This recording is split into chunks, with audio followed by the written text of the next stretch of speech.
In an enchanting twist of fate, Charlie White found himself transported to the world of Harry Potter, where he became bound to the foolish monarch system. By engaging in acts befitting a foolish ruler, he could earn points and partake in limitless lotteries. As Hermione diligently buried herself in her textbooks within the library, the system chimed, "Ding! Your Majesty's posture while napping in class mirrors that of who high, perfectly embodying the neglecting state affairs behavior of a foolish monarch. Reward: 100 foolish monarch points." Meanwhile, as Harry and Ron devoted themselves to rigorous Quidditch training, the system declared, "Ding! Your Majesty's extravagant spending on every confectionery in Diagon Alley aligns perfectly with the luxurious indulgence behavior of a foolish monarch. Reward: 500 foolish monarch points." Charlie effortlessly executed a tenfold draw, receiving, "Congratulations, Your Majesty, you have acquired Animagus selectable form. 1 freedom talent point, 1000 proficiency in the Fiendfire curse." Dumbledore remarked, "Mr. White is the most gifted student I have encountered, alas. He lacks a love for learning." Voldemort lamented, "Why is it that the dark magic I painstakingly study, he merely yawns and comprehends?" Charlie reclined on the sofa, exhaling a sigh of resignation. "I wish it were different, but the system rewards me abundantly." Chapter 1. A shocking surprise for the elder. Yes or no? Yes or no? Yes or no? No, no, yes. Refuse, refuse, refuse. Oh my god, oh my god. Yes, yes, yes. Listening to the commotion from within the room, Charlie grimaced and cleared his ears. This old man clearly had ulterior motives and was quite the performer. He exchanged a knowing glance with 2 towering youths, each nearly 6 feet tall and as robust as walls, lurking in the shadows. Charlie took 2 steps back, raising his camera towards the door lock.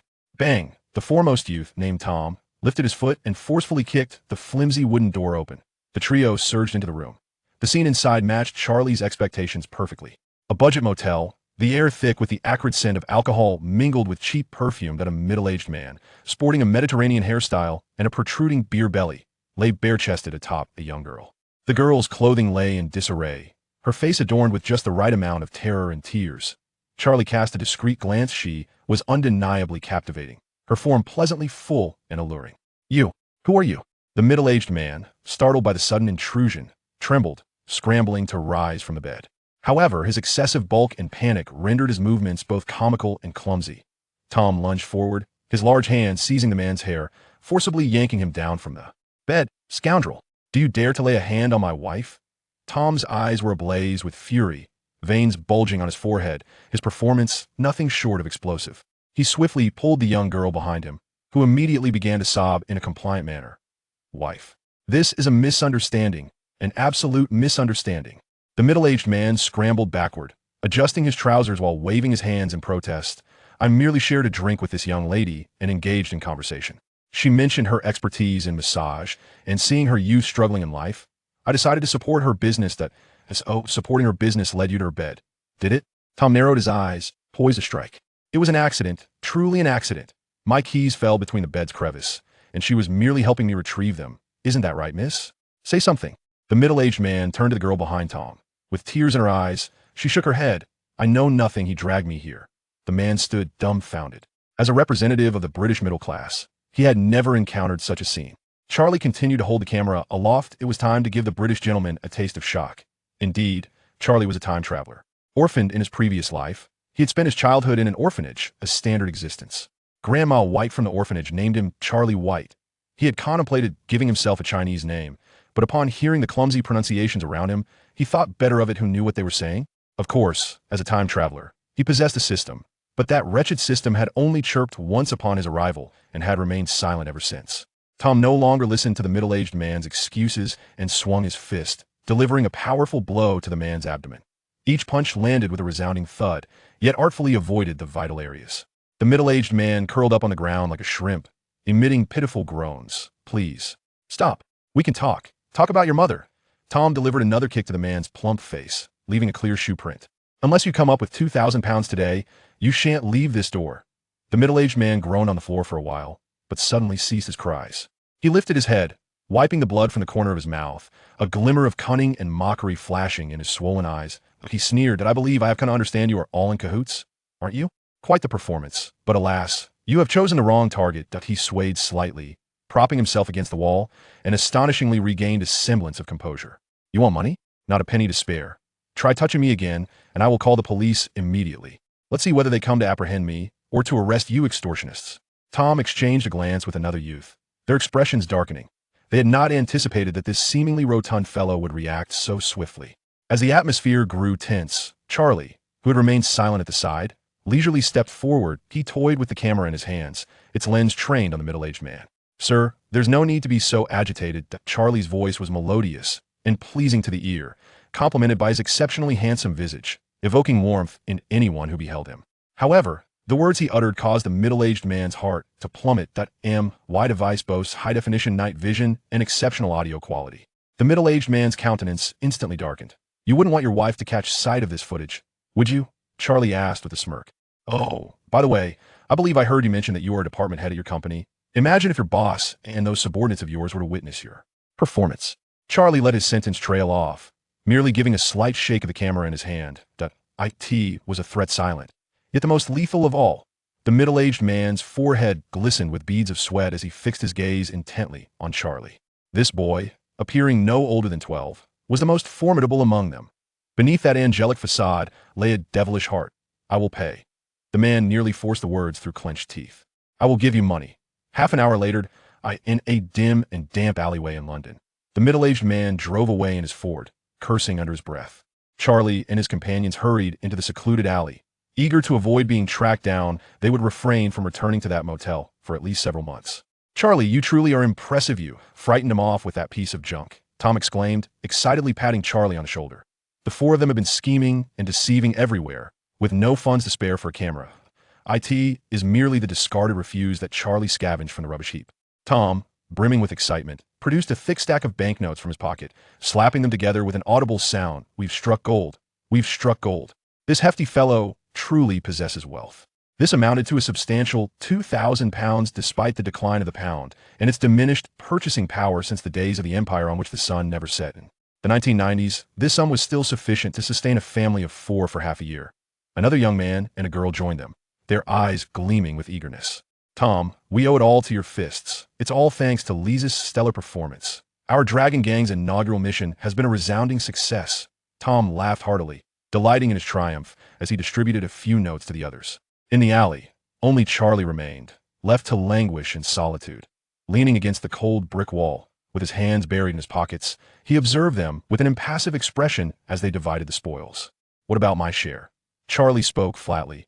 This entire scheme had been his brainchild, and it had been agreed from the outset that they would divide the extorted money equally. Yet, at this moment, it was evident that they had no intention of honoring their promise. The laughter in the alley abruptly ceased. Tom turned, regarding Charlie with an expression of amusement, as if he were a petulant younger brother. "What do you mean, your share?"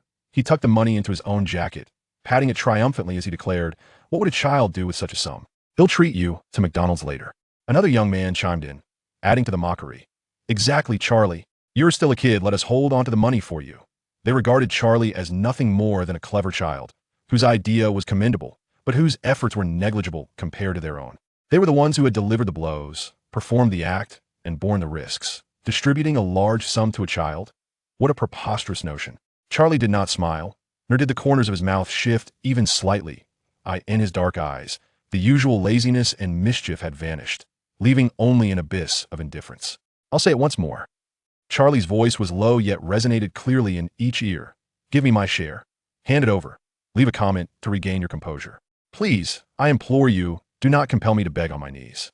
Chapter 2. The Surge of Magic. Professor McGonagall's Visit. Tom's expression gradually solidified as he scoffed. Did he really consider himself the boss? He clutched the money in his pocket tighter, his eyes brimming with disdain. "Do you even understand that survival in this world relies on strength, you little brat?" Lisa joined in with a mocking laugh, the previously pitiable demeanor having vanished without a trace. "Who do you think you are? Granting you the privilege of being directed by a mere child is already a generous concession." Another young man was even bolder, spitting on the ground. "A kid who hasn't even fully matured, trying to act like a leader? I've wanted to knock you out for ages." Charlie observed them quietly, feeling profoundly helpless. As a minor orphan, navigating this dilapidated community was undoubtedly a challenge. Yet, what options did he possess? The orphanage lacked the funds to support his education. And with no qualifications, connections, or resources, even the notion of speculating in stocks required capital. The only means he could conceive for accumulating funds was through dubious ventures. He had painstakingly attempted to forge alliances akin to the blood oaths depicted in Hong Kong films, aspiring to create a sense of unity and establish his own small gang. Yet, it was now glaringly evident that he had been overly naive.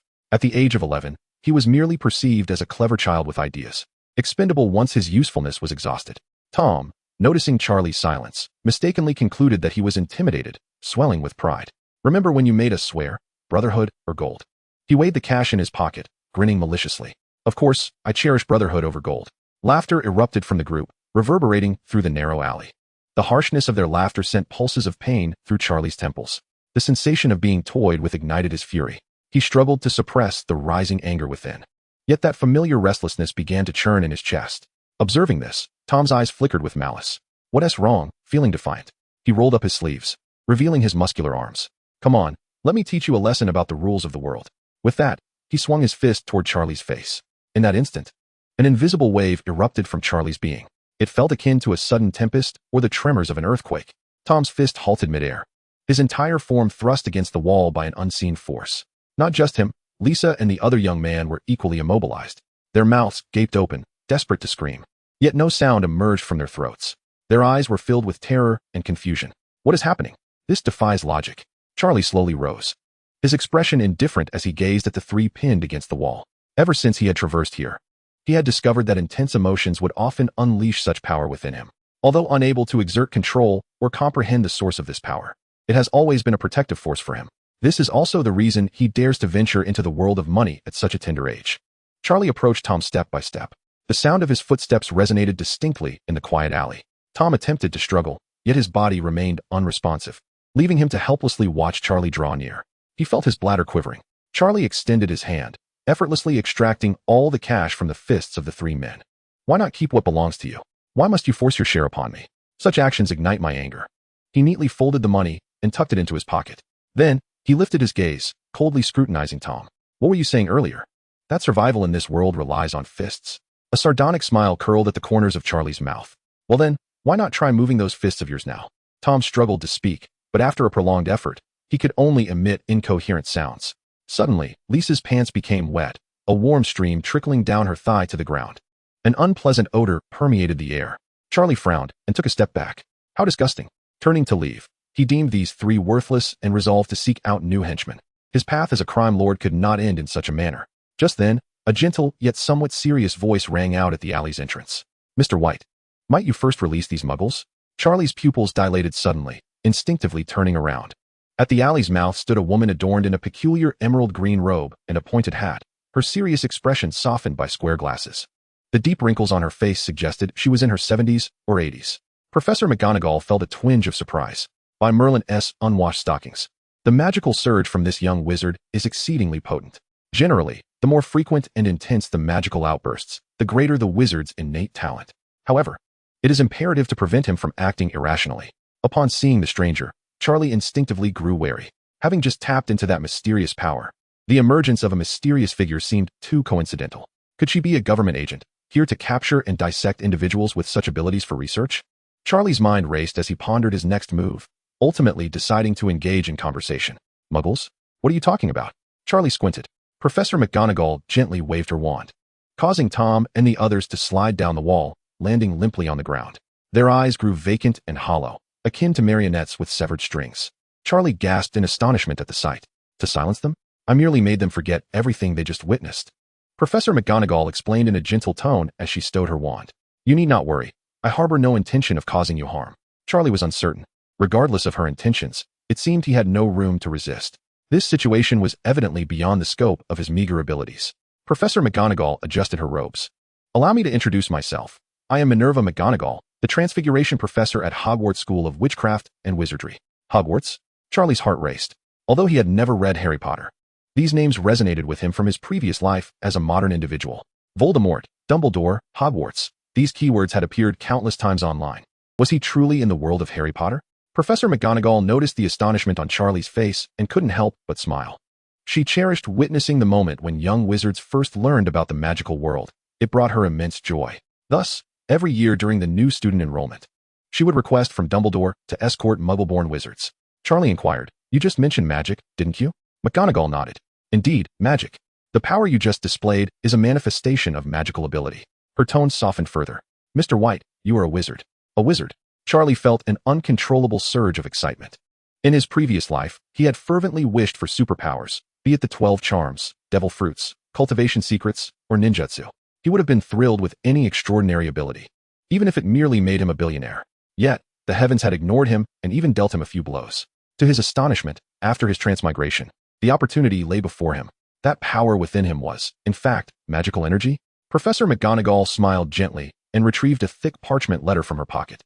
The envelope was inscribed in emerald green ink, for Mr. Charlie White, Orphanage, Bethnal Green Road, East London, 2nd floor, 3rd dormitory from the left. This is your acceptance letter to Hogwarts, she said, handing him the envelope. You are 11 years old, the age for enrollment. Charlie accepted the envelope, feeling the unique texture of the parchment, which felt ancient and substantial. As he opened it, the contents made his eyes widen. Hogwarts School of Witchcraft and Wizardry. Headmaster, Albus Dumbledore. Dear Mr. White, we are pleased to inform you that you have been accepted to attend Hogwarts School of Witchcraft and Wizardry. At the bottom of the letter was a lengthy list of required items, including wands, cauldrons, and owls. As he gazed at these familiar yet foreign terms, Charlie was utterly convinced. This was indeed the world of Harry Potter. Well then, are you willing to come with me to Hogwarts? Professor McGonagall asked gently. Without a moment's hesitation, Charlie nodded. Of course. Magic? Who wouldn't want to learn magic? What do I know of underworld bosses? I'm completely unfamiliar with that. With the ability to wield magic, who would choose to become a mere street thug? Chapter 3. The activation of the foolish monarch system. Professor McGonagall returned to the orphanage with Charlie, explaining the situation to Granny White and demonstrating some wondrous magic. This alleviated her suspicions, allowing her to see Professor McGonagall not as a robed figure intent on trafficking children. Before departing, Granny White pressed £100 into Charlie's hands, which he declined, instead leaving £500 on her table. While £500 may not seem substantial, it would certainly provide the orphanage with a bit more comfort for the month. Since his arrival in this world, Charlie had resided at the orphanage, and Granny White treated him as her own grandson. Thus, his desire to earn money stemmed from a wish to assist her. Witnessing this scene, Professor McGonagall's gaze softened further. Indeed, a true gem, this boy from Gryffindor. After leaving the orphanage, Professor McGonagall led Charlie into a dilapidated pub. This was the Leaky Cauldron, the entrance to Diagon Alley. In the pub's back courtyard, McGonagall tapped her wand against the bricks, causing a passage to reveal itself. As Charlie stepped through, he was utterly astounded by the sight before him. Cobblestone streets, quaint shops, owls soaring through the sky, and pedestrians clad in wizard robes. Welcome to Diagon Alley, Professor McGonagall smiled. Charlie's eyes widened in astonishment. Just then, a shrill voice echoed in his mind. Detected that His Majesty has successfully accessed the Wizarding World, foolish monarch system activating. Your Majesty, Charlie White. Age, 11. Magical aptitude rating, maximum level 10. Transfiguration, 6. Charms, 8. Potions, 6. Defense against the dark arts, 7. Herbology, 4. Astronomy, 4. History of magic, 5. Spells mastered, 0. Foolish monarch points, 0. Charlie was nearly startled by the sudden appearance of this system interface. What on earth is the foolish monarch system? The Qing dynasty has fallen for so many years. Is this some sort of jest? Where am I supposed to reign as a foolish monarch? However, this was not the time for pondering the system, as Professor McGonagall urged him to catch up. First, we shall go to Gringotts to exchange some galleons. She pointed towards a tall white building at the end of the street. That was the Wizarding Bank. Upon entering Gringotts, Charlie found himself surrounded by diminutive creatures with long noses and pointed ears. Those are goblins, Professor McGonagall explained in a hushed tone. Gringotts is operated by goblins. They are born financial experts. Charlie couldn't help but gaze at them a little longer. They resembled goblins. He wondered if there were princesses in the magical realm. The hall of Gringotts was exquisitely adorned, showcasing opulence. The marble floor gleamed with a mirror-like luster, and a magnificent crystal chandelier hung from the ceiling. The hall was adorned with numerous windows, each concealing a fairy behind it. Some were counting coins, others were diligently recording accounts, while a few examined gemstones through magnifying glasses. Strangely, none of the fairies took the initiative to engage with the visitors. Professor McGonagall led Charlie to one of the windows. The fairy behind it did not even lift its head, continuing to focus on its calculations. Ahem. Professor McGonagall cleared her throat. Only then did the fairy reluctantly raise its gaze, displaying evident impatience. Exchange for galleons? The fairy's voice was sharp and grating. How much? This child wishes to exchange some galleons, Professor McGonagall stated. And he requires an account as well. The fairy cast a disdainful glance at Charlie, its eyes brimming with contempt. Another little wizard of Muggle descent. Such individuals typically exchanged only a couple of £100 and opened the most basic of accounts. This trifling business hardly warranted the fairy's attention. No matter who Professor McGonagall brought, even if it were Dumbledore himself, Without payment, the fairy would remain indifferent. There is a service charge for exchanging galleons, the fairy replied coldly. Opening an account also incurs a fee. Charlie discerned the fairy's attitude and felt a twinge of annoyance. The currency of the magical world comprises galleons, sickles, and nuts, Professor McGonagall explained to Charlie. 1 galleon is equivalent to 17 sickles, and 1 sickle is worth 29 nuts. At the current exchange rate, 1 galleon is approximately 5 pounds. Charlie nodded, and then produced a thick envelope from his pocket. With a thud, he placed the envelope decisively on the counter. I would like to exchange 500 pounds for galleons. The bills within the envelope scattered across the table, all substantial denominations of pounds. The fairy set aside its abacus and, with remarkable swiftness, seized the pounds, beginning to count the notes. Indeed, it is 500 pounds. The fairy's voice held a note of surprise.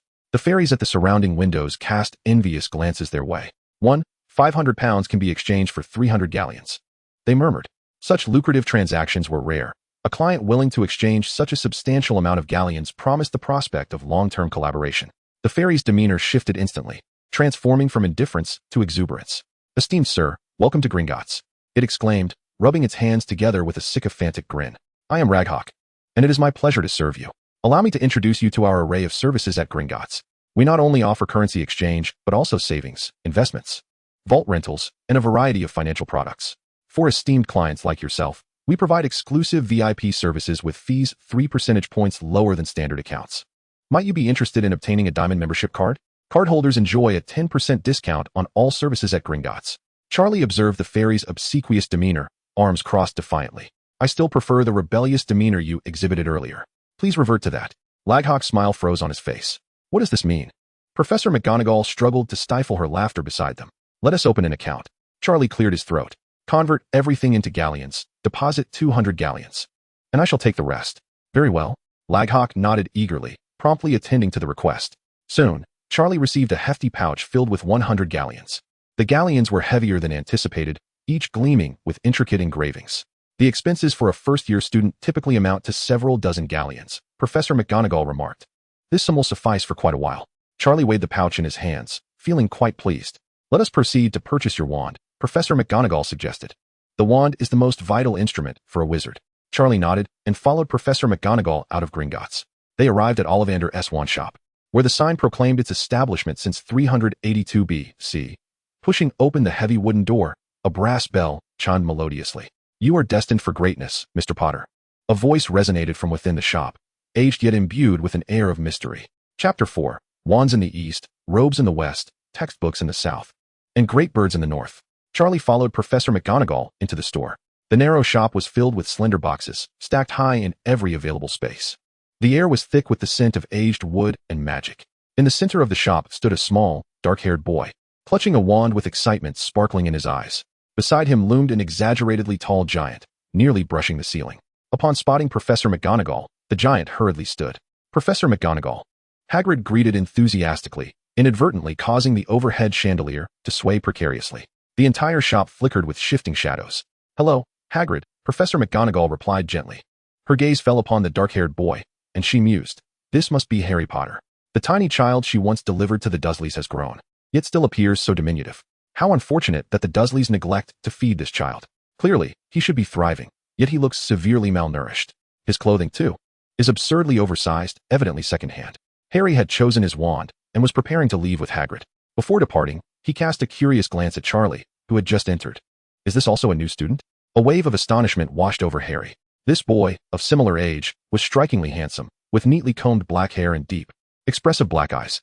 His attire was impeccably tailored, exuding an air of nobility in every gesture, in stark contrast to his own disheveled appearance. Charlie noticed Harry's gaze and offered him a friendly smile. He had clearly heard the shopkeeper's address, and it was evident that this was the illustrious Harry Potter. Upon seeing Charlie's smile, Harry's cheeks flushed slightly, and he hurriedly nodded in response before hastily following Hagrid out of the shop. Charlie was momentarily taken aback. Is the phenomenon of blushing now reaching even 11-year-olds? Professor McGonagall, it is a pleasure to see you. Ollivander slowly greeted the guests. He appeared somewhat aged, with his silvery hair tousled across his shoulders and his pale eyes conveying a profound wisdom that seemed to see through everything. Mr. Ollivander, Professor McGonagall acknowledged with a nod. This is Charlie White, a new student this year. Ollivander's gaze shifted to Charlie, a flicker of interest crossing his features. Mr. White, it is my pleasure to serve you. Allow me to select a suitable wand for you. He produced a flexible measuring tape, which began to measure Charlie's physical dimensions of its own accord. Wands choose the wizard. Mr. White, Ollivander remarked as he measured. Each wand is unique, just as every wizard is. Once the measurements were complete, Ollivander ventured toward the wand boxes, meticulously selecting one. Try this one, 12 inches, willow, unicorn hair. Charlie took the wand, and as he waved it, the surrounding wand boxes began to shake violently. Ollivander quickly snatched the wand back. No, clearly not this one. How about this? 11 1/3 inches, birch, dragon heartstring. Charlie attempted again, but this time it was even worse. The shop's windows began to tremble, the glass emitting an unsettling hum. Good heavens, not this either, Ollivander frowned. Your magical power is quite formidable, Mr. White. A sufficiently powerful wand is required. For the next several minutes, Charlie tried wand after wand. Ollivander's expression grew increasingly grave as he rummaged through the depths of the shop. He muttered to himself, pondering whether he should try that one. He retrieved an ancient box from the farthest corner, thick with dust. Upon opening it, he revealed a wand of a deep hue. 13 inches, elder, phoenix feather core. Ollivander stated with a serious tone. This is a very special wand, Mr. White. Elder is known as the death wood, while the phoenix feather symbolizes rebirth. Charlie accepted the wand and instantly felt a warm sensation radiating from his palm, spreading throughout his entire being. The wand's tip emitted a golden light, blossoming into a beautiful floral shape in the air. Perfect, Ollivander exclaimed, clapping his hands in excitement. A truly perfect match. As Charlie felt the warmth emanating from the wand in his hand, a surge of exhilaration welled up within him. Could this truly be the wand that was meant for him? This wand is truly exceptional, Mr. White, Ollivander remarked earnestly. Only extraordinary wizards can successfully bond with a yew wand, and the phoenix feather will only choose those destined for greatness. 7 galleons. Ollivander stated as he closed the wand box. Please cherish this wand. Charlie paid for it, and carefully stowed the wand away. Just before leaving, Ollivander's voice, tinged with a hint of mystery, resonated. You will achieve something remarkable, Mr. White. Charlie thought, this sounds strangely familiar. You must say this to everyone, right? Ollivander smiled enigmatically, embodying the essence of commerce. Whoever enters my shop must hear something favorable. They will surely return for their wand. After all, how do you think I've been crafting wands since 382 BC?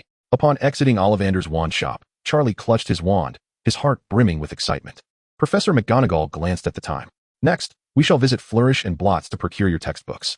As Charlie perused the titles on the list, standard spells, beginner, history of magic, theory of magic, he inwardly scoffed. Isn't this just the magical equivalent of language arts, history, and physics textbooks? He purchased all the required materials, totaling 13 galleons. As for the supplementary texts, Charlie, possessing a keen self-awareness, knew he would not open them.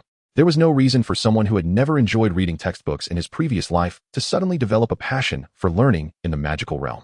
Next, we shall visit Madame Malkin's robes for all occasions, Professor McGonagall announced. Madame Malkin, a short and plump witch, greeted Charlie with warmth. A new student at Hogwarts? Step up onto the stool, dear. Charlie ascended the stool as Madame Malkin began to take his measurements. I want the finest fabric, Charlie declared resolutely. Professor McGonagall appeared somewhat surprised. Ordinary fabric would suffice, Mr. White. No, Professor, Charlie replied, shaking his head. I prefer comfortable clothing. Madame Malkin chuckled, noting that the finest fabric was indeed more comfortable and durable. What she did not voice was that it also garnered greater profit. 3 sets of high-quality wizard robes, along with a wizard hat, dragon-hide gloves, and a cloak, amounted to 40 galleons. Congratulations, Your Majesty. For completing the foolish behavior of excessive extravagance, you have earned 5 foolish points. Charlie felt a surge of delight within. So this is how the system acknowledges such actions. They then purchased cauldrons, scales, telescopes, and other supplies, spending an additional 10 galleons. Lastly, let us acquire a pet. Professor McGonagall suggested. You may choose an owl, a cat, or a toad. In the Elop's Owl Emporium, various owls hooted and chattered. Charlie's gaze was immediately captured by the largest owl in the shop, a majestic great horned owl. The owl, adorned in a tapestry of rich browns and blacks, boasted a wingspan exceeding 1 meter, with piercing amber eyes that glimmered with intensity. It stood regally upon its perch, surveying all beneath it. That one, Charlie declared without hesitation. Pointing at the majestic owl, the shopkeeper regarded him with astonishment. Are you certain, young man? That is an eastern great horned owl, the largest species of owl, known for its temperamental nature. Typically, it is purchased by adults. That one, Charlie asserted resolutely. This is a mysterious tradition from the East. Grandeur is indeed favorable. Congratulations, Your Majesty, for exhibiting the folly of extravagance, an insatiable desire for the grand, earning you 3 points of folly. Ultimately, Charlie expended 15 galleons to acquire the owl, which he named Tempest, for it resembled a storm on the brink of eruption. Strangely, Tempest displayed an unexpected gentleness towards Charlie, perching on his shoulder and occasionally using its beak to delicately groom his hair. It seems quite fond of you, the shopkeeper remarked with a smile. Chapter 5. A desire to learn, yet the system restrains. After their shopping excursion, Professor McGonagall escorted Charlie out of Diagon Alley. This is your ticket. She handed him a crimson ticket. September 1st, King's Cross Station, platform 9 3/4. Charlie gazed at the numbers on the ticket, perplexed. Professor, does the platform really have a decimal point? Professor McGonagall smiled enigmatically. You will understand in due time. Curse that riddle, and may it depart from Hogwarts. On the way back to the orphanage, while Professor McGonagall was momentarily distracted, Charlie seized the opportunity to surreptitiously check the system interface. Folly system. Host, Charlie White. Magical talent, brief. Folly points, 8 points. Lottery attempts, 0, 10 points permits 1 attempt. The system's instructions were straightforward. Engage in actions deemed foolish to earn folly points, which could be utilized for a lottery. The lottery could yield talent points, spell proficiency, and other rewards. Charlie pondered. Massacring the innocent? Absolutely not. Should I dare to take a life, Dumbledore would surely bury me, and the identity of the buried is of no concern. Furthermore, having been born under the red banner and raised in the gentle spring breeze, how could I commit such an act? Extravagance? That is indeed plausible, though the funds at present are woefully scant. As he mused, they arrived at the orphanage. Professor McGonagall halted at the entrance. Mr. White, she said earnestly, your talents are exceptional. Do not squander them. It would be prudent to review your textbooks before the term commences. Charlie nodded earnestly. I shall, Professor. Although inwardly, he mused how all teachers seemed to employ the same script. Professor McGonagall smiled with satisfaction and turned to depart. Charlie watched her fade from view before dashing back to his room, tossing all his belongings onto the bed and collapsing heavily beside them. What pre-study? Let the revelry begin. Congratulations, Your Majesty, for neglecting state affairs, earning you 1 folly point. Huh, it is indeed effective. Charlie leaped up with excitement. Minutes passed, and the system notification reappeared. Congratulations, Your Majesty, for completing the actions of a foolish ruler, neglecting state affairs, earning 1 foolish point. Current foolish points, 10, eligible for 1 lottery draw. Lottery. Charlie exclaimed impatiently. Congratulations, Your Majesty, you have acquired the spell, Blazing Flames. Blazing Flames, level 10100. How can I upgrade the spell? Charlie inquired, puzzled. Your Majesty, proficiency can be enhanced through practice or lottery draws. Once proficiency is maxed, it will automatically upgrade. Each spell is divided into 5 levels. Charlie grasped his wand. Blazing Flames. At once, a small flame erupted from the tip of the wand, the orange-red fire flickering in the air, radiating a warm glow. Wow, Charlie marveled, his eyes fixed on the flame. Indeed, every sorcerer begins with the fireball spell. The flame grew larger with his emotional fluctuations, threatening to leap onto the bedspread. In a panic, Charlie waved his wand, extinguishing the fire. Phew, he sighed in relief, wiping the beads of sweat from his forehead. If he burned the bedspread, he would surely face a reprimand from Granny White. He attempted several more times, each time cautiously controlling the size of the flame, fearful of sparking another fire. After about half an hour of practice, Blazing Flames, level 1100. Forget it, I'm done, Charlie declared, tossing aside his wand and collapsing onto the bed. I'm so tired. Congratulations, Your Majesty, for completing the actions of a foolish ruler, laziness in governance, earning 2 foolish points. Charlie grinned. This system is truly remarkable. This was indeed the proper way to embrace magic. He turned over, gazing at the ceiling. The thrill of becoming a wizard still coursed through him. Content. Charlie closed his eyes, listening to the occasional system notifications, and drifted into a deep slumber. For the next month, Charlie completely let himself go. He slept during the day, neglecting state affairs, and roamed at night, sacrificing sleep. His foolish points soared. Charlie, aren't you going to look at those spell books? Granny White could no longer restrain her curiosity one day. Charlie was playing with the children from the orphanage in the yard. It's fine, Grandma. I can study at school later, Charlie replied with a smile over his shoulder. I want to spend more time with you all, once school starts. I want to have as much time. Your Majesty is truly incorrigible, even deceiving an elderly lady, earning 3 foolish points. Hey you. Granny White chuckled with satisfaction, knowing Charlie was considerate even after becoming a wizard. What more could she say? Every evening, Charlie would take Storm out for a stroll. The majestic owl, with its imposing stature, commands attention whenever it appears, drawing the gaze of passers-by. Storm seems to revel in this attention, unfurling its colossal wings and emitting a regal call, sending curious cats and dogs fleeing in terror. After a month, Charlie's foolish king points have accumulated to an astonishing 910, allowing him to draw rewards a remarkable 91 times. He has attained proficiency in most fundamental spells, such as the levitation charm, repairing charm, and unlocking charm. However, The acquisition of talent points has proven to be quite elusive. With only 3 points obtained, all dedicated to transfiguration, his status has transformed entirely. Majesty, Charlie White. Age, 11. Magical talent rating, max level 10. Transfiguration, 9. Spellcasting, 8.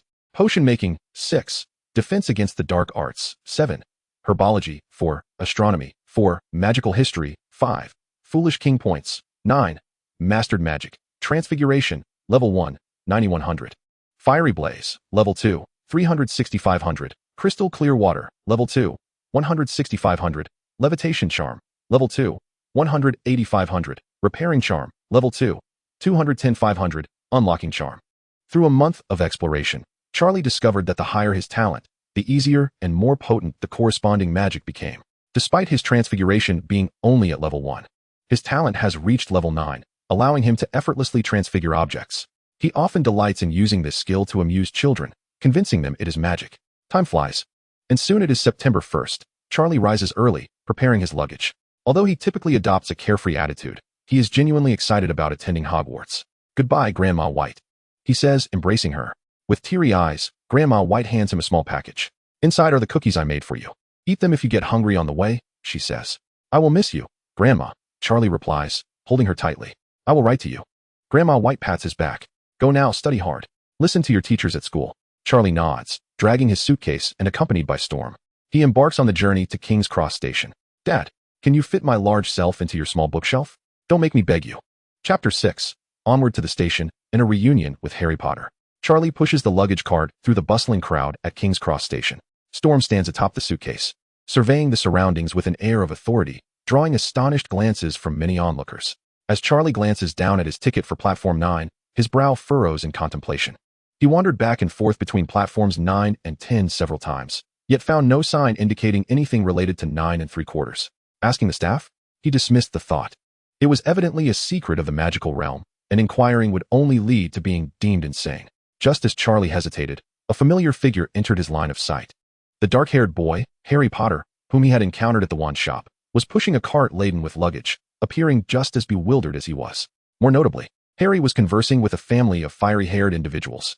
The stout, amiable red-haired woman was accompanied by 5 similarly red-headed children. Charlie approached, observing one of the red-haired boys as he pushed his luggage cart directly towards the barrier between platforms 9 and 10. To Charlie's astonishment, the boy miraculously vanished into the wall. "Is that wall-passing magic?" Charlie couldn't help but exclaim. Could his long-held fantasy of mastering wall-passing magic and sneaking into the girls' changing room truly be realized? The red-haired woman turned upon hearing his voice, immediately noticing Charlie's luggage and the owl perched atop his trunk, and smiled knowingly. "You must be a new student heading to Hogwarts, dear," she inquired gently. Charlie nodded. "Yes, ma'am. I can't seem to find platform 9 3/4. "Oh, fret not," the red-haired woman replied kindly. "You simply need to walk straight towards the barrier between platforms 9 and 10. Do not stop, and do not be afraid," she explained. "If you're feeling nervous, a light run will suffice." Charlie gratefully nodded. "Thank you, ma'am." Harry had already taken the lead, pushing his cart towards the barrier and disappearing within. Taking a deep breath, Charlie followed closely behind. He shut his eyes and propelled the cart forward. The anticipated collision did not occur. When he opened his eyes, he was astounded by the scene before him. A crimson steam train stood beside the platform, adorned with the words Hogwarts Express. The platform was bustling with students and parents. The sounds of owls hooting, suitcases clattering, and laughter intertwining in a harmonious cacophony. "Wow," Charlie exclaimed involuntarily. The combination of steam locomotion and magic was indeed marvelous. Harry stood not far away, equally astonished. Their eyes met, and they shared a smile in unison. "Hey, shall we find a compartment together?" Charlie proposed. Harry nodded in agreement. Together, they loaded their luggage onto the train and located an empty compartment. Once they had stowed their belongings, they settled down opposite each other. "I am Charlie White," he introduced, extending his hand. "Harry Potter," Harry replied, shaking his hand while nervously gauging Charlie's reaction. Charlie merely nodded, displaying no particular surprise. Harry sighed in relief, feeling a sense of familiarity. "Did you live in the Muggle world before?" Harry asked. Charlie nodded. "Indeed, I only discovered I was a wizard a month ago." "So did I?" Harry exclaimed with excitement. "I grew up in a Muggle family, and it wasn't until Hagrid informed me that I learned of my wizardry." Hagrid is the keeper of keys and grounds at Hogwarts. The two exchanged smiles, finding a sense of camaraderie in their unfamiliar surroundings. Outside the window, Mrs. Weasley was admonishing the pair of red-haired twins. "You two must behave this year, do you understand? If I receive another letter saying you blew up the toilet again." "Blow up the toilet?" We've never done that. One of the twins interjected. But that's quite a brilliant idea. Thanks, Mum. The other added. That is not funny. Mrs. Weasley retorted sharply. Charlie gazed at the twins' retreating figures and couldn't help but remark, now, that is true genius. Even a fool would have to admit your brilliance. The thought of them blowing up the school toilet was almost too much to fathom in terms of points earned. Harry looked at him quizzically. What fool? Nothing. Just a joke. Charlie quickly changed the subject. Before long, the compartment door swung open, and the twins along with a previously encountered red-haired boy entered. Hey, is there room here? The red-haired boy inquired, noting that the other compartments were full. Of course, both Harry and Charlie replied simultaneously. Once seated, the twins introduced themselves. I'm Fred Weasley. I'm George Weasley. This is our brother, Ron. Charlie White. Harry Potter. Wait, you're Harry Potter? Harry nodded, his cheeks flushing. Really? Fred asked in astonishment. Do you really have that scar? Harry lifted his fringe, revealing the lightning-shaped scar on his forehead. The twins and Ron's eyes widened in awe. Wow. Ron gasped involuntarily. Harry felt a bit uncomfortable. He was still unaccustomed to being regarded like some rare specimen. Observing his flushed face, Charlie seized the moment to speak. Fred, George, Charlie suddenly interjected. When you blow up the toilets, can I join you?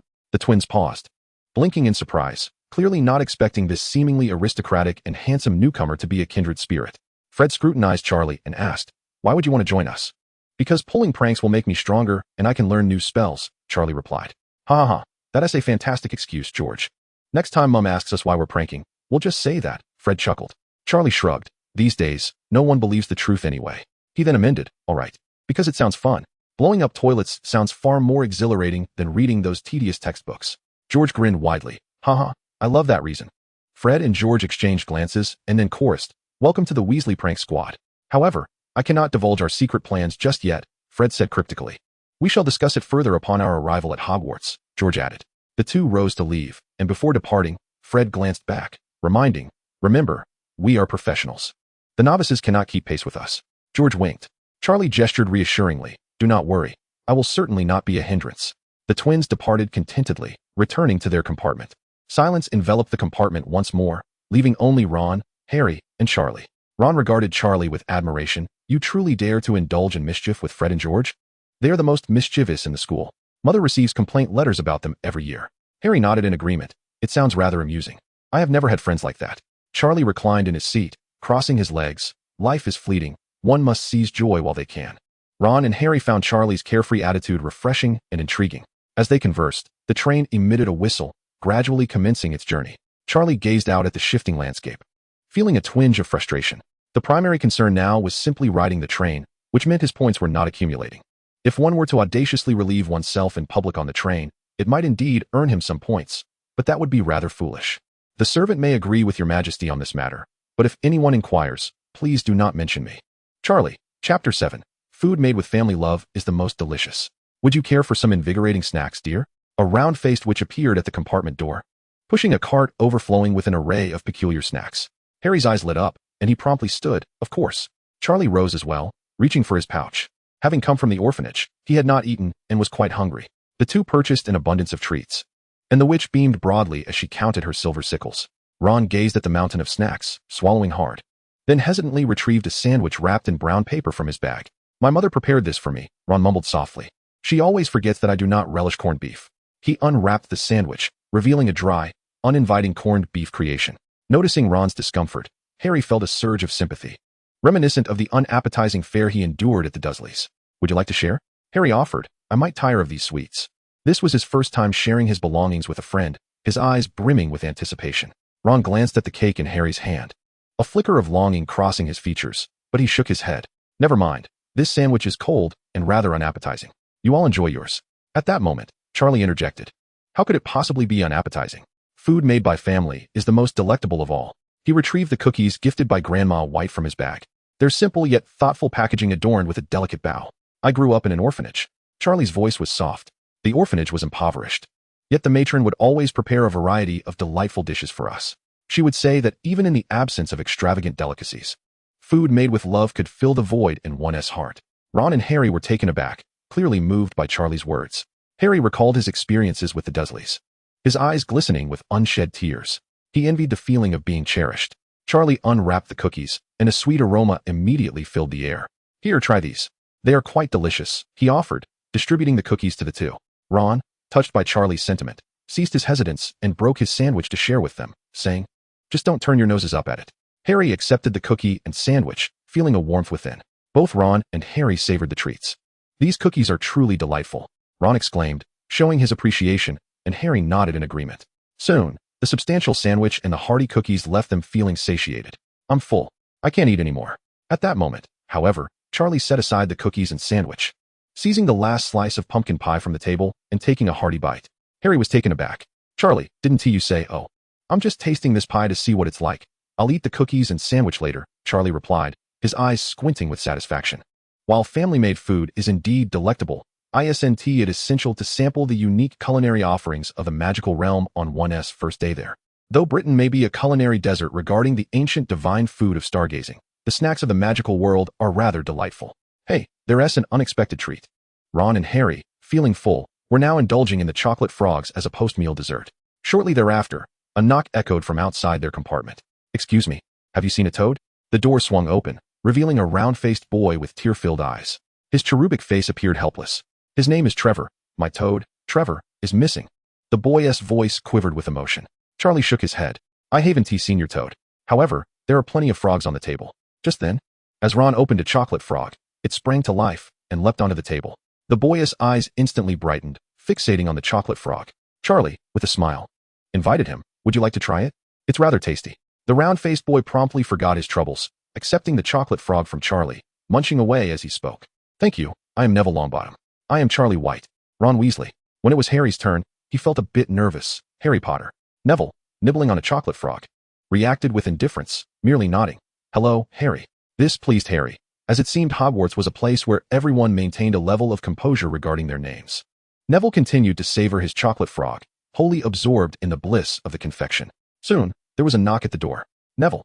A small girl with thick brown hair entered, her nose wrinkling as she spotted Neville. "Neville, are you still looking for your toad?" Neville, roused from his reverie with chocolate still in his mouth, exclaimed, "Oh right, I need to find my toad." He had forgotten all about it in his indulgence. The girl shook her head in exasperation and turned to the others. "My name is Hermione Granger. Have you seen Neville's toad?" Before Charlie and the others could respond, she suddenly noticed the faint scar on Harry's forehead, her eyes widening in astonishment. "Wait, are you Harry Potter?" Neville gasped, nearly dropping his chocolate frog. Harry Potter. It dawned on him that he had been so engrossed in his treat that he had completely missed Harry's introduction. Harry nodded, somewhat resigned. "Yes, that's me." Hermione, brimming with excitement, began to chatter. "I have read about you in modern magical history, the rise and fall of dark arts, and important magical events of the 20th century. You must know a great deal of magic. I have tried a few spells at home, and they worked. My family cannot perform magic, so I cherish this rare opportunity. I have memorized all my textbooks. Do you know which house you will be sorted into?" Charlie quickly interjected. "I say, hold on. Aren't you supposed to be looking for a toad? That toad is named Trevor, right? Goodness, this girl seems adorable, but she is quite overwhelming when she gets going." Charlie took out his wand. "Trevor, come here." During the summer, he had learned the summoning charm. Although it was only at a beginner's level, it would suffice for now. Outside the compartment, a commotion ensued. A flying toad. "Fool, someone is casting a spell." Amidst the chaos, a plump toad soared through the window, landing steadily in Neville's arms. Chapter 8. A Vile Curse from Hell. Trevor. Neville was overjoyed, clutching his toad tightly, nearly in tears. Harry looked at Charlie with envy, his eyes filled with admiration. Charlie perfectly embodied the image of a wizard in Harry's mind. Humorous, powerful, and friendly. Ron was taken aback. As a child from a wizarding family, he understood that being able to perform such a spell in the first year was quite remarkable. "Goodness, Charlie, you can perform the summoning charm?" Hermione exclaimed, her eyes wide with astonishment. "What spell is this? I haven't encountered it in my books." "The summoning charm," Charlie said casually as he twirled his wand. "It is a spell learned only in the higher years. We haven't covered it in our textbooks yet." Hermione contemplated this information, realizing that such an impressive spell must be within the repertoire of pure-blood wizards. She was astonished that her peers among purebloods had already reached such a level of proficiency. Ron thought to himself, it seemed that merely previewing the first-year curriculum would not suffice. He would need to work much harder to catch up. Anxiety began to creep in, and beads of sweat formed on her forehead. She was determined not to fall significantly behind her classmates so early in her academic journey. Little did Charlie know the psychological impact his display of skill had on the young witch. "Congratulations, Your Majesty, for exhibiting tyrannical behavior by showcasing your skills, earning yourself 1 tyrant point." After finding the toad, Hermione and Neville departed. Initially, one was disheartened while the other was invigorated, yet now their roles had reversed. Neville, cradling Trevor, wore a bright smile, while Hermione appeared troubled, muttering to herself about needing to hasten her progress to keep up with the exceptionally talented purebloods. The compartment fell silent once more. Ron gazed at Charlie, his eyes brimming with envy. "Charlie, you're incredible. I've seen my brothers use the summoning charm, and they learned it only in 3rd or 4th year." Harry nodded in agreement. "Indeed, you must be a genius." Charlie flashed a roguish grin. "Genius is merely the threshold to my abilities." Harry and Ron exchanged incredulous glances, thinking, how can he make such shameless remarks? "Your Majesty is prideful and arrogant, earning 1 tyrant point. Moreover, your Majesty is quite the poor actor. Be quiet." Before long, Hogwarts was approaching. An announcement echoed through the train. "We will arrive at Hogwarts in 10 minutes. Please leave your luggage on the train. It will be transported to the school." The 3 hurried to change into their uniforms, donning their black wizarding robes. Harry and Ron excitedly adjusted their attire. At that moment, a knock resounded at the door. "Knock. Knock, knock." Charlie, fastening the clasp of his cloak without lifting his head, said, "Come in." The door swung open to reveal 3 boys entering the compartment. The foremost boy, pale and with slicked-back platinum hair, surveyed the cabin with an air of haughtiness. The 2 boys trailing behind him were portly and rather unattractive, resembling faithful lackeys. The platinum-haired boy's gaze swept the compartment and finally landed on Harry. "I heard Harry Potter is in this compartment." His voice carried the distinctive tone of high society. "I am Draco Malfoy." He gestured to the 2 behind him. "This is Crabbe, and this is Goyle." Harry nodded politely and responded, "Hello." Malfoy's gaze swept past Harry, landing on Ron and Charlie. A smirk of disdain immediately curled at the corners of his mouth. Red hair, tattered second-hand robes. Malfoy scoffed. "No need for introductions. I know who you are. The Weasleys, right? My father has mentioned that all Weasleys have red hair and a horde of children they cannot afford." Ron's face instantly flushed crimson, his ears nearly steaming. Malfoy then turned his scrutiny to Charlie, appraising him from head to toe. Charlie wore a brand new school robe, but the collar of his shirt clearly bore the marks of Muggle fashion. "As for you," Malfoy wrinkled his nose as if detecting an unpleasant odor. "You may be decent-looking, but that Muggle essence is unmistakable. Another mudblood, I presume?" Upon hearing that term, Ron's expression darkened further, casting a worried glance at Charlie. The term mudblood was quite derogatory in the wizarding world, and Ron feared Charlie might feel hurt by it. However, Charlie seemed somewhat bewildered. "What is that? Earthblood? Not bad-looking." Malfoy shifted his gaze back to Harry, his tone turning somewhat amiable, though still condescending. "Potter, you ought to learn how to befriend the right people. Not all wizarding families are the same." He extended a pale hand, the implication clear. He was the suitable companion. Harry's expression turned frosty. Although he had not known Ron and Charlie for long, he had already considered them friends. He could not bear to see his friends insulted, despite Malfoy's attempts at friendliness. His demeanor was profoundly distasteful to Harry. Meeting Malfoy's gaze, Harry spoke calmly yet resolutely. "I believe I can discern who my friends are. You would do well to keep your distance from me and my friends, or there will be consequences." His words resonated with conviction, though internally he felt uncertain. Crabbe and Goyle were far too imposing, resembling 2 larger versions of Dudley. In the event of a conflict, the 3 of them would likely be outmatched. A flicker of surprise crossed Malfoy's face, quickly replaced by narrowed eyes. "It seems our savior is not very rational, choosing to associate with such lowly bloodlines." Ron leapt to his feet, pointing at Malfoy. "Say that again." Malfoy sneered. "Am I wrong? The Weasley family, breeding like pigs, has so many children they can't even support them." He then glanced at Charlie. "And you, mudblood." Charlie, listening to all this, felt somewhat perplexed. He sensed that the term mudblood was undoubtedly derogatory, yet to him, such a level of insult seemed utterly childish. Was it really possible to insult someone without inquiring about their family lineage or birthplace? However, since the opponent has come so brazenly, one cannot blame him for being impolite. Charlie leisurely drew his wand, his movements elegant and precise. Upside-down hook. The incantation floated lightly from his lips, yet it carried undeniable force. Before Malfoy and his companions could react, they felt a sudden lightness beneath their feet, as an invisible power gripped their ankles, suspending them in midair. "Ah, put me down. How dare you lay hands on us?" The trio cried out in panic, flailing helplessly as they resembled fish caught on land. Charlie approached Malfoy, looking down upon him from a position of superiority. Malfoy's face flushed crimson from being inverted, his eyes wide with terror.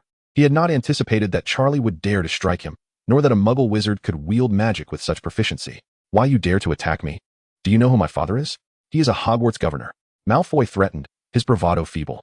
Charlie scoffed, a glimmer of disdain in his eyes. "I am unaware of your father's identity, but your foolishness is boundless. How dare you seek trouble with such meager abilities? Has your brain been muddled by a dog's antics? Or was your mother consorting with a wild boar when she bore you? You brainless wretch?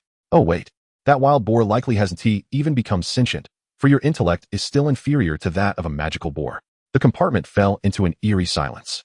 Harry and Ron stared at Charlie, their jaws nearly grazing the ground. They could hardly believe their ears. It was as if a vile curse had descended from the depths of hell. The typical insults they were accustomed to paled in comparison to Charlie's cutting remarks. Malfoy's complexion shifted from red to white, then to a sickly green, almost culminating in a shade of purple. He trembled with rage, yet found himself powerless to retaliate due to his suspended state. And my mother did not consort with a wild boar. Why you will pay for this? My father will not let you go. Malfoy stammered, his voice tinged with a whimper. Charlie remained unfazed, leaning in closer, his voice lowered. Listen well, young master. Before your father comes to trouble me, I shall first plunge your head into a toilet, hoping to flush out some semblance of intelligence. With that, Charlie flicked his wand, dispelling the enchantment. The three of them crashed heavily to the ground, emitting pained groans. Get lost, Charlie said coldly. Malfoy scrambled to his feet, tears welling in his eyes. You will regret this, he declared, before hastily fleeing the compartment with his two lackeys. Once the door closed, Ron and Harry remained in a state of shock. Chapter 9. Sorting, battling a troll? After a considerable time, Harry regained his senses, gazing at Charlie with admiration. Charlie, you are truly the embodiment of a devil. Ron nodded vigorously, having never encountered such profoundly stirring words. He mentally reiterated the importance of not provoking Charlie, as he was averse to any misfortune befalling his mother. Harry, somewhat bashful, rubbed his hands together and inquired, could you teach me? During his time at the Dursleys, he had also insulted Dudley, but compared to Charlie, his efforts seemed feeble. Once he mastered Charlie's art of verbal sparring, he could surely best Dudley in their exchanges. Charlie, intrigued by Harry's interest, was eager to share these techniques, which he had meticulously compiled from his previous life's online debates. He referred to it as the ultimate guide to verbal combat. Delighted to see Harry's enthusiasm, he began to impart his wisdom on the art of insult, emphasizing the importance of precision and comprehensive coverage. What does that entail? Ron asked, his eyes widening in curiosity. In essence, it meant targeting one's insults from grandparents to grandchildren, with a special emphasis on one's mother. Harry chuckled awkwardly, a flicker of discomfort crossing his face. Dudley was his aunt's son, making him a relative, which meant that such insults could inadvertently include himself. Perhaps it was best to forego that strategy. As they spoke, the train began to slow, and an announcement echoed through the carriage. Hogwarts has arrived. Please prepare to disembark. The trio excitedly gathered their belongings and stepped out of the carriage. The night air was refreshingly cool, and the station buzzed with energy. First-year students. First-year students. Come this way. A towering figure stood out amidst the crowd. Hagrid, who was holding a lantern and calling out warmly. Charlie, Ron, and Harry quickly made their way over, joining the throng of new students surrounding Hagrid. Oh, Harry, Hagrid exclaimed upon spotting him, his enthusiasm palpable. Is everyone here? Good, follow me. He instructed as he turned and led the way. Watch your step. They descended a rugged path flanked by dense forest. The trees obscured the moonlight, enveloping them in darkness. With Hagrid's lantern struggling to illuminate the way ahead, the young wizards felt a twinge of fear, instinctively huddling closer together, which made the already narrow path feel even more cramped. Charlie, unable to tolerate the discomfort any longer, sensed someone brushing against him. He drew his wand, its tip igniting with a flickering glow, casting light around them. With visibility restored, the little wizards felt a surge of excitement, instinctively following his lead. Hagrid turned back to see the group of young wizards trailing behind Charlie like stars orbiting a planet. He paused, momentarily taken aback. The elegant figure of Charlie, followed by the eager crowd, reminded him of someone. Dumbledore's woolen socks. This year's first years have a remarkable individual among them. Before long, they arrived at the edge of a dark, expansive lake. No more than 4 in each boat, Hagrid announced, gesturing towards the small vessels moored by the shore. Charlie, Harry, and Ron naturally found themselves seated in a boat, the 4th spot occupied by a boy whom Charlie did not recognize. The boy appeared quite anxious, gripping the edge of the boat tightly. Forward, Hagrid bellowed. The vessel began to glide effortlessly across the lake's surface, devoid of oars or any visible steering, moving smoothly onward. As the magnificent silhouette of Hogwarts Castle emerged before them, gasps of awe filled the air. The colossal castle loomed atop a high rocky precipice, its spires reaching towards the stars. The windows shimmered in the twilight, their reflections dancing upon the surface of the black lake, while the moonlight cascaded over the ancient stone walls, enveloping the castle in an aura of mystery and grandeur. Charlie was rendered speechless, the sight of this magical edifice leaving him breathless. Is this Hogwarts? Harry marveled, unable to contain his wonder. Although Ron had grown up in the magical realm, this was his inaugural visit to Hogwarts, and he too was captivated by the breathtaking vista. The boat gradually approached the castle, eventually docking at a small harbor beneath its grandeur. Watch your heads, Hagrid cautioned. They ducked as they traversed a rocky passage adorned with ivy, arriving at a clearing before the castle's entrance. Hagrid raised his enormous fist and knocked 3 times on the grand door. It swung open instantly, revealing Professor McGonagall standing at the threshold, clad in a deep green robe and a pointed hat. Hagrid entrusted the newcomers to Professor McGonagall, who opened the door wider, revealing the magnificent entrance hall beyond. "Welcome to Hogwarts." Her voice resonated clearly throughout the hall. The feast was soon to commence. But before you take your seats in the dining hall, you must first determine to which house you belong. She began to explain that Hogwarts is divided into 4 houses: Gryffindor, Hufflepuff, Ravenclaw, and Slytherin. The sorting ceremony would commence in just a few minutes, and I suggest you tidy yourselves up a bit while you wait. With that, Professor McGonagall turned and departed. The first years began to whisper nervously to one another. "I'm so anxious. Do you know how the sorting works? Please say something to comfort me," Harry implored, his voice trembling. Ron, equally jittery, replied, "I heard from my brother that you have to battle a troll to be sorted." "Thanks, that's comforting," Harry muttered. Behind them, a small witch turned pale, nervously reciting spells she had learned over the summer, contemplating which incantation might be effective against a troll. Harry, overhearing her mutterings, grew even more anxious. He couldn't cast a single spell. If it came to battling a troll, he might meet his end on the very first day. Charlie cast a glance at them, thinking, "Are these two foolish? Is this a school or a troll fighting camp?" Before long, Professor McGonagall returned. "Now, form a single file line and follow me." As the grand doors swung open, the magnificent sight of the hall unfolded before the assembly. The ceiling soared beyond sight, adorned with countless floating candles. 4 long tables were arranged within the hall, each occupied by a throng of eager students. Gleaming plates and elegant goblets adorned the tables, reflecting the flickering candlelight. At the far end of the hall, a horizontal table stood. This was the teacher's table. Charlie cast a quick glance at the educator's table and spotted an elderly gentleman with a beard nearly grazing the floor, smiling benignly at them. That must be Dumbledore. The first-year students entered the hall with trepidation, feeling the weight of every gaze upon them, heightening the anxiety of the already nervous young wizards. Professor McGonagall placed a 4-legged stool before them, atop which rested a rather tattered and soiled hat, patched in multiple places. Suddenly, a seam in the hat split open, and it began to sing.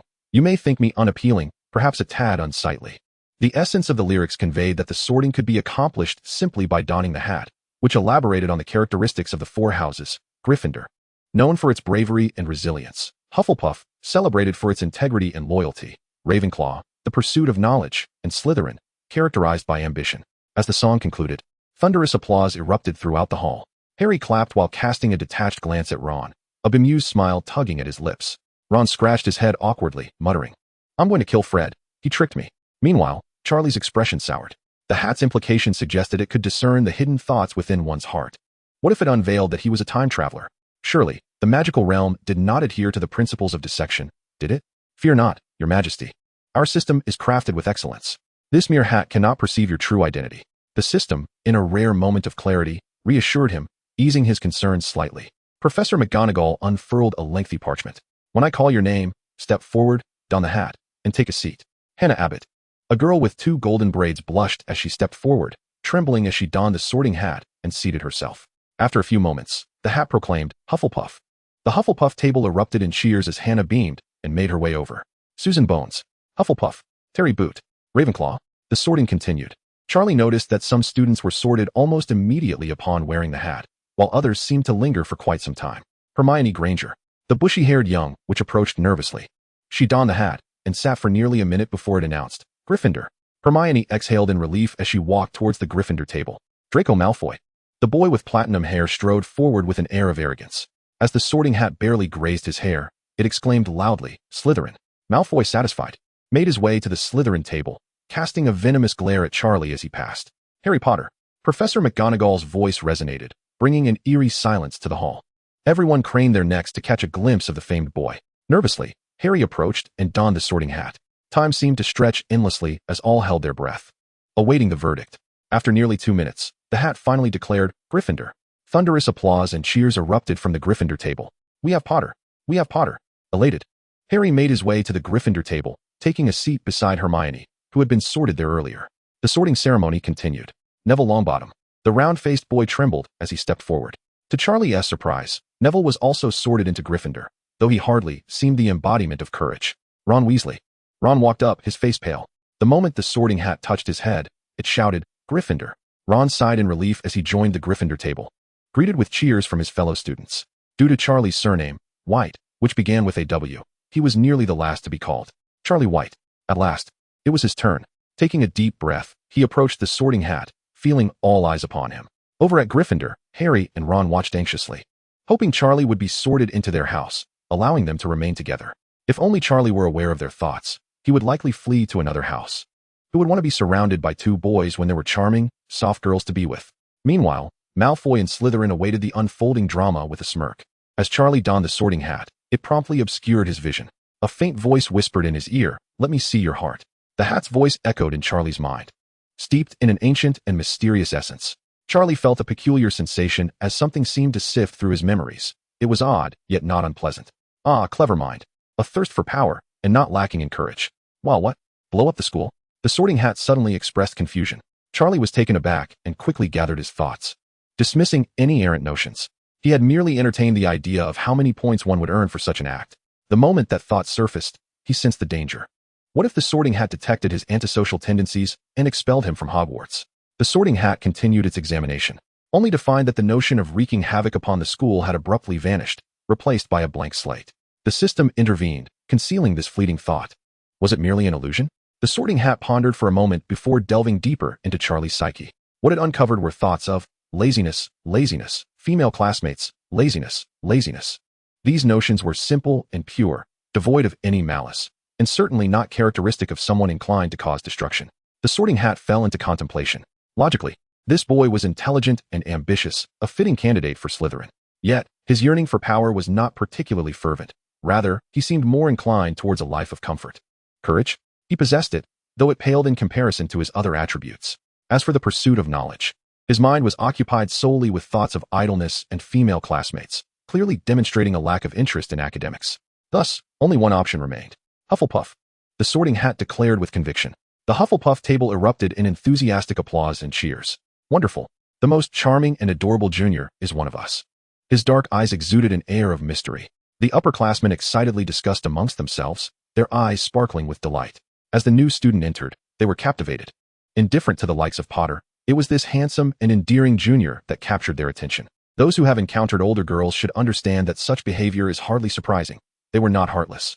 They simply enjoyed the company of a good-looking and charming boy. This enjoyment included, but was not limited to, styling his hair, applying makeup, and dressing him up. Charlie removed the Sorting Hat, somewhat astonished as he gazed towards the Hufflepuff table. Truth be told, he had anticipated being sorted into Slytherin or Gryffindor, never expecting Hufflepuff. However, upon reflection, it was not a bad outcome. The Hufflepuffs seemed gentle, and the upperclassmen appeared quite amiable. Over at Gryffindor, Harry and Ron looked on with disappointment. What a pity that Charlie was not placed in Gryffindor, Ron sighed. True, but Hufflepuff is quite nice. At least we'll still see each other often, Harry reassured him. Fred and George expressed even greater dismay. Oh, that blasted Sorting Hat must be losing its mind, sending our like-minded companion to Hufflepuff. They held no disdain for Hufflepuff. They merely believed Charlie was better suited for Gryffindor. Meanwhile, in Slytherin, Malfoy scoffed. Hufflepuff, truly a house of weaklings. Charlie descended from the podium, nodding towards Ron and Harry. He then found a seat at the Hufflepuff table, immediately surrounded by enthusiastic upperclassmen. Hello, Junior. I'm Cedric Diggory, a third year. A handsome boy extended his hand, wearing a warm smile. Charlie White, a pleasure to meet you. I am Jenny, a fourth grader. The girl who was sorted into Hufflepuff just now is my cousin. A blonde girl pointed to Hannah Abbott a few seats away. I am. The upperclassmen from Hufflepuff eagerly introduced themselves, and the atmosphere was incredibly lively. Once the sorting ceremony concluded, Dumbledore rose and approached the front of the stage. The entire hall gradually fell silent. Welcome, everyone, Dumbledore exclaimed, arms wide open, his eyes sparkling with enthusiasm. Welcome to the new term at Hogwarts. Before the feast commenced, I would like to share a few words. All attention was focused on this legendary headmaster. Dumbledore cleared his throat. Fools. Crybabies. Rubbish. Twist. The hall plunged into a deep silence. The students exchanged puzzled glances, unsure of the meaning behind the headmaster's words. Charlie was taken aback. Was this old man conversing with the fairies? Was this not a technique from the Northeast? Could it be that the Northeast of England was similarly peculiar? However, he had no time to ponder, as an array of mouth-watering food suddenly appeared on the table. Roast beef, roast chicken, pork chops, lamb chops, sausages, steaks, and an assortment of vegetables, puddings, fruit tarts, and chocolate cakes, so lavish it was dizzying. Charlie's eyes lit up. Although British cuisine often leaves much to be desired, the dishes on the table were not confined to British fare. Most were exquisite French and Italian delicacies. Moreover, having lived in an orphanage prior, he had seldom experienced such a sumptuous meal. Charlie immediately transformed into a voracious eater, indulging extravagantly. The sensation of tender meat juices bursting in his mouth was utterly intoxicating. Chapter 11. The sorting concludes. The night adventure begins. With his stomach now content, Charlie finally had the leisure to observe the teachers at the staff table. Professor McGonagall was no stranger to him, and then there was the portly Hagrid. Alongside a diminutive figure resembling a fairy, a person wrapped in a headscarf who appeared timid, and a middle-aged man with greasy hair. With the seemingly eccentric old man Dumbledore in the center. While they all appeared rather unconventional, this was the magical world, where the unusual was merely a norm. As Charlie was observing, he suddenly noticed the greasy middle-aged man fixating on the Gryffindor side. Wasn't Professor McGonagall the head of Gryffindor? Why was this fellow staring incessantly at the students? Nearby, Jenny, noticing his curiosity, explained, "That is the head of Slytherin House, and also the potions master, Severus Snape." Charlie's realization dawned upon him, and he remarked, as the head of Slytherin, yet so concerned about Gryffindor, he must be quite a warm-hearted professor. Jenny nearly choked on her pumpkin juice. Warm-hearted? Snape? Could those two words ever coexist? Once Charlie interacted with Snape, he would understand just how warm-hearted he truly was. As everyone finished their meals, Professor Dumbledore stood up and clapped his hands. Now that everyone has satisfied their hunger, I must remind you all, if you wish to avoid unforeseen misfortunes and agonizing demise, please refrain from entering the corridor on the right side of the 4th floor. The students fell into a hush, with only a few chuckles breaking the silence. Clearly, this warning held significant deterrent power over the students. However, Charlie's eyes sparkled with intrigue. To his ears, the admonition morphed into an irresistible invitation. One must explore the corridor on the right side of the 4th floor. He envisioned the specter of a tyrant beckoning him forth. Curiously, he nudged Jenny's arm. "Senior, what lies on the 4th floor?" Jenny furrowed her brow in contemplation. "I am not certain. This rule has never existed before. However, since Professor Dumbledore has spoken thus, there must be peril involved. Do not stray, be obedient." Charlie nodded in feigned compliance, while secretly plotting his expedition. As the banquet concluded, the students from each house were escorted back to their dormitories by their prefects. First-year students, follow me. The Hufflepuff prefect waved his hand, leading Charlie and his companions away from the hall. The Hufflepuff dormitory resided in the basement, yet it was not as damp as Slytherin's. Situated on the lower ground floor, it offered warmth in winter and coolness in summer, perfectly suiting Hufflepuff's gentle nature. The prefect approached a cluster of large wooden barrels in the corner of the corridor and struck the bottom of the second barrel in the second row in a specific rhythm. Thump, thump, thump, thump, thump. The lid of the barrel swung open, revealing a passage leading to the basement. Remember this rhythm, Helga Hufflepuff. If you strike incorrectly, the barrel will spray vinegar, leaving you drenched, the prefect cautioned. Charlie nodded, following the group into the passage. The decor of the Hufflepuff common room was inviting, with a predominant yellow hue complemented by warm lighting and an abundance of plants. Portraits of Helga Hufflepuff adorned the walls, and the low ceiling fostered a cozy, home-like atmosphere. A circular door led to the boys' and girls' dormitories, engraved with a honey-colored badger. "We Hufflepuffs may not be as valiant as Gryffindors, as ambitious as Slytherins, or as knowledge-seeking as Ravenclaws," the prefect addressed the gathering. "But we are loyal, diligent, and above all, united. Many legendary wizards have emerged from Hufflepuff. Here, everyone is family." As Charlie absorbed these words, warmth enveloped his heart. Regardless of past or present, he had always been solitary, and he found himself powerless against such a comforting sentiment. The prefect proceeded to outline several rules for the common room before guiding the new students to their dormitories. Due to the late hour following the banquet, students typically would engage in conversation and socializing in the common room, but this evening, everyone eagerly anticipated the respite of their chambers. Upon entering the boys' dormitory, they found a circular room furnished with 3 four-poster beds, draped in alternating yellow and black curtains. Beneath each bed lay the students' suitcases. Charlie found his bed, and on the left was a boy named Justin Finch Fletchley. This lad appeared quite exhilarated, chattering incessantly. "I was originally destined for Eton, but upon receiving the letter from Hogwarts, I changed my mind. After all, magic is mightier than anything, isn't it?" His other roommate, Ernie Macmillan, was a pure-blood wizard, yet he did not share Malfoy's disdain for Muggle-born wizards. Instead, he listened with curiosity to Justin's words, occasionally inquiring about matters related to Muggles. Once Charlie had organized his belongings and donned his pajamas, he climbed into the soft bed. The sensation was delightful, far more comfortable than the hard little beds at the orphanage. Ernie, turning over in the adjacent bed, suddenly recalled something and peeked over at Charlie. "Oh, right, Charlie. Today on the train, I saw Malfoy scurrying out of your compartment, looking quite flustered. You didn't have a hand in that, did you?" The glint of gossip sparkled in Ernie's eyes. Charlie merely nodded, unabashed. "That was indeed me. What of it?" "Oh my God," Justin exclaimed, instantly alert and sitting up. "You're so formidable. Are you a pureblood wizard too? Charlie shook his head. I come from an orphanage and am unaware of who my parents are. Whether I am pureblood or not remains a mystery to me. Ernie's expression grew serious. Charlie, you must be cautious. The Malfoys are not to be trifled with. They were once servants of the Dark Lord. However, at Hogwarts, there is little to worry about. Dumbledore will protect all young wizards. Justin looked bewildered. Who is the Dark Lord? Sounds rather impressive. Ernie widened his eyes. The Dark Lord? You mean you don't know? He is a truly wicked fellow. If it weren't for Harry Potter vanquishing him, we would still be living in his shadow. Justin scratched his head. But why is he called the Dark Lord? How mysterious is he? Ernie momentarily faltered, the chasm between their worlds making communication challenging. Charlie, lazily interjecting, offered a metaphor. As mysterious as Victoria's secret. Justin nodded in sudden understanding, while Ernie remained perplexed. Who is Victoria? What secrets does she hold? Justin and Charlie exchanged glances, unable to suppress their laughter. Ernie, come Christmas, I shall gift you a piece of Victoria's secret. Justin patted his shoulder. As their conversation continued, drowsiness began to envelop the trio.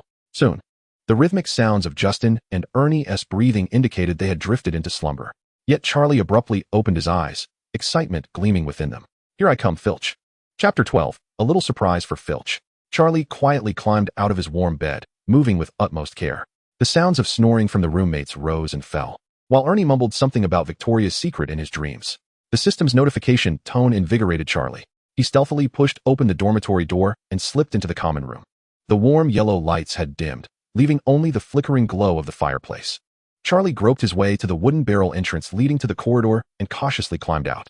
He ascended the stone steps, intent on heading straight to the 4th floor. The more Dumbledore forbade him, the more points he would inevitably earn for breaking the rules. As for danger, if that place were truly perilous, would Dumbledore allow it to exist? From Charlie's understanding of the teaching profession, tales of dire consequences were merely bluster, just as teachers often warned. Failing to study would lead to ruin. Neglecting assignments would bring calamity. Even if danger were real, Charlie felt confident in his ability to cope, bolstered by the system. However, the staircases of Hogwarts were notoriously unpredictable. As he reached the 2nd floor, the stone steps began to sway beneath him. Startled, Charlie quickly grasped the handrail. The staircase leisurely changed direction, depositing him in a completely unfamiliar corridor. What on earth? Charlie furrowed his brow and surveyed his surroundings. The portraits here were sound asleep, and moonlight spilled through the glass windows, casting a serene ambience. Gritting his teeth, he pressed onward in search of a route to the 4th floor. Yet again, he encountered a moving staircase, which this time unceremoniously transported him to a corner on an unknown floor. Was this cursed staircase? Charlie couldn't help but mutter his frustration. Young wizard, why are you roaming about instead of sleeping? A sudden voice startled Charlie. He whipped around, fearing he had been caught by a teacher, only to discover a knight in a portrait engaging him in conversation. The rotund knight, clad in silver armor, leaned casually against the frame. By the looks of you, a newly admitted young wizard, daring to wander on your first night. Surely a Gryffindor student. I am, Charlie replied, seizing the opportunity to assert himself. Indeed, I am a Gryffindor student. Ha ha ha. The knight erupted in laughter. I knew it. Your house's young wizards are notoriously rebellious. But I appreciate it. That embodies the valiant spirit of a knight. Charlie seized the moment. Dear knight, might I inquire how to reach the 4th floor? The knight, pleased by Charlie's inquiry, raised his finger to indicate the left corridor. Proceed from there, ascend the stairs to the right, and continue straight if you encounter stairs to the left. However, mid-sentence, his hand suddenly faltered, and he redirected it to the right. No, it should be that way. Charlie dismissed the knight's momentary lapse as mere confusion. After all, it is merely a portrait, having hung for several centuries, so a muddled mind is quite understandable. Thank you, Sir Knight. Charlie waved to the knight and briskly made his way down the corridor on the right. In the headmaster's office, Dumbledore chuckled softly at the framed painting on the wall. Little fellow, you cannot allow anyone in there, not a soul. From another portrait nearby, an elderly wizard poked his head out. Albus, if you wish to prevent anyone from entering, why did you mention it in the first place? Dumbledore stroked his long beard thoughtfully. Because I only wish for specific individuals to enter. Very well, you are the headmaster, the old wizard shrugged. Of course, you have the final say. You can dictate how the staircase turns, and which doors remain shut. A mischievous glint flickered in Dumbledore's eyes. Some matters must unfold at the appropriate moment. Meanwhile, Charlie was still stumbling through the labyrinth of Hogwarts. Following the direction given by the fat knight, he found himself increasingly bewildered. Why does this corridor seem so familiar? Upon reaching the end, Charlie was taken aback. Before him stood the large wooden barrels, and beyond them lay the Hufflepuff common room. He had inadvertently made a considerable detour and returned to the 1st floor. Blast it! Charlie exclaimed, unable to contain his frustration. That rotund knight dared to deceive me. Infuriated, he turned to confront the portrait. I swear, I'll turn Harry Potter's name backward if I don't dismantle that frame today. But before he could take more than a few steps, a door beside him swung open. Two hands reached out and pulled Charlie inside. Shoo! A familiar voice whispered. Upon closer inspection, Charlie was astonished to find the Weasley twins. Fred and George were looking at him with gleeful anticipation. I knew it. Charlie would definitely sneak out at midnight, Fred proclaimed triumphantly. All right, you win. I thought he would be too tired today and retire early, George shrugged helplessly. Charlie, perplexed, asked, What are you doing here? We came specifically to find you, remember? We discussed it on the train, George replied, glancing at the direction from which Charlie had arrived. How did you come from that way? The Hufflepuff common room should be over there. Charlie raised his hands in exasperation. Don't even mention it. I intended to check out the 4th floor, but I got lost in the castle. I asked the fat knight for directions. And that blundering fool pointed me completely in the wrong direction, leading me in circles back to this spot. Fred and George exchanged amused glances, unable to contain their laughter. Ha ha ha, you were tricked by the fat knight. Fred chortled, slapping his thigh. Oh, that must be Sir Cadogan. His wits are indeed rather dull, George explained. But you want to go to that place on the 4th floor? Exactly. The more Dumbledore forbids it, the more I yearn to see it. Excitement sparkled in Charlie's eyes. Fred raised an eyebrow, exclaiming, Great minds think alike. We were also intending to visit the 4th floor, but were met with disappointment. What do you mean? Charlie inquired. His curiosity piqued. George sighed. On every path leading to the right corridor of the 4th floor, there is invariably a door that remains locked. Either it is sealed by magic, or the staircase inexplicably changes direction. Charlie was momentarily taken aback. Surely that place couldn't harbor any genuine danger? Was Dumbledore, that white-bearded old man, truly so sinister? Disrespecting one's elders, harboring ill thoughts towards the mentor, what a foolish king. Well, it seems the system is even more ominous. The system chose silence, prompting Charlie to smirk and turn to the twins. So what are your plans now? George's eyes gleamed with mischief. We intend to give Filch a little surprise. The name Filch triggered a memory for Charlie, recalling the figure lurking behind the professors at the banquet, notorious for his poor reputation. Indeed, Fred exclaimed, rubbing his hands together in excitement. Old Filch has had it out for us since last semester, blaming us for every misdeed. Though, to be fair, many of those misdeeds were indeed ours, George interjected. Even so, we did discover some good treasures in his room. But that does not preclude us from expressing our gratitude with an explosive toilet seat. Charlie's eyes instantly lit up. Count me in. The trio synchronized in their enthusiasm and immediately set their plans in motion. Fred and George, evidently more familiar with the labyrinthine paths of Hogwarts, led Charlie through a series of twists and turns until they soon arrived near Filch's quarters. Do you see that restroom over there? George pointed to a door across the corridor. It was supposed to be a public toilet, but Filch always uses it, which has deterred all the students from approaching. So now, it has essentially become his private restroom, Fred remarked with a mischievous glint. It's time for him to taste some retribution. Nodding in agreement, Charlie stealthily followed the twins toward the door. Fred produced what appeared to be an ordinary toilet seat from his pocket, though it faintly shimmered with magical energy. Once someone sits on this, it will explode with a burst of colorful paint, George explained in a hushed tone. Moreover, this paint cannot be washed away by conventional means. It will take at least a week to fade. Where did you acquire such a remarkable device? Charlie couldn't help but give a thumbs up, marveling at such a brilliant invention. A true masterpiece of mischief. This was concocted by Fred and me, George proudly declared. This revelation took Charlie by surprise. These two students had managed to create such an ingenious prank toy. Give them 2 more years, and they would surely soar to new heights, truly the ministers of engineering. The trio quietly pushed open the restroom door, and indeed, it was unoccupied. Fred swiftly removed the old toilet seat and replaced it with their specially designed contraption. At that moment, a sharp and piercing laugh suddenly echoed through the air. Ha ha, the little wizards are up to no good. The little wizards are up to no good. Peeves the poltergeist abruptly emerged from the ceiling, pointing at the trio and shouting loudly. Damn it. Fred's expression shifted dramatically. That scoundrel Peeves. George also appeared flustered. However, Charlie reacted the quickest, his wand materializing in his hand. Silencing charm. He was uncertain whether the spell would affect this unexpected apparition, but he figured it was worth a shot. A beam of blue light shot toward Peeves, striking him squarely. Peeves opened his mouth, intending to continue his raucous outburst, only to find himself utterly mute. He clamped his hands over his mouth in terror, performing a somersault in midair. Fred and George exchanged astonished glances. Well done, Charlie. Yet Charlie's demeanor remained grave.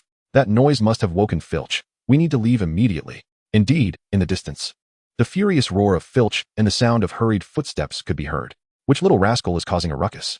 Stop right there. The three promptly dashed out of the restroom, led by Fred and George, embarking on a frantic escape. This way. Fred pointed toward a side corridor. The trio sprinted into the narrow passage, followed by a series of twists and turns. Charlie became utterly disoriented, relying solely on the Weasley brothers to guide him. Fortunately, the two were well versed in the castle's layout and soon distanced themselves from Filch. Once they confirmed their safety, they paused to catch their breath. "We did it," George exclaimed, triumphantly raising his fist. "Tomorrow, when Filch sits on the toilet, it will surely be spectacular." Fred's face mirrored his excitement. Charlie envisioned the scene, unable to suppress a laugh. "Your Majesty teases the royal guard, vandalizes property, foolish monarch points too." The system's notification further lifted Charlie's spirits. However, the grand spectacle would have to wait until Filch triggered the bomb the following day. This collaboration evidently brought the trio closer together. "Charlie, your spell back there was quite impressive," Fred complimented. "Oh, it was nothing. Be sure to call me for any future escapades. Already looking forward to the next one." "Are we? Such strong desires for a lad," George teased. "Fear not. We will undoubtedly do our utmost to indulge you," Fred assured him. The three continued their conversation, with Fred and George introducing Charlie to various secret passages and shortcuts within the castle. Charlie diligently noted each location, knowing that this information would prove invaluable for his future nighttime adventures. Time slipped away unnoticed, and as the first faint light of dawn appeared on the horizon, the trio finally realized that morning was approaching. "We should head back. If we don't return to the dormitory soon, we'll be discovered," George remarked, glancing out the window. Fred patted Charlie on the shoulder. "Tonight was a blast. Remember to include us in any fun activities in the future." "Absolutely," Charlie replied with a smile. "And you too. Don't forget me if something exciting comes up." The three parted ways at the corridor's fork, each returning to their respective houses. Upon entering the Gryffindor common room, Fred exclaimed, "Charlie should really join us in Gryffindor." Indeed, the Sorting Hat must have been rather confused to place him in Hufflepuff. "I believe Ron is the one who truly belongs in Hufflepuff." They exchanged amused glances and erupted in laughter. Meanwhile, Charlie stealthily climbed back to the Hufflepuff common room and then to his dormitory. His roommates were still fast asleep, with Ernie even mumbling in his dreams. Charlie shed his outer garments and nestled into the warmth of his bed. "Little servant, let us draw. Give me one draw after another." "Your Majesty, drawing one by one is quite exhausting. We could draw in succession." "No, I want one by one." "Foolish monarch, are you insulting me?" "I dare not, my lord." "Hurry, draw." "Congratulations, Your Majesty, you have drawn the floating charm, proficiency level 20. "Congratulations, Your Majesty, you have drawn the flock of birds, proficiency level 100.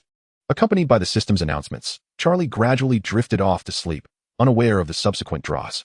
"Congratulations, Your Majesty, you have drawn Animagus, self-selected form. I can't take it. Whip me mercilessly with your demands for updates. Do not treat me as a human." Chapter 13. Cat Cuddling in Transfiguration Class. The morning sun poured into the Hufflepuff dormitory, and Charlie was dragged from his cocoon by Ernie and Justin. "Get up. We're going to be late for Transfiguration class," Ernie urged, pacing anxiously. "This is the very first lesson of the term. Professor McGonagall is no pushover. I hear she is particularly strict." Charlie, his eyes still bleary and his mind foggy from the previous night's escapades with the Weasley twins, mumbled, "Just 5 more minutes." He buried his face into his pillow, his voice muffled. "No way." Ernie yanked the blanket away from him. "Do you know? I heard from an upperclassman that a student was late on the first day and was turned into a frog by Professor McGonagall, remaining so for an entire week." Justin chimed in, "I heard it was a skunk." "Whatever it was, it sounds terrifying," Ernie insisted. Reluctantly, Charlie sat up and rubbed his eyes. All right. I'm getting up." The three hurriedly freshened up, grabbed their bags, and dashed towards the classroom. Along the way, Ernie incessantly recited the significance of transfiguration and how strict Professor McGonagall was. She is the head of Gryffindor and reputed to be exceptionally skilled in transfiguration. The transfiguration classroom was located on the 2nd floor of the castle, and they arrived just before the bell rang. The classroom was already populated with numerous students, including first-year newcomers from Hufflepuff and Ravenclaw. Ernie pulled Charlie directly to an empty seat in the front row, with Justin following closely behind. "Why sit in the front row?" Charlie complained. "Isn't sitting in the back preferable?" "Of course we must sit in the front," Ernie replied earnestly. "This way. We can hear better and see the content on the blackboard clearly." Charlie rolled his eyes but complied, settling down. "Where's the teacher?" Justin glanced around. Noticing the podium was unoccupied, Charlie rested his head on the desk, his eyelids growing heavy. "Perfect, I'll just catch a bit more sleep." No sooner had he spoken than he buried his head in the crook of his arm, his breathing soon becoming steady. Ernie nudged him, but when he found Charlie unresponsive, he decided to let him sleep a little longer. After all, Professor McGonagall had yet to arrive. They could awaken Charlie once she came. Justin smirked. "You're quite the brother," letting him snooze in the front row. Just then, a tabby cat silently slipped through the door and gracefully leapt onto the podium. Its back bore a unique pattern, and it had spectacles-like markings around its eyes, giving it a notably serious demeanor. "Wow, what a lovely cat," a Ravenclaw girl whispered in awe. The tabby surveyed the classroom. its gaze ultimately landing on the slumbering Charlie in the front row. It narrowed its eyes, its tail swaying gently, before leaping down from the podium and elegantly approaching Charlie's desk. Ernie and Justin watched the feline in curiosity, wondering where it had come from. Is it Professor McGonagall's pet? Ernie whispered. Justin shrugged. Perhaps. It seems quite intelligent. The tabby jumped onto Charlie's desk, sitting upright with its tail neatly curled around its body. It stared at Charlie for a moment before extending a paw and gently tapping his head. Charlie remained unresponsive, lost in his dreams. The tabby appeared slightly puzzled. After all, it was class time, and its schedule was correct. It tapped Charlie's head again, this time with a bit more force. Still, there were no signs of him waking. He merely mumbled indistinctly in his sleep. The tabby's tail began to sway, a glimmer of sternness flashing in its eyes. Just as it prepared to strike again, Charlie stirred in his slumber. His arm reached out, and in an instant, he pulled the tabby into his embrace, as if cradling a plush toy. He adjusted his position, resting his head on the cat's soft body, sinking back into a deep sleep. The system's voice failed to rouse Charlie, eliciting only a couple of murmurs from him. The tabby stiffened, its eyes wide in surprise at this sudden turn of events. It attempted to wriggle free, but Charlie held on too tightly, and not wishing to harm a student with its claws, it found itself momentarily immobilized. Ernie and Justin gaped at the scene, uncertain whether to rescue the bewildered cat. That cat is truly well behaved, Justin remarked softly. My mother once cared for a cat that would scratch anyone who dared to touch it. Ernie nodded in agreement. Indeed. It was quite docile. I wonder whose pet it is. I too wish to have such a cat. Strangely, Ernie felt as though the tabby cat cast a somewhat menacing glance in their direction, as if imbued with a warning. A shiver ran down his spine. Do you not find that this cat's gaze possesses a hint of humanity? Ernie whispered to Justin. The tabby cat swished its tail across Charlie's nose, attempting to awaken him. The furry appendage tickled Charlie's nose, prompting him to furrow his brow and finally rouse from his slumber. Blinking in confusion, he discovered himself cradling a cat, momentarily taken aback. Seizing the opportunity, the tabby slipped free, nimbly leaping off the table and darting out of the classroom. Charlie stared blankly in the direction of the cat's disappearance before turning to Ernie and Justin. What just happened? Why was I holding a cat? Ernie sighed in relief. Thank heavens you're finally awake. That cat appeared from nowhere, and you embraced it while you were asleep. Justin also breathed a sigh of relief. If Professor McGonagall had seen you dozing in class, you would certainly have lost points. They had witnessed Professor McGonagall's stern demeanor during the sorting ceremony the previous day. Before long, the classroom door swung open, and Professor McGonagall strode in with purpose. Ernie noticed her brisk pace and the disheveled state of her robes, as though she had just been through a tumultuous ordeal. He was startled by his own thoughts. After all, she was the head of Gryffindor. Who could possibly have bested her? Dumbledore? Silence. Professor McGonagall rapped her wand against the podium, and the classroom fell instantly silent. Welcome to Transfiguration class. I am Professor Minerva McGonagall. Her voice was grave and articulate. Transfiguration is one of the most complex and perilous forms of magic taught at Hogwarts. Anyone who disrupts my class will be asked to leave and never return. With that, she flicked her wand, transforming the podium into a pig that grunted loudly. The students were momentarily taken aback, and none dared to question Professor McGonagall again. Let us turn to our textbooks and examine the 5 principal exceptions to transfiguration. Professor McGonagall's voice resonated throughout the classroom, though she harbored a sense of vexation. Her intention to frighten the first years by becoming a tabby had been thwarted by Charlie's interruption. Embarrassed by the loss of dignity before so many students, she felt reluctant to revert to her original form in front of them, opting instead to step outside and transform back into a human. Meanwhile, Charlie sat upright, though his mind wandered elsewhere. The moment Professor McGonagall commenced her lecture, an overwhelming wave of drowsiness washed over him. The previous night's escapade had deprived him of sufficient rest, and now his eyelids felt heavy. Professor McGonagall glanced in Charlie's direction, observing him seated properly, engrossed in his textbook, his legs trembling incessantly. Assuming he was diligently engaged in the lesson, she continued her instruction. Unbeknownst to others, Charlie had been asleep for quite some time. Even in slumber, he sat upright, his legs rhythmically shaking, a skill honed over many years of schooling. The system's notification chimes occasionally echoed in Charlie's mind, yet he remained blissfully oblivious to them, lost in the realm of dreams. As the lesson progressed, the theoretical knowledge had been largely absorbed. Now, we were to embark on our first practical exercise. Professor McGonagall waved her wand, and a matchstick materialized before each student. Today's task was to transfigure this matchstick into a silver needle. Remember the incantations and gestures I just demonstrated. The students eagerly grasped their wands, attempting the transformation spell. The classroom soon resonated with the sounds of incantations and the sighs of failure. Ernie gently nudged Charlie. Wake up. Professor McGonagall wants us to turn the matchstick into a silver needle. Charlie remained unresponsive. Ernie, now in a state of panic, shook Charlie's shoulders vigorously. beads of sweat forming on his brow. Noticing the disturbance, Professor McGonagall set down her lesson plan and approached Charlie. "Mr. White, how is your progress?" she inquired with a serious tone. Ernie's face turned pale with fright, while Justin stood nearby, too anxious to speak. However, to their astonishment, upon hearing Professor McGonagall's voice, Charlie instantly opened his eyes, as if he had never been asleep. "Good afternoon, Professor," he greeted with a polite smile, his voice surprisingly alert. Professor McGonagall raised an eyebrow. "What was the task I assigned, Mr. White?" Charlie, still disoriented, had no idea. His recent behavior was merely a result of another remarkable skill. The moment he heard his name in class, he could awaken instantly, appearing as though he had never drifted off. Blinking, he swiftly processed the bustling atmosphere of the classroom, filled with spells and classmates brandishing their wands. "To transfigure the matchstick into a silver needle, Professor," Charlie replied with unwavering confidence. Professor McGonagall's brow arched slightly, a flicker of surprise crossing her gaze. "Since you are aware of the task, why have you not begun, Mr. White?" Charlie flashed a self-assured smile. "Because I already know how to do it, Professor." The moment those words escaped his lips, not only did Professor McGonagall freeze in place, but his fellow classmates also paused, turning to look at Charlie in disbelief. Ernie and Justin were particularly dumbfounded, having witnessed Charlie's uninterrupted slumber throughout the entire lesson. Oh no. Now it wasn't he just sleeping in class, it was deceiving the teacher as well. Professor McGonagall pressed her lips together, her expression turning grave. She had a strong impression of Charlie, having personally guided him into the magical realm. Initially, she had held a favorable view of him. Yet the last thing she wished to see was a student lying in class. "Is that so?" Professor McGonagall's tone grew markedly cooler. "Now, please demonstrate for everyone." The classroom fell into a hushed silence, all eyes fixated on Charlie. Ernie, his palms clammy with anxiety, genuinely worried for his new roommate. Charlie remained unresponsive, merely grasping his wand and giving it a gentle flourish. "Transfigure the matchstick," he murmured softly. The match on the table quivered slightly, then, under the watchful gaze of all present, transformed into a gleaming silver needle. A collective gasp arose from the class. Even Professor McGonagall widened her eyes in astonishment. She reached out to take the needle, examining it meticulously, confirming it was indeed a flawless silver needle, devoid of any trace of the matchstick. "Impressive, Mr. White."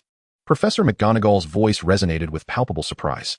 She had not anticipated that Charlie would be adept in transfiguration. After all, even pure-blood wizards, steeped in such knowledge from an early age, often found it challenging to succeed in their first lesson, let alone a wizard of Muggle origin. It seemed Charlie had diligently prepared over the summer, and with this thought, she cast him an appreciative glance. Professor McGonagall held a particular fondness for students who exhibited a passion for learning. "Hufflepuff gains 5 points for Mr. White's outstanding performance in transfiguration," she declared, then turned to address the entire class. "Do you see? This is the result of diligent study and practice." Ernie and Justin stared at Charlie in astonishment, their expressions akin to witnessing a flying pig. "Wait, you can earn points for sleeping in class?" The bell rang, and Charlie finally shook off his stupor. Professor McGonagall tucked away her wand and surveyed the classroom. "Today's assignment is to practice transforming matchsticks into silver needles and to write an essay on the process. I will check everyone's progress in the next class." The students began packing their bags, preparing to leave the classroom. Justin lamented the difficulty of the assignment, having never written an essay before. The three of them exited the classroom, Ernie still chattering on about Charlie's talent. Upon returning to the Hufflepuff common room, Charlie found a corner to sit and began to review the rewards from the lottery the previous night. "So what did you draw last night, Your Majesty?" "Last night you obtained proficiency in the levitation charm at 20, proficiency in flock of birds at 100, proficiency in transfiguration at 50, and the animagus." The system rattled off a long list, leaving Charlie somewhat bewildered. Wait, focus on what this animagus is." An animagus is a form of advanced transfiguration that allows a wizard to transform into a specific animal form. This is an exceedingly rare gift. There are no more than 7 registered animagi in the entire British magical community. Charlie's eyes sparkled with excitement. "Transform into an animal? I want to become an Eastern dragon." "Unfortunately, Your Majesty, the animagus produced by the system can only transform into magical creatures that exist within this world." "Then what is the point?" Charlie, filled with disappointment, patted his thigh. Justin, grinning widely, withdrew his hand from his own leg. "Can you really pat your own thigh?" Charlie quipped nonchalantly. "I'll let you copy my homework." "Dad, could you give it a couple more pats? Otherwise, I want to feel secure about copying." In an instant, Justin's demeanor shifted. It was evident that Charlie's shape-shifting abilities were quite remarkable, and his homework must be exceptional. With thoughts swirling in his mind, Charlie attempted to distract Justin. He had initially envisioned transforming into a divine dragon from Eastern mythology, an entity capable of soaring through the heavens and diving into the seas, a being of unparalleled strength. However, he soon realized he could only morph into creatures that existed in this world. Your Majesty need not be disheartened. Among the wondrous beings of this world, there are indeed many formidable entities.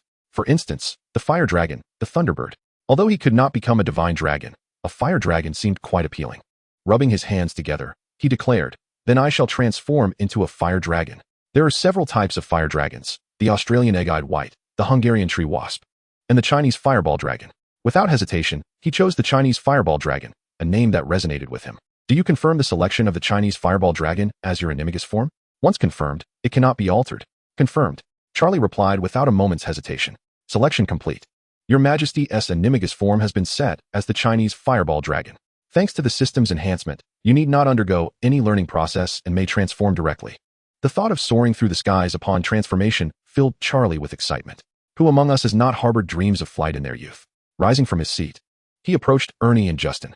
"I'm stepping out for some fresh air. You guys can continue with your homework. Shall we join you?" Ernie inquired, lifting his head. "No need. I'll just take a casual stroll." With a wave of his hand, Charlie briskly exited the common room. He walked purposefully along the corridor. His destination set on the Forbidden Forest. It was a secluded place, perfect for testing his newfound abilities. Chapter 15. The initial transformation experience in the Forbidden Forest. Before long, Charlie arrived at the forest's edge. Towering trees stood densely packed, their thick canopies allowing scarcely any sunlight to penetrate. An aura of mystery and danger enveloped the area, compelling one to delve into its secrets. Just as Charlie was about to step inside, a rough voice called out from behind him. "Hey, young wizard, where are you off to?" Turning around, he saw a giant-like figure striding towards him. The man stood nearly 3 meters tall, with unruly black hair and a beard that obscured most of his face, leaving visible only a pair of gentle black eyes. It was Hagrid, the keeper of keys and grounds at Hogwarts. "Hagrid, sir," Charlie greeted politely. Hagrid approached him with long strides, bending down to meet his gaze. "Oh, I recognize you. You're Charlie, aren't you? Harry's friend. Your Lumos spell is quite impressive." "Thank you for the compliment, Hagrid." "Sir," Charlie nodded. "What brings you here?" Hagrid's tone shifted to one of seriousness. "You're not thinking of entering the Forbidden Forest, are you?" Charlie blinked, feigning innocence. "I merely wish to behold the scenery here, having heard that the Forbidden Forest is truly magnificent. While admiring the view is permissible, one must absolutely refrain from entering." Hagrid shook his head gravely. "The Forbidden Forest is fraught with peril. There are werewolves, acromantulas, and countless other menacing creatures beyond your imagination. Even 7th-year students are not allowed to venture in without a teacher's accompaniment, let alone a first-year novice like yourself." Charlie nodded in agreement on the surface. However, he remained unconcerned. To his knowledge, werewolves only transform on the night of the full moon, and as for acromantulas, he could transform into a fire dragon and soar through the skies. Surely, he had no reason to fear a mere spider. Just yesterday, he had heard the Weasley twins boast about multiple forays into the forest. After all, Hogwarts is a school. If there were any genuine danger, would Headmaster Dumbledore have permitted this place to endure? Yet, he still complied verbally. "I understand, Mr. Hagrid. I shall not enter the Forbidden Forest." "Very well," Hagrid replied, nodding with satisfaction. "You should return to the castle. Lunch will be served shortly." "All right, I shall head back," Charlie responded obediently. Hagrid watched as Charlie's figure receded, nodding contentedly before turning to make his way back to his hut. Once Charlie had walked a considerable distance and confirmed that Hagrid was out of sight, he promptly altered his course. With the forest being so vast, he had no doubt he would find a way in. He circled the edge of the Forbidden Forest, eventually arriving at a secluded section on the opposite side of the castle. This area was far from Hagrid's hut and obscured by a cluster of hills, ensuring he would not be detected. Upon entering the Forbidden Forest, he immediately sensed a distinct shift. The air grew damp and chilly, with sunlight nearly entirely shrouded by the dense canopy above. Beneath his feet lay a thick carpet of fallen leaves that crunched softly with each step. Strange sounds echoed around him, the calls of birds mingling with the chirping of insects. It was indeed quite eerie, Charlie muttered. Yet his footsteps did not falter as he ventured deeper into the woods. The trees within the Forbidden Forest towered impressively. Some ancient oaks boasted trunks exceeding 3 meters in diameter, requiring several individuals to encircle them. Their bark was enveloped in vines and moss, indicating they had thrived for centuries. After approximately half an hour of wandering, Charlie finally stumbled upon a relatively open glade. This clearing was roughly the size of half a basketball court, surrounded by towering trees that formed a natural barrier. The canopy above was somewhat sparse, allowing a glimpse of a small patch of sky. "This is the spot," Charlie affirmed with satisfaction. With a flicker of intent, his body began to transform, gradually sprouting scales. The scales shimmered a vivid crimson, smooth to the touch, while a crown of golden, tassel-like spikes adorned his visage. Enormous wings unfurled, a lithe body emerged, and sharp claws took form, culminating in a majestic figure. In an instant, the transformation was complete, devoid of any discomfort, instead imparting an indescribable sense of ease. Charlie's perspective soared to new heights. Bowing his head, he realized he had entirely transformed into a colossal fire dragon. The body of the Chinese fireball dragon was even more magnificent than he had imagined, with a wingspan exceeding 12 meters and a length of 7 to 8 meters. Its entire form was adorned with rich brown scales, a long neck, and a sharply defined head, exuding an air of majesty. Charlie, brimming with excitement, flapped his wings, attempting to take flight. The immense wings stirred up a tempest, rustling the leaves around him, while smaller branches were snapped off by the force of the wind. The fallen leaves danced chaotically in the air, turning the entire clearing into a scene of disarray. His initial attempt at flight was somewhat clumsy, but he soon found his rhythm. His massive body gradually ascended, soaring higher and higher. As he broke through the treetops of the forbidden forest, the exhilarating sensation of free flight enveloped him. The wind roared beneath his wings, and the world unfurled beneath him. He could see the entire expanse of the forbidden forest, the distant Hogwarts castle, and the mountains even further away. Was this the sensation of flying? It was utterly exhilarating. But can I still cast spells in this form, little master? In principle, wizards cannot cast spells while in their animagus form, but the magic extracted by the system is not bound by such conditions. However, your majesty currently cannot wield a wand or speak. Only when the spell level reaches for silent, wandless magic be unlocked. Charlie pondered this, recalling his inquiries to the system over the summer regarding the distinctions among spell levels. Level 1 merely allowed the casting of spells. Level 2 indicated proficiency, roughly equivalent to a 5th or 6th year wizard.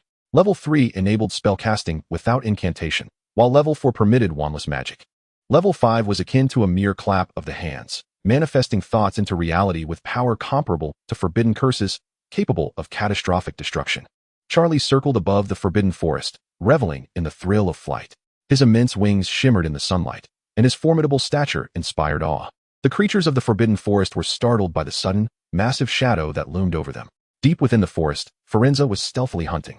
With the upper body of a human and the lower body of a horse, he was a centaur dwelling in the forbidden forest. Firenze had just spotted a plump deer and was poised to draw his bow. Suddenly, a vast shadow swept across the sky.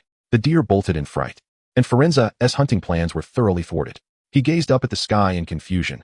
Through the dense branches, he could only discern a gigantic creature circling above. What could that be? Firenze furrowed his brow.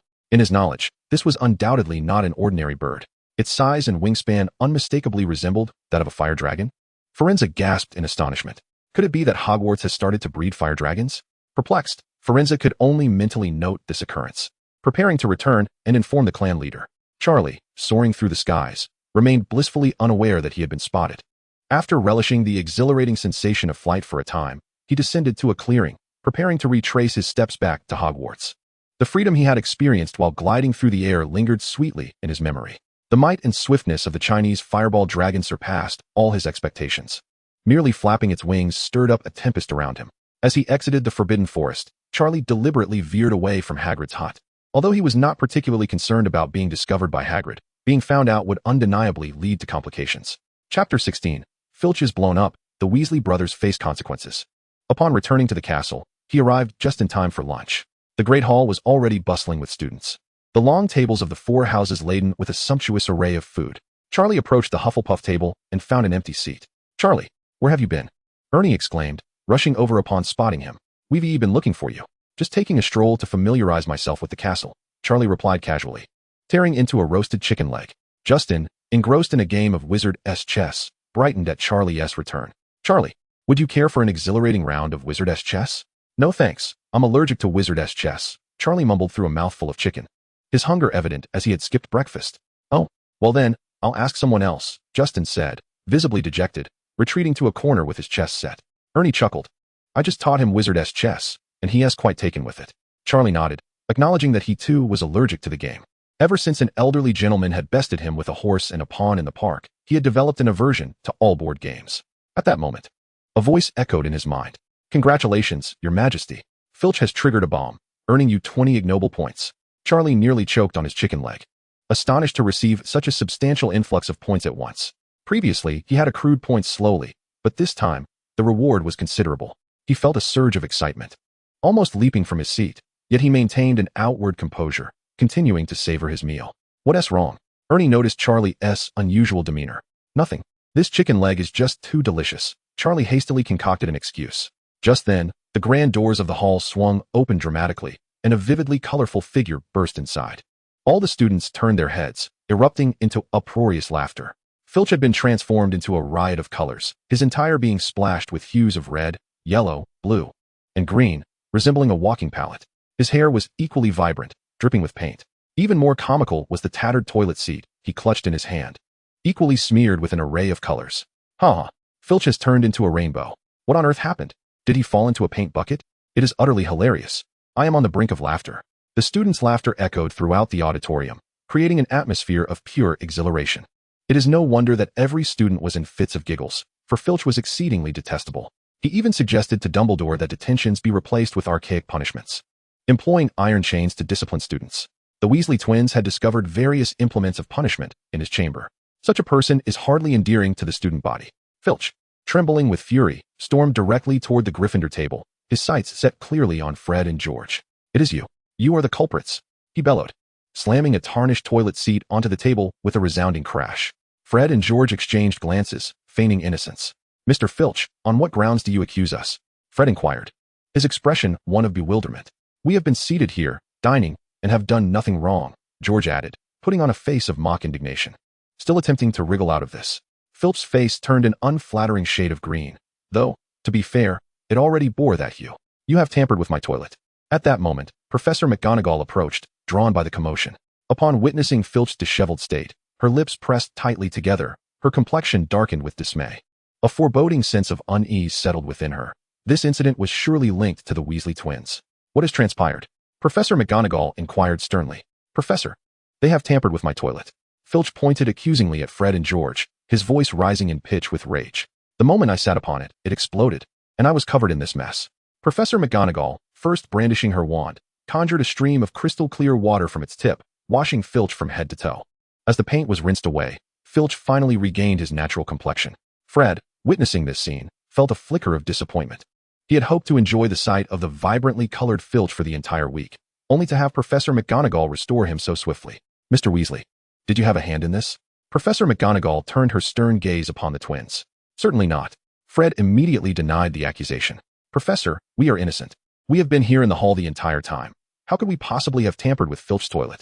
George quickly chimed in, eager to defend their innocence. Filch let out a derisive snicker, flipping the toilet seat over. You dare to deny it? Take a look at this. On the underside of the toilet seat, in gleaming gold letters, was inscribed, Weasley presents the most creative magical prank. Fred and George's faces fell at the sight of the incriminating message. Oh no, we forgot to remove the label, Fred muttered under his breath. This is a disaster, George lamented, his expression one of despair. As Professor McGonagall beheld this evidence, her countenance darkened further. The evidence was irrefutable. She could no longer absolve these two students, nor did she wish to. Mr. Weasley, do you have anything to say? Professor McGonagall's voice was as frigid as ice. Fred and George exchanged glances, realizing that further argument was futile. All right, it was us, Fred reluctantly admitted. Last semester, Mr. Filch was always bothering us, and we wanted to retaliate. That is not an excuse for your mischief. Professor McGonagall retorted angrily. 50 points from Gryffindor. Fred and George. 1 month of detention each. With those words, the hall fell into a profound silence. The Gryffindor students wore expressions of shock. On the very first day of school, their house had been docked 50 points, plunging them into negative territory. 50 points? A Gryffindor student exclaimed. That is far too much. Our house cup is surely doomed now. A month of detention?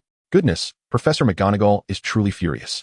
Fred and George wore faces of regret, their heads bowed as if in penance for their actions. Yet, Fred turned his head and shared a secretive glance with Charlie, both eyes sparkling with mischief. The label was not forgotten in haste. It had been intentionally left as a bold advertisement for their prank products before the entire student body. Everyone now knew just how remarkable the Weasley twins' pranks were, and surely many would come seeking their custom creations. As for the house points, what did Gryffindor's loss mean to them? Charlie nearly burst into laughter. These two were incorrigible. On the surface, they appeared caught in the act, yet this was merely their marketing strategy. Enough. Silence. Professor McGonagall roared, her fury akin to that of an enraged lion, upon witnessing the students still whispering. Mr. Weasley, report to my office at 8 o'clock tonight. We need to have a serious discussion. Chapter 17. A terrifying encounter with Professor Binns. After lunch, the Hufflepuff students gradually emerged from their common room, preparing to attend the afternoon history of magic class. Charlie stretched lazily as he followed Ernie and Justin towards the classroom. History of magic, huh? I hear it's the most tedious subject, Justin yawned. Yet, Charlie felt a flicker of anticipation. He had always yearned to delve deeper into the history of the magical realm. After all, as a time traveler, his understanding of this world was still woefully inadequate. Supplementing his knowledge through history class seemed like a splendid idea. I'm quite eager to hear about the history of magic, Charlie declared. After all, we ought to understand the world we inhabit. You're so enthusiastic? Ernie remarked, somewhat taken aback. I thought you would just continue sleeping. Not this time. I intend to pay close attention, Charlie replied earnestly, determined to engage fully in the class. Upon arriving at the history of magic classroom, they found it sparsely populated, with everyone appearing rather lethargic. It must be said that the courses at Hogwarts are remarkably leisurely, comprising only 2 or 3 classes each day. This leaves ample time for students to choose their activities freely. Some diligent scholars often spend their spare moments in the library. However, Charlie has no such luxury. As he is allergic to the library and cannot venture there, he chose a seat in the front row, took out his quill and parchment, and readied himself to pay close attention. As the class bell rang, a semi-transparent figure glided into the classroom. It was Professor Binns, the only ghostly teacher at Hogwarts. He appeared quite elderly, with a white beard and clad in traditional wizarding robes. Hello, I am Professor Binns, he droned in an exceedingly monotonous voice. Today, we shall study the foundational chapters of magical history. Charlie steeled himself, preparing to listen intently. First, let us delve into the tale of the nefarious Morrick. Professor Binns began his narration. Morrick lived in the Middle Ages and was infamous for his abuse of magic. The professor's voice resembled the static sound emitted from an old radio, unbearably dull. His tone lacked any inflection, akin to a school principal reading from a script. Charlie struggled to maintain his focus, realizing it was far more challenging than he had anticipated. The professor's teaching method was exceedingly rigid, devoid of any passionate or vivid descriptions. Within 10 minutes, weariness began to wash over Charlie. He discreetly glanced around and noticed several classmates had already succumbed to slumber. Then came the peculiar saga of the oddball Yorick. Professor Binns continued in that hypnotic tone. Yorick was renowned for his unusual magical experiments. Charlie's eyelids began to grow heavy. This was hardly a lecture. It felt more like a lullaby. I cannot allow this to continue. I am going to fall asleep. Charlie thought to himself. It is no wonder that magical history is regarded as the most tedious of subjects. Finally, Charlie could endure no longer. He raised his hand and proclaimed loudly, Professor. Professor Binns paused, and an instant silence enveloped the classroom. All the drowsy students were startled awake by the sudden sound and turned to look at Charlie. Is there a problem, my dear student? Professor Binns appeared genuinely surprised, as it had been quite some time since a student had taken the initiative to ask a question. Professor, could you share some more exciting content with us? Charlie stated directly. A murmur of whispers spread through the classroom. The students were astonished by Charlie's audacious act. Charlie, have you lost your mind? Ernie whispered. Justin's eyes widened in disbelief. This is a professor. Even if he is a ghost, he is still a professor. Charlie paid them no heed. Professor Binns hovered, gazing at Charlie with his ancient eyes. Exciting content? What would you like to hear? Without hesitation, Charlie replied, Tell us about Voldemort. As soon as the words left his mouth, an eerie silence descended upon the classroom. All the students gasped in shock. Some were even startled enough to slip from their seats. My goodness, what did he just say? He uttered that name. The students' faces turned pale, and a few began to tremble. Even Professor Binns, the ghostly figure, displayed a look of terror, his translucent form quivering violently, appearing dimmer than usual. No, do not utter that name. Professor Binns's voice trembled. Charlie was somewhat bewildered. He merely wished to learn about the history of Voldemort. Why did everyone react so dramatically? Charlie had long sought to inquire about Voldemort, and although the name resounded through history, he was unaware of the deeds associated with it. Upon arriving at Hogwarts, he learned that Voldemort was a dark wizard responsible for numerous deaths, ultimately slain by Harry Potter. However, when he sought specific information, no one could provide answers. Professor, I simply wish to understand history, Charlie attempted to explain. No, absolutely not. Professor Binns's form grew increasingly dim, as if he might dissipate at any moment. A Gryffindor student shouted, This is bad. Professor Binns is about to vanish from fright. Quickly, go to the office and summon Professor McGonagall. Several students rushed out of the classroom in search of assistance. Congratulations, Your Majesty, for intimidating a faculty member. Tyrant points awarded, the system's voice echoed in Charlie's mind, leaving him even more perplexed. No, I truly did not intend to earn any tyrant points. Soon, Professor McGonagall arrived at the History of Magic classroom, striding purposefully to the podium and quickly reassuring Professor Binns. He looked considerably better, at least more solid, but the class period was nearly over. After assessing the situation, Professor McGonagall shot Charlie a glare, deducted 2 points from Hufflepuff, and stormed off, muttering to herself as she went. Endless frustrations, after spending so long at Hogwarts. I feel as if I am aging prematurely. The students gradually exited the classroom, many casting peculiar glances at Charlie as they passed. As evening approached, the students made their way to the Great Hall for dinner. Just as Charlie settled at the Hufflepuff table, he noticed the Weasley twins accompanied by Harry, Ron, and Hermione approaching. "Charlie," Fred exclaimed, excitedly patting him on the shoulder. "You are an absolute genius.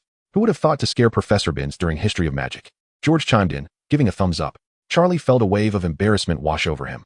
"I truly did not mean to do that." Harry observed Charlie quietly from the side, his emotions a mix of complexity. He had heard that Charlie had transformed his wand into a needle during the first lesson, while even their most talented Gryffindor, Hermione, had only managed to conjure a needle's tip. Later, he frightened the professor half to death. In comparison to Charlie, Harry, the so-called savior, felt rather ordinary. However, Harry did not harbor any jealousy towards Charlie. He felt content with his current situation, where he had enough to eat and wear, along with a multitude of friends, which made him truly happy. "Charlie, your transfiguration skills are truly remarkable," Harry said sincerely.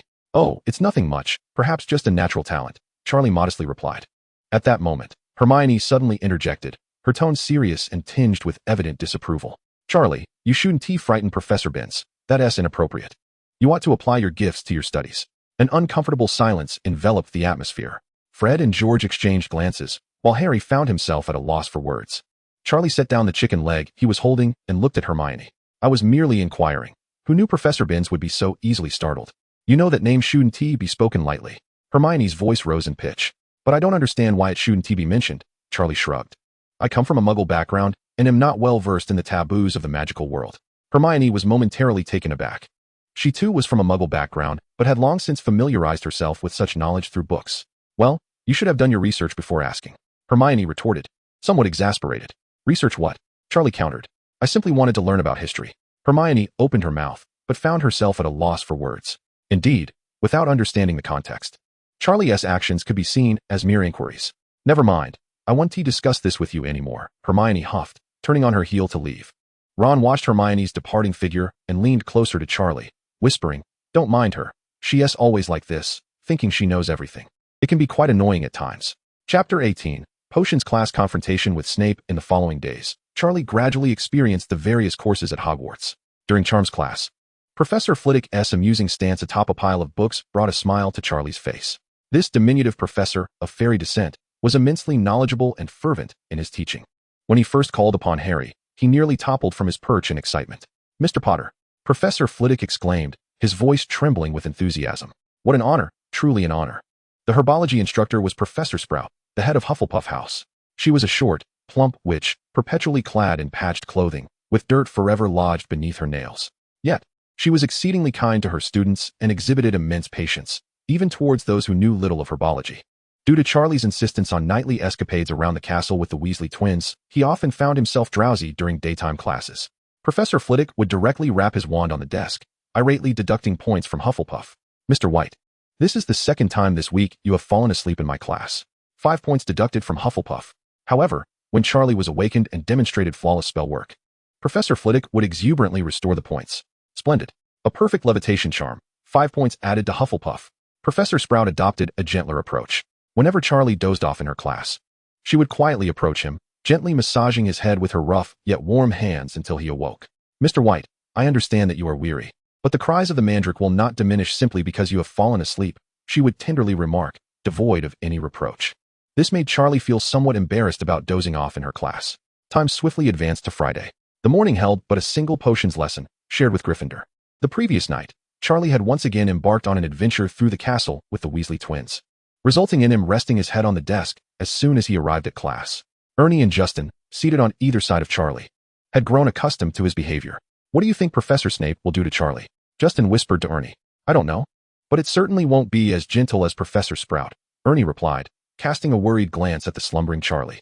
Suddenly, the classroom door swung open with a force, and a man with greasy hair strode in, his black robe billowing behind him like a massive bat. Instantly, the room fell silent, and all students held their breath. Upon entering, Snape's gaze fixated on Harry. As he made his way to the lectern, he spoke in a monotone, indifferent voice. "You are here to study the intricate science and rigorous craft of potion making."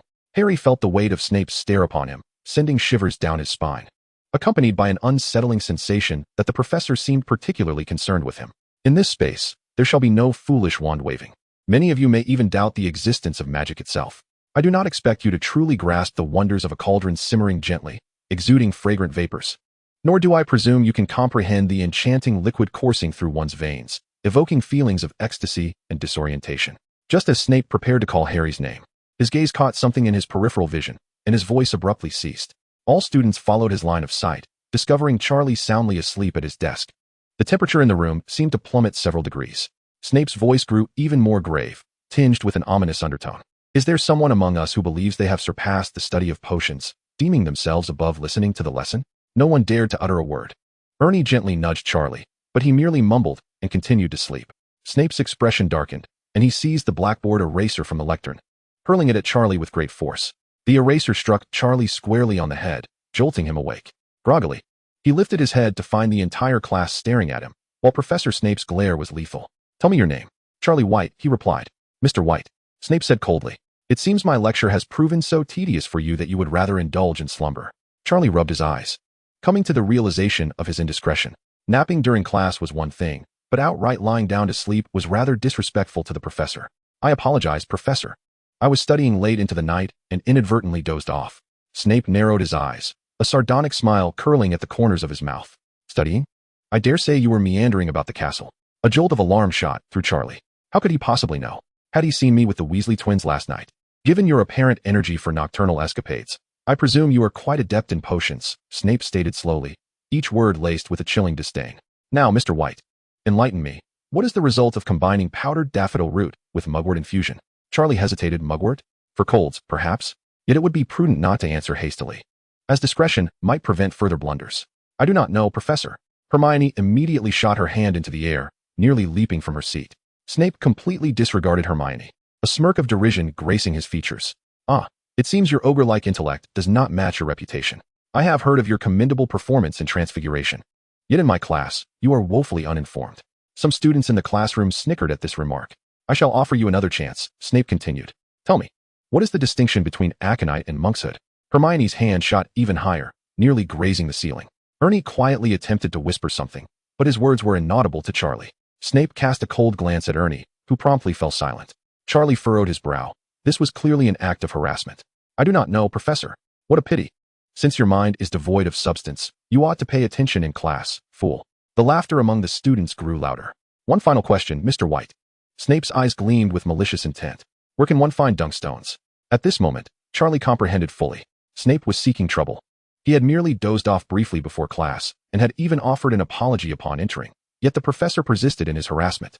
If that were the case, why indulge him? Professor, Charlie replied with a stony expression, in dung. Due to the phrasing, the statement was laden with ambiguity. The classroom erupted in uproarious laughter. Snape's expression darkened to a furious pallor. Silence, he bellowed, and the room fell instantly quiet. Utterly foolish. Snape seethed through clenched teeth. Combining daffodil root powder with mugwort infusion concocts the draught of living death, an exceedingly potent sleeping potion. Aconite and monkshood are the same plant, both known as wolfsbane. As for dung stones, they are extracted from the digestive tracts of goats. Put away your presumptuous airs. This is not your Gryffindor common room. Evidently, he misinterpreted Charlie as a Gryffindor. Charlie was infuriated. He acknowledged that dozing off in class was inappropriate. Yet even a clay figurine possesses a measure of indignation. Errors may be highlighted, and penalties duly imposed, which he would accept. But what was the intent behind deliberately complicating matters for him elsewhere? Professor, Charlie met Snape's gaze. His voice clear and resolute. The combination of daffodil root powder and mugwort with various adjuncts allows for a multitude of potions. How could I discern which one you refer to? With such a plethora of aconite species, do you expect a student on their first day to identify every type? Is it not your intellect that is filled with excrement, but rather the goat's stomach? Upon uttering these words, the classroom descended into an eerie silence. Hermione gaped in disbelief. While Harry stared at Charlie, his eyes shimmering with admiration, he was nothing short of a warrior. Snape's complexion shifted from a deep shade of anger to a pallid hue, and then to a furious crimson. Gryffindor loses 30,000 points. Snape ultimately bellowed, his voice nearly shattering the classroom's windows. Chapter 19. Professor McGonagall's unexpected incursion into potions class. Congratulations, Your Majesty. Defying authority, showing disrespect to elders, 30 points for the foolish king. Congratulations, Your Majesty. Insulting a teacher, showing disrespect to seniors. 20 points for the foolish king. Congratulations, Your Majesty. Causing chaos, disrupting the class, 10 points for the foolish king. What? 30,000 points? Ron instantly leapt up, knocking over his chair. Professor, Charlie is from Hufflepuff. Snape was momentarily taken aback. He too was overwhelmed with fury. However, to think such a person was a Hufflepuff. Had the sorting hat been foolishly skewered by Gryffindor's sword? Silence, Weasley. Snape glowered at Ron in a fit of rage. Defying a professor, 5 points from Gryffindor. He then pointed his wand at Charlie, gritting his teeth, 50 points from Hufflepuff. The previous 30,000 points were evidently an impulsive exaggeration. Yet 50 points for disrespecting a teacher was still considerable. At that moment, the door to the potions classroom was abruptly thrust open. Professor McGonagall rushed in with disheveled hair. She had just passed by the funnel of house points and witnessed the deduction of 30,000 points from Gryffindor. Who could possibly have done that? Has Severus lost his mind? Severus. McGonagall panted. What on earth is happening? Why has Gryffindor lost 30,000 points? Snape's gaze began to wander. A hint of embarrassment evident in his demeanor. Typically, he would deduct no more than 10 or 20 points at a time. This was indeed excessive. Snape cleared his throat. It was merely a small misunderstanding. At that moment, Hermione raised her hand, adopting her all-knowing tone. Professor McGonagall, Professor Snape deducted points from Charlie, mistaking him for a Gryffindor student. McGonagall turned to Charlie, her eyes reflecting profound weariness. She felt utterly drained. The dark-haired youth is certainly more trouble than any Gryffindor. Why has Mr. White been deducted such an astonishing 30,000 points? Professor McGonagall inquired with a grave demeanor. Hermione promptly recounted the events that had transpired. Professor Snape posed 3 questions to Charlie, to which Charlie responded with a consistent lack of knowledge. Subsequently, Professor Snape declared Charlie to be exceedingly foolish and berated him as an imbecile. In retort, Charlie argued that there was a flaw in Professor Snape's questioning, ultimately asking if Snape's mind was filled with excrement. The students in the classroom could not suppress their laughter. Hermione was undeniably sincere. Professor McGonagall pursed her lips. Casting a stern glance at Charlie, her expression dark enough to seem as if it could rain. Mr. White, you ought not to defy a professor, she said in a calm voice, though Charlie could discern the underlying ire. He held a great respect for this serious, yet principled professor, and quickly adopted a more solemn demeanor. I apologize, Professor McGonagall. I shall refrain from such behavior in the future. McGonagall nodded, and then turned her gaze toward Snape, her eyes growing even more severe. Severus, I understand your high expectations for students, but you must not resort to indiscriminate insults. Her tone was exceedingly serious. Remember, you are a professor. Snape's countenance darkened further. Being reprimanded by a colleague in front of students was a source of great humiliation for him. I was merely correcting a student's erroneous conduct, Snape replied coldly. Correcting mistakes does not equate to personal attacks, McGonagall retorted unwaveringly. As professors, we must set an example. Snape scoffed, his expression as dark as ever. Choosing not to respond further, with a swift flick of her wand, McGonagall restored the 30,000 points unjustly deducted from Gryffindor. Severus, I hope such misunderstandings do not arise in the future. And Charlie, come to my office after dinner. With that, McGonagall left the classroom. Weary from the constant unexpected situations she faced each day at Hogwarts, feeling as though her hair might fall out from the stress. The classroom fell silent once more as Snape, with a brooding expression, returned to the lectern. His dark robes billowed behind him, emanating an aura of danger. Now, let us resume our lesson. He spoke in an even colder tone than before. Today, we shall study the potion for treating scabies. He began inscribing the formula on the blackboard. The formula appeared straightforward, yet I caution you, any misstep could render your visage more grotesque than a troll's. Charlie felt Snape's gaze occasionally drift in his direction. Mr. White, Snape suddenly called out. Since you displayed such remarkable knowledge earlier, tell me, when should the porcupine quills be added? Charlie glanced at the formula on the blackboard, noting that the quills were indicated in the 4th step. This felt somewhat insulting. How could one err in an open book examination? The 4th step, Professor, he replied confidently. Incorrect. Snape immediately countered. They should be added after removing from the heat. Otherwise, the potion will explode. Hufflepuff loses a point. Charlie widened his eyes, exclaiming, Isn't the 4th step after removing it from the heat? You must have a confrontational personality. Harry muttered nearby. He's clearly targeting you. Mr. Potter. Snape's voice suddenly pierced through the air. Since you are so concerned about your classmate, why don't you enlighten us on the function of slug slime?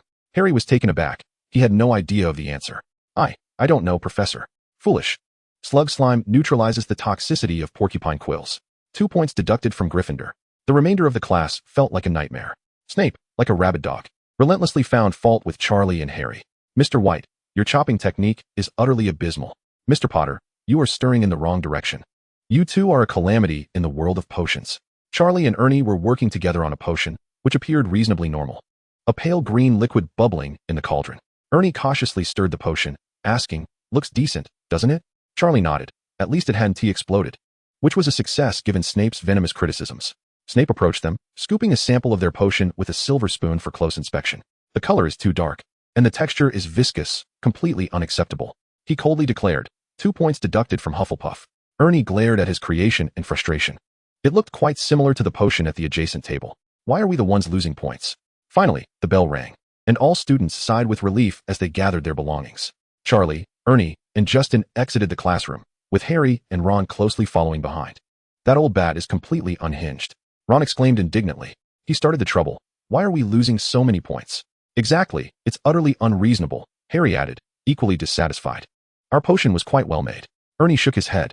Professor Snape has always shown favoritism toward Slytherin and is particularly harsh on the other houses.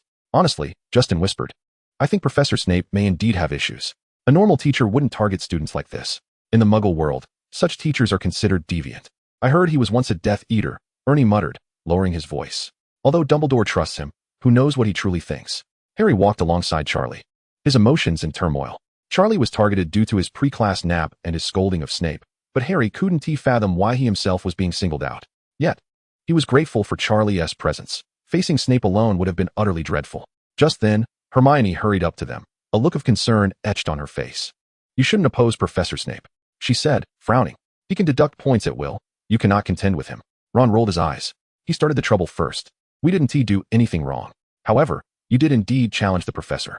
Regardless of the circumstances, he is our teacher, and we ought to show him respect. Charlie discerned that Hermione was genuinely concerned for them, wishing to prevent them from incurring excessive penalties. Yet her self-righteous tone was undeniably discomforting. Hermione, I recognize your good intentions. Charlie softened his tone. However, at times, excessive acquiescence only emboldens the other party. Yet Hermione seemed poised to retort. Enough, enough, no need to lecture.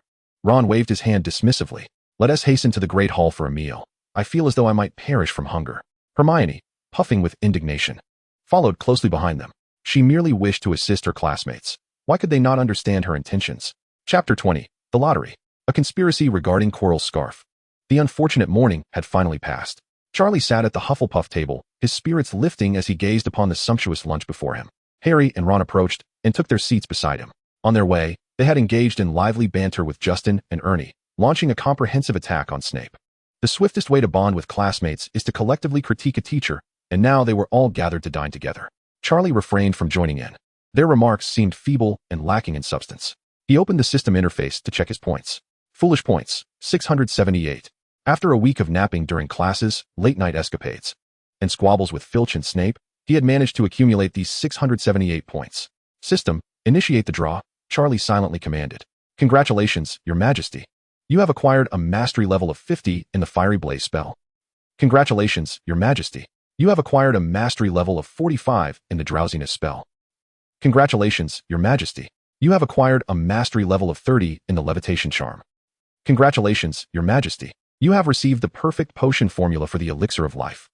Congratulations, Your Majesty. You have obtained 1 talent point. Charlie's eyes brightened. Luck was on his side this time. The Fiery Blaze and Drowsiness spells had both reached the advanced stage of level 2, nearing level 3 mastery. This was essentially equivalent to the proficiency of a Hogwarts graduate. Upon reaching level 3, he would be able to perform spells silently. At level 4, he could cast without a wand, and even while in animagus form. Most importantly, he had drawn a long-awaited talent point. As for the potion formula for the Elixir of Life, he disregarded it entirely, no matter how well he brewed it. That old scoundrel Snape would undoubtedly find fault with him. Without hesitation, Charlie allocated the talent point to Transfiguration, instantly maxing out his previously level 9 Transfiguration talent. A peculiar sensation surged within him, as he felt his comprehension of Transfiguration deepen remarkably. What is going on? Ron suddenly furrowed his brow, examining his utensils. Where's my fork? Why are there 2 spoons? He raised his cutlery, looking utterly bewildered. Charlie glanced over, casually drew his wand, and waved it effortlessly. In an instant, the spoon in Ron's hand transformed into a standard silver fork adorned with exquisite engravings. By Merlin's toothbrush.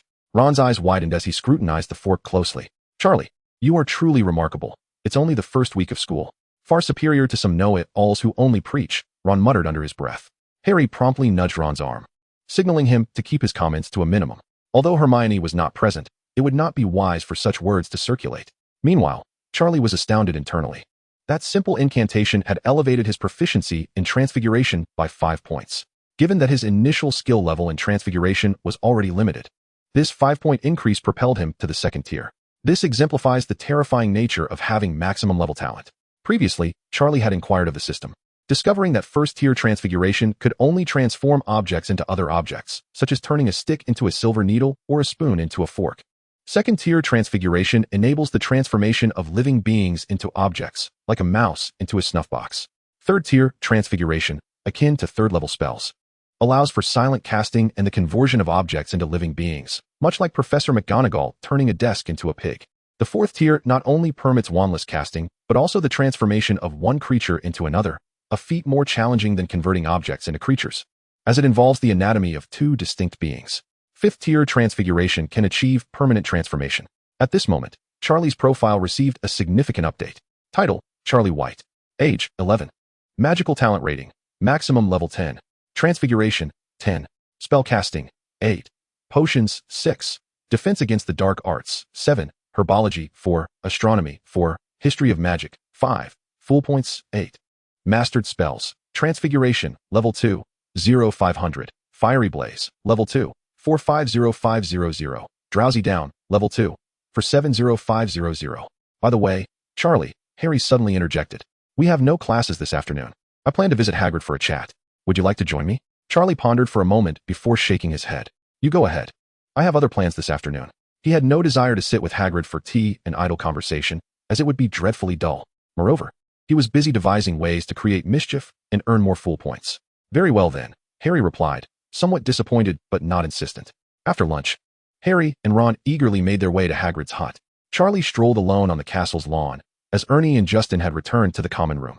The September sun bathed Hogwarts' ancient walls in a warm glow, filtering through the clouds of the Scottish Highlands. Charlie contemplated where he might earn more fool points. At that moment, he spotted two familiar figures stealthily hiding behind a large tree, surreptitiously observing something. Fred, George, what are you up to? Charlie quietly approached and tapped them on the shoulder. Shoo! Both of them simultaneously gestured for silence and pointed ahead.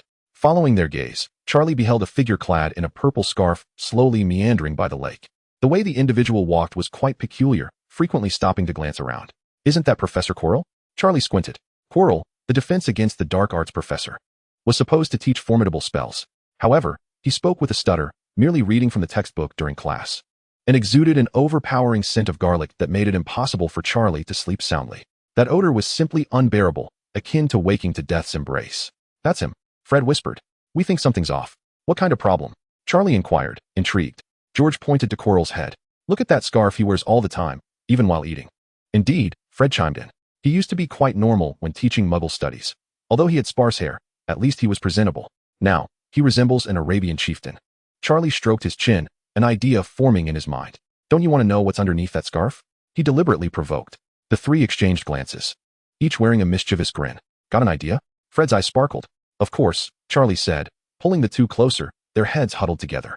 I have a plan. They discussed further details, and before they knew it, evening had arrived. The sun set, casting a warm glow through the castle's windows. Oh no, Charlie suddenly slapped his forehead. I almost forgot. Professor McGonagall asked me to come to her office tonight. What for? George asked curiously. It's about today's potions class. Then you should go. You can't be late for Professor McGonagall's meeting. As Charlie dashed toward the castle, he entrusted the two. I'll leave the necessary items to you. Don't worry. Professor McGonagall's office was on the second floor, and Charlie jogged the distance. Upon arriving at the office door, he straightened his clothes, took a deep breath, and knocked. Chapter 21, Professor McGonagall's Shock. Come in. A slightly weary voice of Professor McGonagall resonated from within. Charlie entered, finding her seated behind her desk, a stack of parchment in hand, seemingly grading assignments. Mr. White, please have a seat. McGonagall gestured to the chair opposite her. Charlie obediently sat down. After all, being summoned to the office did not equate to courting disaster. It was prudent to remain composed in such circumstances. Professor McGonagall set down the parchment in her hands, removed her spectacles, and gently massaged her temples. Mr. White, I am aware that Professor Snape's behavior today was rather excessive, she remarked, her tone far more gentle than Charlie had anticipated. However, this does not justify your outburst towards him. Charlie nodded. I understand, Professor McGonagall. I admit I acted impulsively. Considering your disrespect towards a professor, I have decided to impose a month of confinement upon you, Professor McGonagall stated, her lips pressed together. Every Wednesday and Friday evening during this month, you are to report to my office. Charlie grimaced. That's quite harsh.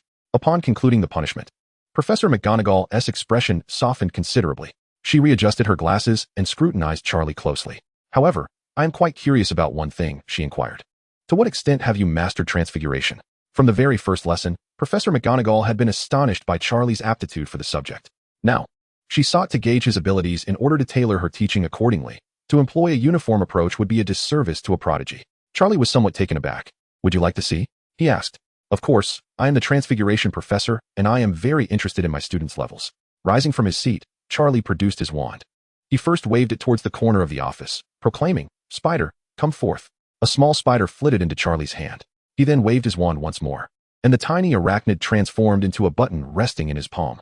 Although the button's appearance was rudimentary, it was indeed a complete button.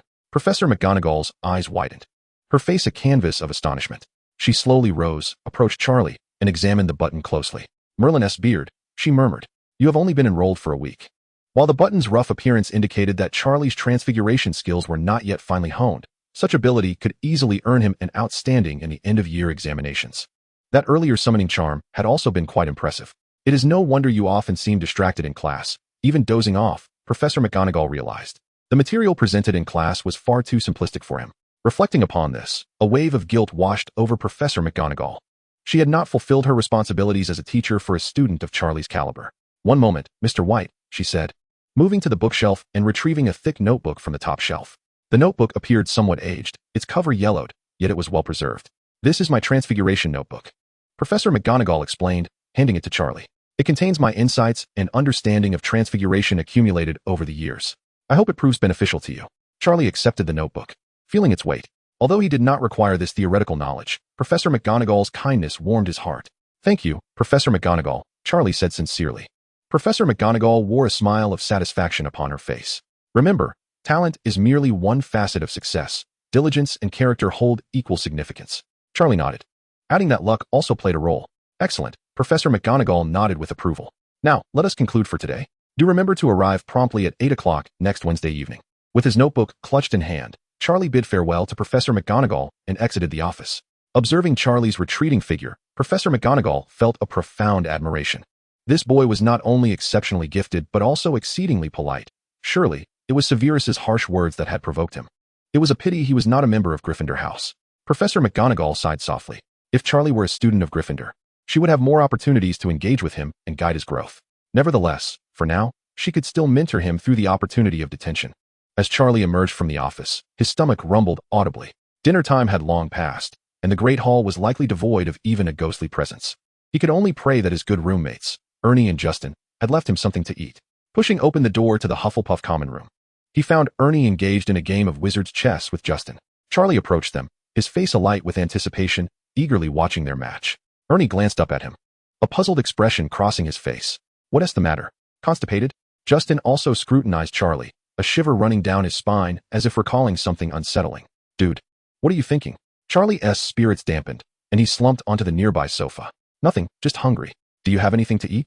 Ernie smiled mysteriously, setting down his chess piece. As a student of Hufflepuff, how could we possibly lack food? He beckoned Charlie to follow him. Curiously, Charlie trailed Ernie out of the common room. They halted before a still life painting of fruit, where Ernie gently scratched the pear depicted on the canvas. Miraculously, the pear transformed into a green doorknob. Ernie opened the door, and Charlie curiously followed him inside. The sight that greeted Charlie was astonishing. They had entered an expansive kitchen with lofty ceilings, adorned with gleaming copper pots and pans hanging from the walls. A bustling array of creatures, no taller than Charlie's waist, scurried about busily. These beings, with pointed ears and tennis ball-sized eyes, were clad in garments fashioned from variously colored tea towels. They resembled the house elves Charlie had encountered at Gringotts. "These are house elves," Ernie explained. "They are responsible for the daily upkeep of Hogwarts, as well as preparing all the meals." Upon noticing the young wizard's entrance, the house elves paused their tasks and eagerly approached. "What do you need, young wizard? We would be delighted to serve you. Are you hungry? We can prepare any dish you desire." The cacophony of voices left Charlie in a fluster. I had not dined yet, and felt a twinge of hunger. The house elf named Billy immediately stepped forward, inquiring, "What would you like to eat?" "Anything at all. English, French, Italian, or Chinese." Charlie was somewhat taken aback. "Chinese? In that case, I would like to have a Manchuhan imperial feast." He anticipated that the house elf would be puzzled by the term, but to his surprise, Billy responded, "A Manchuhan imperial feast. Which dish would you like?" Charlie was momentarily speechless. "Can you really make that?" Billy puffed out his chest with pride. "Of course. A student from China once left us an exhaustive recipe."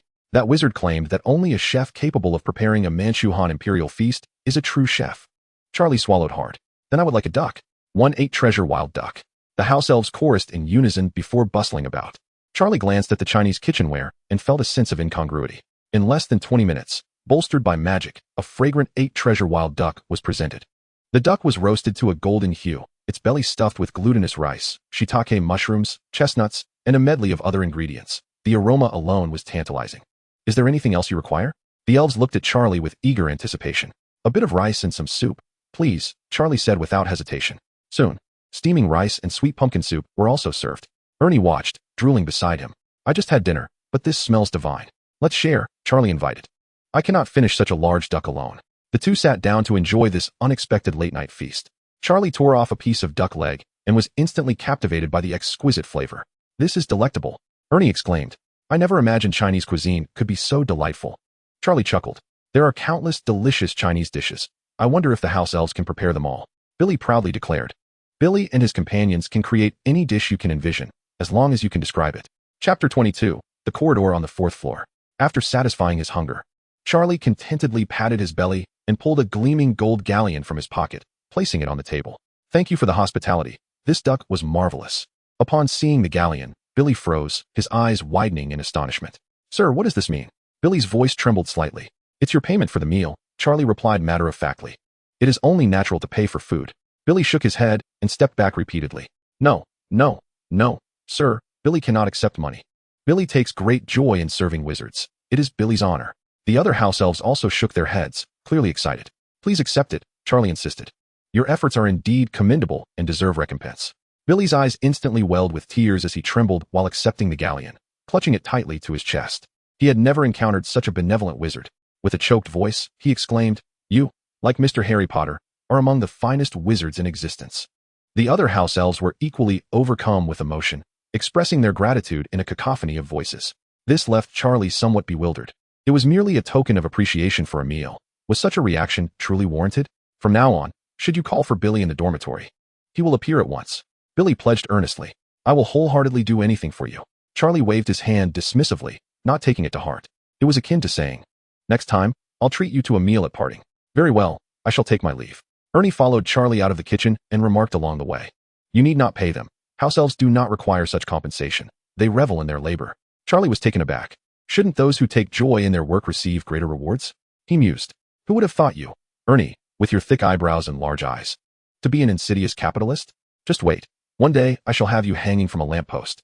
Ernie's face flushed crimson at this, and he hurriedly explained, mumbling that he was not a capitalist and was indeed quite kind. Charlie, leading the way, ignored him, chanting, La la la, I can't hear you. Upon returning to the dormitory, he found Justin already fast asleep. After completing his evening routine, Charlie lay in bed, contemplating the plans he had discussed with the twins earlier that day. Thus, 2 weeks slipped by, and life at Hogwarts gradually fell into a rhythm. Charlie had fully acclimated to the pace of school life. Each day was filled with attending classes, napping, causing mischief after lessons, and occasionally wreaking havoc in Filch's office. Life was decidedly fulfilling. Under the guidance of George and Fred, they explored every nook and cranny of Hogwarts' secret passages. From the hidden passage behind the witch statue to the tunnels beneath Honeydukes, Charlie had become well acquainted with them all. However, there was one place that left them utterly confounded, the 4th floor corridor. That damned staircase seemed to possess a mind of its own, always shifting directions just as they attempted to ascend. This staircase is definitely up to something, Fred complained. We've tried a dozen times, and each time it plays tricks on us. Something important must be hidden there, George speculated. Otherwise, Dumbledore wouldn't go to such lengths. Charlie remained unperturbed. After all, an opportunity would present itself eventually. That evening, Charlie approached the staircase once more. To his surprise, it remained still, showing no inclination to turn. This is promising. Charlie's eyes lit up as he hurried up the stairs, fearful that it might change its mind. The 4th floor corridor appeared unremarkable, indistinguishable from the others. Lined with portraits on either side, moonlight streamed through the tall windows, casting a serene glow upon the floor. At the end of the corridor stood a heavy wooden door, devoid of any markings. Charlie was about to approach it when he suddenly heard hurried footsteps behind him. Surely, it couldn't be someone coming to apprehend night wanderers. He swiftly drew his wand and cast a disillusionment charm upon himself, blending seamlessly into the shadows of the night. At that moment, 4 figures rushed into view: Harry, Ron, Hermione, and Neville. Harry led the group, his expression fraught with anxiety, blaming Hermione for her incessant talk of expulsion. I told you we shouldn't have come out. Hermione chattered as they ran. That scoundrel Malfoy is clearly toying with us. Midnight duels are nothing but a trap. What good does that do now? Ron retorted, panting heavily. The key is not to get caught by Filch. If it weren't for your insistence, we'd be sound asleep in our beds by now. Hermione continued her tirade. If we get caught, we'll certainly lose points, and we might even be expelled. Now look where we are. We're lost, and Filch is right behind us. Neville, trailing at the back, was pale with fear. After enduring Hermione's incessant complaints, Ron could no longer contain himself. Merlin, I wish I could learn the silencing charm just to make you stop talking. Hermione opened her mouth, seemingly about to teach him the incantation, but ultimately huffed in annoyance. Isolating herself from the other three, the quartet reached the end of the corridor, and Harry reached for the doorknob. It's locked, he frowned. Filch shouldn't be able to find us here, right? Neville asked cautiously. Charlie, realizing they were not being pursued by night watchmen, lifted the disillusionment charm and spoke suddenly. Don't worry, he won't find us. The four of them screamed in unison, with Neville collapsing to the ground in fright. Well, now we're definitely caught. Charlie sighed in resignation. After the initial shock subsided, Harry recognized him. Charlie, what are you doing here? Like you. I'm out for a midnight stroll, Charlie shrugged. But with that racket you just made, I suspect the entire castle heard you. Filch will be here any moment. Indeed, a voice echoed from afar. You little rascals can't escape. I heard you. Quick, go, Mrs. Norris. Oh no. Hermione's face turned ashen. He.S. really coming. Ron was nearly frantic. We're doomed. Harry desperately tugged at the doorknob. It won't open. Neville had begun to cry. I don't want to be expelled. Everyone, stay calm, Charlie instructed, drawing his wand and pointing it at the door lock. Alohomora.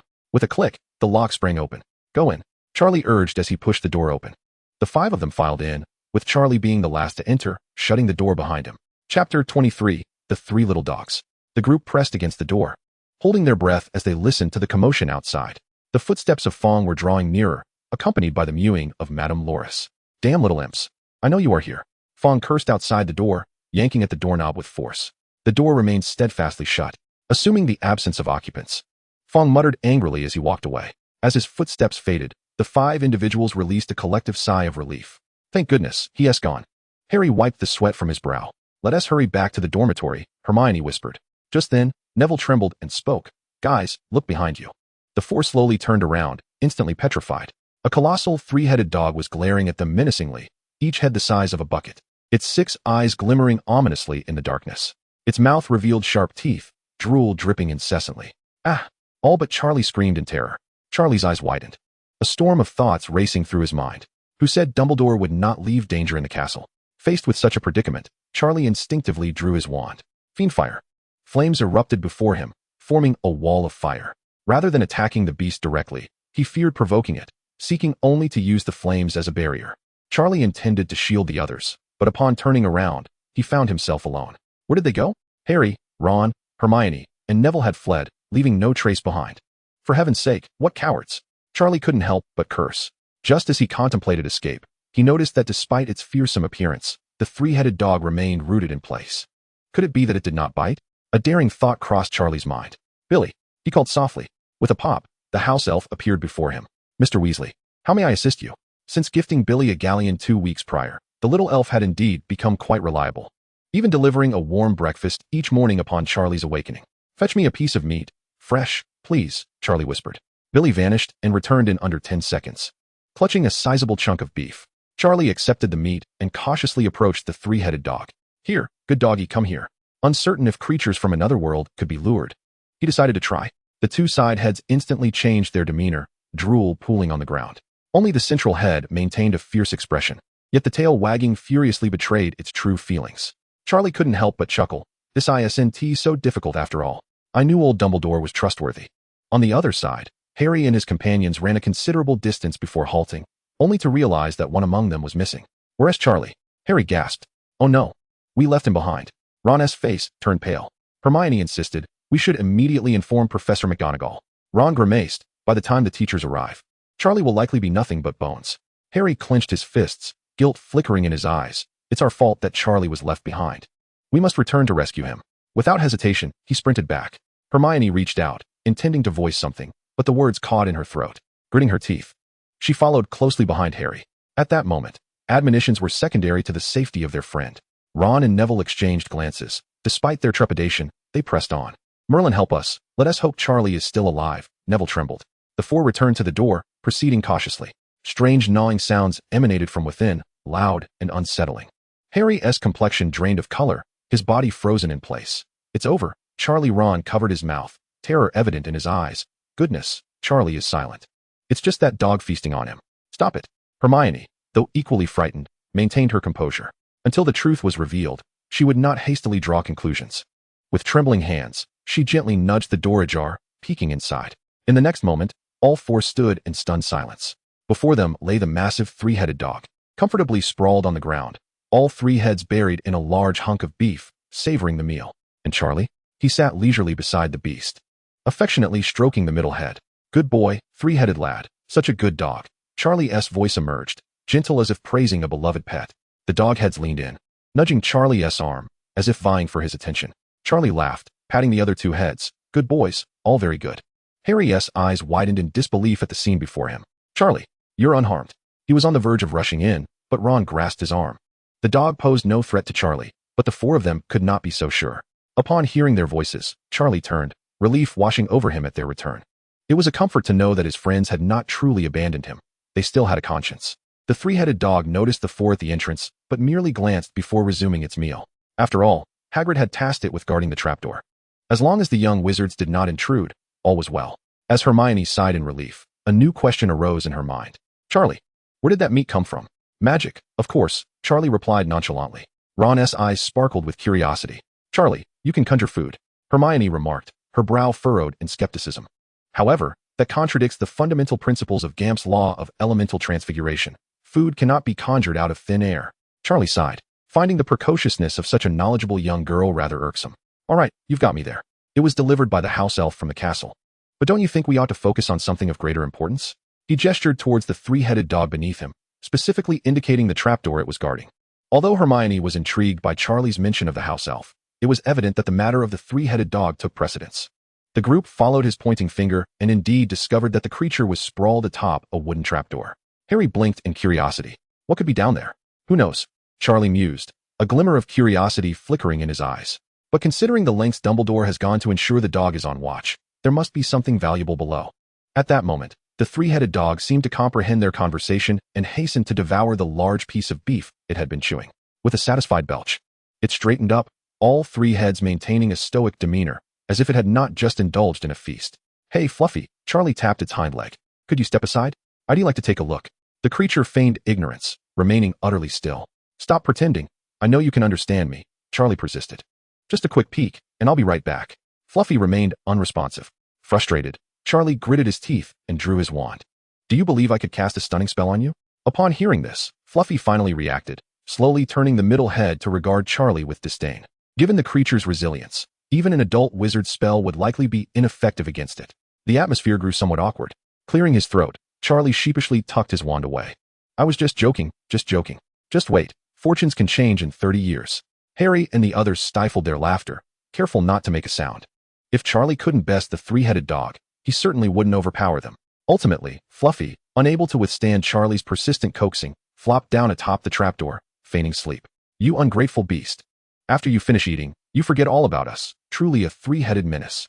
Charlie exclaimed, exasperated, as he kicked Fluffy and turned to leave. As they made their way back to the dormitory, Hermione resumed her tirade. I've always said we shouldn't have gone out for a night stroll. She fumed as they walked. This nearly cost us our lives, and even worse, we almost faced expulsion. Ron muttered from behind. Is she really unable to discern which consequence is more severe? Hearing this, Charlie and Harry couldn't help but chuckle. All right, Professor McGonagall, enough of the lecturing, Charlie laughed. My ears are growing calloused. Hermione cast a reproachful glance at the four thoughtless boys, yet the title of Professor McGonagall brought her a flicker of joy. Professor McGonagall was indeed her idol, and she had always held herself to the standards exemplified by her. Suppressing a small sense of pride, Hermione held her head high and departed. Humph, you heartless fellows, utterly oblivious to the significance of academic pursuits. Chapter 24, The Weeping Quarrel. Charlie bid farewell to his companions and returned to his dormitory. Ernie and Justin were already sound asleep, resembling dead pigs. As Charlie quietly completed his evening routine and settled into bed, 2 days swiftly passed, and Friday arrived, with Charlie groggily rising from his slumber. After refreshing himself, he discovered a sumptuous breakfast prepared by Billy awaiting him at his bedside. The steaming fried eggs and bacon, coupled with freshly baked toast, wafted a delightful aroma. How considerate. As Charlie savored his breakfast, he marveled at the quality of service provided by Billy. "Hey, can I not indulge myself a little?" Sated and refreshed, Charlie ambled his way toward the potions classroom. In class, Snape was, as usual, seeking to trouble Harry and Charlie. He perpetually lurked behind them, his distinctive tone latching onto their minor errors to deduct points mercilessly.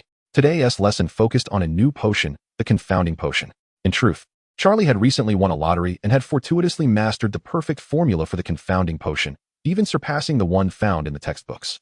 20 minutes later, a standard silvery steam was rising from Charlie's cauldron, the potion's surface shimmering with subtle iridescence.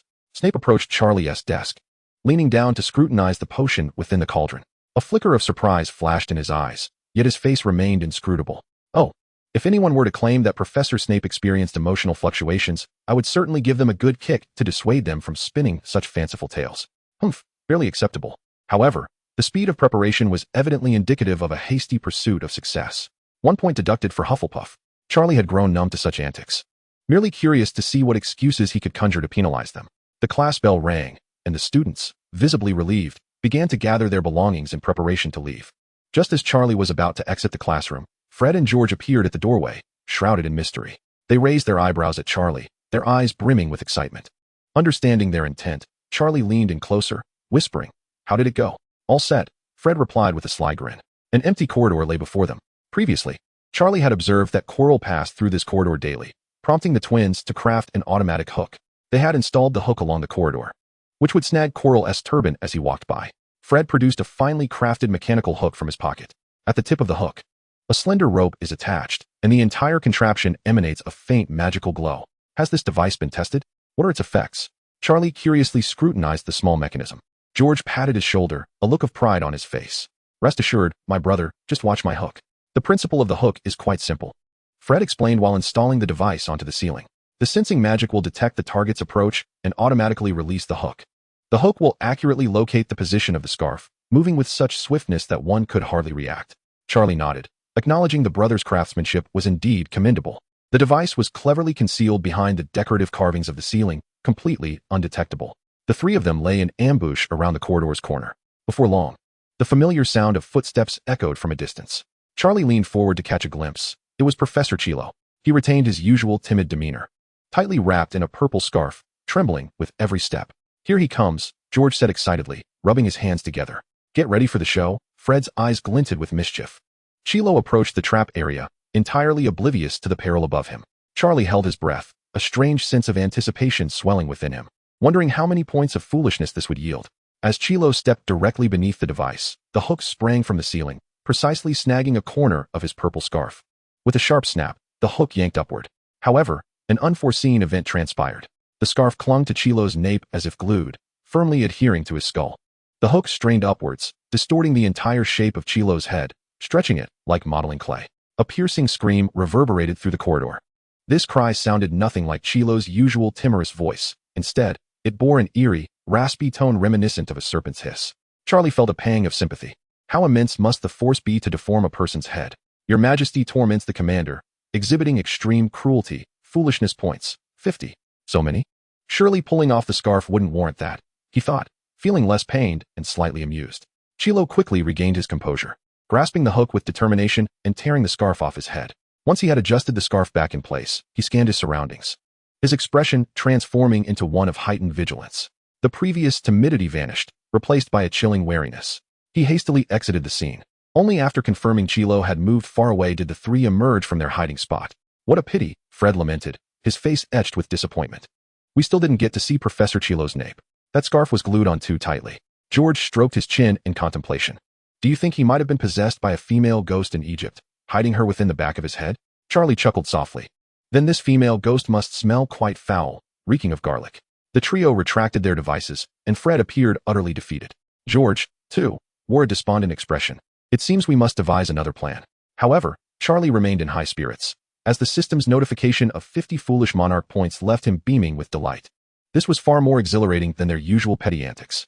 "No rush, take your time," he reassured his companions, giving their shoulders a gentle pat. The twins exchanged a glance, each perceiving a shared sense of discontent in the other's eyes. How could their mischief-making endeavors be thwarted by a mere headscarf? No, they needed to intensify their efforts. "I must report to Professor McGonagall," Charlie declared, waving his hand as he cheerfully strode towards her office. It was Friday, the designated time for Professor McGonagall's detention. Meanwhile, Chilo hurriedly dashed back to his office, slamming the door behind him. Leaning against the door, he gasped for breath, his purple headscarf askew. "My master, I was just attacked." Chilo's voice trembled. A chilling voice emanated from behind him, laced with palpable anger. "You worthless fool. How could you be outsmarted by students?" "It is my incompetence, my master," Chilo cried, collapsing to his knees. "I truly did not anticipate anyone." Silence. Voldemort's voice was cold enough to instill fear. As a grown wizard, to be outmaneuvered by a few students is utterly disappointing. Chilo felt a piercing pain at the back of his head, as if countless needles were stabbing him. "Ah, master. Spare me," he pleaded, writhing in agony, clutching his head tightly. "I have already given you a chance." "Chilo," Voldemort's voice dripped with disdain. "If I did not still require your body, you would have perished countless times. I was wrong. I was wrong. Please spare your loyal servant." Chilo sobbed uncontrollably. "You had better pray that such blunders do not occur again," Voldemort scoffed. "Otherwise, the next punishment will leave you wishing for death." The pain finally subsided, leaving Chilo sprawled on the floor, his face smeared with tears and snot. At that moment, Charlie was in Professor McGonagall's office, organizing books. "Your Majesty's capriciousness has led to the instructor weeping, earning 2 foolish monarch points." Charlie paused, bewildered. What on earth? Who was weeping? He glanced at Professor McGonagall, who was engrossed in grading assignments. "No one here," he mused. Beep. System notification. "Your Majesty's capriciousness has led to the instructor weeping, earning 2 foolish monarch points." Again? Who is this instructor? It can't possibly be Chilo, right? Is Professor Chilo truly that fragile, retreating to his office to cry? Chapter 25, The Halloween Feast. Charlie had been enjoying himself immensely lately, engaging in nocturnal adventures. The only drawback was that he had yet to complete a single assignment.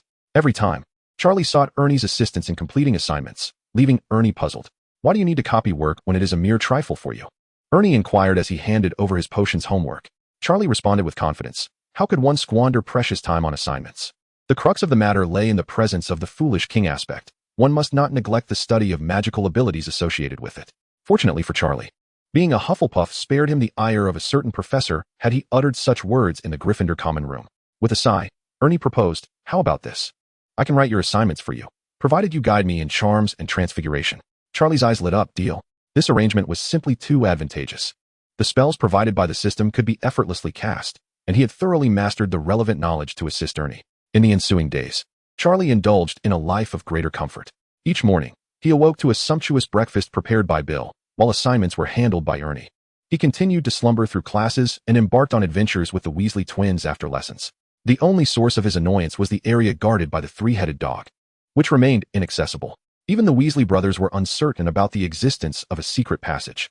That place must be protected by a special enchantment from Dumbledore, Fred deduced. Otherwise, there would be no need for a 3-headed dog to stand guard, George added.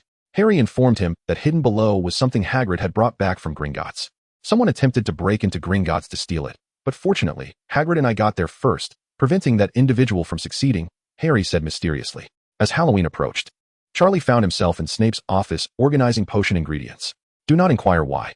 It was merely a result of a mishap during class when he inadvertently set off an explosion while distracting Gryffindor's Seamus, resulting in Snape being covered in potion residue. In a fit of rage, Snape imposed a 2-month detention on Charlie. Thus, he spent Wednesdays and Fridays in Professor McGonagall's detention and Tuesdays and Thursdays under Snape's watchful eye. Charlie lamented that this schedule was more demanding than a concert tour. Standing before a chaotic array of potion ingredients, Snape regarded Charlie with a frosty demeanor. Organize and classify all these ingredients, he instructed in his characteristic cold tone. Silver unicorn horn powder, viper fangs, mandrake roots. Each must be sorted by year and quality. Charlie cast a glance at the towering heap of ingredients and inwardly cursed. How long would this take? Professor, tonight is the Halloween feast. Charlie attempted to negotiate. Would it be possible to? Snape interjected. You had best move quickly. A cold smirk curled at the corners of Snape's mouth. You shall not partake in your meal until the task is completed. With that, he elegantly seated himself behind the desk, picking up a copy of the Daily Prophet to read.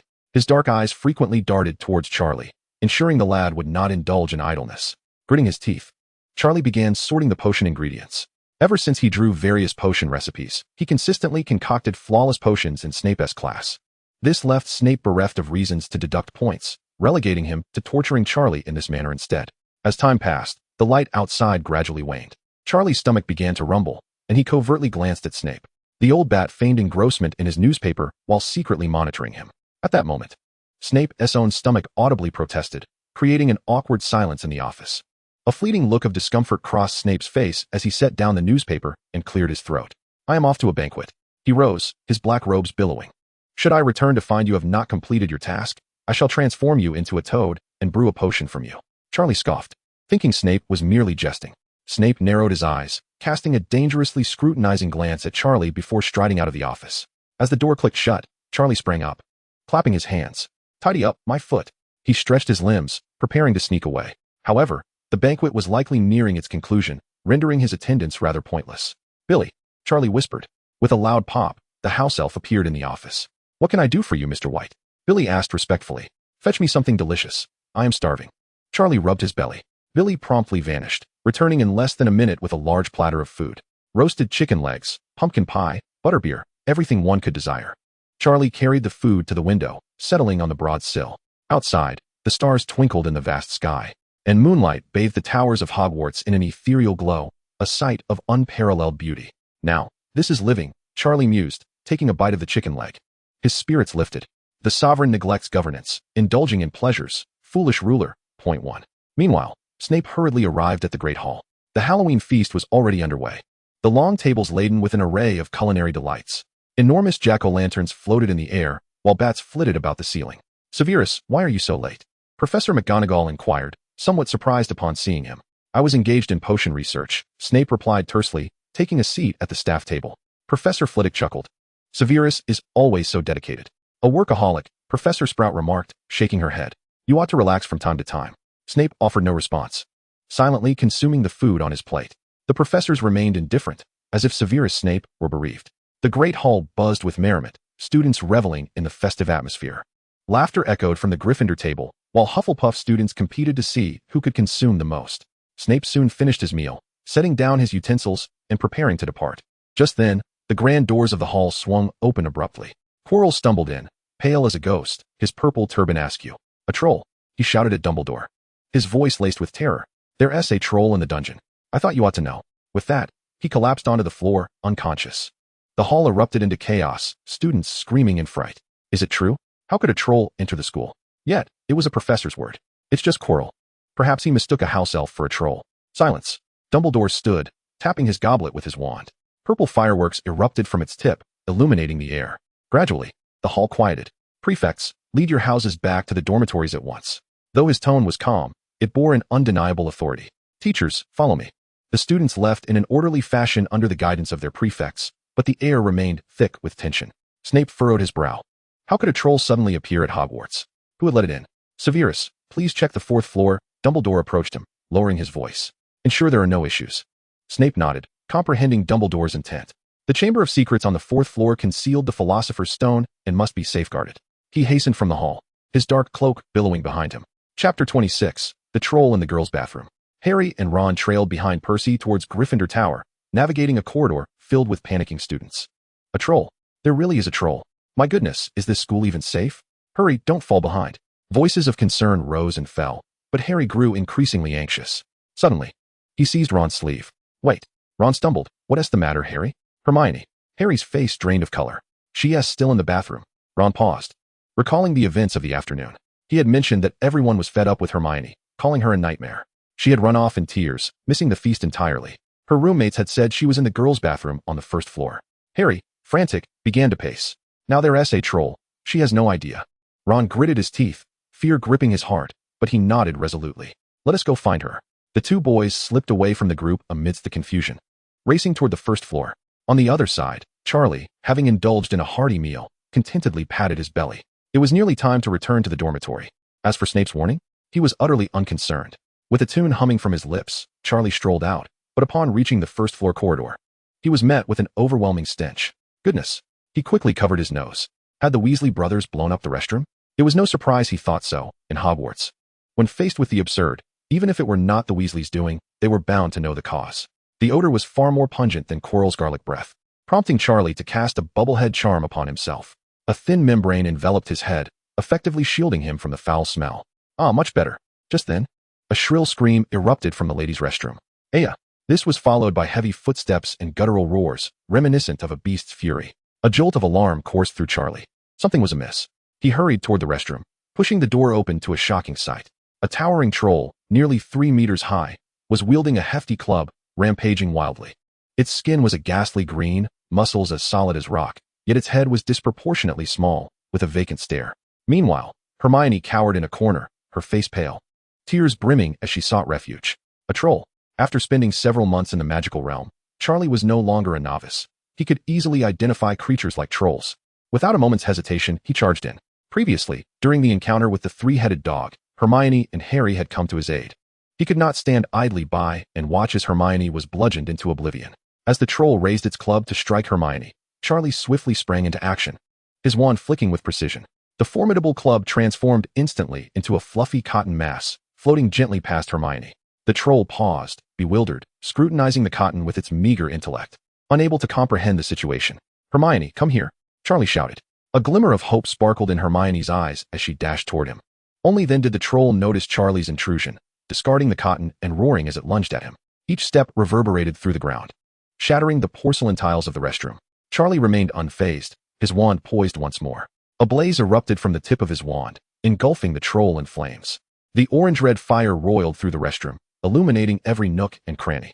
During this time, Charlie had been fervently drawing cards. His fiery prowess had ascended to level 3, unlocking silent casting.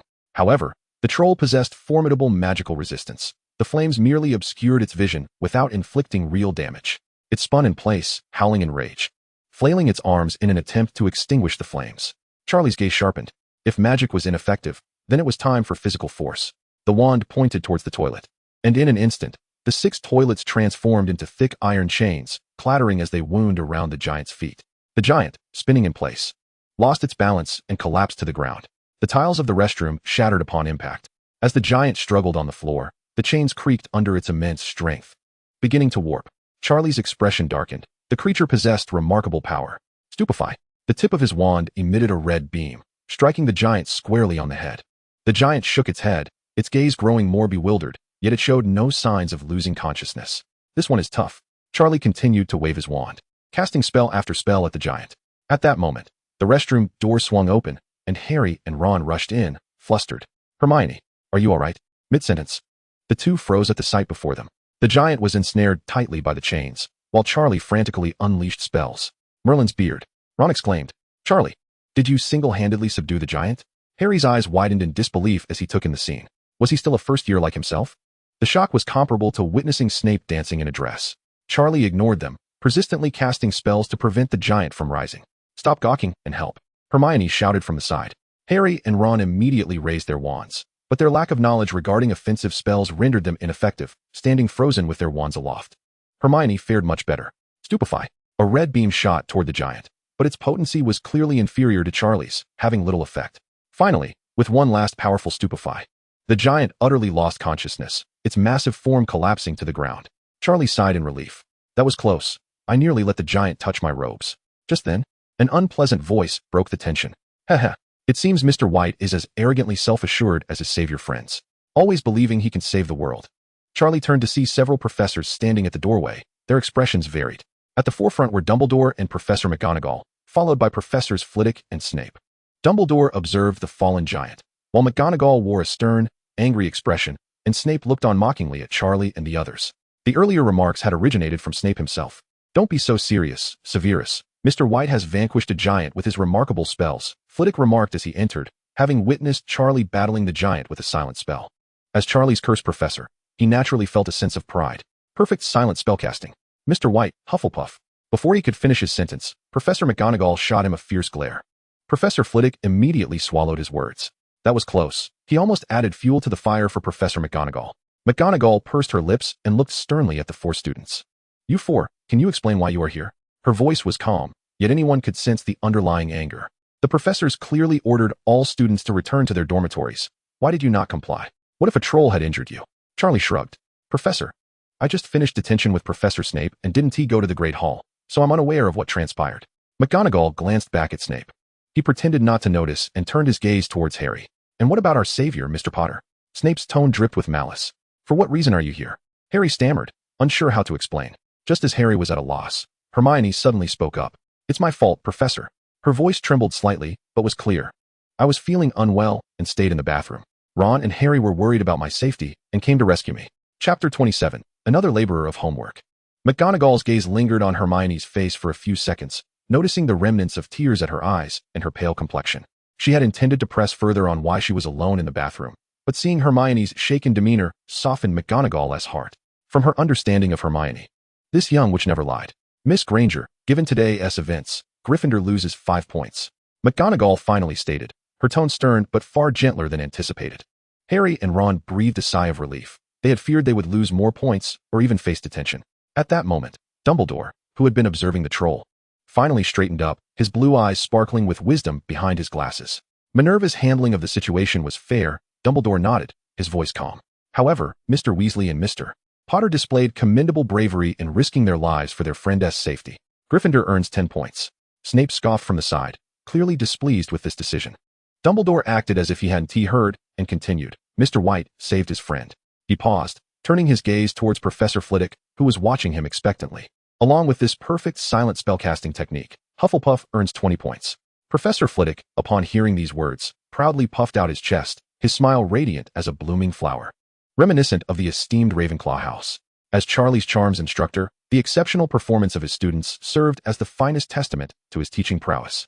Silent casting. Professor Flitwick could not help but exclaim in admiration once more. To master such a technique in the first year, I have never witnessed such extraordinary talent. Severus Snape's expression darkened further as he glared menacingly at Charlie. This boy consistently concocted flawless potions in class, and now he exhibited such remarkable charm skills, leaving Snape bereft of any reasons to deduct points. Meanwhile, every house was hosting a celebration in their common rooms. Dumbledore continued. You should still be able to join them if you return now. Just as everyone prepared to depart, Charlie suddenly spoke up. Professor Dumbledore, may I inquire about the fate of the troll? Dumbledore glanced at him with mild surprise. It will be dismembered into magical materials for use in the school curriculum. Each part of the troll possesses significant magical value. No one empathizes with the troll. After all, it is indeed quite hideous. Charlie's eyes lit up as he immediately interjected. Then, as the one who defeated the troll, may I request a portion of the troll's hide for my own use? What do you intend to do with the troll's hide?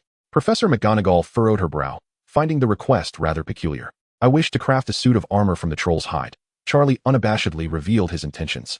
Having just faced the troll, he had been coveting the idea of creating armor from its hide, which could potentially grant him immunity to certain spells. The professors present were taken aback. An 11-year-old wizard aspiring to create armor? The notion was undoubtedly inventive, yet also quite audacious. Ha! Dumbledore suddenly burst into laughter. An amusing idea, Mr. White. I grant your request. Headmaster. Professor McGonagall expressed her concern. Allowing a first-year student to handle such dangerous magical materials, Minerva, worry not. Dumbledore waved his hand dismissively. The troll's hide poses no inherent danger, and Mr. White's earlier demonstration of skill has proven his capability to manage such matters. With Dumbledore's consent, Charlie felt a profound sense of satisfaction. Now, you may return to your dormitories, Professor McGonagall urged. As several students prepared to leave, Harry, bringing up the rear, suddenly noticed something odd about Snape's gait. His right foot appeared to be evading gravity. Through his black robes, it seemed evident that his calf bore signs of a bite. Even more peculiar was the small package Snape held, emanating a tantalizing aroma of food. Harry blinked, confirming he was not mistaken. Professor Snape was actually packing food for someone? This was more shocking than witnessing him in a pink robe. Come on, Harry, Ron urged. Harry hurriedly followed, yet the perplexity within him deepened. After the professors bid farewell to the departing students, Dumbledore turned to Snape. Severus, how fares the situation on the 4th floor? All is well, Snape replied, his expression impassive. Indeed, there were those who attempted to gain entry, but they were thwarted by the dog. Dumbledore nodded, his blue eyes glimmering behind his spectacles. It appears our protective measures remain effective. He paused, his gaze falling upon Snape's slightly limping right leg. What happened to your leg? It's nothing serious, Snape said coolly. Just a bite. Dumbledore raised an eyebrow. It seems that Fluffy's temperament remains as fierce as ever. Snape offered no response, merely pressing his lips tightly together. Dumbledore's gaze shifted to the parcel in Snape's hand, a look of confusion crossing his face. I recall you consumed quite a bit at the feast. Dumbledore remarked with feigned puzzlement. Why then have you packed a portion? Planning for a late-night snack? He paused, a glimmer of mischief flickering in his eyes. Or perhaps, is this intended for someone else? Snape's face darkened ominously. He glared at Dumbledore, his eyes almost ablaze with fury. If your powers of observation were so keen, Snape retorted sarcastically, how could you allow a troll to wander into Hogwarts? With that, he angrily cast the parcel to the ground, his black robes billowing as he strode away. Dumbledore watched Snape's retreating figure, offering an awkward smile before bending to retrieve the parcel, murmuring softly, Oh dear. Let us not waste food. Meanwhile, students made their way to their respective dormitories. Following the events of the evening, a certain awkwardness lingered between Hermione, Harry, and Ron. Although their conflict had been resolved, silence enveloped them until one of them chose to speak. The corridor had regained its tranquility, save for the occasional laughter and music echoing, a reminder of the celebratory feasts held by the various houses. Charlie, I truly cannot thank you enough. Hermione suddenly spoke, her voice trembling slightly. If you hadn't arrived in time, I might have. She left her sentence unfinished, yet all understood her implication. It's nothing, we are friends. Charlie waved his hand dismissively, appearing nonchalant. However, Hermione was engulfed by a profound sense of defeat. Witnessing Charlie perform the silencing charm with such fluidity and expertise was something she had only seen in professors. Yet what of herself? Despite her relentless studying and memorizing various spells and theories each day, when it truly mattered, she could only cower in a corner, trembling.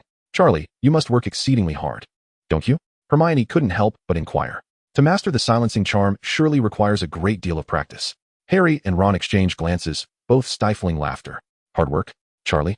The combination of these two words is more astonishing than a giant performing ballet. Charlie typically sleeps in class, has his homework completed by others, and runs around with the twins after lessons. Can this truly be considered diligence? Well, perhaps it indeed reflects a certain form of dedication. Charlie nodded earnestly. After all, mastering magic requires effort. Without it, one simply cannot succeed. Hermione nodded deeply in agreement. Indeed, even geniuses must exert themselves.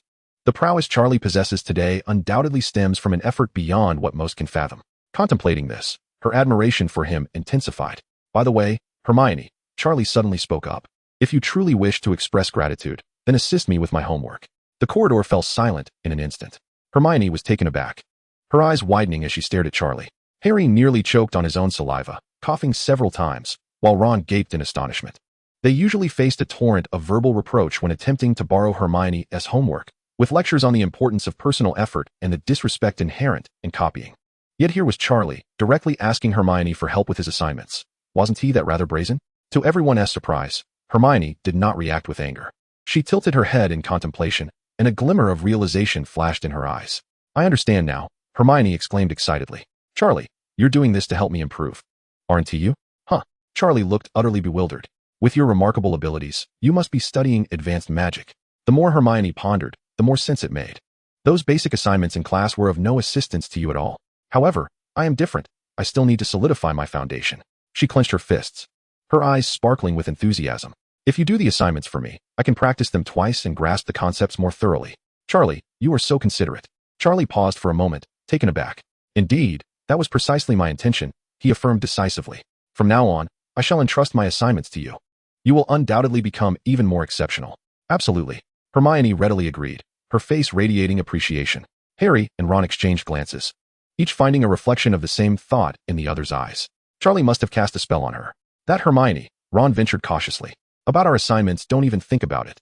Hermione shot him a glare immediately. Ron, you are so lazy. Of course, homework must be completed by oneself. With his head hanging low, Ron lamented the disparity in treatment. Charlie was in high spirits, with Ernie helping him with one assignment and Hermione with another. His homework dilemma was entirely resolved. Chapter 28. Although Snape is both despicable and irritating, he possesses a fundamentally good nature. As Charlie approached a fork in the road, parting ways with the trio, Harry walked last, his brow furrowed as he replayed the earlier scene in his mind. Suddenly, he halted. Wait. Harry called out to the three individuals ahead. What is it, Harry? Ron inquired, turning back. Have you noticed Professor Snape's leg? Harry's voice was laced with urgency. Hermione gazed at him in confusion. What do you mean? I saw that his calf was bitten. Harry's excitement grew, and the wound is substantial, as if inflicted by a large creature. Ron gasped in shock. Are you suggesting a three-headed dog? Harry nodded emphatically. Only a creature of that nature could cause such injuries. Charlie furrowed his brow. Are you certain you saw it clearly? Absolutely. Harry adjusted his glasses. Though my eyesight is not perfect, I could certainly discern that.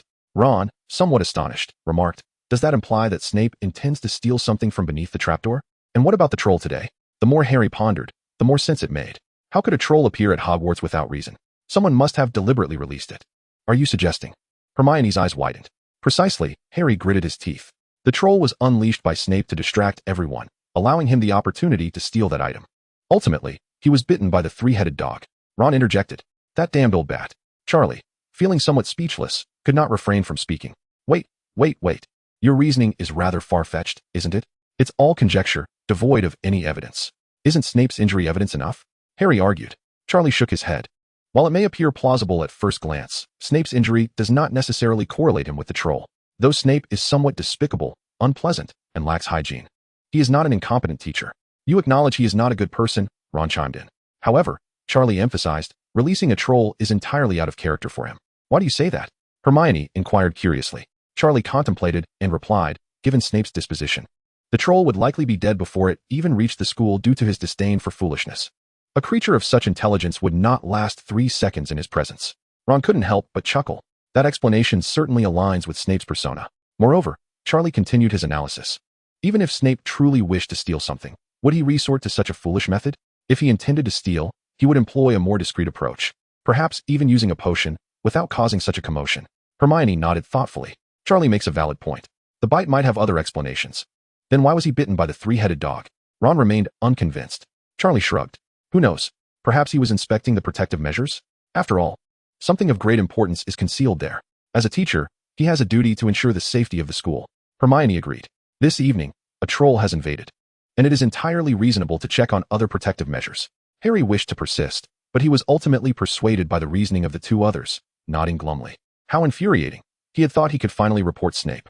Perhaps he had been overthinking. Harry, you have a penchant for meddling in affairs that are not yours. Not everything harbors a conspiracy, Hermione admonished, casting a serious glance at Harry and Ron. Moreover, you should not speak of the professors in such a manner. Regardless of Professor Snape's demeanor towards us, he is still a teacher at Hogwarts. As students, we ought to maintain a basic level of respect. Harry and Ron exchanged eye rolls. It was the same old Hermione, that familiar tone. Chapter 29, The Patronus Charm. Charlie returned to the Hufflepuff dormitory, where the young wizards were reveling in laughter within the common room, blissfully unaware of the events unfolding in the castle. To them, the continuation of the feast signified that there was no grave danger, as the professors would surely handle the situation. Upon seeing Charlie return, Ernie joyfully produced food he had saved for him, knowing Charlie had been confined by Snape that day. Charlie, look at this. Pumpkin roast, a special Halloween treat. It's absolutely delicious. You didn't encounter any trouble on your way back, did you? Nothing much, just ran into a troll, Charlie replied casually. Oh, a troll. A troll. Ernie exclaimed in astonishment, though the surrounding noise masked his outburst.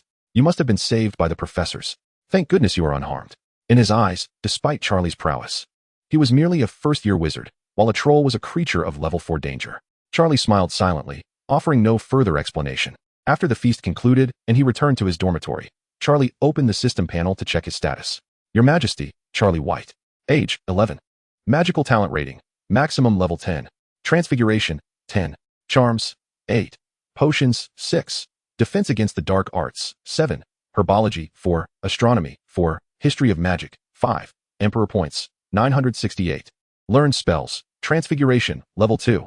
280500. Fiery Blaze, level 3. 601000. Stupefy, level 3. 1001000. Disarm, level 2. 210500. Shield Charm, level 2.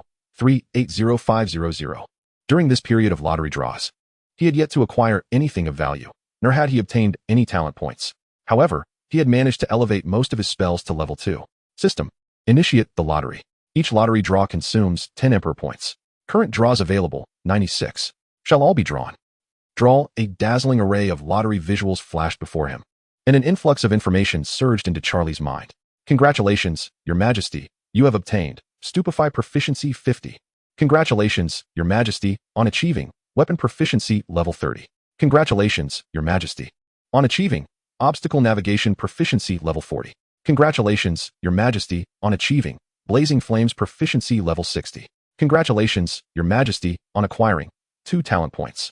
Congratulations, Your Majesty, on obtaining Guardian Spirit level 1. A cascade of rewards flooded in, overwhelming Charlie's senses. What thrilled him most were the 2 talent points and the Guardian Spirit. Little assistant. Allocate all talent points to Spellcraft. Spellcraft talent, 810. Instantly, Charlie felt a surge of clarity. The previously nebulous theories of magic coalesced into understanding. The proficiency in spells displayed on the system panel also increased. It was as if a mental fog had been lifted. Simultaneously, knowledge of the Guardian Spirit rushed into his mind. This was an exceptionally profound spell, capable of summoning a guardian to combat dark beings.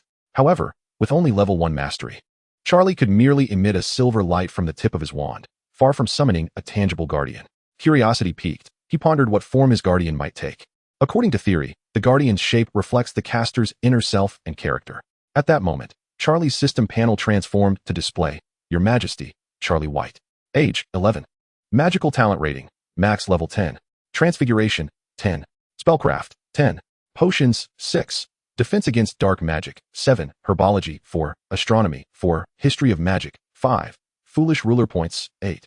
Mastered spells, varied. Currently, he had mastered 3 level 3 spells, Blazing Flames, Drowsy Downfall, and Armor Shield. The experience bars for Blazing Flames and Drowsy Downfall were even more than halfway filled. Closing the system panel, Charlie reclined on his bed and swiftly drifted into slumber. The following morning, as Charlie exited the dormitory, he sensed an unusual atmosphere. Upon seeing him, the students in the corridor abruptly ceased their conversations, only to resume in hushed whispers.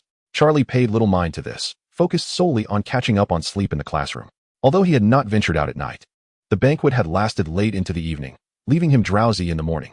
After a morning filled with classes, Ernie urged Charlie to the hall for lunch. Hardly had they seated themselves when the twins rushed over with great enthusiasm. "Charlie," Fred exclaimed, plopping down across from him. "Ron said you defeated a giant troll." George followed suit, sitting down with excitement. "Is that true?" Only then did Charlie grasp why those around him had been so fixated on him. He nodded affirmatively. "Indeed. I did." Ernie's fork clattered to his plate. "What?" Ernie's eyes widened in astonishment. "Did you truly defeat the troll? Last night? Did you not mention being rescued by the professor?" "I never claimed that." "You did," Charlie replied calmly as he sliced his steak. Ernie pondered for a moment, recalling the conversation. Who could have imagined that a first-year wizard could vanquish a troll? It was understandable that he had formed such an impression. The twins exchanged excited glances, each reflecting the other's enthusiasm. "Do tell us the details," Fred urged. "Indeed, the rumors outside are becoming increasingly absurd," George chimed in. "Some say Charlie is actually the troll prince, and that troll was merely his attendant sent to escort him back to the kingdom to claim his throne." However, Charlie, not wishing to return, gave it a good thrashing. Charlie nearly choked on his steak. "What nonsense is that?" Fortunately, such rumors were not widely believed. George shrugged. Especially the older girls, they all called that person a fool. Fred and George exchanged knowing glances. Charlie was quite popular among the older girls. Charlie chose to ignore the twins' gossip, and instead contemplated the matter of handling the troll skin. "Ernie, do you know anyone who can craft armor?" Charlie suddenly inquired. Ernie, sipping his pumpkin juice, paused at the question. "Armor? You wish to create armor?" "Last night, Dumbledore agreed to give me a portion of the troll skin, and I intend to fashion a set of protective gear." Though Ernie was slightly miffed that Charlie had not mentioned this to him earlier, he answered earnestly, "For armor crafting. Goblins are the best. Their weapons and armor are of exceptional quality. However, the number of wizards employing such services has dwindled since magic is far more practical than cold steel. This has led to a decline in the goblin's trade, and I am uncertain who might still be crafting armor." After a moment's thought, Charlie suddenly recalled someone who might know which goblin could assist in armor creation. Chapter 30. A visit to the goblin smith following the troll incident. Charlie felt as though he had become a rare creature at Hogwarts. Wherever he ventured, he invariably attracted a throng of curious gazes. In the corridors, chattering students would fall silent upon his approach, casting him adoring, inquisitive looks.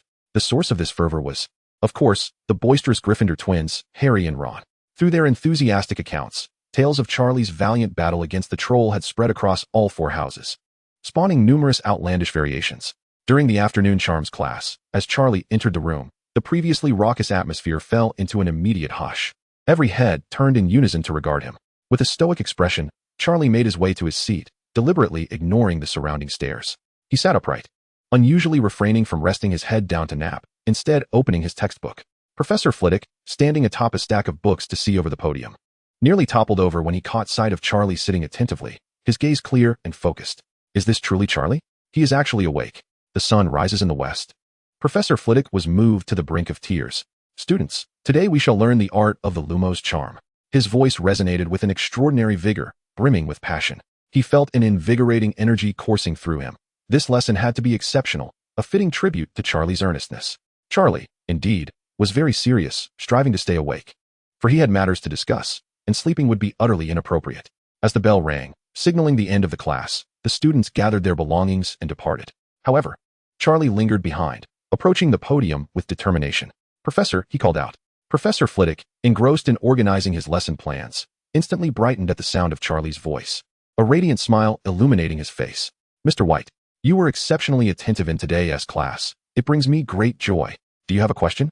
"Professor, I would like to inquire about something." "Please, go ahead. Are you familiar with fairies?" The moment those words left his lips, the smile on Professor Flitwick's face froze. The enthusiasm in his large eyes swiftly faded, replaced by a complex wariness. The atmosphere in the office grew heavy.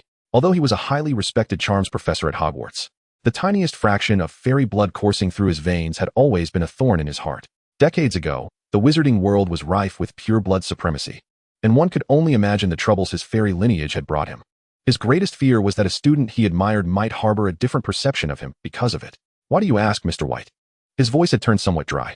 Charlie, perceptive to the shift in mood, quickly clarified, "Professor, as you know, I wish to craft a set of armor from troll hide. I've heard that fairies are the finest craftsmen, so I thought." Professor Flitwick's tense demeanor relaxed. He exhaled, the heavy atmosphere dissipating, and a smile returned to his face. "Ah, I see.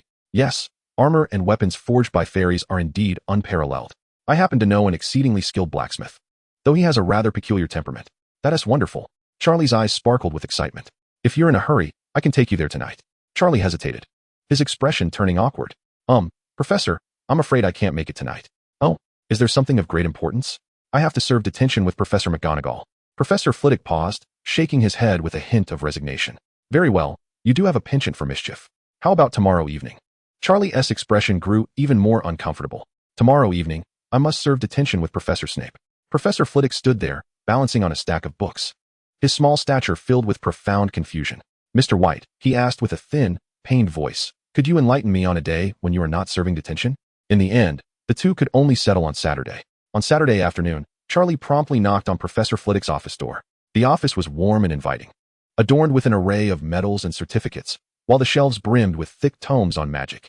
Professor Flitwick was perched upon a high stool, watering a pot of dancing daffodils. Upon noticing Charlie's entrance, he joyfully hopped down, retrieving a delectable-looking piece of honey cake from his drawer and offering it to Charlie. "Here, have a bite. The journey ahead is a bit lengthy." Charlie accepted the cake with gratitude. The two moved towards the fireplace in the office, where Professor Flitwick grasped a handful of shimmering powder. "Have you ever used Floo powder?" he inquired. Charlie shook his head. "Hold on tight, don't let go, and clearly pronounce our destination." The professor demonstrated to the leaky cauldron. Charlie stepped into the fireplace, clutching a handful of Floo powder, and mimicked the professor's actions, declaring, "The leaky cauldron." A whirlwind of sensation enveloped him as green flames engulfed him. In the next instant, he stumbled out of the leaky cauldron's fireplace. Professor Flitwick followed closely, emerging gracefully and impeccably clean. Instead of leading Charlie through the bustling pub, he guided him to a quaint courtyard at the back. "Hold on to my arm, Mr. White," Professor Flitwick said with a serious tone. "The sensation that follows may be somewhat peculiar, akin to being squeezed through a narrow tube." As soon as Charlie grasped his arm, he felt the entire world around him being forcefully compressed, the air vacating his lungs, and his insides twisting uncomfortably. This sensation lasted but a moment. When he could breathe again, he found himself standing in a dense forest. The light was dim, the towering trees obscuring the sun, and the air was thick with the scent of damp earth and decaying leaves, creating an atmosphere so still that he could only hear his own heartbeat. "We have arrived," Professor Flitwick announced. Charlie crouched slightly, still reeling from the previous sensation that left him feeling queasy. The professor handed him a cup of honey water. "Drinking this will help. The first time using apparition can be disorienting, but you'll get used to it." After taking a sip of the honey water, Charlie managed to ask, "Is this spell called apparition, Professor?" "Indeed, you are correct," the professor affirmed. In his mind, Charlie called upon his system. "Little system, blacklist this spell? Absolutely never again." Professor Flitwick pointed towards a narrow path that wound deeper into the forest. "The blacksmith resides in this vicinity. He prefers to be undisturbed." The two began to traverse the overgrown path, where the trees grew increasingly ancient, and the atmosphere became ever more profound.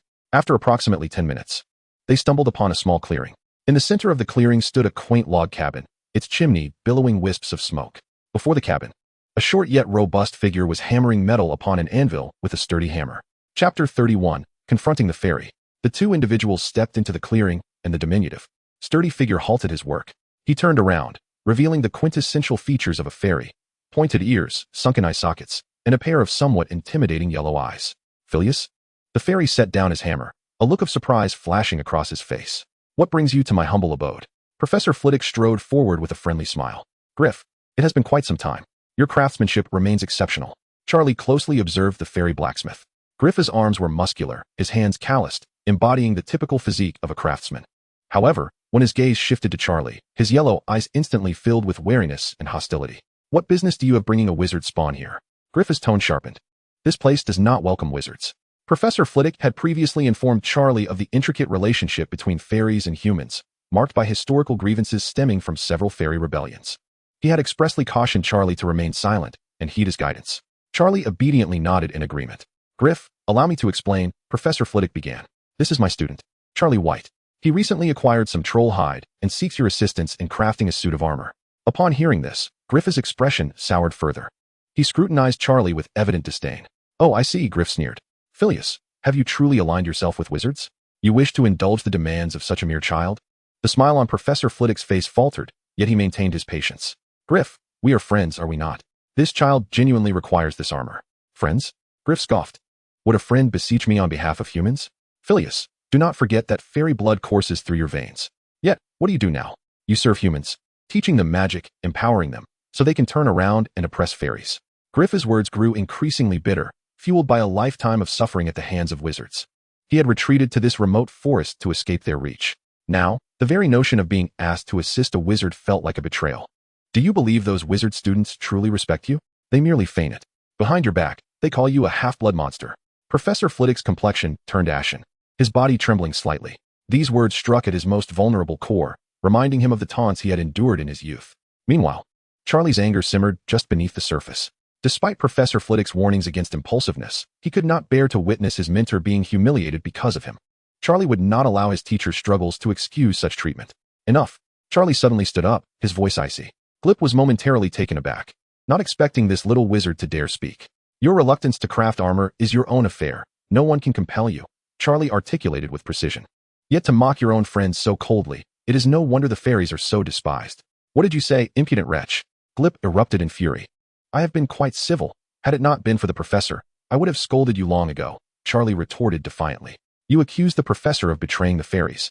Yet he integrates into wizard society, instructing students and fostering harmony between wizards and fairies. What have you accomplished? Charlie's voice grew increasingly frigid. Just a worthless creature that bullies within its own confines. What right do you have to insult the professor? Professor Flitwick stood frozen, a wave of bitterness washing over him. No one comprehended the difficulty of his position, caught between two races, bearing the weight of wizardly prejudice while enduring the scorn of the fairies. Charlie's words resonated deeply within him.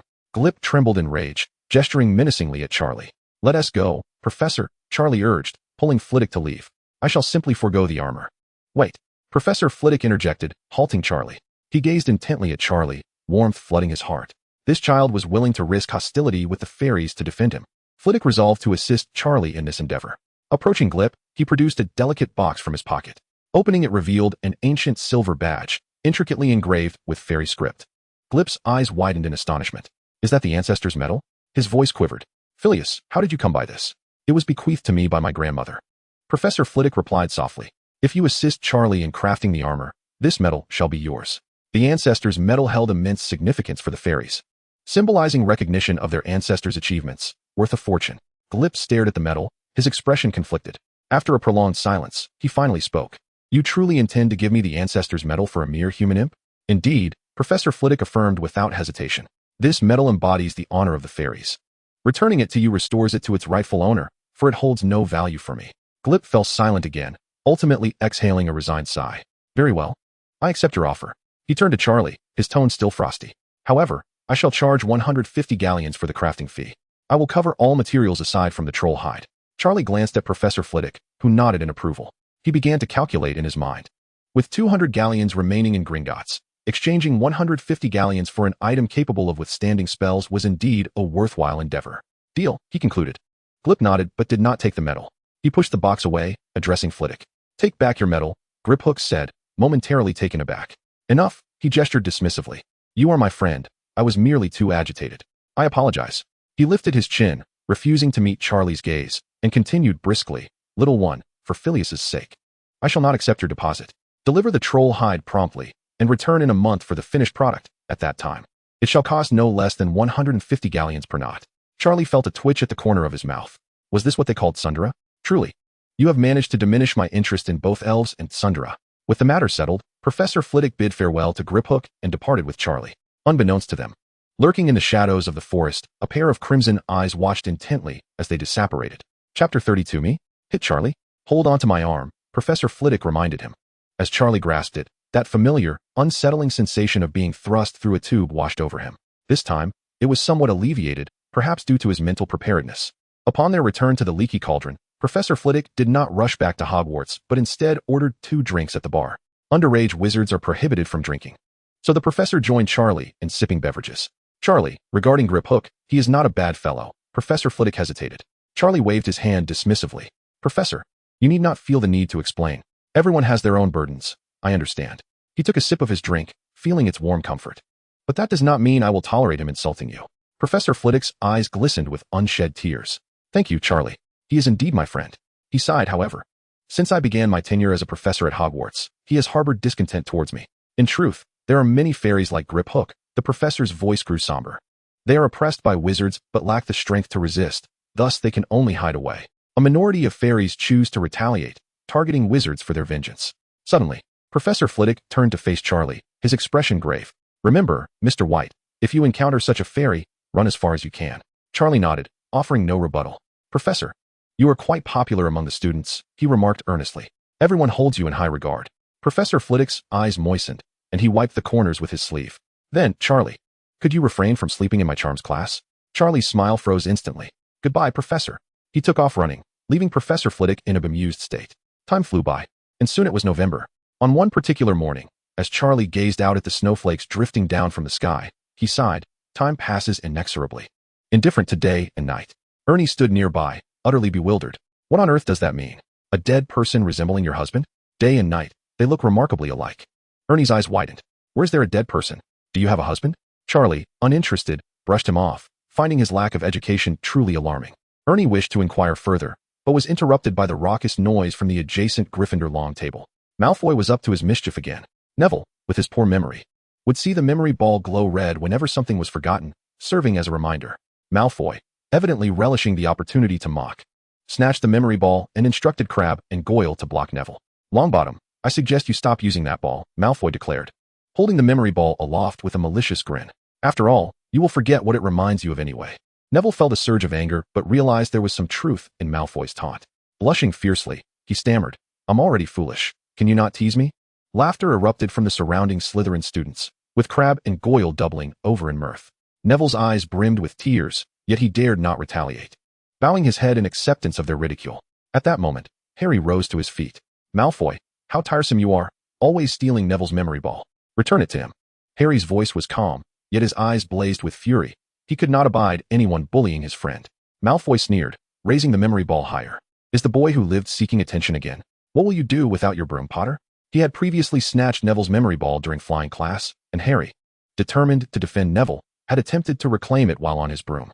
Harry's prowess had intimidated Malfoy, and it was said that his remarkable skill had earned him a place on the Quidditch team, where he would soon take to the field. This drove Malfoy into a fit of jealousy. Harry's eyes blazed with anger. Ron, unable to remain silent, spoke up for Neville. Malfoy, is it truly amusing to bully Neville every time? Give him back the ball. Malfoy scoffed. I refuse to return it. What will you do about it? Can anyone truly call him a wizard with that foolish demeanor? I doubt he'll learn a single spell this semester. Laughter echoed in Neville's ears, deepening his insecurities. And sometimes he questioned his own identity as a wizard. Tension mounted, as students from both Gryffindor and Slytherin encircled the scene. Just then, Charlie approached, a half-eaten piece of bread in hand, chewing as he asked, Malfoy, are you itching for trouble again? Malfoy's expression shifted dramatically upon seeing Charlie. He felt a genuine fear of Charlie. Having been humiliated on the Hogwarts Express previously, they stood no chance against him. Moreover, this individual had even dared to insult their headmaster, Snape. Yet, with his companions watching, he could not afford to show weakness. What does it matter to you, Hufflepuff? Malfoy retorted defiantly. Charlie chuckled softly, as Malfoy reminded him of the bullies from his past life. Bullies never perceive their actions as problematic. But once they become the targets of their own cruelty, they are unable to tolerate it. Charlie had experienced bullying himself, but chose to resist, and since then, no one dared to harass him again.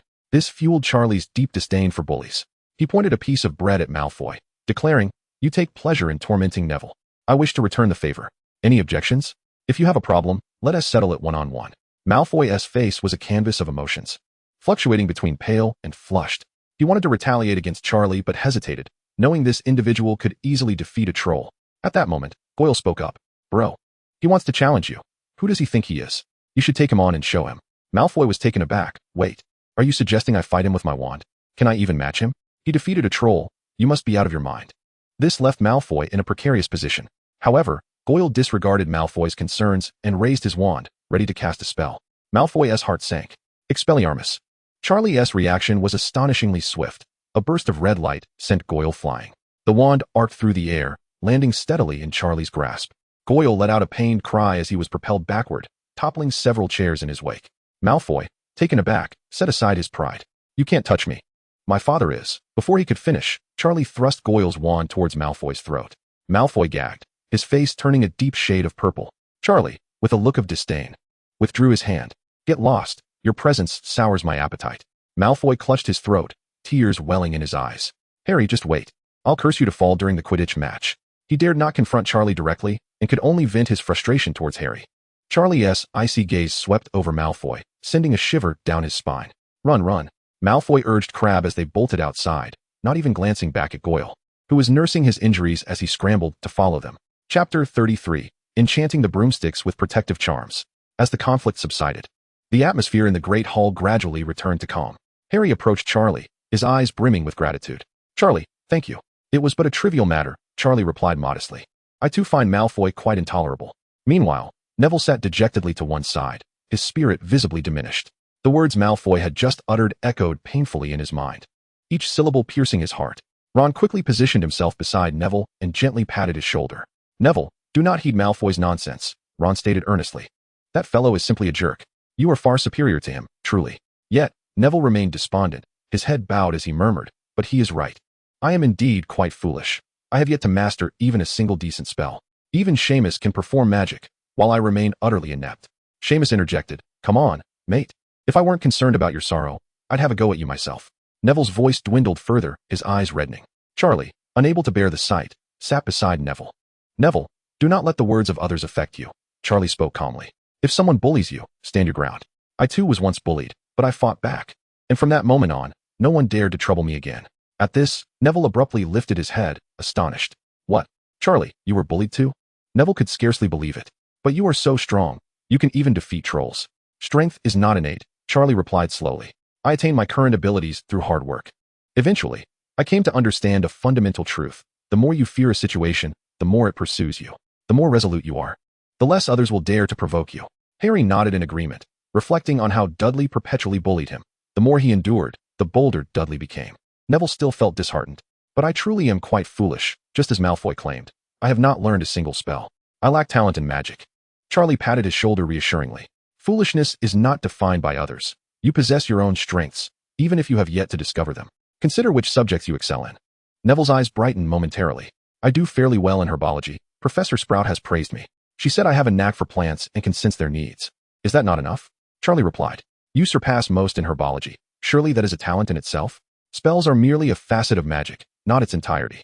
Even if your spell work may not be as proficient, you still possess your own strength. It is said that the founder of your house, Gryffindor, wielded a sword, preferring it over spells. Courage holds greater significance than magic. These words reinvigorated Neville, his eyes gleaming with renewed determination. Indeed, I could learn swordsmanship or even rely on my fists. He clenched his fists, his demeanor transforming as if a switch had been activated. Charlie observed Neville's excitement, feeling a pang of apprehension in his heart. It seems I may have misled you.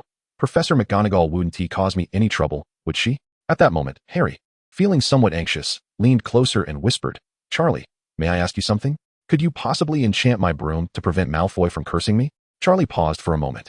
Do you genuinely believe Malfoy possesses such power to curse you? He merely talks big. If he were truly capable, he would have acted by now. Yet Harry remained apprehensive. Responding urgently, what if Malfoy persuades Snape to cast a curse? His father is on the board. Snape would undoubtedly heed his words. Charlie internally rolled his eyes. Do you really think that Snape, with his contrary nature, would listen to anyone? Nonsense. You still have much to learn about Snape. Besides, we are in the same year.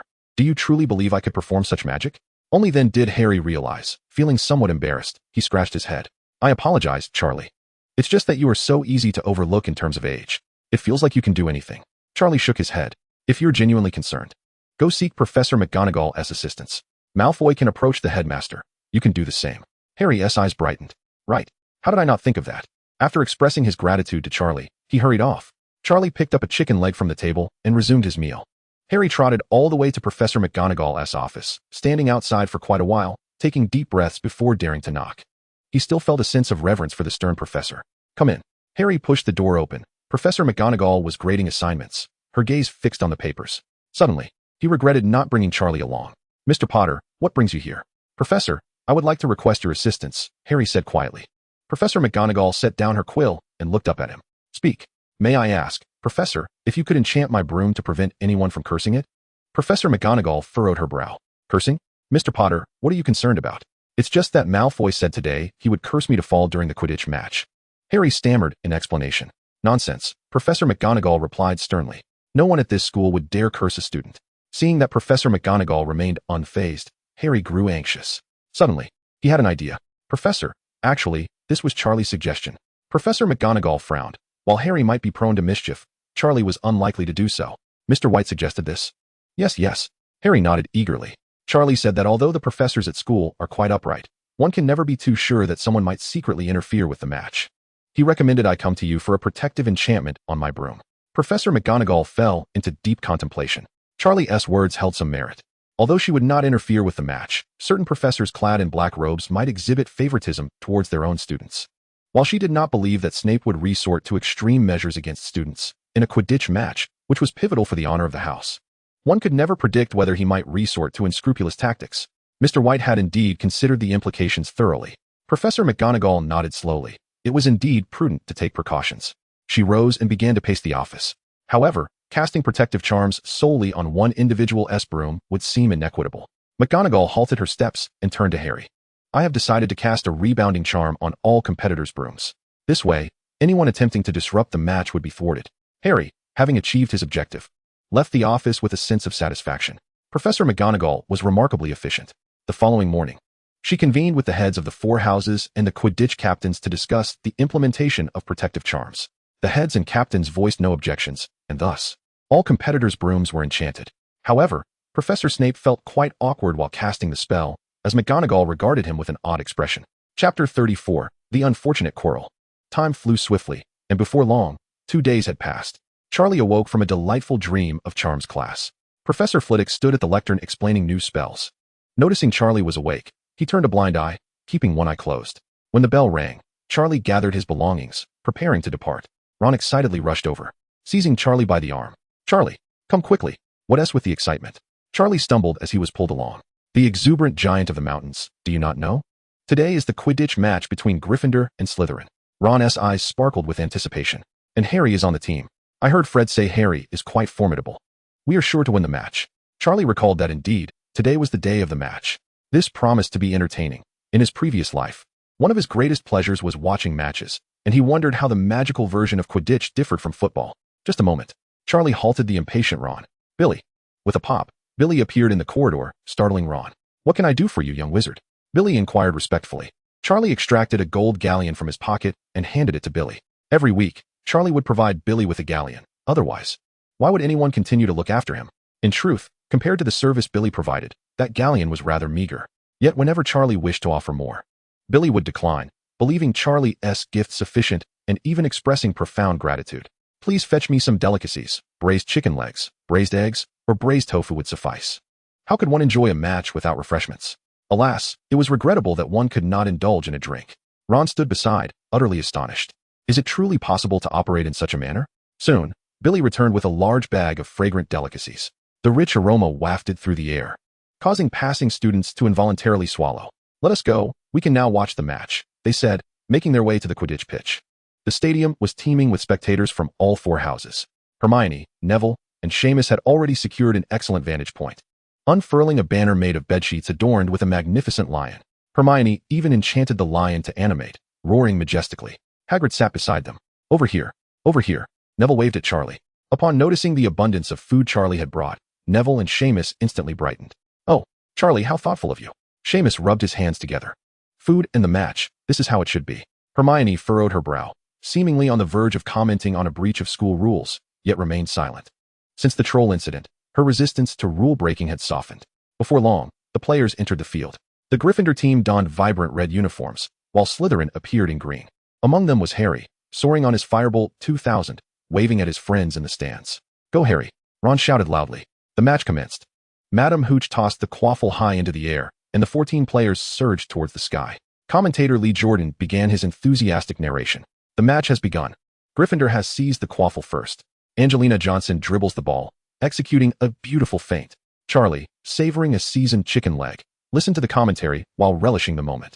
Oh, watching the match while enjoying these delicacies, what a delightful experience. In the sky, Harry was intently searching for the golden snitch. As the seeker, his task was to catch the snitch and score 150 points for his team. However, unbeknownst to him, Quirrell was darkly fixated on Harry from the teacher's box. A malevolent gleam flickered in his eyes, and a sinister smile crept across his lips. Quirrell silently pledged his allegiance to his master. Master, I shall ensure Potter meets his demise before all eyes, eliminating him while making it appear accidental. He began to mutter an incantation, casting a curse upon Harry's broomstick. Suddenly, Harry felt his broom begin to tremble uncontrollably. His heart leaped into his throat as he gripped the broomstick tightly, his legs clamping down. What is happening? Could Malfoy have truly hired someone to curse me? Harry attempted to steady his broom, but the sensation of losing control intensified. The broom swayed violently, plummeting in altitude. Gasps erupted from the audience below. What is happening to Harry? Could someone genuinely be cursing him? Ron stood up, anxious. It seemed rather amiss. Hermione furrowed her brow. Charlie drew his wand, ready to employ the levitation charm should Harry fall. At that moment, Harry's broom suddenly emitted a faint glow. In the sunlight, it appeared inconspicuous, resembling merely a reflection from the broom. The audience, captivated by Harry's perilous situation, failed to notice this detail. Harry sensed his broom regaining its responsiveness, and he exhaled in relief. It must be Professor McGonagall's magic at work. Thank goodness he heeded Charlie's words. Harry silently rejoiced, although the circumstances were fraught with danger. The match continued, and Harry, equally eager for victory, resumed his search for the golden snitch. On the professor's dais, the faculty members were intently observing the match. Harry's recent actions had startled them. One rather greasy-haired professor had begun to suspect a curse. Just as he contemplated attempting a counter-curse, he noticed Harry had halted, dispelling his doubts. Suddenly, a loud bang resonated from behind. What was that sound? Professor Snape turned around. The other professors followed suit, but found only emptiness behind them. Wasn't Professor Quirrell just at the back? Professor Sprout inquired, perplexed. Where could he be? Dumbledore gazed thoughtfully at the vacant rear seats, a flicker of profound meaning in his eyes. Meanwhile, at the back of the professor's section, Quirrell was awkwardly rising from the ground. He had been fervently casting a curse when he suddenly felt a powerful force rebound upon him, hurling him from his seat. The back of his head collided heavily with the floor, causing stars to dance before his eyes. To make matters worse, Lord Voldemort was parasitically tethered to the back of his head. This impact had left the Dark Lord quite rattled. You fool! Voldemort's voice roared in Quirrell's mind. What have you done? Master, I do not know. Quirrell whimpered, clutching his throbbing head. I was clearly cursing Potter's broom. How did it suddenly? Silence. Voldemort seethed with fury. You inept fool. You cannot even deal with a child. A wave of intense pain surged through Quirrell's head, a punishment from Voldemort. Quirrell writhed on the ground, stifling his cries to avoid detection. Master, have mercy, he pleaded in a pained whisper. I truly do not understand what transpired. Quirrell's pitiful demeanor only served to infuriate Voldemort further. The notion of being the Dark Lord yet reduced to parasitizing such a wretched creature incensed him, leading to an increase in torment. Another wave of searing pain engulfed Quirrell, causing him to stifle a sob. He concealed himself in the shadows behind the professor's dais, covering his mouth in silent anguish. In the audience, Charlie lowered his wand when suddenly a system notification echoed. Due to His Majesty's influence, the mentor weeps profusely. The tyrant scores 5. Charlie stood bewildered. What have I done? I was merely watching the match. Chapter 35. Hagrid, I am truly foolish. In the sky, Harry gripped his broom tightly, his heart racing. The golden snitch hovered before him, its wings fluttering rapidly, dancing erratically in the air. The Slytherin Seeker had also spotted the snitch and was rushing in from another direction. Harry dove sharply, extending his arms forward. The golden snitch was within his fingertips. He could feel its faint vibrations. He had caught it. Harry raised his right hand high, the golden snitch struggling in his palm. The crowd erupted in thunderous cheers, and the Gryffindor students jumped in ecstatic celebration. Gryffindor had triumphed. Lee Jordan's voice had become hoarse. Although he was the commentator, as a member of Gryffindor, he felt immense pride. The final score was Gryffindor 210, Slytherin 60. Slytherin, practice more if you wish to improve. Jordan, I apologize, Professor McGonagall. I am just too excited. Charlie clapped enthusiastically, the exhilaration reminiscent of his first ever match. The intense atmosphere enveloped everyone present. Once the match concluded, Harry sought out a few friends. They had previously arranged to celebrate at Hagrid's hut. Charlie hadn't planned to join, but then recalled Harry mentioning that the object hidden on the 4th floor had been retrieved by Hagrid from Gringotts. It would be an opportune moment to extract some information from Hagrid. That wretched three-headed dog had offered no chance, so he thought of alternative means. Thus, he merrily joined the others in making their way to Hagrid's hut. Hagrid's abode was warm and inviting, with a roaring fire crackling in the hearth. He poured everyone hot tea and presented his homemade rock cakes. Charlie gazed at the hard, lethal biscuits and discreetly withdrew his hand. "Harry, you were absolutely brilliant today," Hagrid exclaimed, his beard quivering with excitement. "That catch of the golden snitch was just like your father's." Harry shyly scratched his head. In truth, there had been a slight mishap. His broom had suddenly lost control. What? Hagrid's eyes widened. He had completely missed any irregularities and assumed Harry was merely showing off. Ron indignantly interjected. It must have been that scoundrel Malfoy who cursed him. He had threatened Harry beforehand. Hagrid's beard bristled with anger. What a vile creature. To resort to foul play during a match. Hermione furrowed her brow in contemplation. "I believe we should inform the professors. Such actions are far too dangerous." Harry nodded in agreement. Just as the group simmered with righteous indignation, Charlie suddenly leaned closer to Harry, lowering his voice. "Harry, the object on the 4th floor. You mentioned it was retrieved by Hagrid from Gringotts, right?" Harry paused for a moment before nodding. A glint of mischief flickered in Charlie's eyes. "Since Hagrid is here, let us see if we can extract some information from him. Isn't that a bit inappropriate?" Harry hesitated. "Hagrid has been exceedingly kind to us." As soon as the words left his lips, Harry turned to him and inquired, "Hagrid, what is the three-headed dog guarding on the 4th floor?" Hagrid nearly dropped the teacup he was holding. "How do you know about Fluffy?" he exclaimed, his eyes wide with astonishment. "Fluffy?" Ron echoed with curiosity. "That's the name I gave it," Hagrid said, a hint of nervousness in his tone. "I bought it from a Greek man, and I raised it from a pup, just like its mother." He quickly shifted the conversation back. "Let us talk about what it's guarding instead." Hagrid appeared increasingly anxious. "You mustn't go near what it's guarding. Forget about it. That is Professor Dumbledore's and Nicholas Flamel's business." Mid-sentence, Hagrid suddenly realized he had let something slip. He hastily covered his mouth, his eyes filled with regret. Harry and his friends exchanged glances, bewildered by the mention of Nicholas Flamel. However, Charlie's eyes lit up. "Nicholas Flamel?" he said, pulling out a chocolate frog card from his pocket. "I got this on the Hogwarts Express." The card bore a picture of Dumbledore, with the inscription below, notable for his collaboration with Nicholas Flamel in the field of alchemy, co-creator of the Philosopher's Stone. As Charlie read the card, his voice grew increasingly soft. Meanwhile, Hagrid's complexion paled, beads of cold sweat appearing on his brow. "What is the Philosopher's Stone?" Harry questioned. "Don't ask, Harry." "Don't ask," Hagrid replied, donning a mask of distress. Hermione chimed in. "I've read that the Philosopher's Stone possesses limitless magical power and grants immortality." "Immortality?" Ron gasped. "That can't possibly be the Philosopher's Stone down there, can it?" As soon as Ron spoke, every eye turned to Hagrid. His frantic gestures and stammering were the clearest answers. No, you're overthinking it. How could it possibly be the Philosopher's Stone, huh?" Hagrid's laughter was more sorrowful than joyful, his panic evident even to a child. "Goodness," Hermione gasped, covering her mouth. "It really is the Philosopher's Stone. The one that grants immortality," Harry murmured to himself. "No wonder there are so many protections." Hagrid, utterly deflated, sank into his chair. "I'm such a fool." Since successfully extracting information, Charlie had lost interest in the treasures below the 4th floor. The satisfaction of curiosity was fleeting. Although the Philosopher's Stone sounded impressive, it held little utility for Charlie. After all, he possessed a system. Was achieving immortality truly that difficult? "Your Majesty boasts. Don't include me in that." Charlie rolled his eyes. "Rubbish system." Ultimately, with the artifact under Dumbledore's protection, it would be best for a mere first-year wizard to refrain from contemplating it. Harry also shared the matter of the curse with Professor McGonagall. Professor McGonagall summoned Malfoy for an inquiry, confirming that he had neither cast a spell nor instructed anyone else to do so, leading the matter to fade away. As Christmas approached, the school prepared for the holiday break. Most students were set to return home to celebrate, and a relaxed atmosphere enveloped Hogwarts in anticipation of the vacation.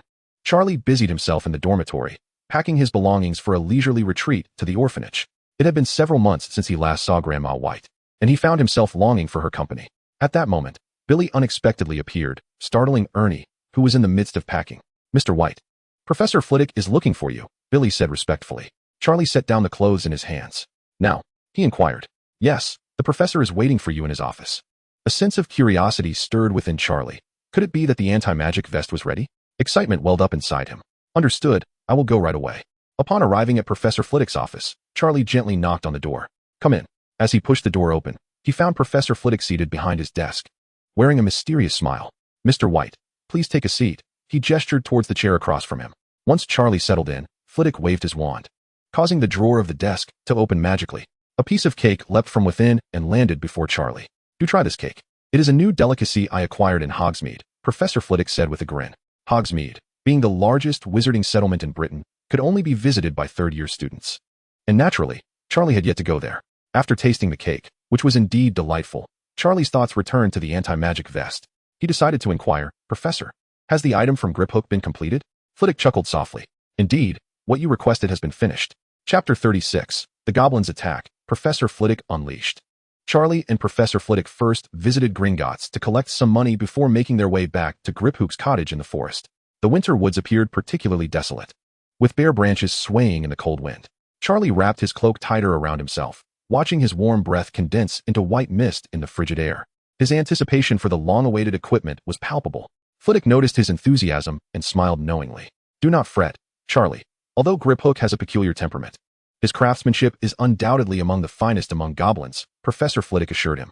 In my youth, I witnessed weapons he forged, and I dare say they rival even the sword of Gryffindor. Before long, the familiar wooden cottage came into view. Flitwick approached the door and knocked. Griphook, it is I. Flitwick.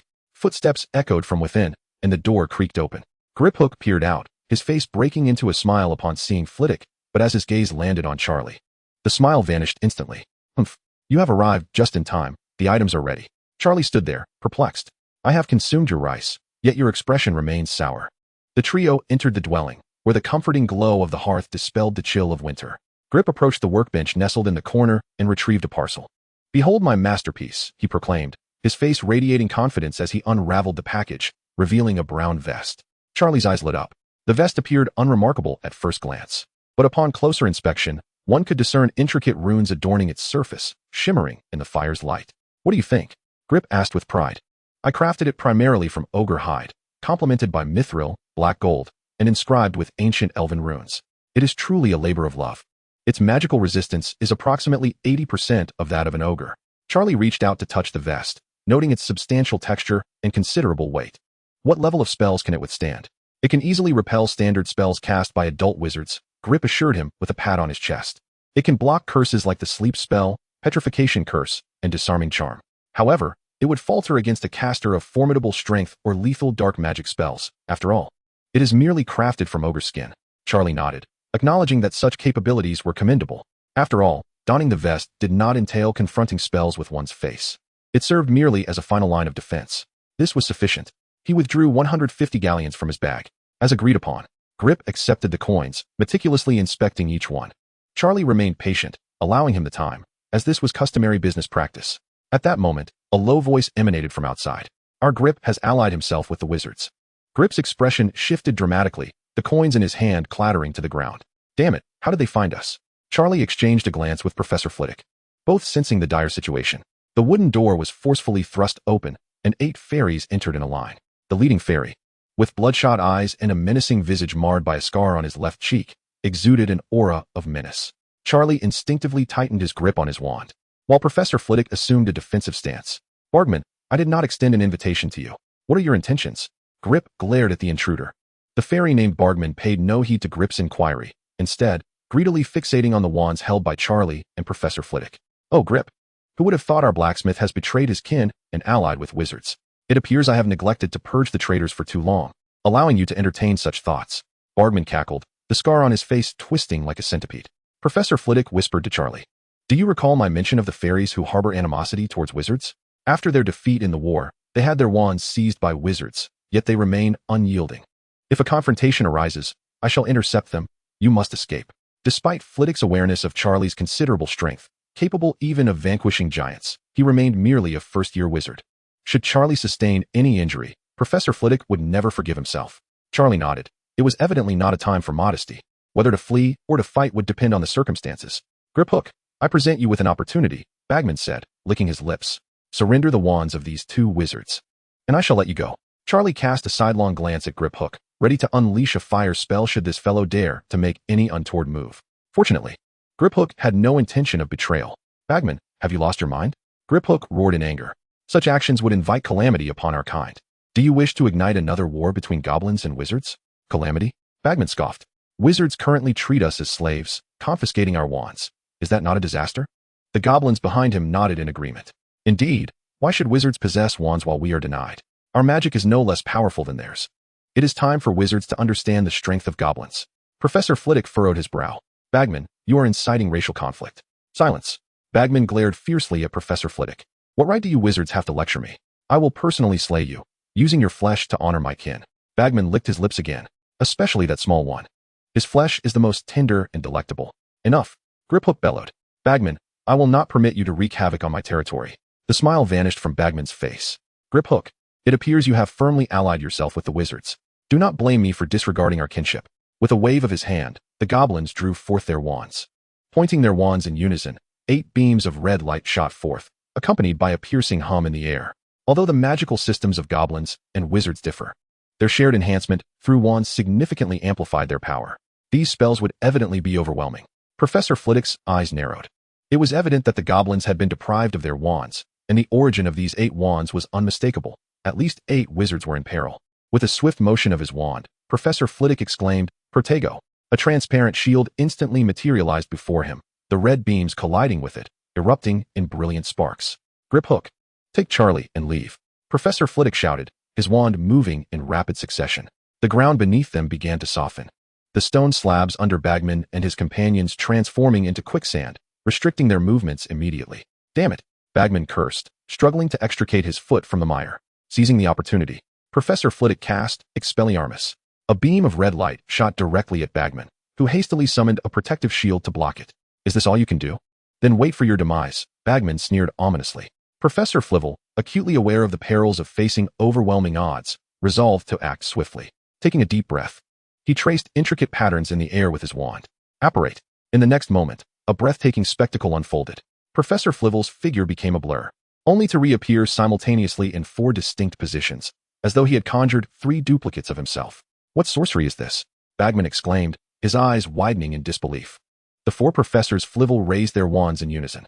Disintegrate. For beams of silvery light shot forth, each targeting a different fairy. 2 of the fairies, caught off guard, were struck immediately. One lost its legs, blood gushing forth, while the other was hit squarely in the chest, quite literally disintegrating. The remaining 2 fairies, fortunate enough to be positioned further back, managed to cast defensive spells just in time to block the onslaught. Bard. Baki. Bagman's already crimson eyes flared with an even deeper shade of red, threatening to spill over. What a pity, Professor Flitwick murmured, beads of sweat forming on his forehead. This was a signature technique from his youth, a move that had once rendered him invincible in dueling tournaments. Yet, age had taken its toll, and he now felt the strain on his stamina after executing it. Bagman recognized the formidable nature of the diminutive wizard before him. They had underestimated him, presuming that numbers alone would suffice to secure victory. Be cautious, he is a master. He cautioned his companions, directing his wand towards a nearby table. The table soared through the air with a whoosh, hurtling towards Professor Flitwick. Remaining composed, Professor Flitwick flicked his wand. The incoming table instantaneously transformed into a bowl, crashing heavily to the ground before charging at Bagman. Damn it, Bagman exclaimed, narrowly avoiding the beast as spells began to fly in all directions. Vibrant colors intertwining chaotically within the confines of the small room, creating an extraordinarily intense scene. Seizing the opportunity amidst the chaos, Grip lightly tapped the wall, revealing a hidden passage. Charlie, we must leave, Grip urged, grasping Charlie's arm with urgency. To him, Charlie was merely a first-year wizard. Staying would only hinder their escape, making it far more prudent to flee. However, Charlie remained rooted in place, his gaze fixed upon the battlefield. Stop staring. You cannot assist him. Your current spells would only tickle the opposition, Grip exclaimed, exasperation evident in his mannerisms. Meanwhile, Bagman's remaining henchmen were entirely focused on confronting Professor Flitwick, oblivious to Charlie's presence in the corner. To them, a small wizard and a wandless fairy blacksmith posed no threat whatsoever. A faint smile crept upon Charlie's lips. The moment had arrived. He stealthily raised his wand, aiming at the nearest fairy. Sleep now. A red beam shot forth, and the unsuspecting fairy collapsed, rendered unconscious. Bagman, alerted by the commotion, turned to see what had transpired, his fury igniting. Damn you, little imp. Yet Charlie had already set his sights on the next target. Down they fell, one after another. 2 more beams of crimson light struck, causing 2 fairies to collapse in response. This young lad. The remaining fairies finally realized they had underestimated him. However, it was too late. Charlie's assaults descended like a torrential downpour. Down they fell. Down they fell. Down they fell. The continuous incantations made the very air tremble, with Charlie's wand wielded like a relentless artillery piece. Gripe stood by, utterly astonished. Could a first-year wizard be so formidable? In an instant, he had felled 3 adult fairies, making him appear to be the weakest in the room. The remaining 3 fairies, now aware of the threat, hastily summoned a protective shield to deflect Charlie's spells. The red incantations pelted against the light barrier like raindrops, creating ripples upon impact. Yet, the fairies maintained their magical energy to uphold the shield, rendering Charlie's spells ineffective. Damn this little brat. One of the fairies, enraged and humiliated, directed their wand at Charlie. Unleashing a green beam of light, Charlie was prepared. He immediately crouched down while swiftly waving his wand. Instantly, the surrounding tables and chairs transformed into sturdy shields, encircling him and blocking the incoming spells. Still feeling uneasy, Charlie called out from within the protective formation, Armor of Protection. A luminous circle enveloped him, providing dual protection of physical and magical nature.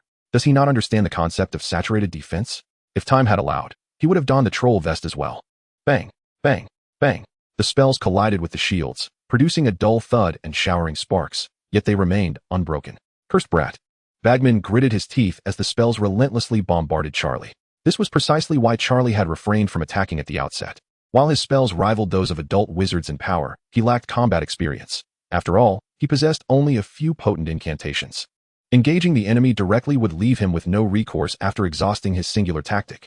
Thus, he could only serve as a trump card, striking unexpectedly while Professor Flivvy drew the enemy's attention. Wizard duels require strategic thinking. Merely waving a wand and chanting Avada Kedavra is no different than a troll's brawn. At this moment, the tide of battle shifted. Professor Flivvy dispatched 2 fairies, while Charlie ambushed 3. Only 3 remained on Bagman's side. Sensing the precariousness of the situation, Bagman began to retreat, shielding his remaining minions behind him. You two, hold off that brat while I deal with this old codger. The 2 fairies, receiving their orders, charged toward Charlie. Though his heart raced, Charlie remained composed, for the reliable Professor Flivvy was still outside. Just then, Professor Flivvy seized the opportunity to cast his remarkable duplication spell once more. Phantom Shift. 4 identical Professors Flivvy appeared simultaneously, their wands aimed at the 2 fairies charging toward Charlie. Shatter. The silvery light flickered as 2 fairies were instantly struck down, their fates uncertain. Meanwhile, Bagman swiftly turned and fled the room at the moment Flivvy made his move, summoning stones to hurl at Professor Flivvy before vanishing in a puff of displacement. Concerned for Charlie's safety, Professor Flivvy refrained from pursuing him. He hastily approached Charlie's shield array, scrutinizing it with a mixture of apprehension and uncertainty. Charlie, are you all right? Are you injured? I'm fine, Professor, Charlie replied, cautiously peeking from behind the shield, reassured to see the dust settling outside before stepping out. This real combat was far more exhilarating than facing off against a troll. The troll was merely a dull target, lacking any distinctive traits aside from its thick skin. Engaging these sentient beings, however, posed a genuine risk. Charlie resolved to diligently gather more points to learn formidable spells. Thank goodness you're safe, Charlie, Professor Flivvy said, climbing atop the pile of shields and patting Charlie's shoulder with a sense of relief. Please don't say that, Professor. If it weren't for you drawing their fire, I wouldn't have succeeded in my ambush. I still lack sufficient spells. Nearby, the Gryffindors were left in shock. Is it true? A first-year wizard can instantaneously take down 3 adult fairies and still feels inadequate? What more can be said?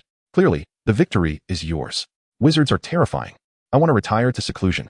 Charlie, you performed exceptionally today. Professor Flivvy beamed with admiration. If this were school, I would award you an extra 100 points. No need for bonus points, Professor. Charlie gazed eagerly at Flivvy. I want to learn that spell you just used. Haha, that's not a duplication spell, Professor Flivvy chuckled, explaining. That is displacement, executed in rapid succession 3 times, combined with a spell attack. It merely appears as duplication due to the extreme speed, creating an optical illusion. This technique requires substantial magical control and combat experience, which you are not yet ready to master. Charlie inwardly screamed, System, I want to draw that. Didn't you say to blacklist it? Just ignore that. Let us validate it with a couple more chapters first. Let us make a grand debut. Chapter 38. The Christmas holidays begin. After the battle, the small cabin lay in disarray. Aside from the 3 fairies Charlie had incapacitated, the 4 that Professor Flivvy had struck were unrecognizably dead. Charlie stared at the lifeless bodies on the ground, feeling a sense of discomfort. Although he possessed a decent mental fortitude, it was still his first encounter with genuine death. Professor, they are all dead. Professor Flivvy's expression remained serene, devoid of the gentleness he usually displayed in class. Despite his amiable demeanor, when it came to action, he was unyielding. After all, he had endured the tumultuous times of the magical world. Hearing Hermione's words, it seemed that in that era, those who had never slain a dark wizard dared not venture outside alone. Professor Flitwick waved his wand, and the bloodstains on the ground vanished in an instant. Charlie gained a new understanding of this esteemed headmaster. It appeared that the professors at Hogwarts were not to be trifled with. In a corner, Grip trembled, his face ashen as he surveyed the room filled with corpses. It was over. Bagman had fled, and he would undoubtedly seek revenge. Grip cradled his head in despair. I must relocate, as far away as possible. Professor Flitwick approached and gently patted his shoulder. Do not worry. I shall assist you in this matter. Bagman and his associates have attacked wizards, and the Ministry of Magic will not let them go unpunished. With that, Professor Flitwick waved his wand, binding the 3 unconscious fairies. We shall return to Hogwarts first, and then I will deliver these miscreants to the Ministry. Charlie donned the troll vest and made his way back to Hogwarts as twilight descended. The corridors were eerily empty, as most students had already departed for the Christmas holiday. Professor Flitwick walked ahead, suddenly halting and turning to Charlie with a sheepish grin. Charlie, could we perhaps keep today's events to ourselves? Charlie looked at him, puzzled. Especially from Professor McGonagall, Professor Flitwick added in a hushed tone. If she were to hear of this, I would be in dire straits. Charlie understood the unspoken implication. He would not betray his teacher. Rest assured, Professor, I shall tell no one. At that moment, an emotionless voice interjected. What is it that should not reach my ears? Startled, both turned to find Professor McGonagall standing at the corridor's corner, her expression inscrutable. Professor McGonagall, Professor Flitwick stammered. What brings you here? I am patrolling the castle. She replied, advancing towards them, her gaze sweeping over the two. And you too, what are you doing out so late? Charlie stole a glance at Professor Flitwick, who was now visibly sweating. 10 minutes later, Charlie observed as Professor Flitwick received a thorough reprimanding from Professor McGonagall, and he seized the opportunity to slip away. Even the champion of dueling feared the lioness. Charlie dragged his suitcase onto the Hogwarts Express, where several students were present, though some had chosen to remain at school for the festivities. Harry and Ron were among those who stayed. Charlie found an empty compartment and settled in comfortably. At last, I shall return to see Grandma White, he murmured to himself. She must miss me terribly. Who are you? Grandma White replied coldly. Charlie was taken aback. It's me, Charlie. Charlie who? He was left speechless, wondering if Grandma White had succumbed to dementia. His eyes welled with tears. It is all right, Grandma, even if you do not remember me. I shall remain by your side, Grandma White. In the next moment, a fist struck Charlie on the head. Little rascal. What did you say before you left? Did you send me a letter? Not a single one has arrived. Should I even know you? Charlie absent-mindedly touched his head, feeling no pain as his grandmother had not pressed hard. Hee. Sorry, Grandma. I got so busy I forgot. Grandma White shook her head in resignation, secretly missing Charlie. Studying so far away must be quite arduous for him, she thought. I wonder if anyone is bullying him, Ernie pondered. Charlie is such an obedient child, Malfoy remarked. As these thoughts crossed her mind, Grandma White's expression softened, inviting Charlie into the orphanage. Come in quickly, it's so cold outside. Charlie grinned broadly, wrapping his arms around Grandma White. Grandma, I miss you so much. Oh please, if you truly missed me, why haven't you sent a single letter? Grandma White feigned annoyance, yet her smile betrayed her true feelings. I was wrong, Grandma. I promised to write on time next semester, Charlie vowed, raising his hand in earnest. The laughter of children echoed from the orphanage, enveloping Charlie in warmth. This sensation was utterly distinct from that at Hogwarts. While Hogwarts also offered companionship and a sense of home, the former felt like an old house, whereas the latter resembled a family he had built through his own efforts. Brother Charlie. Several little ones rushed out, swirling around him. Dizzied by their enthusiasm, Charlie knelt to engage in conversation with them, consciously omitting any mention of magic. Grandma White observed nearby, her eyes brimming with affection. This child remains the same as ever. That evening, Grandma White, Charlie, and the younger siblings of the orphanage gathered for a Christmas feast. Although it paled in comparison to the lavish banquets of Hogwarts, it radiated warmth. Simple roasted chicken, mashed potatoes, vegetable soup, and Grandma White's homemade apple pie graced the table. Grandma, your culinary skills are still exceptional, Charlie exclaimed, savoring the pie. If you like it, eat as much as you want, Grandma White encouraged, ladling him a generous bowl of soup. You look so thin, doesn't tea at school feed you? Charlie nearly spat out his soup in surprise. Thin. At 11 years old, he stood at 1.7 meters, with a well-proportioned physique. At Hogwarts, no one would refrain from calling him a dashing young lad. Indeed, there exists a kind of malnutrition defined by a grandmother's perception of thinness. After dinner, Charlie and Grandma White sat conversing by the fireplace. How are things at school, Charlie? Grandma White inquired with concern. Quite well, Grandma, he replied earnestly. I've made wonderful friends, and the teachers take good care of me. That is good to hear, she sighed with relief. I worry about you being out there alone, facing hardships. Not at all. The teachers and classmates are all very kind to me. Their conversation continued late into the night until Grandma White, weary and struggling to keep her eyes open, retreated to her room for rest. The following morning, the storm busied itself with the task of delivering the Christmas gifts prepared by Charlie. The first recipient was Professor Snape. Charlie had selected a 13-in-1 shampoo for him, as his hair always appeared greasy and unkempt.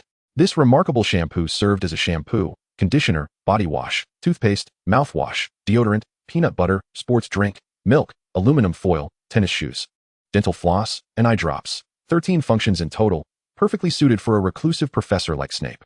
Next was Professor McGonagall. Charlie gifted her a large quantity of catnip. Having heard that she owned a cat, which would surely delight the feline, he hoped it would not become overly addicted. Following her was Professor Flitwick, for whom Charlie procured a small stool, allowing him to avoid standing on books during class. Professor Sprout received a new pair of dragonhide gloves. As her old ones had worn out, she had nearly been bitten by a mandrake in the greenhouse last time. As for Professor Dumbledore, who was seldom seen, Charlie decided against preparing a gift for him, reasoning that such a prominent headmaster would surely have many companions during Christmas and would not be lacking in presents. Harry, Ron, and their friends were easily pleased with a complete set of Charlie's exclusive study notes. After several days of labor, he had documented various spells and transfiguration insights to present to them. They would undoubtedly be touched. The Weasley twins each received a prank prop manual, which Charlie believed they would thoroughly enjoy, hoping they would contribute even greater pranks to Hogwarts. The cold system could hardly comprehend the bonds that existed between them. He also bought numerous magical candies for the children at the orphanage, popping candies, chocolate frogs, and Bertie Bott's every flavor beans. Naturally, he told the children these were imported sweets. For Mrs. White, he selected a thick wool scarf in a soft blue hue, perfectly complementing her complexion. Once he had completed his gift-giving, Charlie found his funds nearly depleted, yet he felt no remorse. After finishing the gift deliveries, Charlie finally turned his attention to the presents he had received. A pile of gift boxes of various shapes and sizes lay at the head of his bed, creating a rich display. Nodding in satisfaction with his social standing, he casually picked up the first gift, which bore Professor Flitwick's name. Upon unwrapping it, he discovered a copy of Advanced Spellwork explained along with a note that encouraged him to work hard if he wished to master apparition. Next came Professor McGonagall's gift, the latest edition of Transfiguration Today, akin to the most recent academic papers in the field of transfiguration.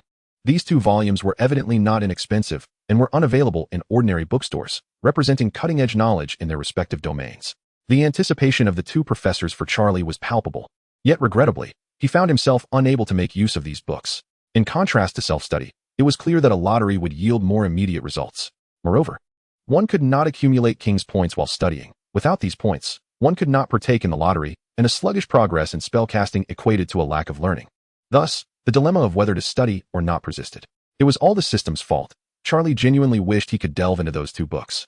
Professor Sprout gifted a box of exquisite cookies. Charlie sampled one and found it quite delightful. However, after searching for a while, he was unable to locate Professor Snape's gift. This old bat, not even a token gesture? My 13-in-1 shampoo was truly misplaced. How outrageous. Next time, during detention, I shall mix your materials. Charlie grumbled as he continued to unwrap his presents. Harry and Ron jointly gifted a large bag of chocolate frogs. The Weasley twins contributed a box of prank candies. Ernie presented a set of Hufflepuff badges and a tie clip, quite formal in nature. Justin gifted an entire volume of Victoria's Secrets. Charlie glanced outside and sighed in relief. Thankfully, Grandma White had not arrived. He tucked the book beneath his pillow, feeling it was somewhat scandalous, and resolved to critique it thoroughly that evening. The final gift was from Hermione. The box was small yet exquisitely crafted. Upon opening it, he discovered a silver alarm clock. What does this signify? Charlie raised an eyebrow. Is it a suggestion that I am tardy for class? When have I ever been late? I always arrive precisely on time. Though he grumbled outwardly, a warmth spread within him. These gifts might not be of practical use to Charlie, but they symbolized the concern of his friends, representing his genuine integration into Hogwarts and this world. Having unwrapped all the gifts, Charlie reclined contentedly on his bed. It was nearly time for the lottery. He glanced at the system panel. His King's points had accumulated to 1,200. System, let me draw 120 times. The golden wool spun in his mind as Charlie watched with bated breath. Congratulations, Your Majesty, you have obtained Mastery of the Levitation Charm at level 10. Congratulations, Your Majesty.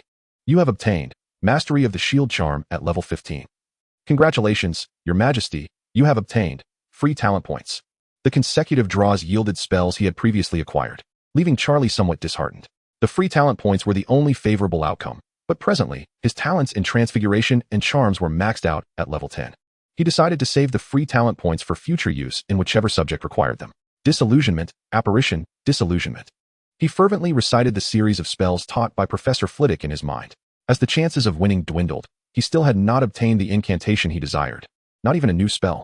Just when Charlie was on the verge of giving up, he suddenly received 2 notifications. Congratulations, Your Majesty. You have acquired Mastery of the Toothpick Staff at level 25. Congratulations, Your Majesty, you have acquired the Killing Curse. Charlie immediately sat up in astonishment. The Killing Curse? What manner of spell is this?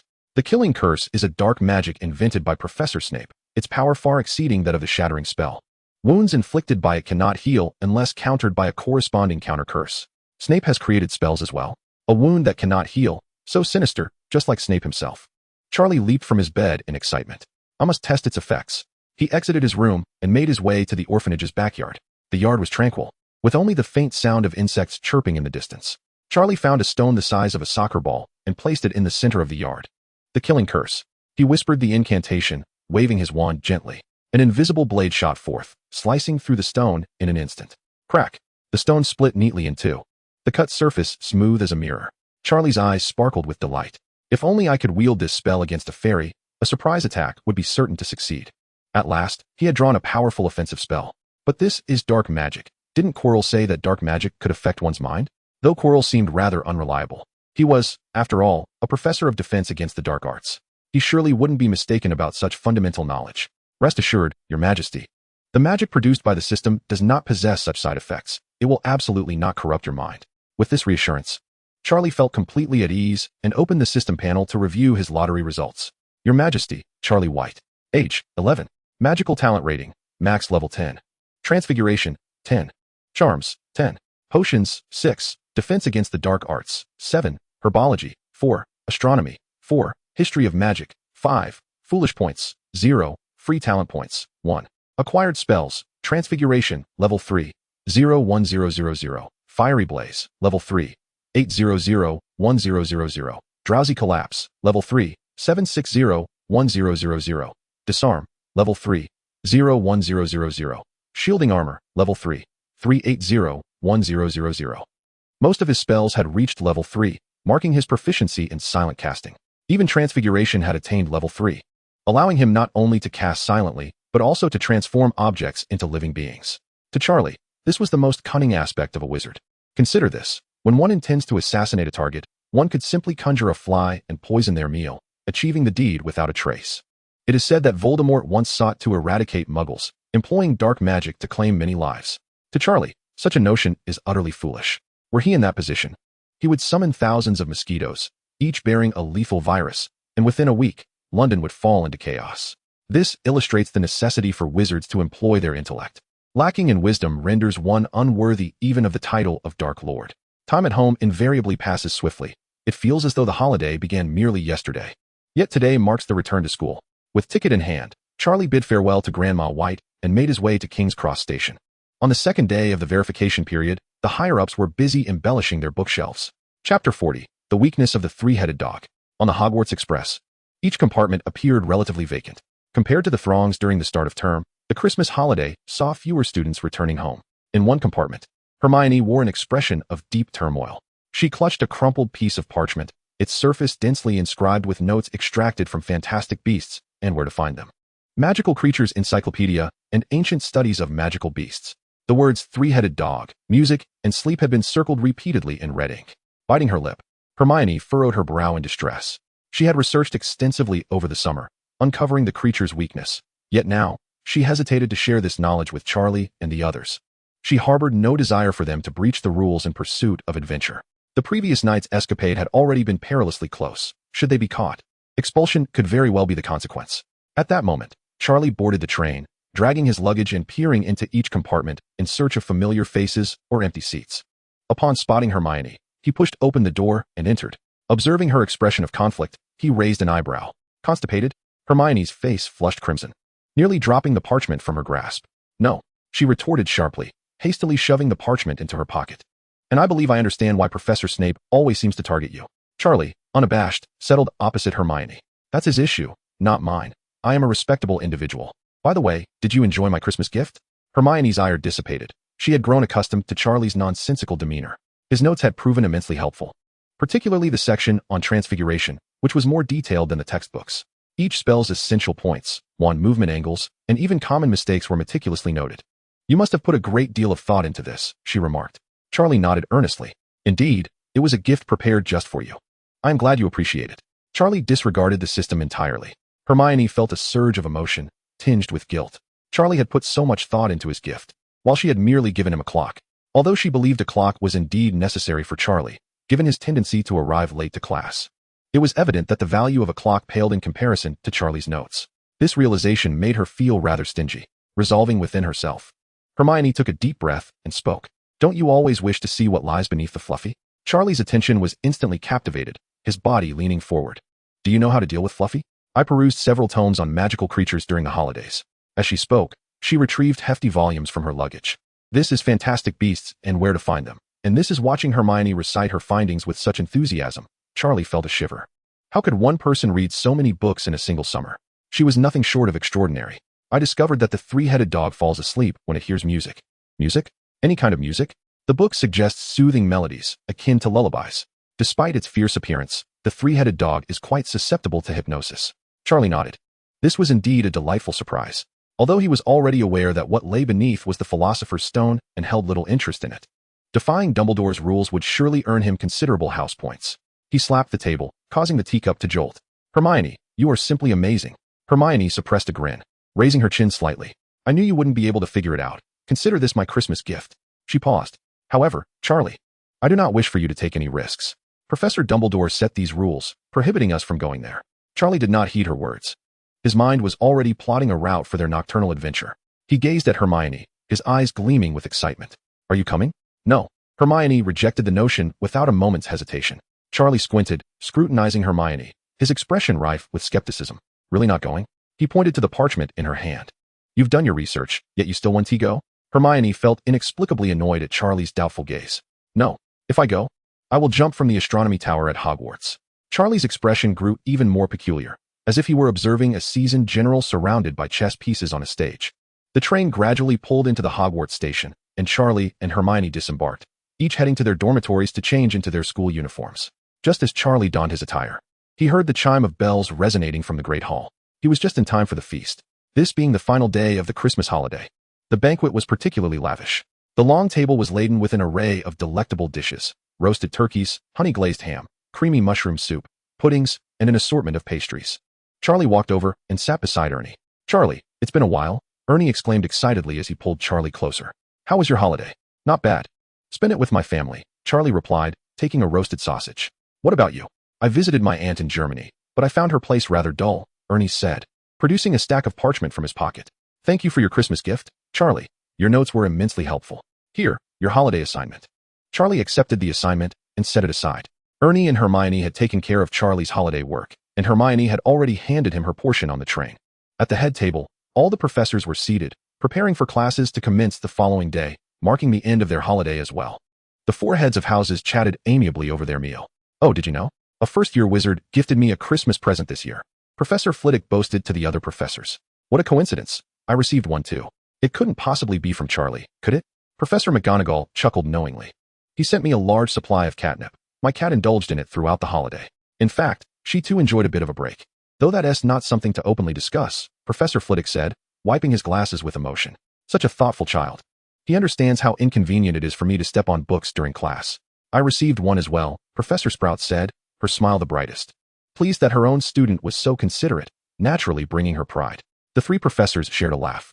This is quite unusual, Professor McGonagall remarked. First-year wizards typically fear us. Rarely does anyone think to gift their teachers. Dumbledore listened to their conversation, his blue eyes behind his glasses reflecting deep contemplation. The last student who had garnered the affection of all the professors was Tom Riddle. He turned his gaze toward Charlie, who was animatedly conversing with his classmates, exuding a sunny disposition. Years ago, Dumbledore had sat at the head table, listening to colleagues praise Tom and observing the admiration he received from his peers. Oh, this wretched sense of déjà vu. Yet, Dumbledore held no particular judgment toward Charlie based on this. People are different. He had discerned the darkness within Tom back then and could now perceive the innocence within Charlie, albeit a peculiar sort of purity. Nonetheless, he was not malevolent. This was not some magic of peering into hearts, merely the discerning skill of a centenarian. At that moment, Professor Flitwick turned to Snape. Severus, did you receive a gift from Charlie? The air fell instantly silent. Snape, expressionless, continued to slice the steak on his plate, his dark eyes scanning the room coldly. No, he replied, his voice chillingly calm. Professor Flitwick realized he had misspoken, awkwardly closing his mouth and feigning concentration on his meal. Snape cast a frosty glance in Charlie's direction. As Charlie lifted his gaze to sip his soup, he keenly sensed someone watching him. Upon turning, he found himself locking eyes with Snape's dark orbs. Instantly, Charlie beamed a radiant smile and waved at Snape. The expression on Snape's face grew even more forbidding. How peculiar, Charlie murmured to himself.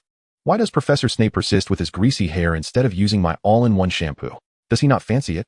Dumbledore, observing the scene, chuckled quietly. It seemed not all professors held a fondness for Charlie. Chapter 41, A Nocturnal Adventure on the Fourth Floor.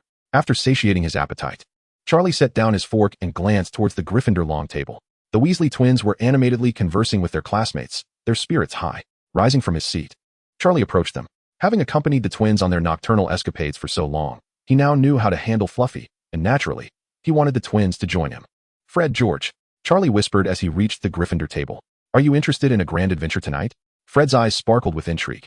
How grand? To the secret chamber on the fourth floor. George's eyes widened. You know how to deal with that three-headed dog? Indeed.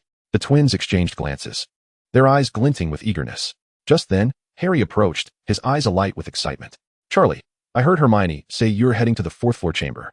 Charlie raised an eyebrow. Do you wish to join? Absolutely. Harry nodded without hesitation. There must be someone at school with nefarious intentions regarding whatever lies within. I want to see if it is well guarded. Ron, overhearing this, felt a flutter of apprehension, but seeing his friends and brother joining in, he steeled himself. Count me in.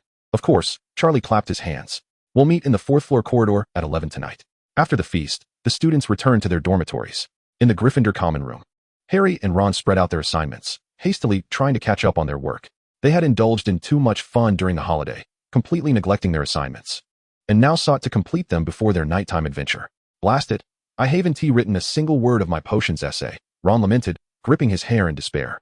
Harry was no better off, his desk cluttered with parchment, densely packed with unfinished assignments. Hermione sat nearby, though reluctant to let them copy her work. She patiently explained the key points to them. The essence of transfiguration lies in focusing your attention and imagining the transformation of the object. As she spoke, she marked notes on the parchment. Harry gazed at her with gratitude. Hermione, you are truly our savior. At that moment, Hermione noticed a notebook on Harry's desk. The cover seemed familiar to her, identical to the one Charlie had gifted her. Hermione furrowed her brow and reached for the notebook, opening it. The contents, handwriting, and even the layout of the pages were identical to her own. Harry, how did you come by this? Harry, taken aback, explained, it was a Christmas gift from Charlie. A Christmas gift? Yes, Harry nodded nonchalantly. It's an excellent notebook, but to be honest, there are some parts one find quite confusing. Ron then lifted his head, pulling out an identical notebook from his bag. I have one too. Charlie said it was his specially crafted study guide. Hermione's eyes widened. One for each of us. That deceitful scoundrel. Soon, the clock struck 11, and the residents of the common room retreated to their dormitories for rest. Harry closed his homework book and stretched. Finally done. Ron set down his quill and shook his sore wrist. I swear I will never procrastinate on assignments during the next holiday. Such a statement felt utterly absurd. The two were about to sneak out when Hermione suddenly stood up from behind the sofa. Wait. Harry and Ron jumped in surprise, looking at her in confusion. I'm coming with you, Hermione declared. Harry's eyes widened. What? Ron's mouth fell open in astonishment. Hermione? Voluntarily joining us for a night adventure? Has she been possessed by Peeves? Harry muttered. Hermione's face flushed slightly as she awkwardly explained, I'm worried you might get caught and lose house points. Gryffindor has already lost quite a few because of you two. Harry and Ron exchanged glances, sensing something unusual about Hermione today. However, since she had expressed a desire to join, they had no reason to refuse. Harry retrieved his invisibility cloak, a gift from Dumbledore during Christmas. He had made good use of this cloak for nocturnal escapades during the holidays. Ron was accustomed to it, but it was Hermione's first time seeing it. Though her face was filled with astonishment, she said nothing. The three of them quietly left the common room, cloaked as they traversed the corridors. Upon reaching the fourth floor, Charlie and the Weasley twins awaited them. Harry lifted the cloak, revealing himself to Charlie and the others. Harry, what is this? Charlie exclaimed, surprised by the sudden appearance of a head without a body. It's an invisibility cloak, a relic left to me by my father, Harry explained. Charlie gazed enviously at the cloak, remarking on the treasures that pure-blood families possess. If one were to raid those pure-blood homes, what a bounty of riches there would be. Oblivious to Charlie's dangerous thoughts, Harry folded the cloak away. It was then that Charlie noticed Hermione and Ron trailing behind Harry. What caught his attention more was the look of deep, longing Hermione cast in his direction. What is wrong with her? Charlie whispered to Harry. Harry merely shook his head. Uncertain, Charlie immediately understood upon seeing the notebook you gifted. He realized he had been deceived. With a pained expression, he approached Hermione. She, thinking he was coming to apologize, turned her head away, feigning indifference. Charlie, unable to contain himself, remarked, when did you leap off the observatory? Hermione then recalled her words on the train. Her face flushed crimson as she spun around to glare at Charlie. Charlie White, does your conscience not ache? Charlie chuckled. What conscience do I possess? Chapter 42, The Hypnotic Cerberus. Shoo, don't summon Filch. Charlie hastily covered Hermione's mouth. Let us attend to business first. Aware of the urgency, Hermione ceased her chatter. Charlie turned to face the familiar door, inhaling deeply. Are you ready, everyone? The Weasley twins exchanged glances. Fred grinned widely and produced a delicate little harp. All set, sir. Harry nervously tightened his grip on his wand. I hope this doesn't turn out as perilous as last time. I think we should reconsider, Ron gulped. Shut it, Ron. Hermione shot him a glare. Though she too felt anxious, retreat was not an option now that they had arrived. Charlie pushed open the door, and a familiar foul stench hit him. Inside, the Cerberus lay sprawled on the trapdoor, its three heads alertly turning toward the entrance. Upon seeing so many uninvited guests, it immediately rose, emitting a threatening growl. The three heads simultaneously opened their gaping maws, revealing sharp teeth, drool dripping onto the floor with an eerie sound. Ron's face turned pale. I think it isn't too welcoming. Despite having encountered Cerberus before, the monstrous sight was still terrifying. Oh, little Ron thinks the three-headed dog should be hospitable, Fred teased, waiting for it to roll out the red carpet for us. Ron's face flushed with embarrassment. He wished he could sew Fred's mouth shut. However, Charlie remained composed, having dealt with Cerberus several times. Don't be nervous. It's quite docile, he assured, stepping a few paces closer to the creature. Right, big fellow? All three heads fixated on Charlie, but did not charge at him. They merely assumed a menacing posture, attempting to intimidate the intruders. See, Charlie turned to the others. It won't actually attack students. It's merely fulfilling its duty. Hermione sighed in relief. So what should we do now? Charlie gestured towards the Weasley twins. It's your turn. George picked up the harp and cleared his throat. Are you ready to enjoy our concert? Fred grinned mischievously. I guarantee it will be unforgettable. Are you sure this will work? Harry asked, a hint of worry in his voice. The books do not deceive, Harry, Hermione confidently stated from the side. Soon, the harp emitted a peculiar sound, not a melodious tune, nor a soothing lullaby, but a funeral march. To make matters worse, the twins began to sing in unison. Oh, our dear Rufus Fred. They sang in a dramatically sorrowful tone. Please, sleep quietly, George, followed the next line, rendered in an even more off-key manner. It was nothing short of a disaster. Others quickly covered their ears. Is this what they call music? I feel nauseous. Who could possibly fall asleep to this? Rufus, however, dozed off immediately. No way, Charlie exclaimed, his eyes wide. He can sleep through this noise. The answer came in the form of Rufus's thunderous snores. Done. The twins proudly lifted their heads. I deeply sympathize with this dog's taste in music, Harry remarked, shaking his head. Charlie approached the trapdoor and forcefully pulled open the heavy door. Below lay an abyss of darkness, where one could not see a finger in front of them. A flicker of light appeared as Charlie raised his wand, the tip emanating a brilliant glow. The light illuminated the depths, causing everyone to gasp in horror. A mass of black tendrils writhed below. Ugh, what disgusting appendages, Charlie exclaimed, repulsed, as these tendrils reminded him of some ominous scenarios. Ron let out a dry heave. What on earth is that? Harry frowned. Hermione leaned in for a closer look and suddenly realized, it's a devil's snare. We studied it in herbology. It's a magical plant that ensnares those who fall into it. Hermione quickly explained, but it fears fire and light. Charlie nodded. Then this is simple. He raised his wand and pronounced loudly, Incendio. A massive fireball erupted from the tip of his wand, exploding in midair, transforming into a rain of flames. The moment the fire touched the devil's snare, the black tendrils writhed frantically, emitting piercing screams. Soon, the entire mass of devil's snare was reduced to ashes. Wingardium Leviosa. Charlie waved his wand again, and his body began to float gently downwards. Upon landing, he called up, It's safe. You all can come down. One by one, the others descended using the same method. When it came time for Harry and Ron, the two struggling students found themselves at a loss. They had no problem casting spells, but they had never attempted to control their descent with precision. Seeing this, Charlie, in exasperation, waved his wand to ensure they landed safely. They found themselves in a narrow stone chamber, with glowing crystals embedded in the walls providing faint illumination. Ahead lay a corridor leading deeper into the unknown. There are surely more traps ahead, Harry warned. Let us proceed cautiously. Charlie took the lead into the passage. After the crowd departed, a shadowy figure suddenly manifested in Lu Wei's room. Dumbledore emerged from the darkness, gazing helplessly at the ajar trapdoor. Who among the family understands? The centenarian still must toil late into the night. Ah, the youth. He shook his head, the blue eyes behind his spectacles shimmering with intricate emotions. Initially, he had intended for Harry to visit at the semester's end, to test the choices he would make when confronting Voldemort. However, now Charlie had led them on a clandestine adventure. Yet, perhaps it is for the best, Dumbledore mused. What sort of wizard could be deemed competent without a spirit of exploration? As the headmaster, he genuinely welcomed his students' forays into the unknown, even if it slightly derailed his plans. Dumbledore cast a glance at the slumbering Lu Wei before descending as well. Chapter 43. Where is the Philosopher's Stone? The six continued onward, reaching a heavy wooden door at the end of the passage, intricately adorned with magical runes. Just as Charlie was about to push the door open, a peculiar sound resonated from above. Flap, flap, flap. The group looked up to see a swarm of tiny black dots fluttering near the ceiling. What could that be? Birds? Harry squinted, scrutinizing the scene. Hermione shook her head. No, those are keys. Keys with wings. Indeed, upon closer inspection, the fluttering entities were various keys, each possessing a pair of delicate wings. The door was securely locked. Fred attempted to push it, but it would not budge. George drew his wand. Alohomora. Still, the door remained unresponsive. The unlocking charm had failed. George frowned. Hermione pointed at the flock of keys in the air. It seems we must find the correct one among those. With so many, how could they possibly locate it? Harry noticed a few flying broomsticks in the corner of the room. There are brooms over there. We can fly up to catch a key. Wait, Charlie raised his wand. Why complicate things? He lifted his wand and clearly articulated the incantation, Finite Incantatum. An invisible wave of magic emanated from the tip of his wand. Instantly, all the flying keys lost their magical support and plummeted to the ground with a clatter. The room fell into silence. Harry's eyes widened. What spell was that? Hermione was equally stunned, speechless, having read countless books yet never encountered such magic. The Weasley twins exchanged incredulous glances. Finite Incantatum.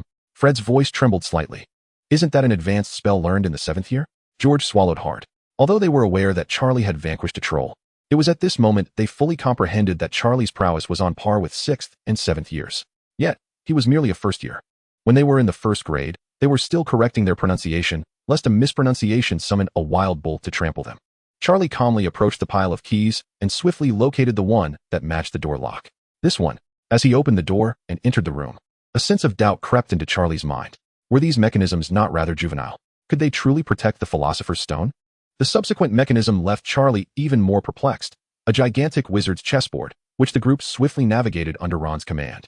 Ron, who played his role effectively, wore an expression of exhilaration, and even Fred and George offered him rare praise. The next challenge was even simpler. A table was adorned with several potions and a riddle. The answer to the riddle was the correct potion, and consuming it would allow them to pass through the flames into the next chamber. Within less than a minute, Hermione deciphered the riddle, and the 6 of them drank the potions to traverse the flames. Charlie felt these mechanisms were excessively simplistic. Now aware that the Philosopher's Stone was targeted by someone, what would you do as its holder? Keep the stone on your person for safekeeping? Hide it in an unfindable location? Surrender without resistance? Or destroy it, ensuring no one could claim it? The correct answer would be to place the stone in an obvious location and then warn everyone to stay away, while setting up a few mechanisms that even children could solve. Nonsense indeed. Charlie halted, a sudden thought flashing through his mind. These challenges were too coincidental. The flying key. Harry was a seeker in Quidditch, and finding things in the air was his specialty. The wizard's chess. Ron had been dealing with wizard chess since childhood. His skills among the finest in the school. The potion riddle. Hermione, being an academic prodigy, could resolve any logic puzzle with ease. Charlie's expression turned peculiar. The more he pondered, the more he felt something was amiss. These were not mechanisms designed to protect the Philosopher's Stone. They were clearly tailored challenges for Harry. Could it be that Dumbledore had orchestrated this deliberately? He mused inwardly, suddenly confronted with a more pressing concern. After leading everyone through the challenges, Dumbledore wouldn't hold me accountable. Would he?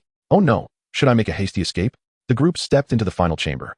At the center stood a grand mirror, its ornate frame exquisitely crafted, the surface shimmering with a faint silver glow. Harry recognized it immediately. The mirror of Eriste. Hermione looked at him in confusion. Harry elaborated. I haven't had the chance to tell you all. During the Christmas holidays, Ron and I encountered this mirror at school. It reveals your heart's deepest desire. The Weasley twins instantly shifted their gaze to Ron, their expressions turning suspicious. With such an extraordinary object, our dear brother had failed to inform us? Fred squinted his eyes. That's rather inconsiderate. George chimed in agreement. Ron shrank his neck, his face slightly flushed. Don't just talk about me. You never informed me when you had something good. Oh, how truly disheartening, little Ronnie. Please, don't call me that. Amidst the playful antics of the Weasley brothers, several of them approached the mirror. Is it really so magical? Fred was the first to lean closer to the surface, his eyes instantly alight. Oh my goodness. I see myself discovering the Philosopher's Stone, turning stones into gold with it, and opening the world's largest prank shop. George, dissatisfied, pushed him aside. You mean to say I'm not in your dream? Let me have a look. George's vision was quite similar to Fred's, though his shop appeared larger and more bustling. Hermione stood before the mirror, witnessing herself achieving perfect scores across all subjects. Leading Gryffindor to victory in the House Cup, becoming the student president and creating a new Philosopher's Stone. Harry beheld his parents, James and Lily, smiling and waving at him. Ron envisioned himself as the captain of the Quidditch World Cup champion team, holding the Philosopher's Stone, while George and Fred lay at his feet, licking his toes. Oh, this is simply delightful. Hermione then furrowed her brows, realizing, wait a moment, wasn't it said that the Philosopher's Stone is hidden beneath? The group exchanged puzzled glances. Indeed. Where could the stone be? Could it have been stolen? Or perhaps it never existed at all? As the confusion lingered, Dumbledore, hidden nearby, observed the scene with a chuckle. He sometimes marveled at his own genius ideas, concealing the Philosopher's Stone within the mirror of Erased, while simultaneously casting a spell so that only those who truly desired the stone for noble reasons could retrieve it. These young wizards envisioned using the stone for opening shops, making money, and realizing their dreams. This was quite natural. The stone could turn lead into gold and create the elixir of life. In the face of boundless wealth and eternal life, the desire to possess it was human nature. Even Harry at this moment might struggle to resist the temptation. Only when confronted with Voldemort did Harry think of protecting the stone rather than exploiting it, which allowed him to extract it from the mirror. Dumbledore watched the group's bewilderment with satisfaction. A slight alteration in the plan was inconsequential, as long as the final outcome aligned with his expectations.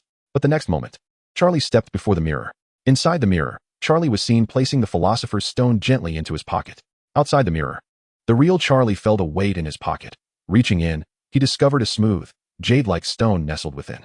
Dumbledore was taken aback. For the first time, he felt events had exceeded his predictions. What is happening? Is my magic faltering? Tomorrow's debut would commence with a bang. Chapter 44, Turning Stone to Gold. The scene shifts back to Charlie standing before the mirror. In his heart, he yearned to locate the Philosopher's Stone. However, reason cautioned him that his current abilities were woefully inadequate to safeguard such a treasure. He understood well the adage that possessing a jewel often invites peril. Without delving into distant examples, the recent incident with the trolls clearly indicated that someone was keeping a watchful eye on the Philosopher's Stone. Charlie simply wished to discover the stone, hoping to earn a few points for his misguided endeavors, and, once accomplished, to willingly surrender it to Dumbledore. This approach would grant him system rewards while sparing him from trouble. Yet, as he gazed into the mirror, he unwittingly fulfilled the condition of desiring the stone without the intention of exploiting it. Thus, the Philosopher's Stone found its way into his pocket. Feeling the weight within his pocket, his heart raced with exhilaration. He reached in and, upon touching its smooth, jade-like surface, confirmed that this was no mere illusion. Nevertheless, he remained oblivious to the underlying mechanics of the event. On the surface, Charlie maintained his composure. It was not a matter of greed, but rather an instinctual understanding that the more individuals who became aware, the greater the danger. With the ever-loquacious Ron and Harry around, it was only a matter of time before the entire school would be informed of this occurrence. Detected that the Majesty has stolen the legendary treasure, the Philosopher's Stone. Earned 100 points for misguided endeavors. The system's notification echoed in his mind, and Charlie stifled his overwhelming joy. 100 points. This was the most substantial reward he had garnered thus far. In a corner of the room, the invisible Dumbledore furrowed his brow. What should be done? For a young wizard, acquiring such a treasure posed significant risks, not only from external threats, but also from the insidious lure of his own greed. Should he succumb to avarice? Given Charlie's innate talent, it was difficult to predict whether he might ascend to become the next Dark Lord. However, the Philosopher's Stone had now fallen into Charlie's hands, and the fuse of the greed-laden bomb had been ignited. At this juncture, Dumbledore could only observe the boy closely. Strange, where is the Philosopher's Stone? Harry pondered, gazing at the mirror with confusion. Could it be that there was never a Philosopher's Stone at all? Ron scratched his head. Hermione meticulously scrutinized every inch of the mirror, seeking some hidden mechanism. It's impossible. Those protective measures cannot be mere decoration. The group scoured the room, inspecting even the stones of the floor. Yet the Philosopher's Stone remained elusive. It seems we've made a fruitless journey, Fred remarked with a shrug. At least the excitement was thrilling, George reassured. Charlie listened quietly, his mind already formulating the next steps. With the Philosopher's Stone secured, the paramount concern was a safe retreat. Since nothing has been uncovered, we should return swiftly, Charlie suggested. If we linger any longer, we might miss our classes tomorrow. Hermione cast a bewildered glance at Charlie. His words sounded oddly discordant coming from him. The others exchanged looks and decided to retrace their steps. Upon returning to the room of the three-headed dog, they found it still fast asleep, snoring thunderously. The twins, however, had their own plans. We should check the kitchen to see if we can scrounge up some late-night snacks, Fred winked. Care to join us? George invited. Charlie shook his head. Preoccupied with thoughts of the Sorcerer's Stone, he longed to return to the dormitory to delve into the mysteries of this legendary treasure. Perhaps it was best to rest for now. Fatigue was creeping upon him. Harry, Ron, and Hermione, mindful of the classes awaiting them the following day, resolved to head back to their quarters as well. Let us part ways, Fred suggested, waving his hand. See you tomorrow. The group dispersed, and the trio of Harry, Ron, and Hermione cautiously descended from the 4th floor. The corridor was enveloped in silence, save for the faint echo of their footsteps against the stone floor. Harry led the way as they quietly deliberated the events of the evening. Was it possible that the Sorcerer's Stone did not exist? Surely not. Hagrid's reaction had confirmed its existence. The only mystery remaining was how to unlock the final mechanism. Hermione pondered deeply, her gaze lowered. At that moment, familiar footsteps echoed from ahead. Thud, thud, thud, heavy and rhythmic. Filch. Hermione gasped in alarm. Harry remained composed. He had encountered similar situations during the summer and reassured her. Do not worry, Filch won't find us. We have the invisibility cloak. However, in the next instant, his expression turned ashen. Where's my cloak? He frantically searched his person, finding nothing. Oh no, I left it in the chamber. Filch's footsteps grew ever nearer. Harry's face drained of color, and panic seized the three of them. There was nowhere to hide in the corridor, and Filch spotted them, rushing towards them with fervor. We're doomed, Ron whispered, his lips pale. That old git looks like a vampire. Hermione shut her eyes, her mind racing through any spells that might assist them. Yet, she hesitated to confront an adult wizard. She believed Filch to be one. Who goes there? Filch's hoarse voice rang out. The trio was caught red-handed. Filch approached, lantern held high, his murky eyes gleaming ominously in the dim light. Mrs. Norris trailed behind him, her tail erect. 3 little rascals, Filch grinned, revealing his yellowed teeth. Out in the corridor at this time of night, sneaking about. Harry opened his mouth to offer an explanation, but Filch cut him off. Come with me. We are going to see your headmaster. In Professor McGonagall's office, the fire in the hearth blazed brightly. She was clad in a plaid nightgown, her hair confined in a net, evidently roused from sleep in haste. Explain yourself, Mr. Potter. Professor McGonagall's voice was frigid enough to freeze, her eyes nearly ablaze with ire. What are you 3 doing in the 4th floor corridor at midnight? Harry lowered his gaze, unable to meet her penetrating stare. We just wanted to. Wanted to what? Professor McGonagall's tone escalated sharply. To seek adventure? To explore forbidden areas?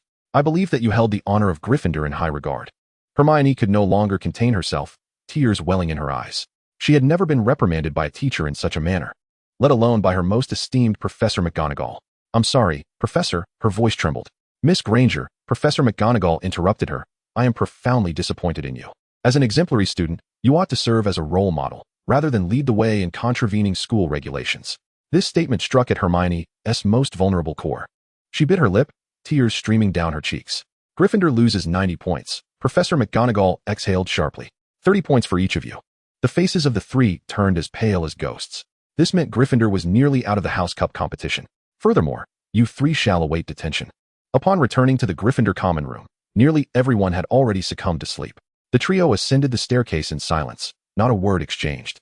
Hermione sobbed as she slipped into the dormitory, the sound of the door closing resonating heavily. Harry and Ron retreated to their respective chambers, their spirits weighed down as if burdened by a colossal stone. At that moment, Charlie had not returned to the dormitory. Deep within the forbidden forest, the moonlight filtered through the leaves, casting dappled shadows. Charlie found a sufficiently concealed spot and withdrew a smooth, red stone. The Philosopher's Stone. The legendary treasure lay quietly in the palm of his hand. The blood-red stone was approximately the size of an egg, emanating a warm touch. Charlie inhaled deeply. He felt exhilarated and thrilled, yet devoid of greed. To a systematic individual, the Philosopher's Stone was merely a gilding of the lily. For Charlie, the stone's most practical function was its ability to transform base metals into gold, thereby enriching his modest treasury. He picked up several ordinary stones from the ground, bringing the Philosopher's Stone close to one of them, channeling the magic contained within. The stone instantly transformed. Its gray-black surface began to shimmer with golden light, becoming weighty. And moments later, a pure gold piece appeared in Charlie's hand. It truly works. His heart raced as he continued to touch other stones with the Philosopher's Stone. Soon, a small pile of gold coins accumulated on the ground, glistening under the moonlight. The dazzling golden glow was mesmerizing. Charlie squatted beside the pile, reaching out to caress the gold. The cool sensation confirmed the reality of it all. He had never seen so much gold before, and now it all belonged to him. Clearly, such a quantity of gold was impossible to transport, and it was too conspicuous. Charlie surveyed his surroundings and found a sturdy oak tree to mark the spot. He dug a small hole near its roots and buried the gold within. After covering the soil, he made several marks nearby to ensure he could accurately locate the spot next time. I must devise a method to carry it with me, Charlie pondered.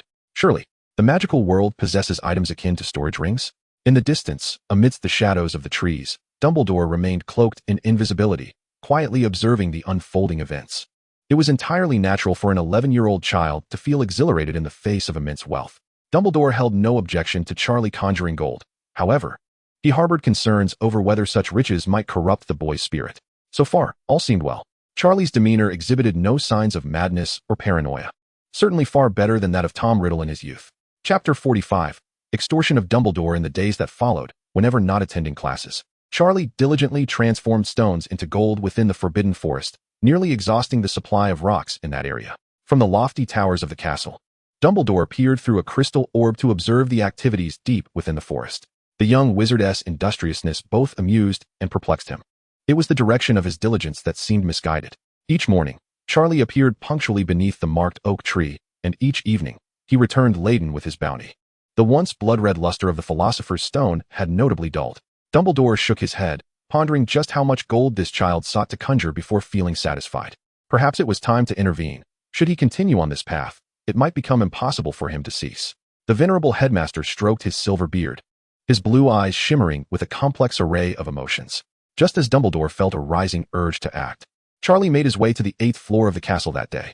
The stone steps echoed softly beneath his feet as he paused before the door to the headmaster's office, studying the grotesque stone gargoyle at the entrance. The hideous beast stood immobile, its eyes tightly shut. Tentatively, Charlie rapped on the door. Knock, knock, knock. The gargoyle opened its eyes and leapt aside, revealing a spiraling staircase that ascended into the unknown. Following its lead, Charlie climbed the stairs. The circular chamber was suffused with a faint magical aura. A table adorned with an array of peculiar silver artifacts buzzed and emitted wisps of white smoke. The walls were lined with portraits, some dozed peacefully, while others curiously scrutinized the unexpected visitor. Behind the desk, an ancient, tattered sorting hat sat askew on a shelf. Dumbledore, seated behind his desk, held a document in hand. Upon noticing Charlie's entrance, he set down the parchment, a gentle smile illuminating his face. Mr. White, please take a seat. With a flick of his wand, a chair glided effortlessly to Charlie's side. Would you care for some sweets? Before Charlie could respond, a platter of exquisite confections materialized on the table, their vibrant colors emitting an enticing aroma. Charlie settled into the chair, mentally preparing his opening remarks. Professor, there is something I wish to discuss with you. Oh. Dumbledore feigned ignorance. His interest piqued as he regarded him. What matter compels our brilliant student to make such a personal visit? Charlie carefully retrieved the smooth, red stone from within the folds of his robe and placed it delicately upon the table. The magic stone shimmered faintly under the candlelight, its brilliance markedly diminished compared to a few days prior. Dumbledore felt a pang of empathy for the stone, after being relentlessly drained for so many days. Even the strongest ox could not withstand such exploitation. It was utterly depleted. I am sorry, LeMay, for not taking better care of your magic stone, allowing that young lad to take it. I found this at school, Charlie said, his expression exuding sincerity. I wonder whose it is. As he spoke, he casually popped a lemon drop into his mouth. The saccharine flavor erupted in his mouth, causing him to grimace at its overwhelming sweetness. The candy was so sugary it could induce toothache, and he felt nauseated, yet he didn't want to offend Professor Dumbledore. He discreetly pushed the dish of candies away. Dumbledore gazed at the magic stone on the table, his blue eyes twinkling with amusement behind his spectacles. Did you truly find it? His tone was light, yet Charlie astutely sensed the underlying implications. A chill ran down his spine. The headmaster was indeed aware that the magic stone had been taken. But why had he not reacted? More importantly, would the gold he had painstakingly saved be reclaimed? Would he not be made a fool? Charlie maintained a facade of calm, continuing to chew on the treacherous lemon drop. Of course I found it. He blinked innocently, right in the 4th floor corridor. I have no idea who dropped it. However, I know that one should return lost items to their rightful owners, so I came to seek your assistance. Dumbledore smiled warmly at him, his heart swelling with pride. This young lad's initiative to return the magic stone indicated that he had not been blinded by greed. Despite having accumulated enough gold in recent days to nearly purchase half of the Ministry of Magic. Thank you, Charlie. This belongs to me. Dumbledore extended his hand, eager to reclaim the magic stone. Yet, Charlie suddenly pulled the stone back with swift reflexes, halting Dumbledore's hand midair. What is the matter? Dumbledore inquired. Charlie regarded him with a peculiar expression, a slight smile playing on his lips. Professor, having found such an important item of yours, I specifically came to return it. He paused, a hint of mischief in his tone. Surely, a grand headmaster like yourself would not offer nothing in return? His gaze seemed to convey, if you do not provide a reward, you are merely a miserly old man. Dumbledore was taken aback. Who claimed this impudent boy was not greedy? Surely, the deity of avarice, Mammon, bore his likeness. Dumbledore began to regret having scrutinized Charlie. Would it not have been simpler to reclaim the magic stone from the outset? Now, It was clear that Charlie intended to extort him, and he had to feign ignorance. A flicker of resignation crossed the old headmaster's blue eyes. Having already expressed his gratitude, to retract would seem petty. So, Mr. White, what reward do you desire? Charlie chuckled. Professor, is there a way to carry a vast amount of space with me? Dumbledore understood the situation clearly. Charlie indeed intended to carry the gold with him. Dumbledore nodded thoughtfully. The non-detectable extension charm could expand a closed space, transforming an ordinary box into a vast expanse. Charlie's eyes sparkled with excitement, but he quickly regained his composure. There is no such thing as a free lunch, and someone as cunning as Dumbledore surely had conditions. However, should you require my assistance, you must agree to one condition, he stated. As expected, Charlie did not give an immediate affirmation but inquired, Professor, what is the condition? Dumbledore clasped his hands on the table, his expression turning serious. If it is safe for you, I hope that, when necessary, you can lend a hand to Harry. Charlie was momentarily taken aback. This request was unexpected. He had anticipated Dumbledore would insist he study diligently or restrict his use of the gold conjured from the Philosopher's Stone. Instead, it was to assist Harry? He chuckled. Harry is my friend, and I am more than willing to help a friend. Dumbledore nodded in satisfaction. Casting the non-detectable extension charm on personal items is against the law, so I must first register and await approval from the Ministry of Magic, which may take a few days. I understand, Charlie replied nonchalantly. After all, the gold would remain buried and would not vanish. Moreover, having Dumbledore's word meant he would not go back on it. Satisfied with the agreement, Charlie stood to take his leave. As he reached the door, he suddenly turned back. Professor, your sweets are exceedingly sweet. Consuming such sweetness is not good for one's health. Dumbledore paused for a moment before bursting into hearty laughter. Do not deprive an old man of his final indulgence. Charlie shrugged and exited through the door. The stone steps echoed softly beneath his feet, and he felt quite cheerful. He had exchanged the Philosopher's Stone but gained a significant advantage. The box created by the non-detectable extension charm would make storing the gold much more convenient. In his office, Dumbledore watched Charlie's retreating figure, a contemplative smile gracing his features. He had agreed to Charlie's request partly because he genuinely hoped he would assist Harry in a moment of need. Charlie's abilities surpassed those of his peers and were even comparable to graduates. With such a friend by Harry's side, he would face danger with far greater security. On the other hand, Dumbledore had confidence in Charlie. Although the boy had a penchant for taking advantage, exhibited laziness, and had a sharp tongue, his decision to return the Philosopher's Stone was a testament to his inner strength. To willingly surrender a legendary treasure, amidst boundless wealth and the promise of eternal life, rather than hoarding it for oneself, required immense fortitude. It is worth noting how many adult wizards throughout history have succumbed to the allure of the Philosopher's Stone. Yet Charlie was merely an 11-year-old child. A fascinating young lad indeed. Dumbledore lifted the magical stone from the table, feeling its faint magical essence. Continuous use over the past few days had rendered this legendary gem rather weary. However, a brief respite would suffice for its rejuvenation, thus it was not a significant concern. Chapter 46. The Tree Realm descends to suppress the Serpent Lion. Emerging from Dumbledore's office, Charlie walked with a light step toward the Great Hall. As he pushed open the heavy oak doors, a delightful aroma enveloped him. The rich scent of roasted beef intertwined with the fresh fragrance of baked bread, instantly igniting Charlie's appetite. He made his way directly to the Hufflepuff table, settling beside Ernie, who was engaged in an intense discussion with Justin, their faces flushed with fervor. Our next Quidditch match is against Gryffindor, Ernie remarked, jabbing his fork into a mound of mashed potatoes, his voice tinged with evident concern. Our new seeker, Harry, flies both swiftly and skillfully. Are we truly their rivals? As Charlie piled food onto his plate, he listened attentively. Justin swallowed a mouthful of pumpkin juice and shook his head. Don't be so disheartened. We have Cedric on our side. Cedric Diggory, seated across from them, offered a gentle smile. His golden hair shimmered in the candlelight, and confidence radiated from his gray eyes. Rest assured, I will give it my all. Cedric's voice was calm and resolute. On the first day of school, he had made a point to greet Charlie, and although their exchanges had been few, Charlie held a favorable impression of this polite and amiable upperclassman. At that moment, Justin spoke with an air of mystery. Harry is indeed formidable, but at present, he is certainly no match for Cedric. Why do you say that? They were caught by Professor McGonagall during their nighttime escapades and lost a staggering 90 points. 90 points? Ernie's eyes widened in disbelief. Indeed, even Gryffindor has turned against them. Harry will surely falter in the match. As Charlie chewed on his roasted beef, he felt puzzled. After all, didn't Harry possess an invisibility cloak? How could he have been caught? What a poor lad he was. Just then, Harry's voice wafted over from the adjacent Gryffindor table. Neville, are you all right?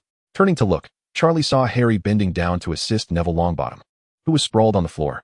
Poor Neville appeared pale, his legs stiff, evidently under the effects of the leg locker curse. Not far away, Draco Malfoy stood with Crabbe and Goyle, his platinum blonde hair conspicuously glinting in the candlelight. A smug smirk adorned his face, and his wand was still clutched in his hand. Malfoy! Harry shouted angrily. Why did you curse Neville? Malfoy shrugged nonchalantly. I merely wished to test the efficacy of my newly learned leglocker curse. Longbottom was the perfect target, was he not? Hermione hurried over, crouching to assess Neville's condition, and then raised her wand. Immobulus. Neville's legs regained sensation, yet his face turned even redder. Malfoy, you've gone too far. Harry clenched his fists, his green eyes burning with fury behind his glasses. Gone too far. Malfoy scoffed. Potter, you're always surrounded by such foolish imbeciles. Tell me, what is it like to be amongst a bunch of losers? Laughter erupted from the surrounding Slytherin students, with Crabbe and Goyle doubling over in merriment. Neville hung his head, his hands tightly balled into fists. His friends were standing up for him, but he felt utterly powerless to act. This sense of helplessness weighed heavily upon his chest. Charlie set down his utensils and shook his head in disapproval. He detested bullies, yet he believed that if Neville continued to be picked on without retaliating, there was no need for him to intervene. One must learn to fight for oneself. Hermione pulled Neville aside. Let us go find Professor McGonagall and seek justice. I don't want to cause any more trouble. Neville's voice trembled. His fellow Gryffindors sat in silence, realizing that one can never assist a person who has given up on themselves. Be brave, Neville. Ron encouraged him, but to little effect. Malfoy cackled at the scene. I must say, Longbottom, compared to the other reckless Gryffindors, you truly are the cautious one. Cautious to the point of cowardice. Neville tightened his fists again, feeling as if he had once more dragged his friends into humiliation alongside him. He indeed felt foolish, having been nearly deemed a squib in his youth, which had instilled deep-rooted insecurities within him. This lack of confidence manifested in his magical abilities, making it difficult for him to excel. Enduring humiliation was nothing new. He had grown accustomed to it. However, he despised the thought of his friends being mocked by Malfoy because of him. Neville recalled Charlie's words, the tougher you are, the less others will dare to provoke you. In that moment, all the taunting coalesced in his heart, and Neville's fists clenched tighter, his face growing redder. Malfoy continued to mock him. Longbottom, hurry up and contact your grandmother to withdraw you. Before the words had fully escaped his lips, Neville erupted. He shouted and charged at Malfoy, his right fist crashing forcefully into Malfoy's left eye socket. Ah! Malfoy screamed, collapsing to the ground, rolling about while clutching his eye. The entire hall fell into an abrupt silence. Everyone was stunned. Was this truly the timid and cowardly Neville Longbottom? Neville, well done. The Gryffindor table erupted in exuberant cheers. Seamus Finnegan leapt up, shouting, while Dean Thomas applauded vigorously. For Gryffindors, if one does not retaliate against bullying, they are looked down upon. Yet, if one actively resists, regardless of the outcome, they will earn genuine respect. Malfoy, the Slytherin students, witnessing their leader's downfall, erupted in chaos. Pansy Parkinson screamed as she rushed forward, and other Slytherin students hastily drew their wands. Banaway attacked the snake house. Meanwhile, the Gryffindors were equally defiant, rising to their feet. Spells began to soar through the air. Legs, freeze stiff. Tarantaligra, toothache jinx. Multicolored beams of spells intertwined within the great hall, causing tables and benches to topple over. The cacophony of students' shouts and the explosions of spells melded into a chaotic symphony. Charlie watched with keen interest. Such a spectacle was rare indeed. Your Majesty incites a battle among the companions, truly shameless. Charlie paused for a moment, bewildered. Why is it always me? Am I to bear the brunt of this? Ignoring the absurd system, he prepared to continue observing. Suddenly, a red beam zipped past his ear. Dance spell. Charlie turned sharply, witnessing Ernie's legs moving uncontrollably, his arms flailing in the air. No, I don't want to dance, help. Ernie's face flushed crimson, his voice tinged with desperation. Charlie's expression darkened at once. Dare you to meddle with my diligent little brother? Have I wronged you? He slowly set down his knife and fork, drawing his wand from his robes. The dark wand glimmered coldly in the candlelight. All spells cease. An invisible wave of magic emanated from the tip of his wand, instantly enveloping the entire hall. All the flying spells dissipated simultaneously, and Ernie halted his ridiculous dance, while the other afflicted students returned to normalcy. The hall fell into a profound silence, all eyes turning to Charlie, filled with shock and disbelief. Charlie slowly rose, raising his wand toward the ceiling. His voice resonated loudly in the hushed hall. Tree domain, descend. The power of magic erupted instantaneously. The tables and benches within the hall began to tremble violently, their wooden surfaces glowing with a verdant light. Soon, they began to grow, twist, and morph. Thick vines burst forth from the table legs, climbing frantically upwards. The armrests of the chairs transformed into flexible branches, swaying freely in the air. In the blink of an eye, the entire hall became a sea of vines. Those who had been fighting mere moments ago were now ensnared, unable to move. Malfoy dangled upside down, blood dripping from his nose. Pansy was bound like a dumpling, her head the only part exposed. Even Harry, Ron, and Hermione were gently enveloped by the vines, unharmed yet immobile. Charlie stowed away his wand and resumed his meal, continuing to slice his beef. Let us maintain some decorum during dinner. Chapter 47. The Double Agent Snape. In the face of such a scene, the students not ensnared by the vines were utterly astonished. Ernie stared wide-eyed, his voice trembling. Charlie, I've never seen such a technique before.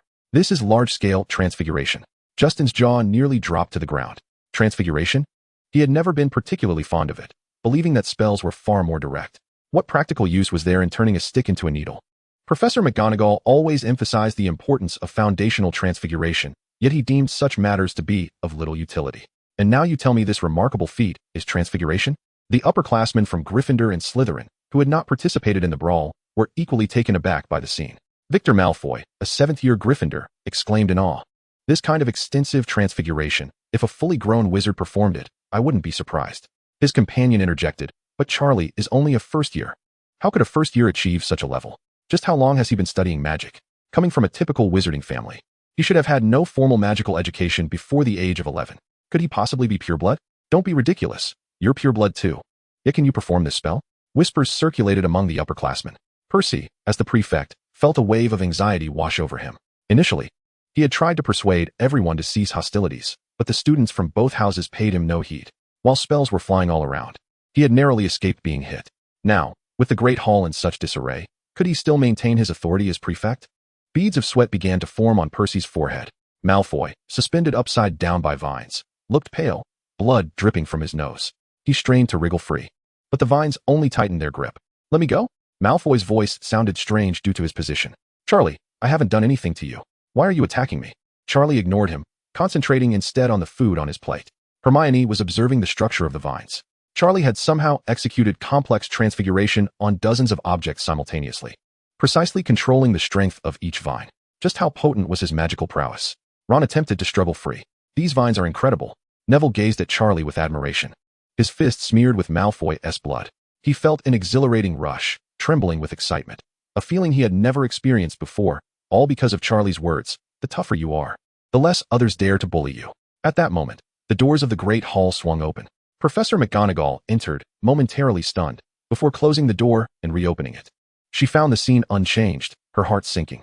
Gryffindor and Slytherin students were entangled in an array of bizarre vines. At the Hufflepuff table, everyone surrounded Charlie. The situation was clear. Charlie, are you trying to demolish the school? Professor McGonagall exclaimed sharply. In the vice principal's office, the principal participants in this incident stood before the table. Professor McGonagall, having listened to the unfolding narrative, gradually saw her anger dissipate. She placed her quill heavily upon the table, causing a few droplets of ink to splatter. Gryffindor loses 100 points. Slytherin loses 100 points. Her voice was as cold as ice. Harry and Malfoy widened their eyes in disbelief, their mouths agape, as if capable of swallowing a golden snitch. 100 points. Professor Snape will have my head, Malfoy lamented, on the verge of tears. 100 points. We just lost 90 points, Harry murmured, his eyes devoid of hope. Professor McGonagall turned her gaze towards Charlie, her expression a complex tapestry of emotions. Could you not have employed a gentler method to prevent their brawl? Charlie lowered his head. I apologize, Professor. I was too impulsive at the time. His sincerity was impeccable, leaving no room for criticism. McGonagall's ire softened further. When faced with a teacher, an elder, or a woman, it is often wise to refrain from reasoning, as it is likely in vain, and McGonagall embodied all three. Thus, Charlie acknowledged his fault and maintained a commendable demeanor. This was also the reason why, despite his frequent mischief, the professors held him in relatively good regard, except for Snape, who deemed Charlie a complete nuisance. Given the chaos in the Great Hall, the professors could only dine in their offices. However, due to Charlie's good intentions, no points would be deducted, but he would serve a month's detention. Detention was of little consequence to Charlie, who had long grown accustomed to it. He would cough if not confined for a few days each week. In the future, seek a professor to handle such situations first. Her tone softened. Nonetheless, your transfiguration was indeed impressive. Professor McGonagall marveled inwardly at the precision of his wide-ranging control, something she had barely managed in her 5th year. Had the Great Hall not been in disarray, she would have considered awarding Charlie an additional 100 points. I understand, Professor. Charlie nodded obediently. You may leave. He turned and exited, the door closing gently behind him, leaving the despairing students of Gryffindor and Slytherin to face the wrath of the lioness. McGonagall gazed at the firmly shut door, unable to suppress a shake of her head. It was fortunate that Charlie was not a student of Gryffindor, otherwise, his meager house points would hardly suffice to cover his misdeeds. Deep within the Forbidden Forest, The ground was carpeted with withered branches and fallen leaves. Moonlight filtered through the gaps in the foliage, casting dappled shadows upon the earth. The night breeze carried the damp scent of soil, occasionally interrupted by the distant hooting of an owl.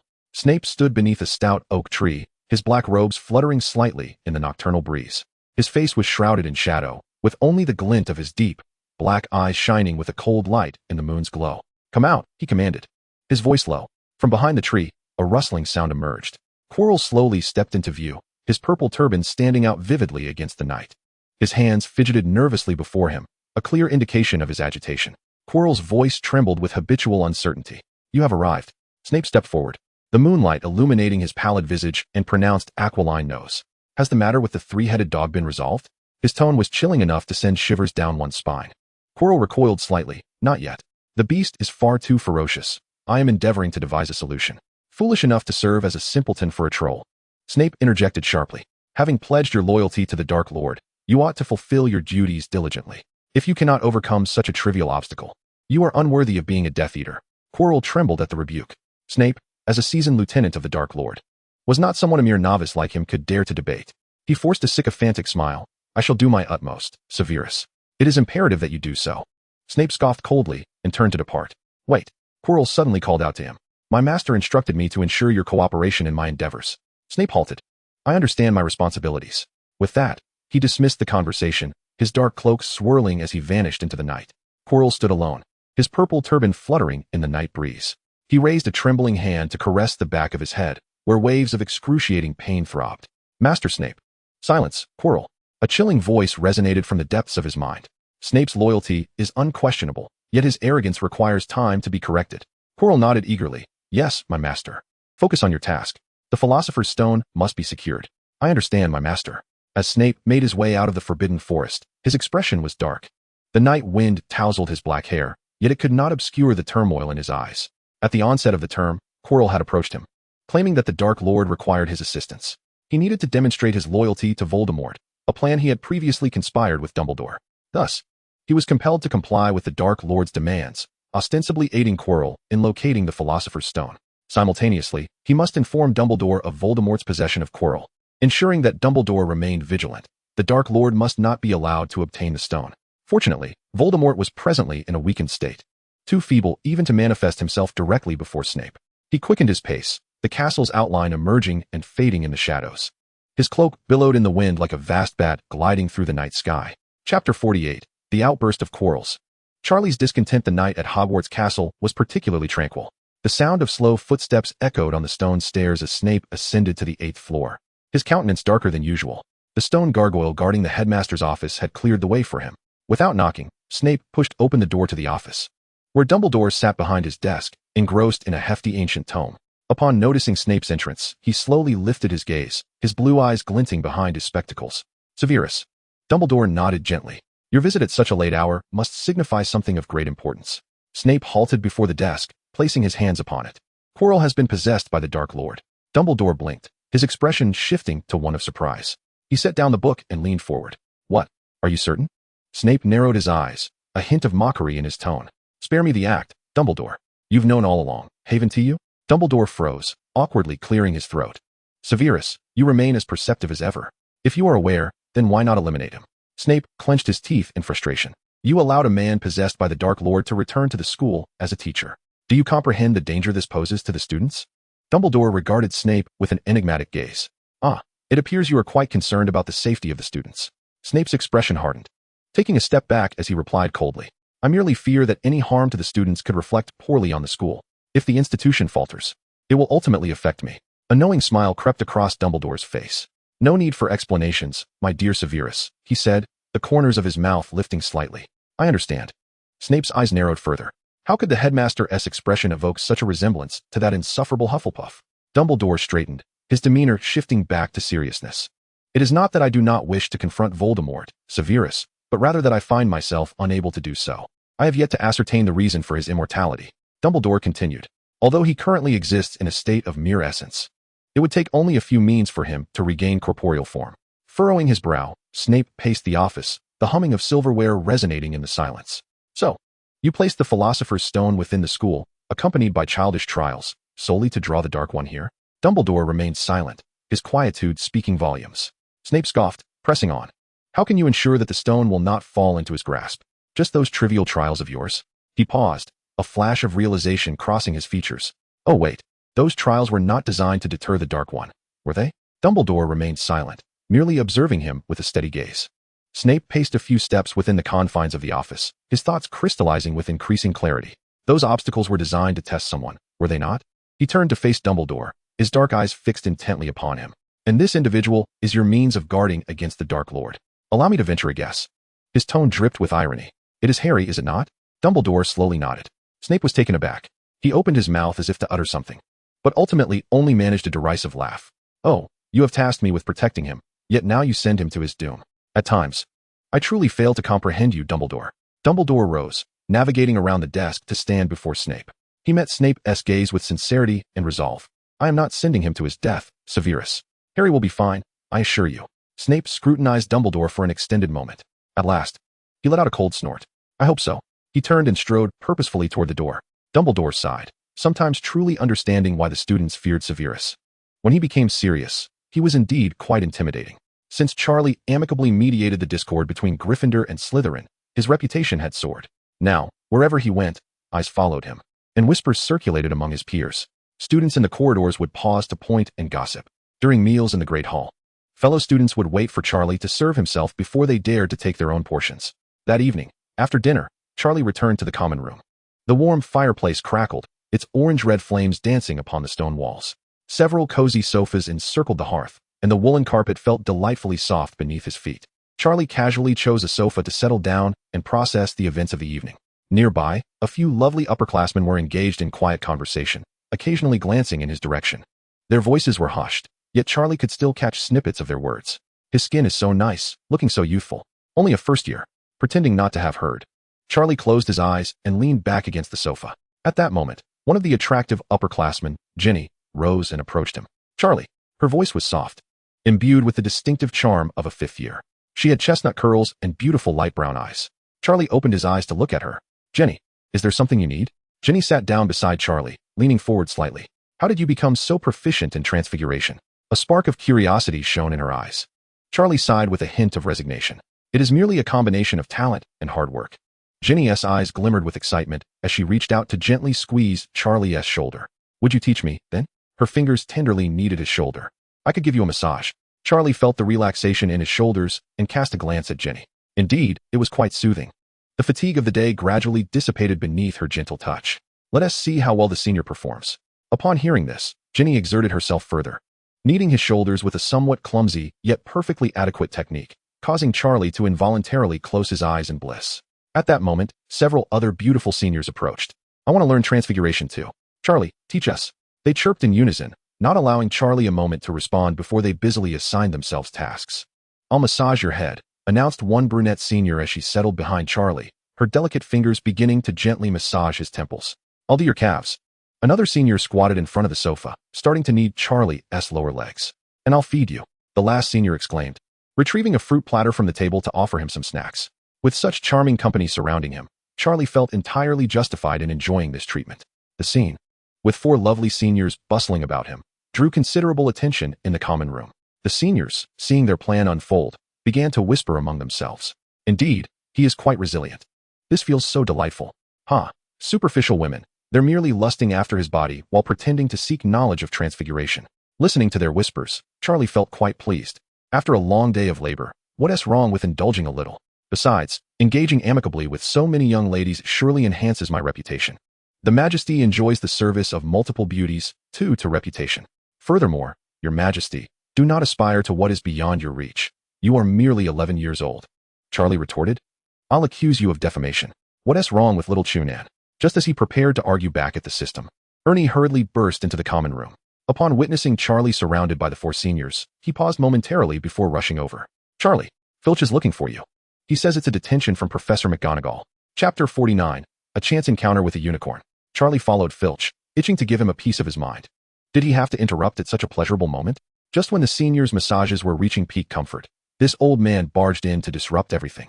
Charlie glared at Filch's reflective bald head, his fingers curling slightly in irritation. Hurry up, don't dawdle. Filch shot a malevolent glance back at Charlie, his eyes glinting with malice.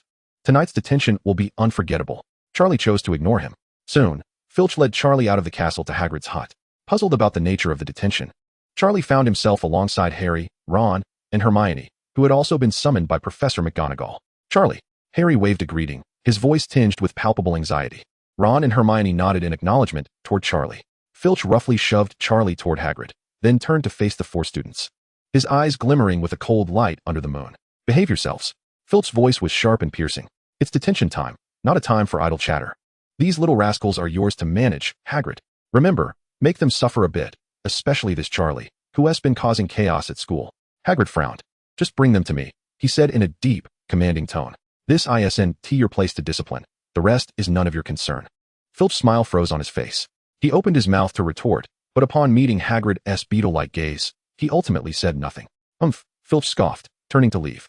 His footsteps echoed on the stone path, gradually fading away. Once Filch departed, Hagrid faced the 4 students, his expression turning serious. Your detention consists of patrolling the Forbidden Forest with me. We need to drive the creatures away from Hogwarts. Ron's face turned ashen at the mention of the Forbidden Forest. Isn't it dangerous there? He stammered. Hagrid observed Ron's reaction with satisfaction, lowering his voice deliberately to cultivate an atmosphere of dread. Our task tonight is exceedingly perilous, he said slowly.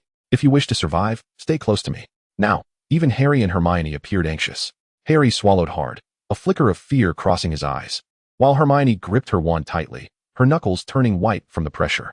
Hagrid nodded in approval. Detention needed to be intimidating, or how could students learn their lessons? However, when he glanced at Charlie, he was taken aback. Charlie's eyes sparkled with excitement, his face alight with enthusiasm. He rubbed his hands together, practically vibrating with anticipation. This detention is fantastic. It's just what we need. Long live Professor McGonagall. Hagrid blinked, sensing something was amiss. Something is very off, he thought. Isn't this kid afraid? Shaking his head, Hagrid dismissed the thought and turned toward the Forbidden Forest, lantern in hand. Stay close to me. The 4 students trailed behind Hagrid. After a few steps, he turned back and nearly laughed. Harry and Ron were flanking Charlie, both clinging tightly to his arms, while Hermione followed closely, one hand gripping the hem of Charlie's cloak. In this terrifying Forbidden Forest, only Charlie seemed to provide them with a modicum of security. Hurrah! Hagrid let out a low chuckle. It seems the detention is quite effective. As they ventured deeper into the Forbidden Forest, the moonlight was obscured by the dense canopy, and the surroundings grew increasingly dark. The dry branches and fallen leaves crunched underfoot, creating a symphony of sounds in the eerie silence. A distant, unidentifiable animal cry pierced the stillness of the night, sending a chill down Charlie's spine. He found it increasingly intolerable to be squeezed by the 3 companions, their body heat rendering him uncomfortably warm. Hey, Charlie whispered, attempting to reassure them. The Forbidden Forest isn't as frightening as you think. I've been here before. Hagrid is merely trying to scare you. Reluctantly, Harry, Ron, and Hermione eased their grip, albeit with lingering skepticism.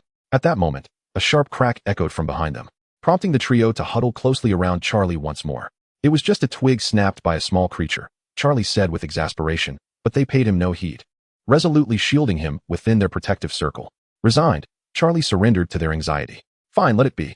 Hagrid continued to lead them deeper into the Forbidden Forest, the flickering glow of the oil lamp casting eerie shadows in the darkness.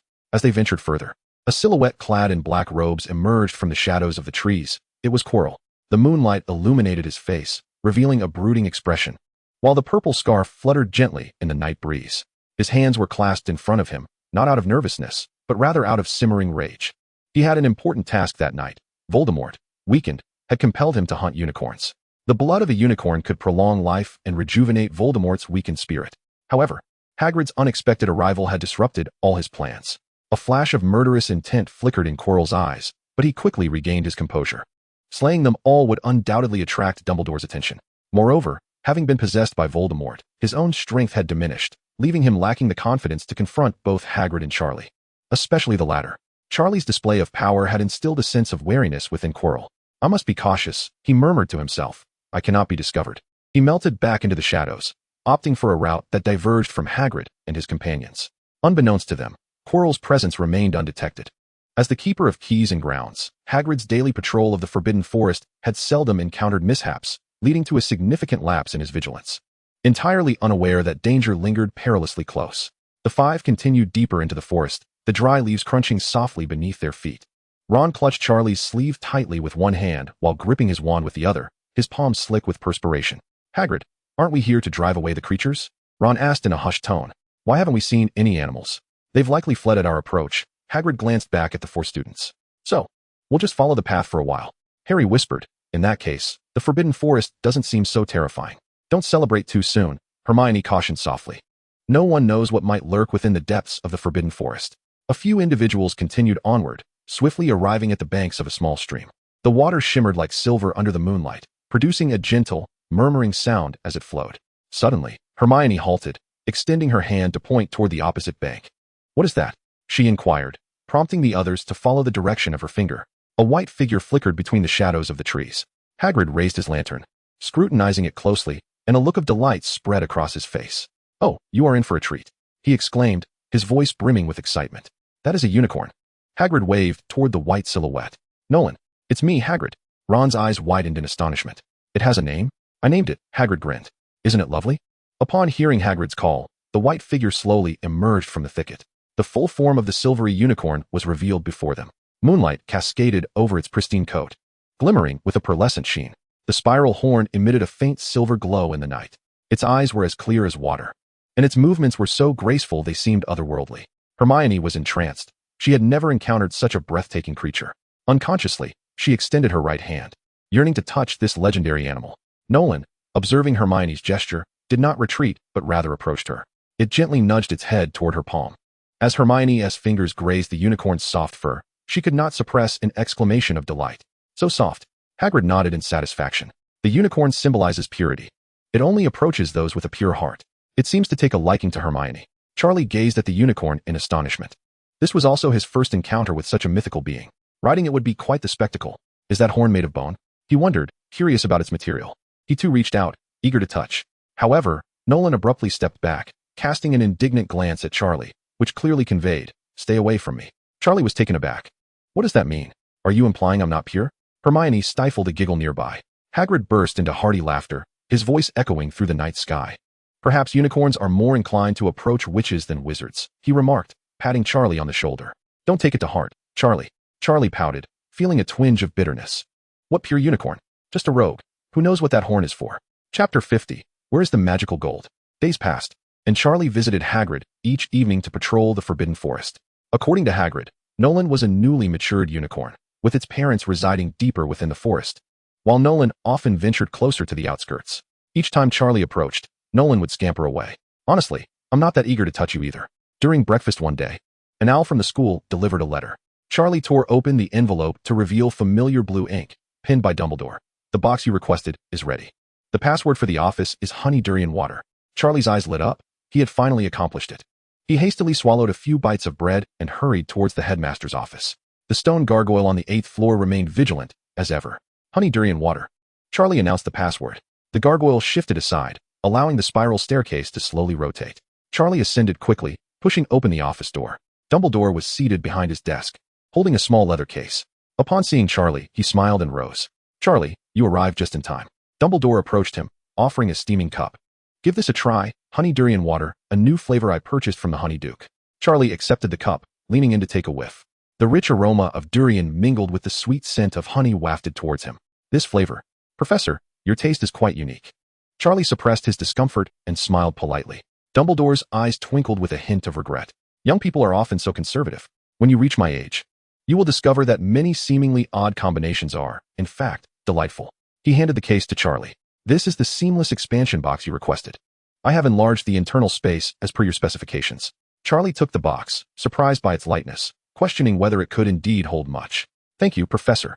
He expressed his gratitude and eagerly opened the box. As he lifted the lid, he was greeted by a descending ladder. Without hesitation, Charlie descended. The wooden rungs creaked softly beneath his feet. After descending approximately 3 to 4 meters, he finally reached solid ground. Looking around, he was instantly awestruck by the sight before him. This was a vast underground space, its walls smooth and earthen, with gentle light cascading from above. The area was estimated to span several acres. As Charlie wandered through the space, he appeared less than satisfied. Dumbledore, standing behind him, seemed puzzled. Isn't this splendid? It was designed to match Newt's box scale. Then Charlie muttered, oh no, there's less gold. This space cannot be filled. Dumbledore nearly stumbled down the ladder in disbelief. You find it lacking? He clutched the ladder, shaking his head in bemusement. If you want more gold, the Philosopher's Stone may truly be drained. Charlie climbed out of the box and closed the lid. Professor, this box is magnificent. I am thoroughly satisfied. Dumbledore adjusted his glasses. That is wonderful. Remember, such magical items are precious. Take great care in safeguarding them. I understand, Professor. Charlie, clutching a box, bid farewell to Dumbledore. He nearly sprinted from the headmaster's office, traversing the corridor and bursting through the castle gates. The forbidden forest loomed before him. Familiar with the path, Charlie raced towards the sturdy oak tree. Soon, the robust tree came into view. He slowed his pace, filled with delight as he approached the site of his hidden treasure. Then he halted. His blood pressure surged instantaneously. The ground bore signs of disturbance. The once even surface was now pockmarked, clearly indicating that something had been excavated there. The soil had been hastily refilled, unmistakably altered from its original state. Charlie's expression darkened. Who has tampered with my gold? He hurried over to investigate, crouching down to scrutinize the ground. The earth was riddled with tiny holes, accompanied by a series of peculiar footprints. The prints were merely the size of a thumb, uniquely shaped, sharp at the front and rounded at the back. These were undoubtedly not human tracks. Charlie furrowed his brow, pondering. What creature would be interested in gold, and would dig? He hastily turned over the surface soil, revealing the pit beneath. Thankfully, the pile of gold remained, gleaming brightly. He counted meticulously, noting no significant decrease in quantity. It seemed the little thief had yet to make a substantial haul. Charlie sighed with relief, yet soon grew wary. Since his secret had been unveiled, it was imperative to change his position. He opened the undetectable extension charm box and began to transfer the gold within. Bar after bar was tossed into the box, producing a crisp clattering sound. After a full half hour, he had successfully relocated all the gold. Charlie carefully covered the soil again, striving to restore it to its previous state. Then he retreated behind the sturdy oak, drew his wand, and cast a disillusionment charm upon himself. His body became translucent, merging seamlessly with the surrounding environment. He concealed himself in the shadows. That little thief would undoubtedly not relent. A cold smirk crept across Charlie's face. Dare to touch my gold? That belongs to me. Time ticked away steadily. Charlie maintained the disillusionment charm, hiding in the shadows as he observed. The afternoon sun filtered through the leaves, casting dappled shadows. Occasionally, a small bird would flit by, chirping melodiously.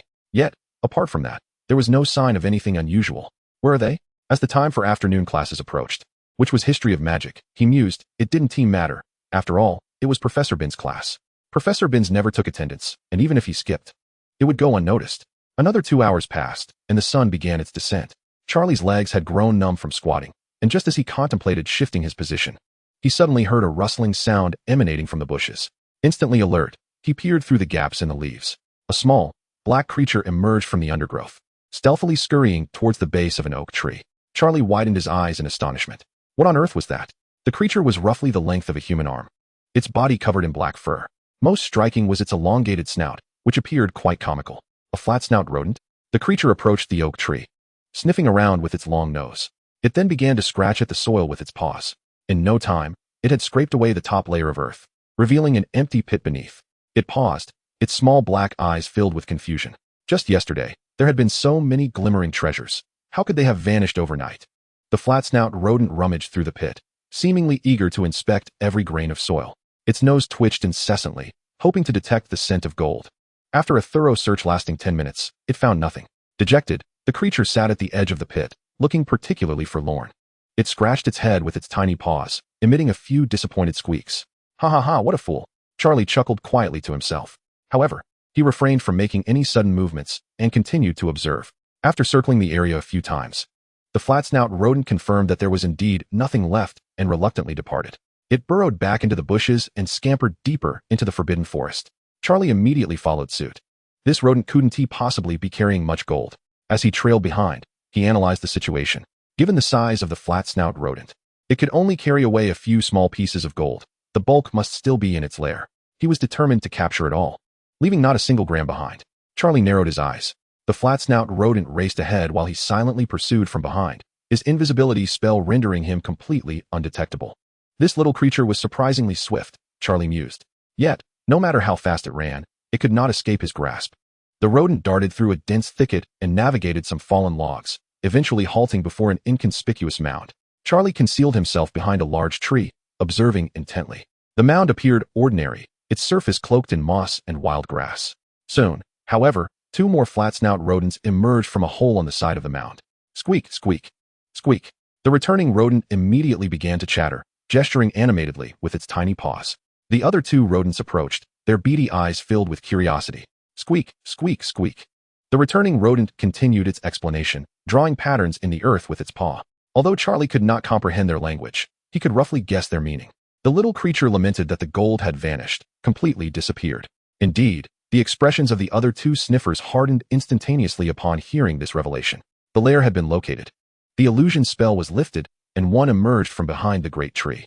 The three sniffers froze in place, turning in unison to gaze at Charlie. The two guardians of the home looked even more bewildered, staring at the returning one. Did you bring the wizard here? I command. No returning home with a tail behind you. The returning sniffer, on the verge of tears, flailed its tiny paws in desperate protest, insisting it had not discovered anything. Enough of this dispute. Charlie raised his wand, a cold smirk playing on his lips. None shall escape. Sensing the impending doom, the three sniffers immediately scattered in flight. Faint. With 3 precise strikes, Charlie blew gently on the tip of his wand, nodding with satisfaction. The next act was about to unfold. Charlie approached the small mound. Scrutinizing the terrain carefully, the mound stood approximately 2 or 3 meters high, its surface cloaked in a thick layer of grass. How could he extract the gold without demolishing the mound and risking damage? After a moment of contemplation, he decided swiftly. Transform. With a flourish of his wand, Charlie cast the transfiguration spell upon the mound. The stones and soil within morphed into a multitude of flat-headed creatures, which then scurried away under Charlie's command. Before long, the mound had entirely vanished, revealing the concealed space beneath. Was this the lair of the flat-nosed rodents? Charlie's eyes widened in astonishment. The underground chamber was not particularly vast, roughly the size of a classroom, yet it brimmed with an eclectic array of items. Various sparkling glass shards littered the ground, while a pile of gold galleons and silver sickles rested in one corner, numbering perhaps 20 or 30. And were those rhinestone-embellished red undergarments?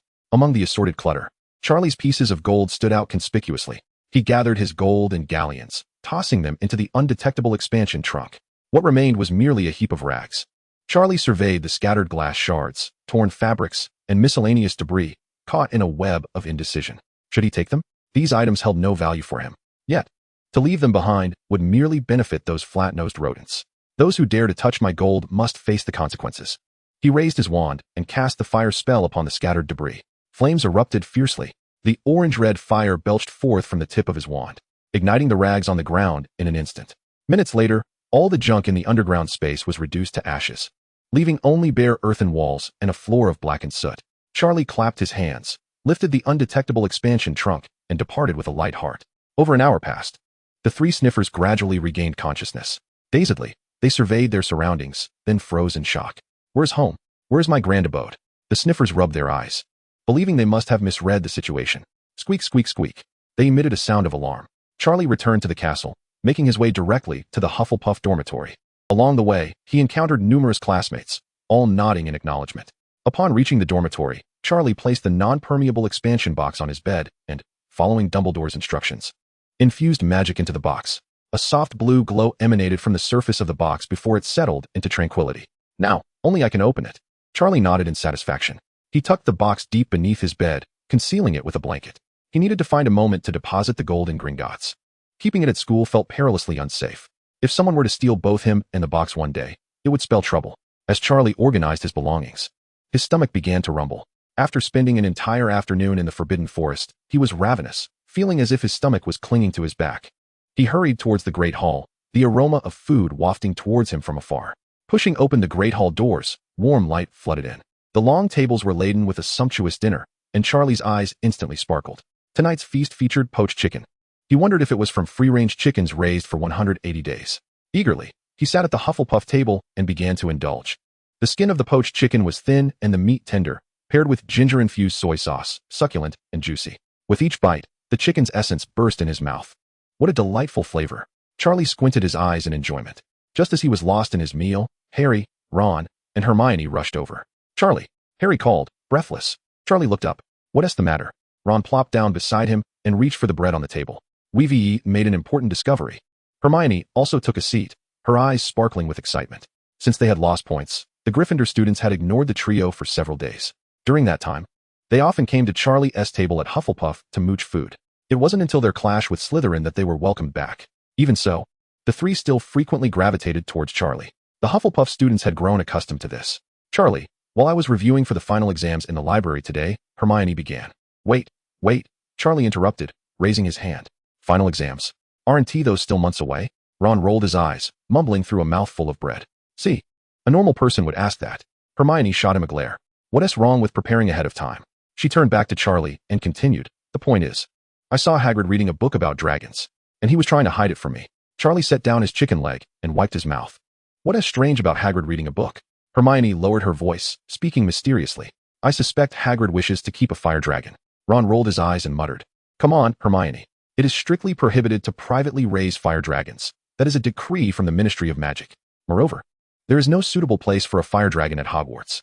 Harry also found it unlikely. While Hagrid had a penchant for dangerous creatures, he would not be so reckless. As the words hung in the air, the four exchanged glances, and an eerie silence enveloped them for a few moments. It was hard to say. They deliberated on a visit to Hagrid's hut to gather information.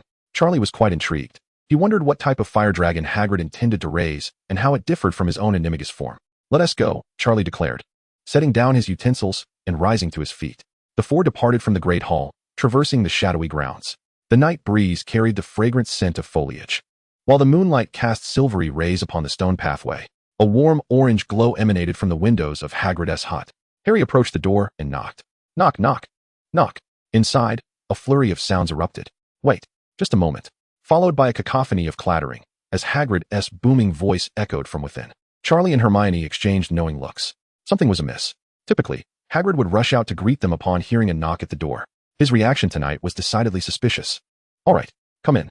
Hagrid opened the door, a stiff smile plastered on his face. His hair appeared more disheveled than usual, and beads of sweat glistened on his forehead. Harry, you've come. Hagrid's greeting sounded peculiar and rigid.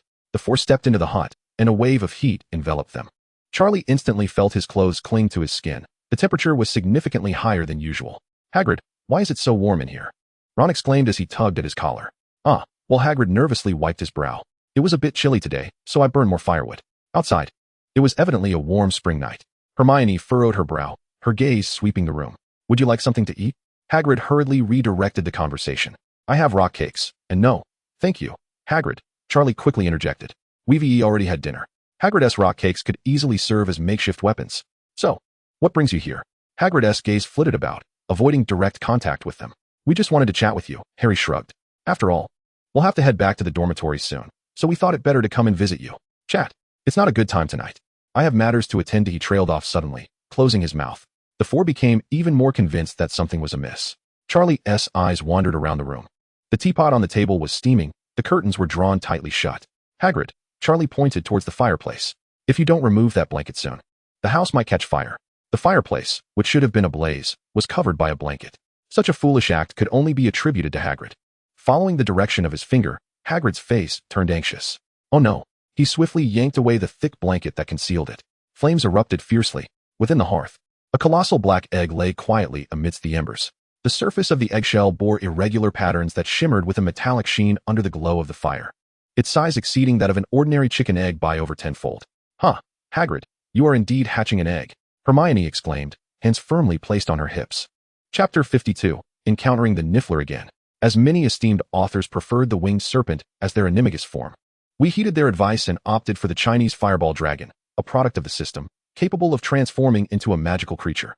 Thank you to all who have read this far. The four of them gathered around the fireplace, the flames flickering across each of their faces. Beads of sweat rolled down Hagrid's forehead as he rubbed his rough hands together. Where did this egg come from? Ron inquired, crouching beside the hearth. His eyes fixated on the enormous black egg. A stranger, Hagrid stammered. He lost to me. To be frank, he must have longed to rid himself of this hot potato. Hagrid, Hermione's voice rang sharply. You know this is a hot potato. Raising dragons privately is illegal. Hagrid waved his large hand dismissively. No need to worry. No one will find out. Charlie looked perplexed. What do you mean? We're not human? Even if we remain undetected, where do you plan to keep it? Hermione pressed on. Hagrid's gaze drifted toward the forbidden forest outside. In the forbidden forest, it's vast enough to accommodate a dragon without issue. Hagrid was entirely immersed in the delightful dream of being a dragon mother. What breed is it? Charlie inquired. Hagrid instantly perked up, puffing out his chest. It's a Norwegian Ridgeback, a very rare breed of fire dragon. This contrasted with Charlie's animagus form, which was a Chinese fireball dragon. Hermione gestured to the wooden walls surrounding them. Hagrid, this is a wooden house. A fire dragon could incinerate it in one breath.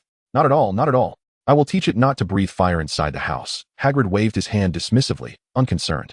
Charlie restrained Hermione, who was about to continue lecturing. Save your breath. Hagrid won't listen. Hermione felt defeated. Time passed, and the firelight in the hearth began to dim. Charlie glanced at the clock on the wall. It's almost curfew. Hagrid, we must go. Reluctantly, Hagrid gazed at the dragon egg, his expression akin to that of a mother looking at her swaddled infant. All right. He retrieved his hunting bow from the corner and slung the quiver over his shoulder. Let us head to the Forbidden Forest. The five of them exited the cottage, the night breeze brushing against their cheeks. Charlie lingered at the back of the group, his mind racing with thoughts. He absolutely could not let Hagrid see him transform into a fire dragon. Otherwise, it would be quite terrifying to be remembered by Hagrid. The moonlight cast a silvery glow upon the stone path, rendering the Forbidden Forest's silhouette enigmatic in the twilight. Hagrid illuminated his oil lamp, the orange glow flickering amidst the darkness. They had traversed this patrol route for several days, every turn as familiar as the back of their hands. The dried leaves beneath their feet rustled softly, while the distant call of an owl echoed through the night.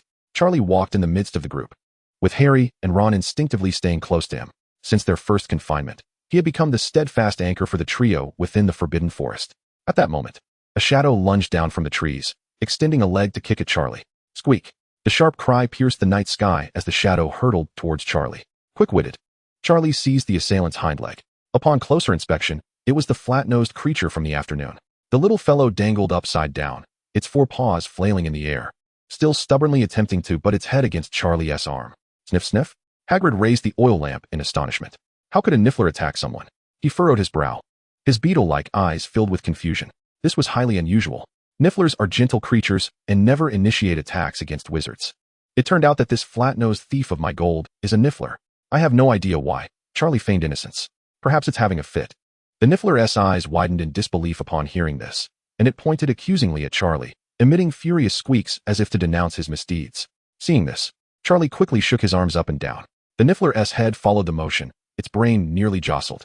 Clink! Several coins were shaken loose from the niffler, landing on the ground with a bright clatter. Only then did Charlie notice the large pouch on the niffler's belly, from which the coins had spilled. He crouched down and swiftly gathered the coins. The niffler, witnessing this, struggled desperately to intervene, but in its dazed state, it resembled a hapless husband, powerless to stop Charlie's actions. Squeak! The niffler let out a cry of despair, its little paws waving weakly. Charlie, this doesn't seem quite right. Ron scratched his head. Those are its belongings. Charlie handed a coin he had collected to Ron. Here, a share for the finder. Thank you, Godfather. Ron solemnly accepted the coin, his expression as serious as if passing on sacred fire. Nifflers enjoy collecting shiny objects, Hagrid chuckled. These coins must be part of its collection. However, it would be wise to offer it something in exchange. Otherwise, it will surely cling to you. Recalling the heap of glass shards in the nest, Charlie devised a plan. He raised his wand and waved it lightly at the ground. Transfigure. The withered leaves and small stones on the ground instantly transformed into shimmering glass beads, refracting a kaleidoscope of colors under the moonlight. The little creature's eyes widened in astonishment. Each bead sparkled with an alluring luster, far surpassing the broken glass shards it had previously collected. Chirp, chirp, chirp, it exclaimed excitedly, its four tiny paws frantically digging. Charlie released it, and it leaped to the ground, stuffing every glass bead into the small pouch on its belly. After securing the last bead, it contentedly patted its round, full belly. Then it lifted its head, its little eyes fixated on Charlie. In the next moment, it pushed off with its hind legs and sprang onto Charlie's shoulder. With a gentle pat on Charlie's neck, it seemed to convey, "Brother, let bygones be bygones." Hagrid's eyes widened in astonishment. It appeared that the creature wished to accompany him. He scratched his unruly black beard, pondering the peculiarity of the situation. Typically, these creatures would not relocate easily. They would hoard all their belongings in their nests. Harry speculated. Perhaps its home was destroyed by some monster, forcing it to seek a new place to dwell? Charlie interrupted. Are you being polite? He continued, since it has no home. This little creature is now under my care. After all, it has lost nothing of its golden treasures, and I have already avenged its old nest. He reached out to gently stroke the creature's head, noting its adeptness at treasure hunting. It could be my treasure-seeking assistant. Rescuing it from peril is my duty. As for how the peril came to be, that can wait. Your Majesty, let us not dwell on that, Charlie added. Hermione furrowed her brow, a hint of concern evident. Will school rules permit us to keep a creature like this? Charlie shrugged. The rules allow for pets such as owls, toads, and mice, which pose no danger. He paused, a mischievous smile curling at his lips. There's no rule against keeping a creature like this. Hermione considered his words. Indeed, the regulations did not explicitly prohibit such creatures. Moreover, in terms of danger, this little being merely enjoyed collecting shiny objects and posed no threat to anyone. She decided not to press the matter further. Ron leaned in, curiously examining the creature perched on Charlie's shoulder. It needs a name, he declared. Charlie looked down at the creature, whose dark, beady eyes blinked up at him. Let us call it Judy. Judy? Ron repeated. That sounds like a girl-esque name. The little creature seemed pleased with its new name, snuggling against Charlie's shoulder. Thus, as they patrolled the forbidden forest, a little treasure-seeking creature accompanied Charlie on his journey. Chapter 53. The Mischief of the Little Creature in Hufflepuff Dormitory. The Birth of the Fire Dragon. With detention over, Charlie bid farewell to his companions, cradling Judy as he returned to the Hufflepuff common room. The warm glow of the lights cascaded over the yellow decorations, while several senior students engaged in a discussion about their spell assignments in a corner. Charlie made his way directly to his dormitory. Upon pushing the door open, he found Ernie and Justin already fast asleep. He tiptoed to the bathroom, gently washed Judy, and then dried him before placing him on the bed. The little creature curiously surveyed his new surroundings, his dark bean-like eyes darting about. Upon spotting the brass lamp on Charlie's bedside table, his gaze instantly ignited with fervor. No, you mustn't. Charlie firmly pressed Judy's head down. Let's establish some ground rules first. Judy tilted his small head, presenting an innocent expression. Charlie sat at the edge of the bed, his tone serious. First, no stealing. Second, no dismantling things. Third, you may only pick up items that have fallen to the ground and are unwanted. Judy blinked his eyes, feigning ignorance. Charlie's expression darkened at once, his voice taking on a sinister tone. If I catch you stealing, I shall confiscate everything you've taken and confine you to the dark room with no glimmering treasures. At this, Judy shuddered slightly, envisioning the pitch-black little room devoid of any shiny trinkets, and he instantly drooped his head in dismay. Now that's more like it. Go play with Storm. Charlie indicated toward the windowsill where Storm was perched. Judy leaped off the bed and hopped toward the window. Storm stood there, preening its feathers, and upon hearing the commotion, lifted its head. A giant owl and a tiny sniffle. Judy stared at Storm's imposing figure, swallowing hard. What was there to play with, me? Storm glanced down at him, emitting a low hoot as a greeting, before resuming its feather maintenance, showing little interest in the new roommate. After completing his evening routine, Charlie lay down and quickly succumbed to sleep. As night deepened, Judy stole a glance at Charlie, confirming he was soundly asleep, and quietly jumped down from the windowsill. Storm, with its wide eyes, observed Judy stealthily making his way toward the door. Yet, it did not intervene, but rather flew out the window. Tonight, the female owls in the Olery awaited its return. It had no energy to tend to this little flat-nosed creature. Judy tiptoed out, wandering aimlessly down the corridor. The Hufflepuff dormitory area was spacious, and Judy found himself at the door of another dormitory. He squeezed through the crack in the door and entered the room. Moonlight streamed through the window, illuminating glimmering objects on the floor that immediately caught his attention. A silver fork lay on the ground, its prongs still adorned with remnants of cake, seemingly dropped by a little wizard snacking in the night. Judy's eyes sparkled with delight. This was something that had fallen to the ground. He let out a couple of soft squeaks, so faint that one would barely hear them if not paying close attention. Is anyone interested? If not, I can take it. Only the rhythmic sound of snoring responded to him in the room.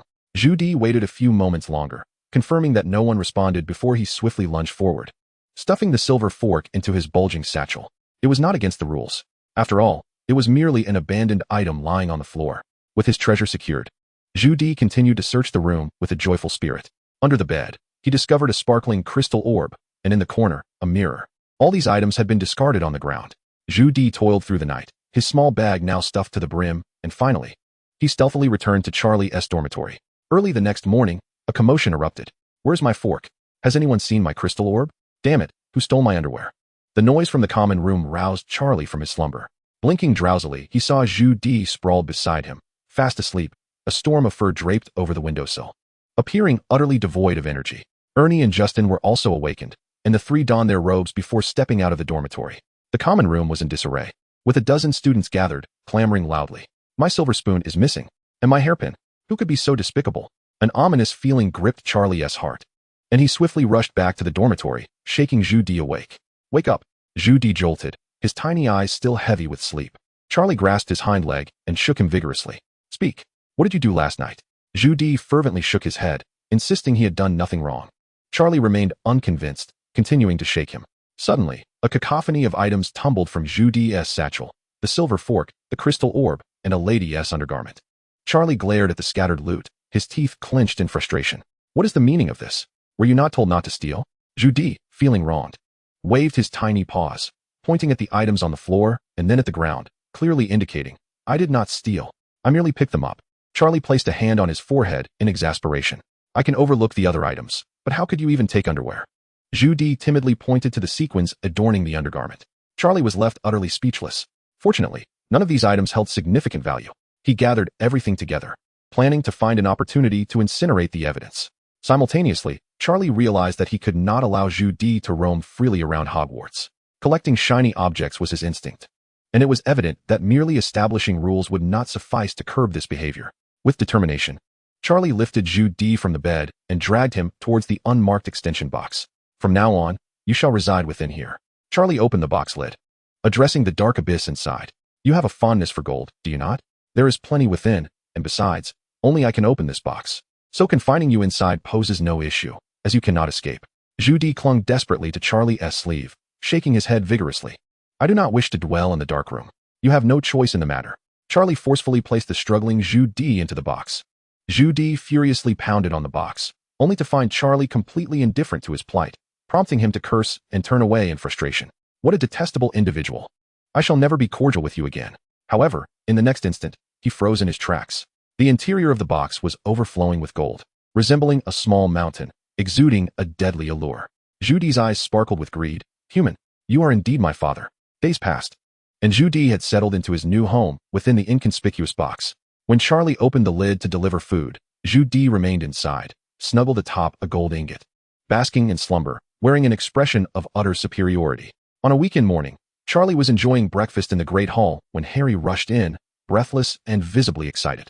He lowered his voice. Hagrid's egg is about to hatch. What? No, Hagrid's egg is about to hatch. He wants us to come immediately. Charlie's eyes lit up as he quickly finished his breakfast and set off with Harry. The four of them hastily departed the hall, traversed the stone steps, and arrived at Hagrid's hut. Hagrid greeted them with a beaming smile that radiated tenfold brighter than usual. Come in, he urged, rubbing his enormous palms together. Excitement bubbling within him like a child. It's about to emerge. As Charlie entered the hut, he spotted the dragon egg resting in the center of the table. A distinct crack had appeared on the shell, revealing a dark interior. Crack! A crisp sound resonated through the air. The fissure widened, and the egg began to tremble. It's coming out, Hagrid exclaimed, leaping with joy. The shell shattered completely, and a wrinkled black creature wriggled its way out. Charlie squinted to get a better look. How grotesque. If it weren't for the pair of spiky wings on its back, it could easily be mistaken for a large lizard. Its skin was a crinkled black, adorned with a slender neck and a pointed head. Quite abstract in appearance, he mused, comparing it to his own Chinese fireball dragon form. Mine is still far more handsome. My goodness, it's beautiful, Hagrid exclaimed, tears welling in his eyes. He reached out his rough hand to caress the small dragon. Hagrid, be careful, Hermione cautioned. The little dragon opened its mouth, revealing sharp teeth, and bit down on Hagrid's finger. Hermione's face drained of color, yet Hagrid seemed unfazed, laughing even more heartily. Haha, it has chosen me as its mother. The half-giant's skin was evidently impervious to the bite of a newly hatched dragon. After a futile attempt to bite down, the little dragon released its grip. Look how adorable it is. Hagrid gently stroked the dragon's head with his other hand. The little creature emitted a few low, rumbling noises. Hermione couldn't shake the feeling that the little dragon was merely surveying for the right angle for another bite. As everyone gathered around to observe the little dragon, Charlie caught a fleeting glimpse of a shadow passing by the window. Was someone spying on them? Chapter 53. The Fire Dragon Bites? Upon noticing that he was discovered by Charlie, the individual hastily fled. Charlie narrowed his eyes slightly and approached the door. I shall step outside for a moment. The attention of the crowd was focused on the fire dragon, oblivious to the unusual occurrence. Charlie pushed the door open. A figure was frantically running towards the castle. That familiar platinum hair glimmered in the sunlight. Even from behind, he was unmistakable, Draco Malfoy. A cold smirk crept across Charlie's face. What on earth was this fellow doing here? Had he been eavesdropping all along? Charlie raised his wand, aiming at the fleeing silhouette. Legs, freeze in place. A red beam shot forth, striking Malfoy's hind leg with precision. Ah! Malfoy yelped, his legs snapping together, causing him to lose his balance and crash to the ground, his face meeting the dirt. Charlie strolled leisurely over, looking down at Malfoy sprawled on the ground. Isn't this our dear Malfoy? What brings you here in such a sneaky manner? Malfoy struggled to rise, but his legs were firmly bound, leaving him to prop himself up with his hands. His face was smeared with mud, and his hair was a disheveled mess. A far cry from his usual noble appearance. You must release me at once, Malfoy stammered, using the most cowardly tone to utter the harshest threats. I shall inform the professors that you are secretly harboring a fire dragon. Let me tell you, my father is a governor. If he finds out, he will certainly have you expelled. Charlie crouched down to meet Malfoy's gaze. Inform the professors? A wicked smile spread across Charlie's face. You had better consider the consequences. Malfoy swallowed hard. What consequences? I shall transform poison into flies and mosquitoes, letting them infest your meals. Charlie leaned closer to Malfoy's ear. If you dare to speak of tonight's events, I will ensure those little insects pay daily visits to your 3 meals. Pray tell, how long do you think it takes to poison a person? Malfoy's face turned as pale as a sheet. He understood Charlie's capability to follow through. I want to say a word. Malfoy quickly backtracked. I swear I saw nothing. Charlie nodded in satisfaction and waved his wand, dispelling the enchantment. Malfoy's legs regained their freedom, and he scrambled to his feet, brushing the dirt off himself. Come with me, since you've come this far, Charlie said, turning towards the small cabin. Malfoy wanted to flee, but upon seeing the wand in Charlie's hand, he begrudgingly followed him towards the cabin. Upon pushing the door open, Hagrid was still amusing himself with the baby fire dragon, while others gathered around the table observing. Charlie's back. Harry looked up, his expression shifting instantly. Malfoy? Ron erupted. What on earth is he doing here? This is terrible. Hermione covered her face.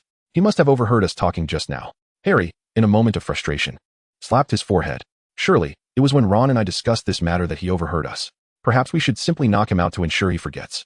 Ron was eager to comply. Charlie waved his hand, a sunny smile gracing his face. It's quite all right. I've had a cordial conversation with Malfoy. He won't spill a word, will you? Charlie turned to Malfoy, his gaze laden with meaning. Malfoy shivered and quickly nodded in agreement. Yes. I want to say a thing. Ron squinted, sizing up Malfoy. Who would have thought our dear Malfoy could experience fear? Malfoy's face flushed crimson. What nonsense are you spouting, you foolish Weasley? Harry interjected. Oh, today as Draco has turned into Dramico. Malfoy glared at Harry, fury igniting in his eyes. Shut it, Potter. You may be reveling now, but I swear you will find yourself in my grasp. He might concede before Charlie, but never before Potter. Then go ahead and tell. Ron taunted. After all, you excel at snitching. You. All right. Hagrid quickly intervened. Let us all come in and see Norbert. Hagrid, with his bushy eyebrows and large eyes, had only arrived after Harry and Ron had exchanged barbs. Upon hearing this, Malfoy set aside his grievances with Harry and Ron. In truth, he had a fondness for dragons. His secret attendance was not solely to gather dirt on Harry, but also to witness the newly hatched fire dragon. Though he feigned disdain, his body betrayed him as he leaned closer to the table. Is this the fire dragon? Malfoy whispered. A Norwegian Ridgeback.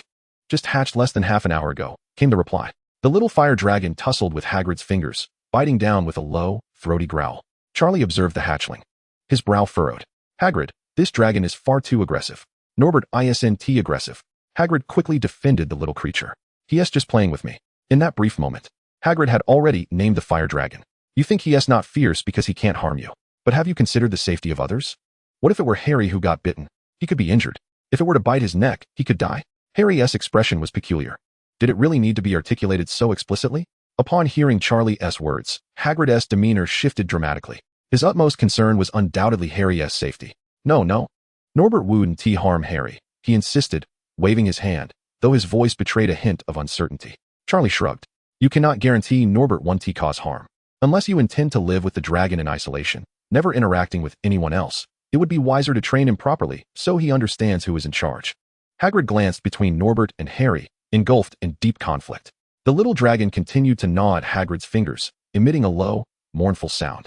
The wild glimmer in its yellow slit pupils was unmistakable. However, I am not adept at training dragons. Hagrid scratched his untidy beard, his face etched with worry. Charlie flashed a devilish grin. I can, he replied. Hagrid's eyes instantly sparkled with hope. Really? Charlie, can you assist me in training Norbert? Of course, Charlie nodded. But we must change locations. It is too cramped here. Hagrid quickly agreed. Where shall we go? Outside the Forbidden Forest, Charlie pointed out the window. There are no others there. Norbert won't be discovered. A few minutes later, the group arrived at a clearing on the edge of the Forbidden Forest. Hagrid cradled Norbert carefully, fearful of causing it pain. The little dragon squirmed in his arms, occasionally snapping at the air. Charlie raised his wand and waved it lightly. Transfigure. The vines on the ground swiftly transformed into a sturdy iron chain.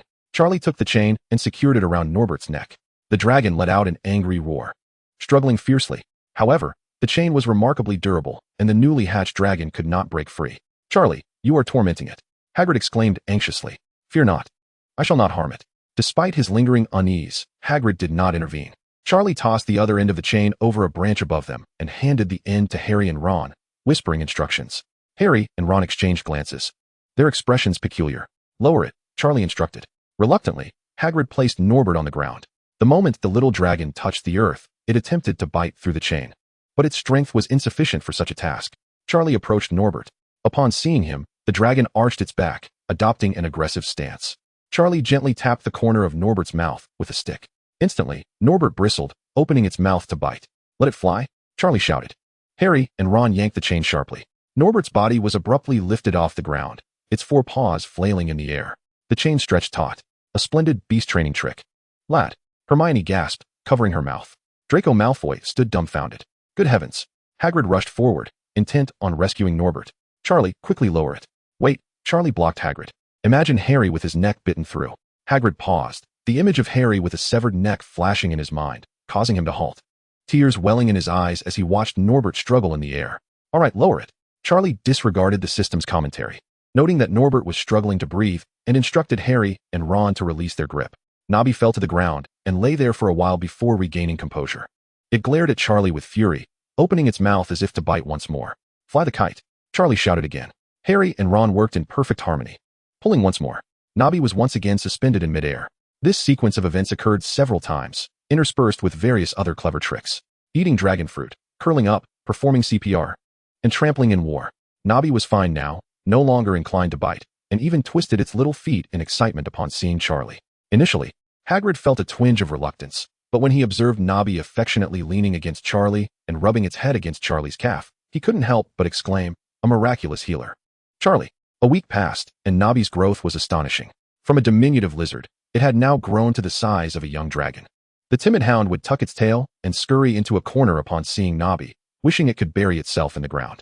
Draco Malfoy refrained from reporting to the professor, genuinely intimidated by Charlie. The man possessed an unsettling aura, and Malfoy harbored no doubt he could be treacherous. Every day, Hagrid fed Nobby chicken blood and brandy, much to the detriment of his flock of chickens. Nobby, time for dinner, Hagrid announced. Carefully placing a large bowl of crimson liquid on the table, Nobby flapped its wings and drank the entire bowl of chicken blood and brandy in one go, then contentedly burped. Goodness, this creature is nearing the status of a drunkard, Ron remarked, pinching his nose and stepping back. Charlie sat in a chair, observing Nobby cozily nestled in Hagrid's embrace. After the previous training session, this little fire dragon was both fearful and respectful of him, behaving as obediently as a kitten in Charlie's presence. Hagrid, in just 2 weeks, this house won't be able to accommodate it, Hermione pointed out, gesturing towards the ceiling. Hagrid wore a troubled expression. I have no idea what to do, he admitted. Didn't they say it could be placed in the Forbidden Forest? Hagrid shook his head. I asked the centaurs, and they disagreed. A few days prior, Hagrid had approached the centaurs to discuss the matter. But when they heard about raising a dragon in the Forbidden Forest, they nearly jumped out of their skins. Firenze had previously mentioned that Hogwarts was raising dragons, and we did not believe him. Now you wish to let a dragon roam freely in the Forbidden Forest? Absolutely not. Thus, Hagrid was unceremoniously ejected from their presence. Charlie observed the somber expressions of those around him and began to ponder. His chest was now filled with so much gold, and it would undoubtedly hold even more in the future. Merely having a smart lock would not suffice for security. Anyone could take the box, and after some study, it could be opened. If Nobby were to be kept inside the box, imagine the surprise and shock when a great fire dragon leapt out at the entrance. With this thought, Charlie spoke up. Actually, I have a place where Nobby can be raised. Hagrid asked eagerly, really? Charlie, what is your plan? Please, hold on. I have a condition, Charlie said leisurely. You must take charge of the meals. No problem, no problem. Hagrid nodded repeatedly. As long as I can provide Norbert with a safe haven, I am already grateful. I will handle the food. Charlie nodded in satisfaction. Then you all wait here. I will return shortly with some items. Harry inquired curiously, what items? You will find out soon enough, Charlie teased, turning to walk towards the castle. Upon returning to the dormitory, Charlie found that Ernie and Justin were absent, and he entered the undetectable extension charm box. The scene inside was a stark contrast to its previous emptiness. A small grove flourished, dotted with gentle hills, and at the center lay a small pond. All of these had been secretly transplanted from the Forbidden Forest by Charlie. The gold was hidden within one of the caves, piled in a corner. Judy, Charlie called out. A rustling sound emanated from the cave as Judy poked its head out from the mound of gold. Come out and accompany me, Charlie beckoned. Judy reluctantly cast a glance at the coins before hopping onto Charlie's shoulder. Charlie was determined not to let Norbert end up as a meal for Judy. He returned to Hagrid's hut with the box. Here it is, Charlie placed the box on the table. Hagrid's eyes widened in astonishment. Is this an undetectable extension charm box? Charlie, how on earth do you possess such a thing? They are quite rare, and... His voice trailed off, suddenly hushed. It isn't illegal, is it? Charlie had already prepared his response. Dumbledore gave this to me, but as for the reason, he waved his hand mysteriously. He forbade me from disclosing it. Hagrid nodded in understanding, repeatedly affirming, I see, I see. I am the very epitome of discretion. I shall never utter a word about Professor Dumbledore. Charlie opened the lid of the box and gestured for everyone to enter. Come take a look. Harry was the first to step inside, his eyes widening in astonishment. Goodness! Ron followed closely behind, his mouth agape as if he could fit a dragon egg within it. It's so vast in here. Hermione urged them aside. Let me see. Upon witnessing the scene within the box, she too could not suppress her exclamation of awe. Incredible! This is practically a little forest. Hagrid, cradling Norbert, was nearly in tears from excitement. Charlie, you are truly my savior. Norbert has been saved. This place is magnificent. Harry spun around, his eyes filled with envy. Ron mirrored his expression of longing. Yet, they did not exhibit any signs of jealousy. When the disparity between individuals is too great, such emotions tend to dissipate. Akin to how an ant does not envy an elephant. Hagrid gently placed Norbert on the grass. The little dragon curiously surveyed its new surroundings, exhaling wisps of white smoke from its nostrils. It should find this place quite enjoyable. Hagrid wore a look of deep satisfaction on his face. After the group had toured the chest, they gradually departed. Upon returning to the dormitory from Hagrid's hut, Charlie re-entered the chest, needing to discuss a few matters with Nobber, such as advising it to coexist amicably with Judy and not to devour it whole. However, upon entering, he discovered that Nobber had already taken possession of the cave, filled with gold coins. The little fire dragon lay atop the mound of gold, its foreclaws tightly clutching a heap of treasure, its eyes shimmering with excitement. Dragons possess an innate and fierce desire for treasure. Judy, witnessing this scene, hopped anxiously on Charlie's shoulder. That was its treasure. Nobber, Charlie called out. The little fire dragon turned its head, and upon seeing Charlie, it immediately bared its teeth and emitted a threatening growl. Encountering treasure had unleashed its primal instincts once again. Charlie let out a cold chuckle. Are you craving dragon fruit again? Upon hearing this, Nobber's expression softened somewhat, yet it stubbornly continued to glare at Charlie, its pupils slit and unwilling to yield. Charlie snorted softly, feeling the surge of magic within him. The next moment, his body began to undergo a dramatic transformation. Bones elongated, muscles expanded, and skin turned to scales. A colossal Chinese fireball dragon materialized within the cave, nearly filling the entire space. Its crimson and gold scales glimmered in the light, majestic horns pointed towards the cave's ceiling, and its dragon eyes burned like fierce flames. Nobber was utterly stunned. What was happening? Just moments ago, he was human. How had he suddenly transformed into a dragon many times larger than himself? Charlie extended his massive dragon claw, effortlessly pinning the diminutive Nobber to the ground, unleashing a fearsome dragon roar at its head. The roar echoed throughout the cave, causing the stone walls to tremble. Nobber's pupils widened in an instant, all ferocity evaporating, leaving only a vacant and foolish clarity. Judy tumbled down from Charlie, clutching its head with all four tiny paws, huddled in a corner, quaking in fear. Mom, this person can turn into a dragon. A human dragon. The cave fell into an eerie silence. Charlie slowly reverted to his human form, his bones contracting and scales fading. Yet his right hand retained the shape of a dragon claw, 5 sharp talons pressing down on Nobber. The system's animagus was a masterfully executed transformation. Partial morphing posed no challenge for Charlie. Nobber lay trembling on the ground, quaking like a leaf. Do you see now? Who is the real master here? With a slight increase in pressure from his claw, Nobber wagged its tail and nodded vigorously. Charlie, satisfied, released his grip and gestured towards the towering pile of gold. All the treasures here, including you, belong to me. Nobber nodded even more fervently. The little fire dragon's thought process was quite simple. The one who could transform into a great dragon was extraordinarily powerful and should be obeyed. Charlie then pointed towards the corner where Judy was still trembling and clutching its head. Do you see that little one? It is also my treasure. Should you dare to touch my treasure, a flicker of danger glinted in Charlie's eyes. I shall devour you whole. Nobber nodded vigorously. For a dragon, unless it believes it can overpower its opponent, it would never dare to disturb another's treasure. That would be tantamount to courting death. Nobber understood this quite clearly. Very well. Charlie retracted his dragon claw and transformed back into a human hand. He approached the corner and picked up the trembling Judy. It's all right now. You two must learn to coexist peacefully and refrain from fighting. Judy, me? Fight with him. Should I not inquire about what you were saying? Seeing that it did not object, Charlie nodded in satisfaction, leaving the box, while a dragon and a sniffing creature exchanged wide-eyed glances. Chapter 56, The Divine Dragon. Charlie stepped out of the inconspicuous expansion box, finding the dormitory devoid of inhabitants. During this time, he had accumulated a considerable number of tyrant points, just in time to indulge in a round of rewards. System, please tell me how many tyrant points I currently possess. Your Majesty, you currently hold 1477 tyrant points, allowing for 147 draws. Shall we commence the drawing immediately? Let us begin. Charlie rubbed his hands together, eager to see what treasures awaited him. Congratulations, Your Majesty. You have acquired a proficiency of 10 in Shadowless Strike. Congratulations, Your Majesty. You have acquired a proficiency of 15 in Guardian Summoning. Congratulations, Your Majesty. You have acquired a proficiency of 20 in toothpick clubbing. As expected, one should not harbor overly high expectations. Each time yielded merely proficiency. What on earth was this toothpick clubbing? Am I to elevate it to level 5 and conjure giant incisors from Mother Earth? Just as Charlie was becoming somewhat despondent, congratulations. Your Majesty, you have drawn 2 points in free talent. Charlie's eyes lit up. Finally, something valuable had arrived. Talent points, in contrast to mere proficiency, could enhance overall capabilities. For instance, the higher one's talent in spellcraft, the greater the potency of their spells. The higher one's talent in potions, the superior the quality of their concoctions. With these 2 talent points, Charlie felt quite satisfied with this round of rewards. Congratulations, Your Majesty. You have drawn the recipe for healing elixir. Wait a moment, there's more good fortune. Charlie sat up. Healing elixir? What is it used for? Your Majesty, the healing elixir can mend damage at the soul level. Whether from Dementor attacks, dark magic corrosion, or wounds caused by soul separation, it can effectively restore the afflicted. What a treasure this is. Many spells cannot reach the soul level, but potions can achieve this. In the event of a future soul attack that damages the soul, this recipe would alleviate any concerns. A torrent of information flooded into Charlie's mind. The crafting process was quite intricate, requiring precious materials.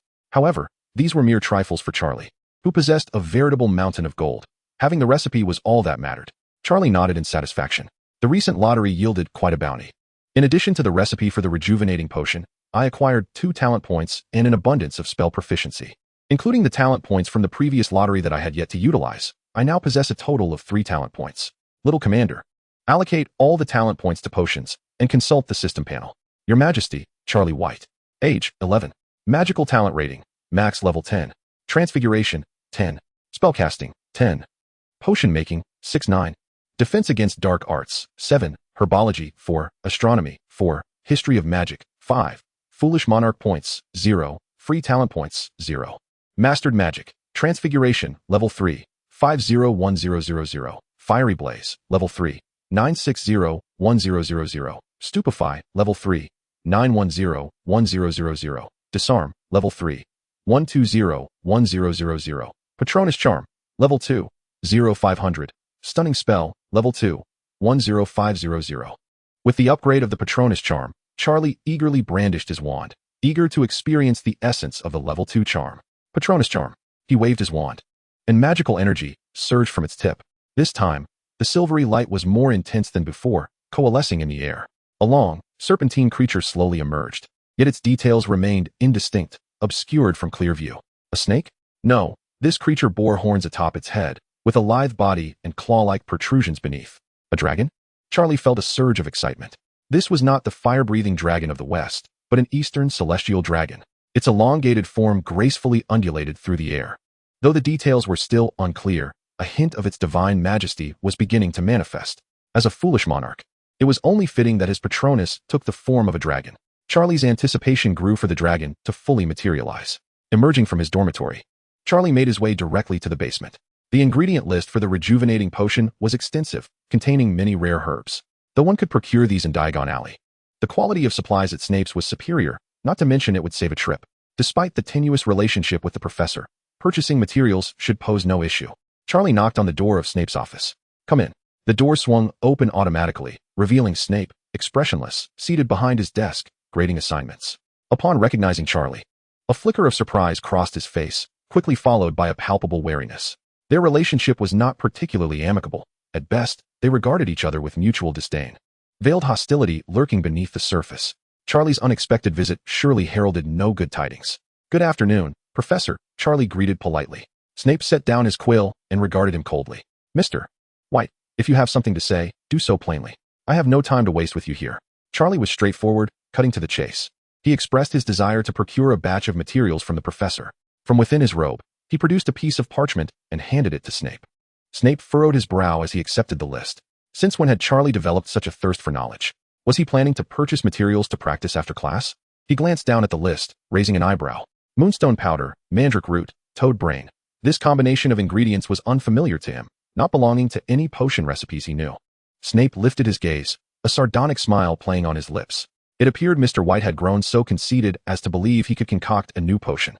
Or did he fancy himself more intelligent than the potion masters who had dedicated decades to their craft? Snape was convinced that, given Charlie's performance in potions class, it was entirely plausible for him to innovate a potion by 6th or 7th year. Yet here he was, merely a first-year student who had attended classes for half a year. To Snape, this was a classic case of ambition exceeding ability, reminiscent of that insufferable Gryffindor. Charlie, however, remained unperturbed. He had long since grown accustomed to Snape's grim demeanor, recognizing the absurdity of the situation. Strangely enough, today Professor Snape seemed rather gentle. It was just odd that Snape was unaware of the healing potion. Your Majesty, the healing potion has yet to be developed. It is a potion formula created by the system, Charlie mused internally. The professor was right. He indeed had a long way to go. He chuckled, spreading his hands. I merely have some ideas and hope to purchase a few materials from you for experimentation. Even if I fail in my attempts, I can learn something from the process and make progress. Snape scrutinized Charlie for a prolonged moment, his deep black eyes seemingly probing into his very soul. Charlie met his gaze with calmness, displaying an innocuous smile. And I will pay the market price. I would not wish for you to incur a loss, he added. Snape fell silent for a moment. The materials were indeed precious, some could even be described as rare. The fact that Charlie could present such a list indicated a deeper understanding of potion-making than he appeared to possess. While Snape did not believe Charlie would succeed, at least he was not boasting like that foolish pack of lions. Snape rose and made his way to the storeroom behind his office. Follow me, he instructed. Charlie trailed after Snape into the storeroom. The walls of the storeroom were lined with an array of jars and bottles, containing liquids and powders of bizarre colors. Chapter 57, Ransacking Snape's Storeroom. Snape glanced at the list once more before turning his gaze back to Charlie. Are you certain you understand the uses of these materials? Of course, Charlie nodded. Moonstone powder can enhance the stability of potions, while mandrake root possesses restorative properties. Snape waved his hand, interrupting his explanation. Very well. Since you are so confident, feel free to collect them yourself. He gestured towards the depths of the storeroom, his tone laced with palpable impatience. I don't have the luxury of selecting items one by one. Charlie blinked. Can I take whatever I want? Take what you need, Snape replied, not even glancing in Charlie's direction. After all, Charlie had promised to pay, so why not take as much as he could? As soon as the words left Snape's lips, an uncontrollable smile broke across Charlie's face. He quickly lowered his head, feigning a serious search for materials, though the corners of his mouth were nearly reaching his ears. Oh, Professor Snape, you are digging your own grave. Charlie rummaged through the storeroom. Moonstone powder, found it. 3 large jars, all taken. Mandrake root, also located. A whole box. He unceremoniously carried away. Toad's brain, rather repulsive, yet still a valuable item.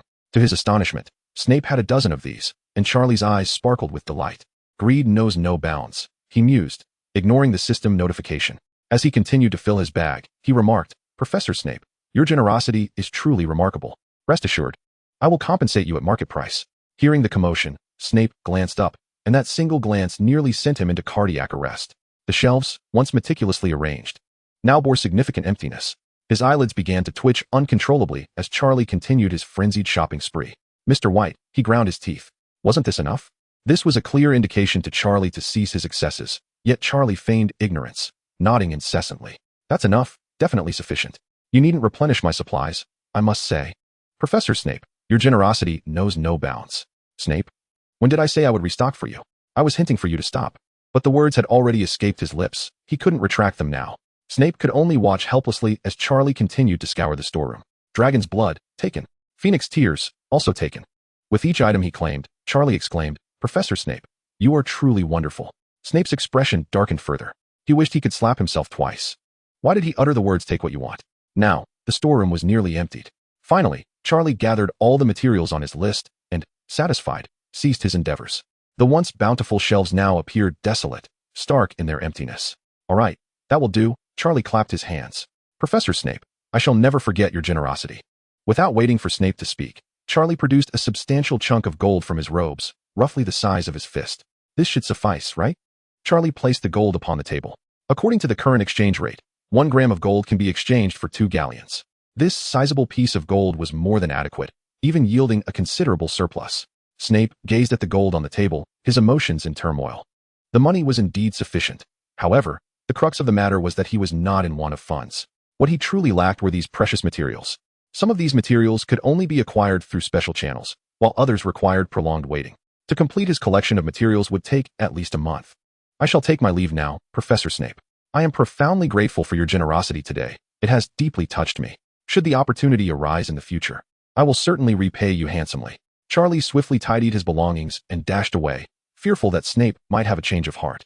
Once Charlie had distanced himself, Snape slowly turned his gaze toward his storage room. The empty shelves appeared particularly glaring to him. Taking a deep breath, he silently vowed that henceforth, Charlie and the giant would be barred from entering this storage area. Upon returning to the undetectable extension charm box, Charlie organized the materials procured from Snape.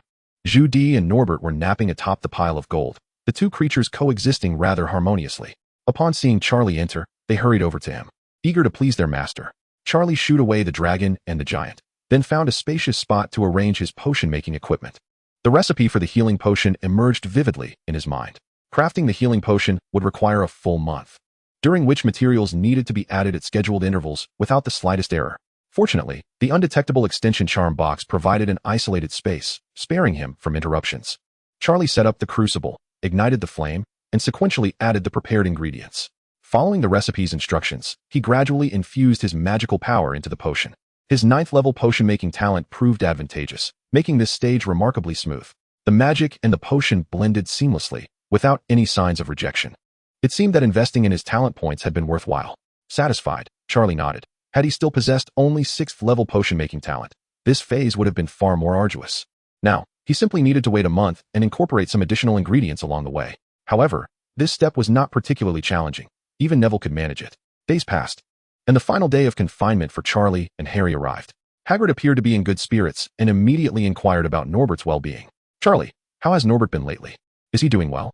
"Norbert is thriving," Charlie replied with a smile. "He greatly enjoys life in the box, spending his days eating and sleeping, and occasionally fluttering about in the small grove." "Really?" Hagrid exclaimed, his beard trembling with excitement. "He can fly now?" Having taken to the skies, albeit not soaring high, Harry was able to leave the ground. He interjected, "Hagrid, you ought to see Norbert. He has grown larger than Fong now." Ron added, "He particularly listens to Charlie.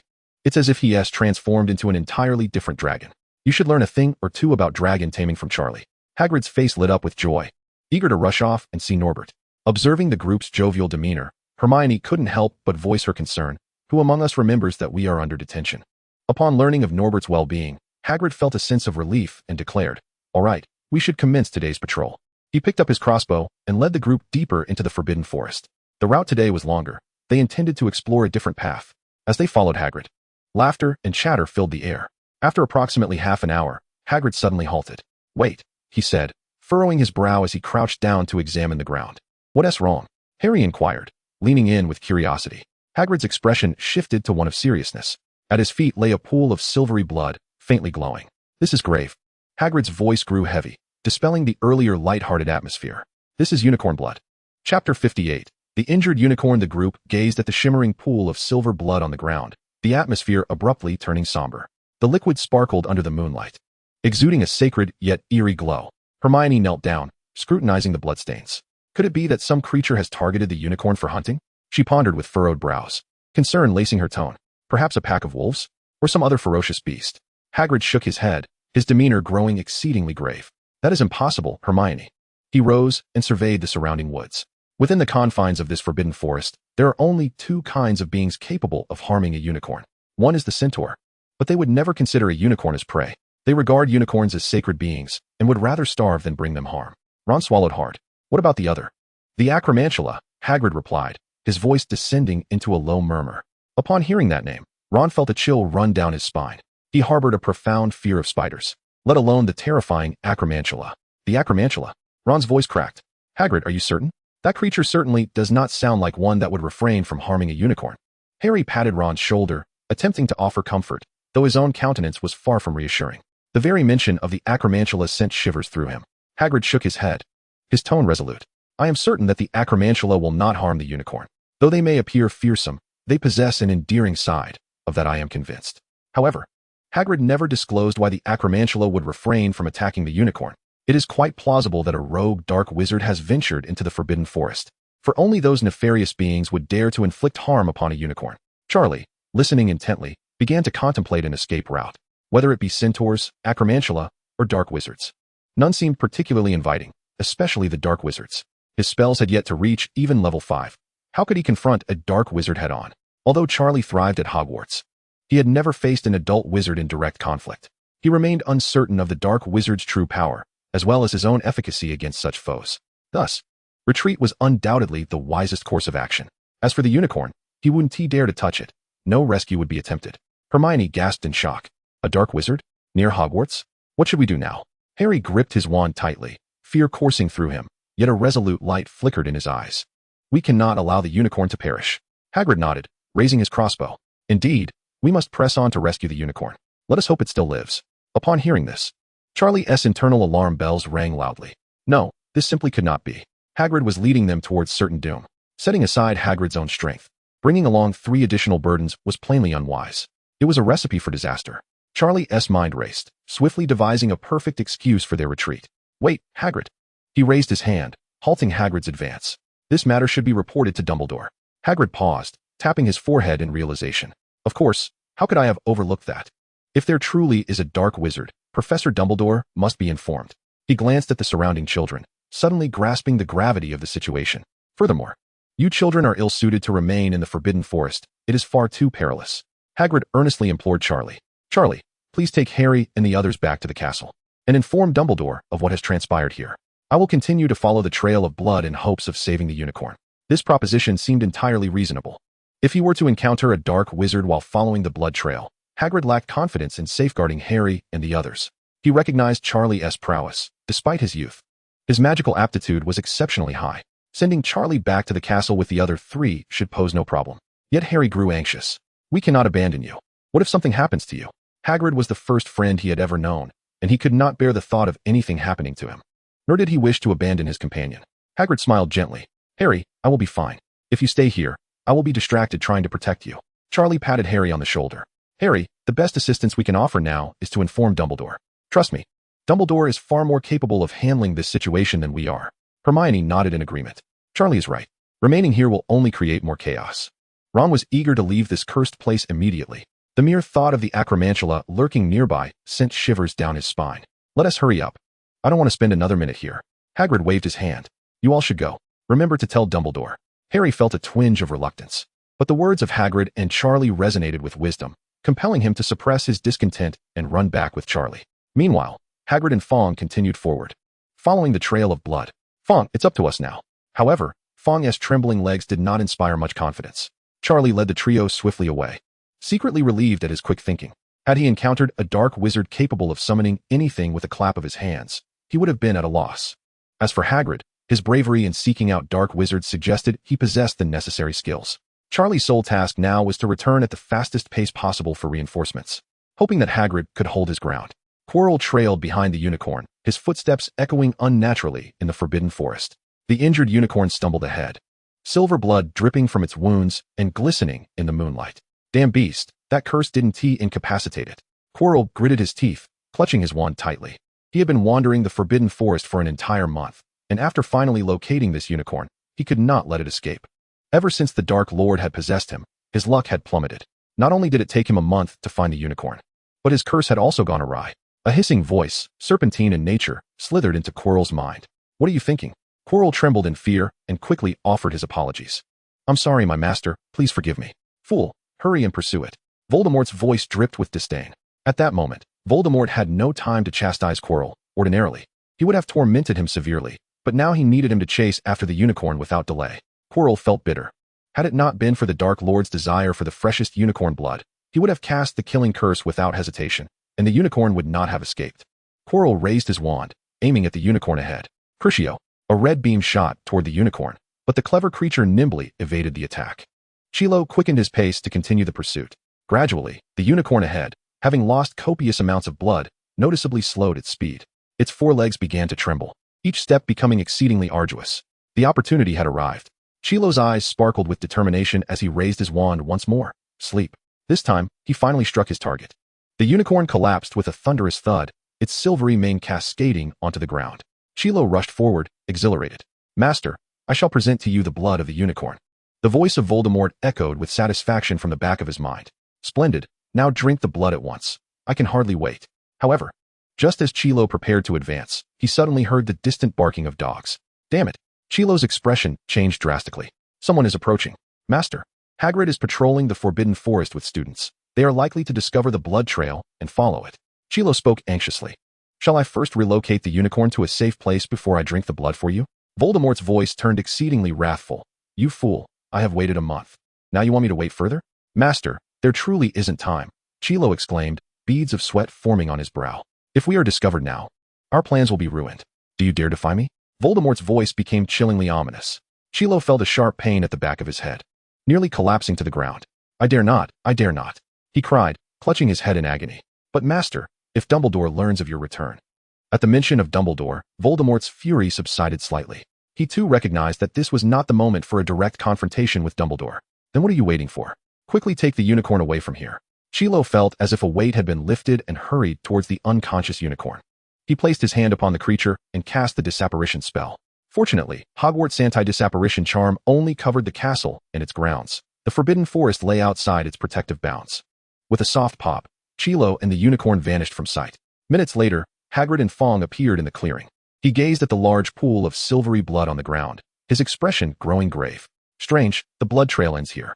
Hagrid knelt down to examine closely. Where could the unicorn have gone? He looked around, finding no other clues apart from the blood. Could it have been dragged away by something? Hagrid muttered to himself, a growing unease settling in his heart.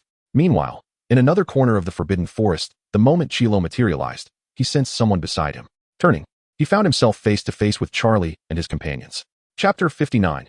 Charlie's battle with the double-faced man. Deep within the forbidden forest, moonlight filtered through the leaves, casting mottled shadows upon the ground, as Charlie and his companions raced toward the castle. Yet, fate always has a penchant for mischief. A soft sound resonated, and distorted ripples appeared in the air.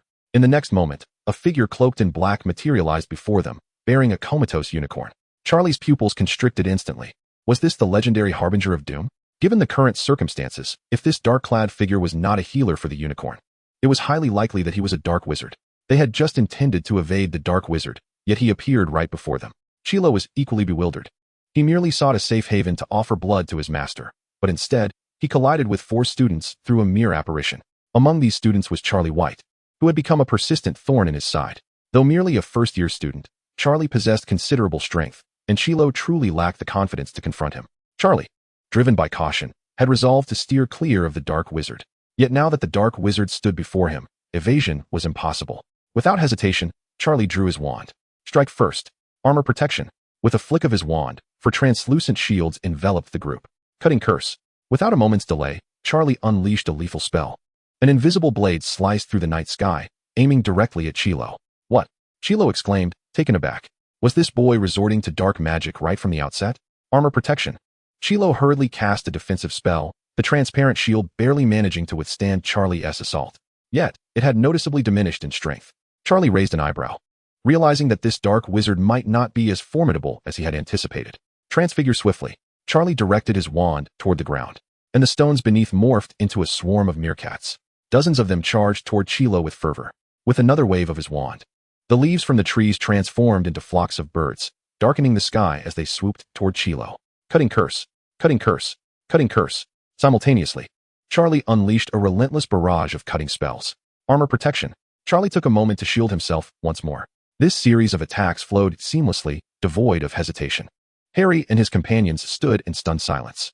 The dark wizard was swiftly overwhelmed. They had witnessed Charlie's prowess before, but never to this magnitude. He was no ordinary first-year student, but a veritable combat machine. Chilo's predicament could be described in one phrase: worse than death. The meerkats clamored as they leapt upon him. The birds pecked at his head frantically, and the cutting spells continued to rain down. Dragon emerges. Chilo gritted his teeth and cast a spell, conjuring a massive serpent to coil around him. The serpent opened its gaping maw, attempting to devour the meerkats around it. Yet, the meerkats remained undeterred, leaping relentlessly onto the serpent's body. 34 Armor of protection. Armor of protection. 34. Chilo could only incessantly encase himself in shields, desperately enduring the onslaught. He yearned to retaliate. Yet Charlie's casting frequency was astonishingly rapid, akin to a barrage of spells. Were it not for Charlie's lack of combat experience, the transformed armadillo and the flock of birds would not have been able to intercept some of the lethal spells, and he would have been reduced to mere shreds by now. Chilo's heart was heavy with despair. After a month of arduous searching, he had finally captured a unicorn, only to be subdued by a mere student. The serpentine voice of Voldemort slithered forth. Incompetent fool, reduced to such a pitiful state by a student. Relax. Allow me to take over. In the next moment, Voldemort invaded Chilo's body. This time, after Voldemort took control, he might directly plunge into slumber, but at this juncture, there was no time for such concerns. If he did not act swiftly, Chilo would meet his demise, leaving him no choice but to flee. Black smoke billowed from Chilo. No? Now he should be referred to as Voldemort, emanating from his being, obscuring the sky. The instant the dark mist erupted, The transformed armadillo and the flock of birds summoned by Charlie vanished in an instant. Blimey! Charlie could not help but exclaim in astonishment. Is this some sort of explosive transformation? Are you the protagonist or the antagonist?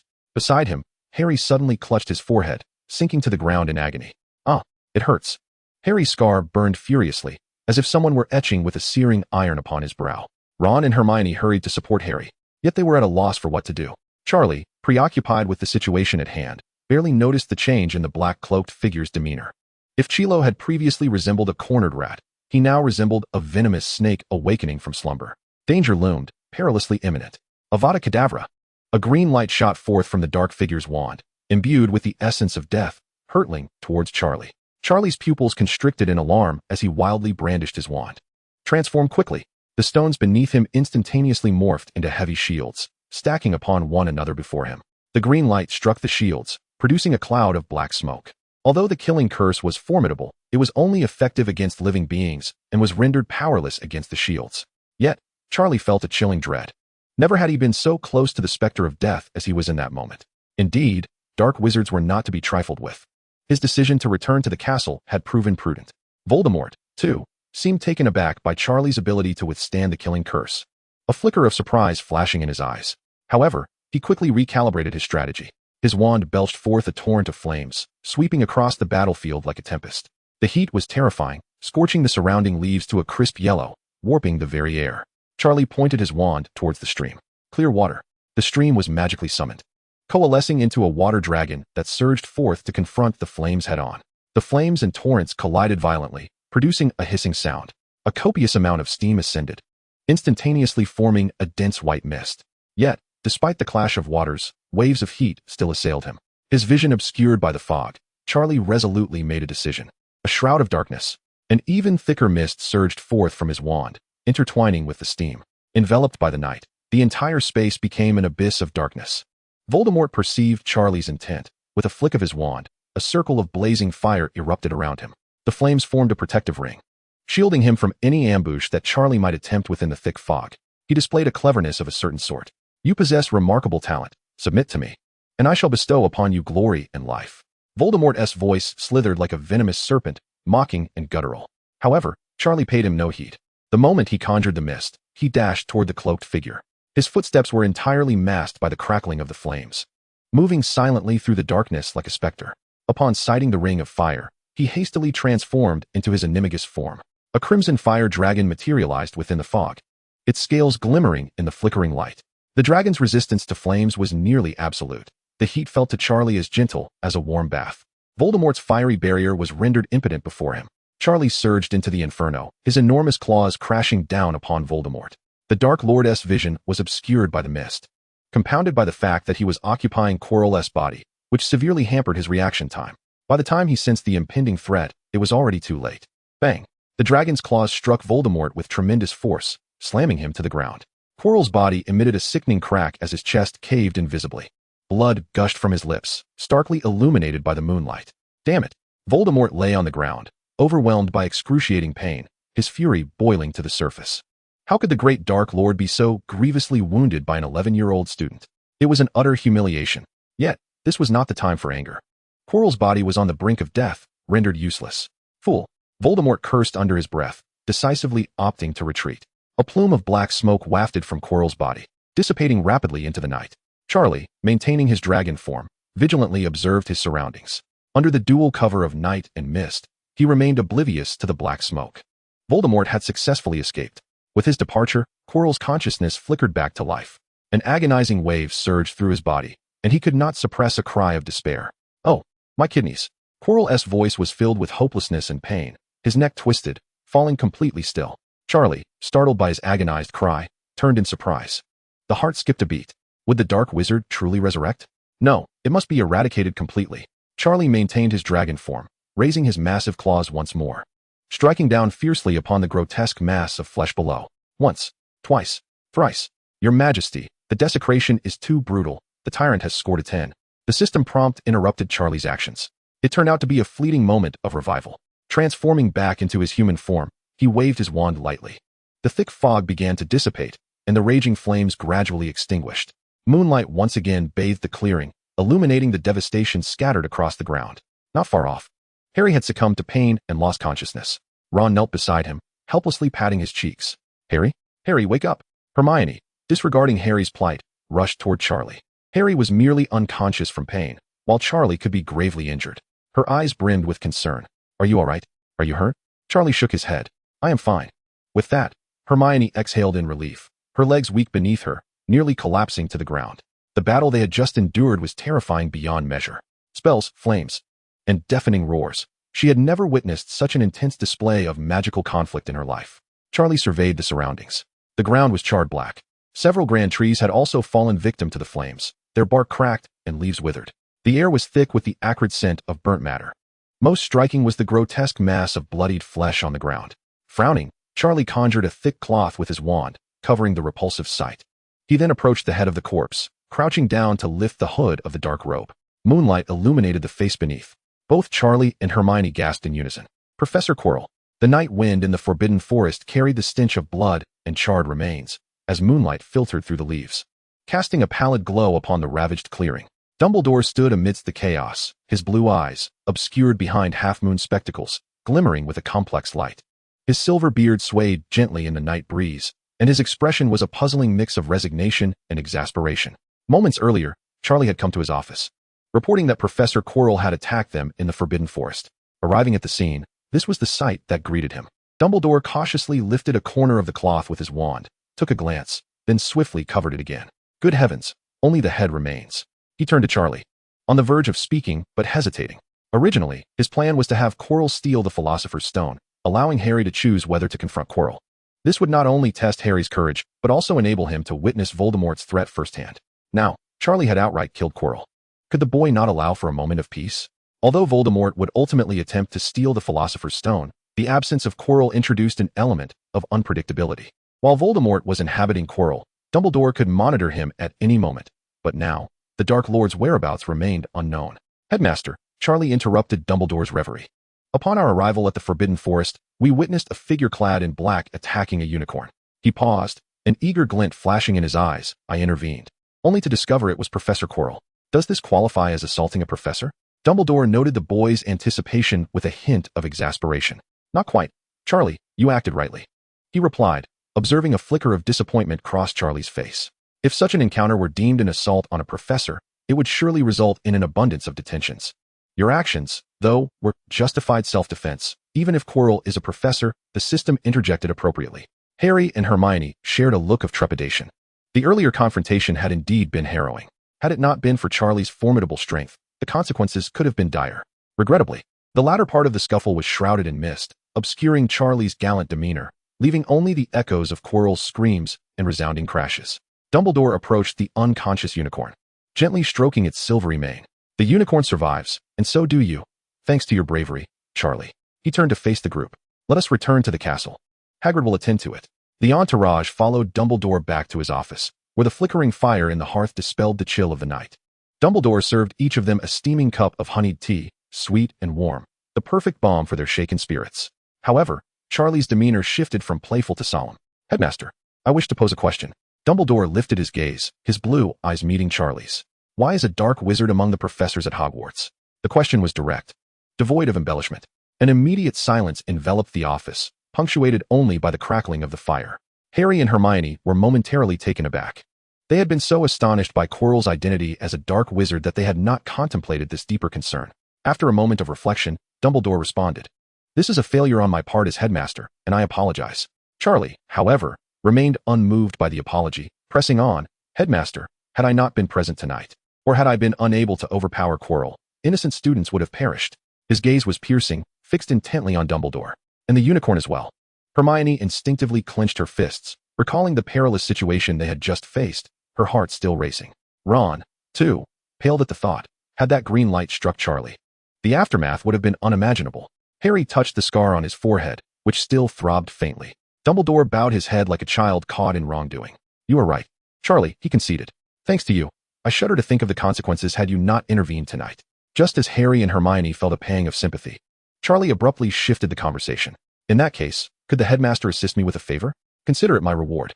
Hermione cast a quick glance at Charlie, her clever mind swiftly realizing that he was merely feigning innocence for his own advantage. Nevertheless, given Charlie's commendable efforts that evening, he deserved his due reward.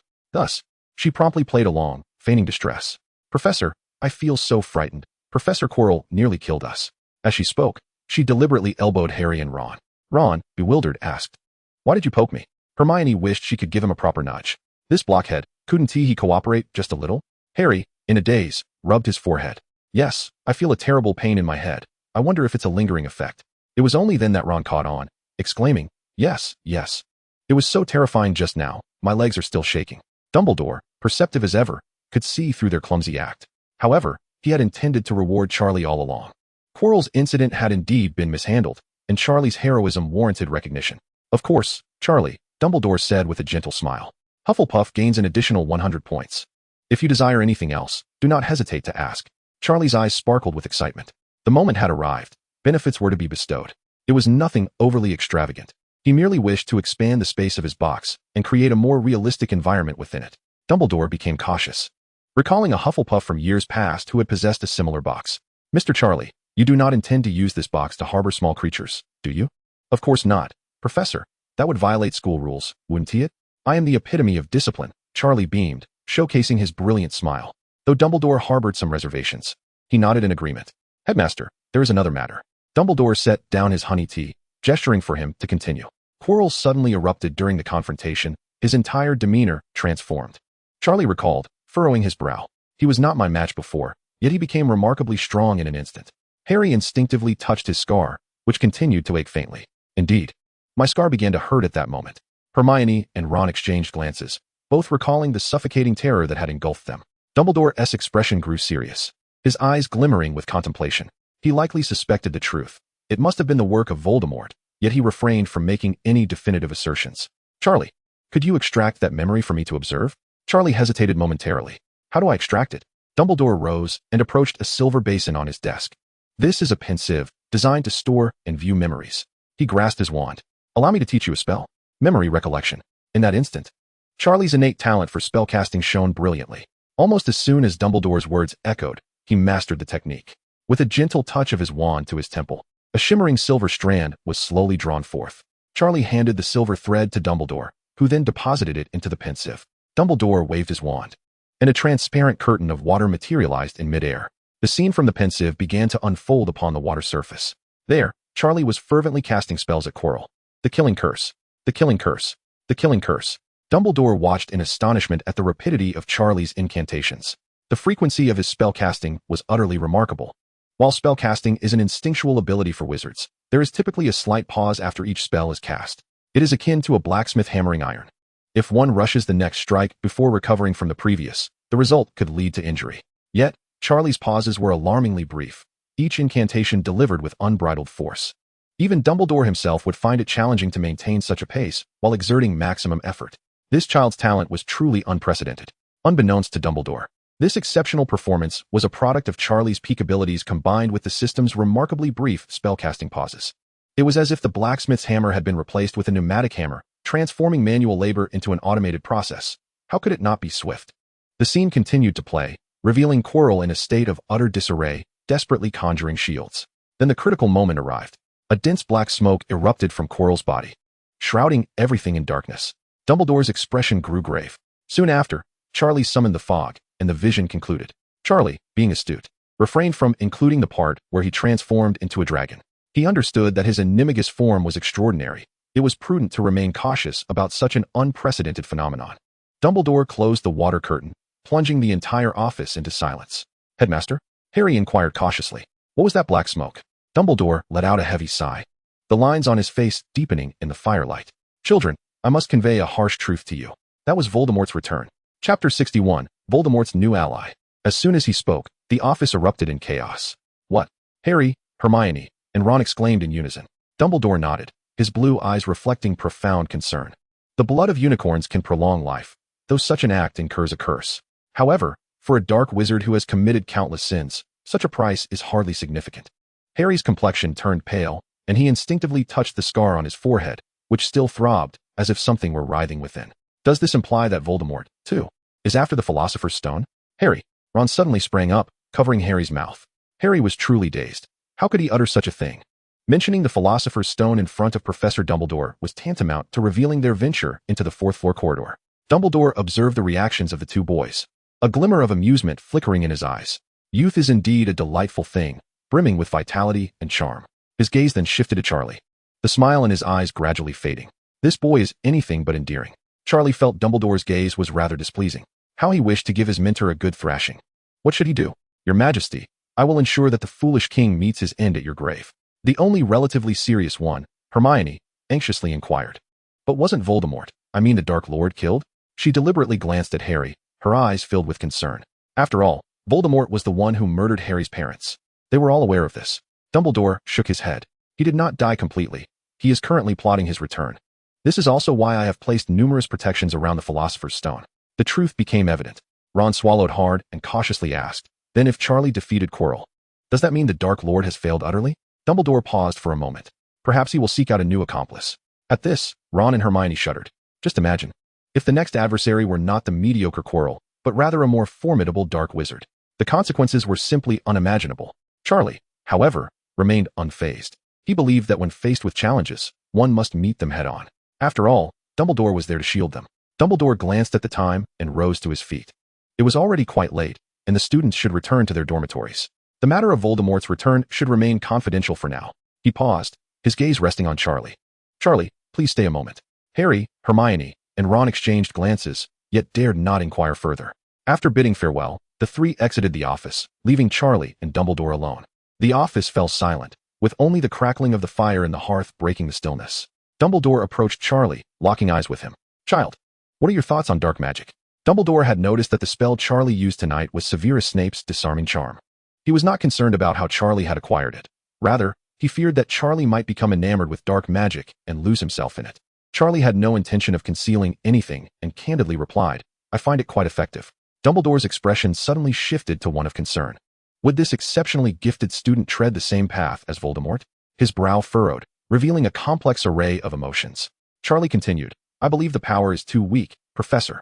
If it could be amplified, I could defeat Quirrell in one strike, and it would be far less troublesome. Dumbledore raised an eyebrow, perplexed. Too weak? This young man dares to claim the power is insufficient? What manner of dark wizard is he? He thought, as he recalled the formidable firestorm spell. Dumbledore gazed deeply at Charlie and spoke earnestly, but dark magic can corrupt the mind and lead one astray. This was his heartfelt advice.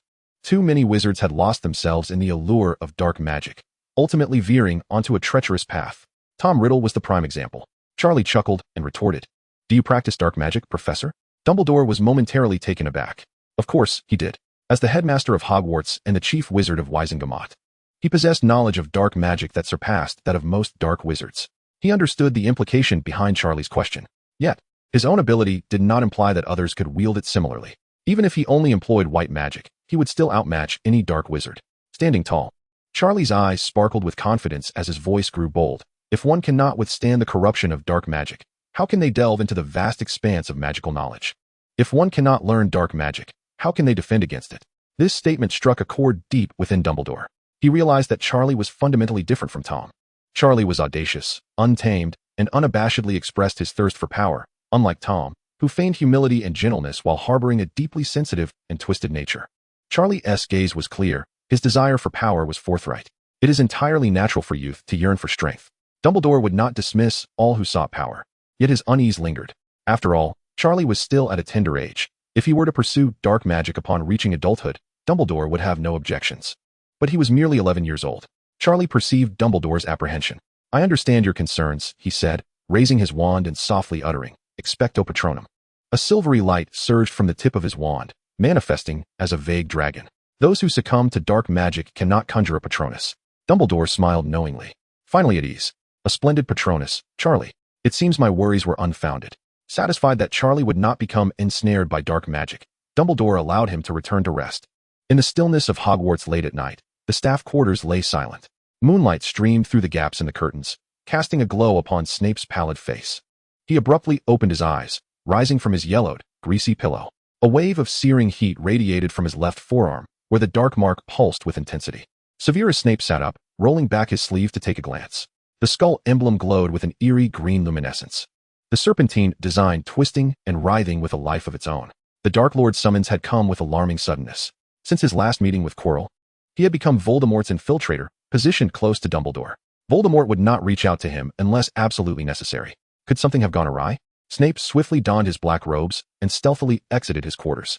Following the guidance of the Dark Mark, he made his way deep into the Forbidden Forest. Master? He called tentatively, his voice barely above a whisper.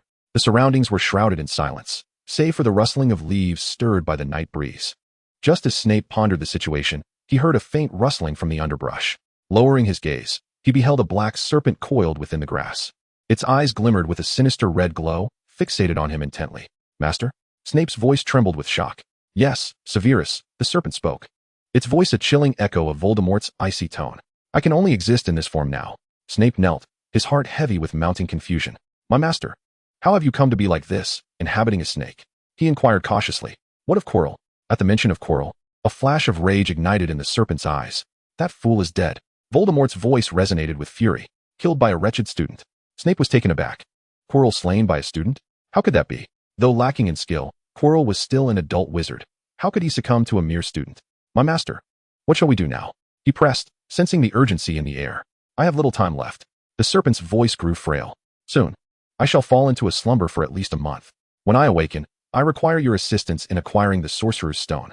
A weight settled heavily in Snape's chest. My master, if I act directly, my infiltration will be compromised. Of course, I am aware of that. You need not act overtly. I have my own plans. Voldemort continued with a faint assurance. You need only assist me at the crucial moment. Snape yearned to inquire further about the specifics of the plan. Yet the serpent's gaze began to glaze over. Remember, Severus, Voldemort's voice dwindled. The Sorcerer's Stone must be secured. As those words faded, the serpent collapsed limply to the ground. Entirely devoid of consciousness, Snape cautiously gathered the serpent, concealing it within his robes. He surveyed his surroundings, ensuring no one had witnessed the encounter, before hastily returning to the castle. Upon returning to the dormitory, Snape placed the serpent in a concealed corner. He sat at the edge of his bed, lost in contemplation. Quirrell had been slain by a student, and the Dark Lord could only inhabit the snake, immersed in a prolonged slumber. What transpired this evening? Chapter 62. The Corruption of the Unicorn. What? Professor Quirrell was killed by Charlie? Indeed, I witnessed it firsthand. Charlie hung Quirrell from a tree and beat him throughout the night. By Merlin's beard, why did Charlie treat Quirrell in such a manner? It is said that Charlie struck Quirrell simply for casting a glance in his direction. No wonder today's defense against the dark arts class consisted solely of self-study. Listening to the surrounding murmurs, Charlie rolled his eyes and gazed towards the Gryffindor table from a distance. It is indeed perplexing how such absurd rumors circulate. I wonder which two scoundrels are responsible. Upon seeing Charlie's glance, Harry and Ron hastily buried their heads in their plates, nearly plunging their noses into the pumpkin juice. What outlandish form have the rumors taken? They, too, felt helpless. It had merely been stated that Quirrell was a dark wizard and that Charlie had bested him. How had it escalated to this? Ernie leaned over. Charlie, did you really hang Professor Quirrell and beat him? Justin chuckled. How twisted. I like it. Charlie, brother, something is amiss with you. He pressed down on both their heads. Focus on your meal and gaze at the stars. After lunch, Charlie rose to head towards Hagrid's hut. As he stood, all students except those from Hufflepuff fell silent, engrossed in their meals. What a substantial meal it was. The Hufflepuff students were already preoccupied with their food. Charlie shook his head in resignation and stepped out of the Great Hall, determined to check on Hagrid. Hagrid was still unaware of the specifics of yesterday's occurrences. He had only been informed to rescue the unicorn. Seeing this, Harry, Ron, and Hermione hastily rose to follow. Walking along the path to Hagrid's hut, the warm spring sun bathed their faces, uplifting their spirits. Before long, they reached Hagrid's doorstep. Charlie knocked on the door. Who is it?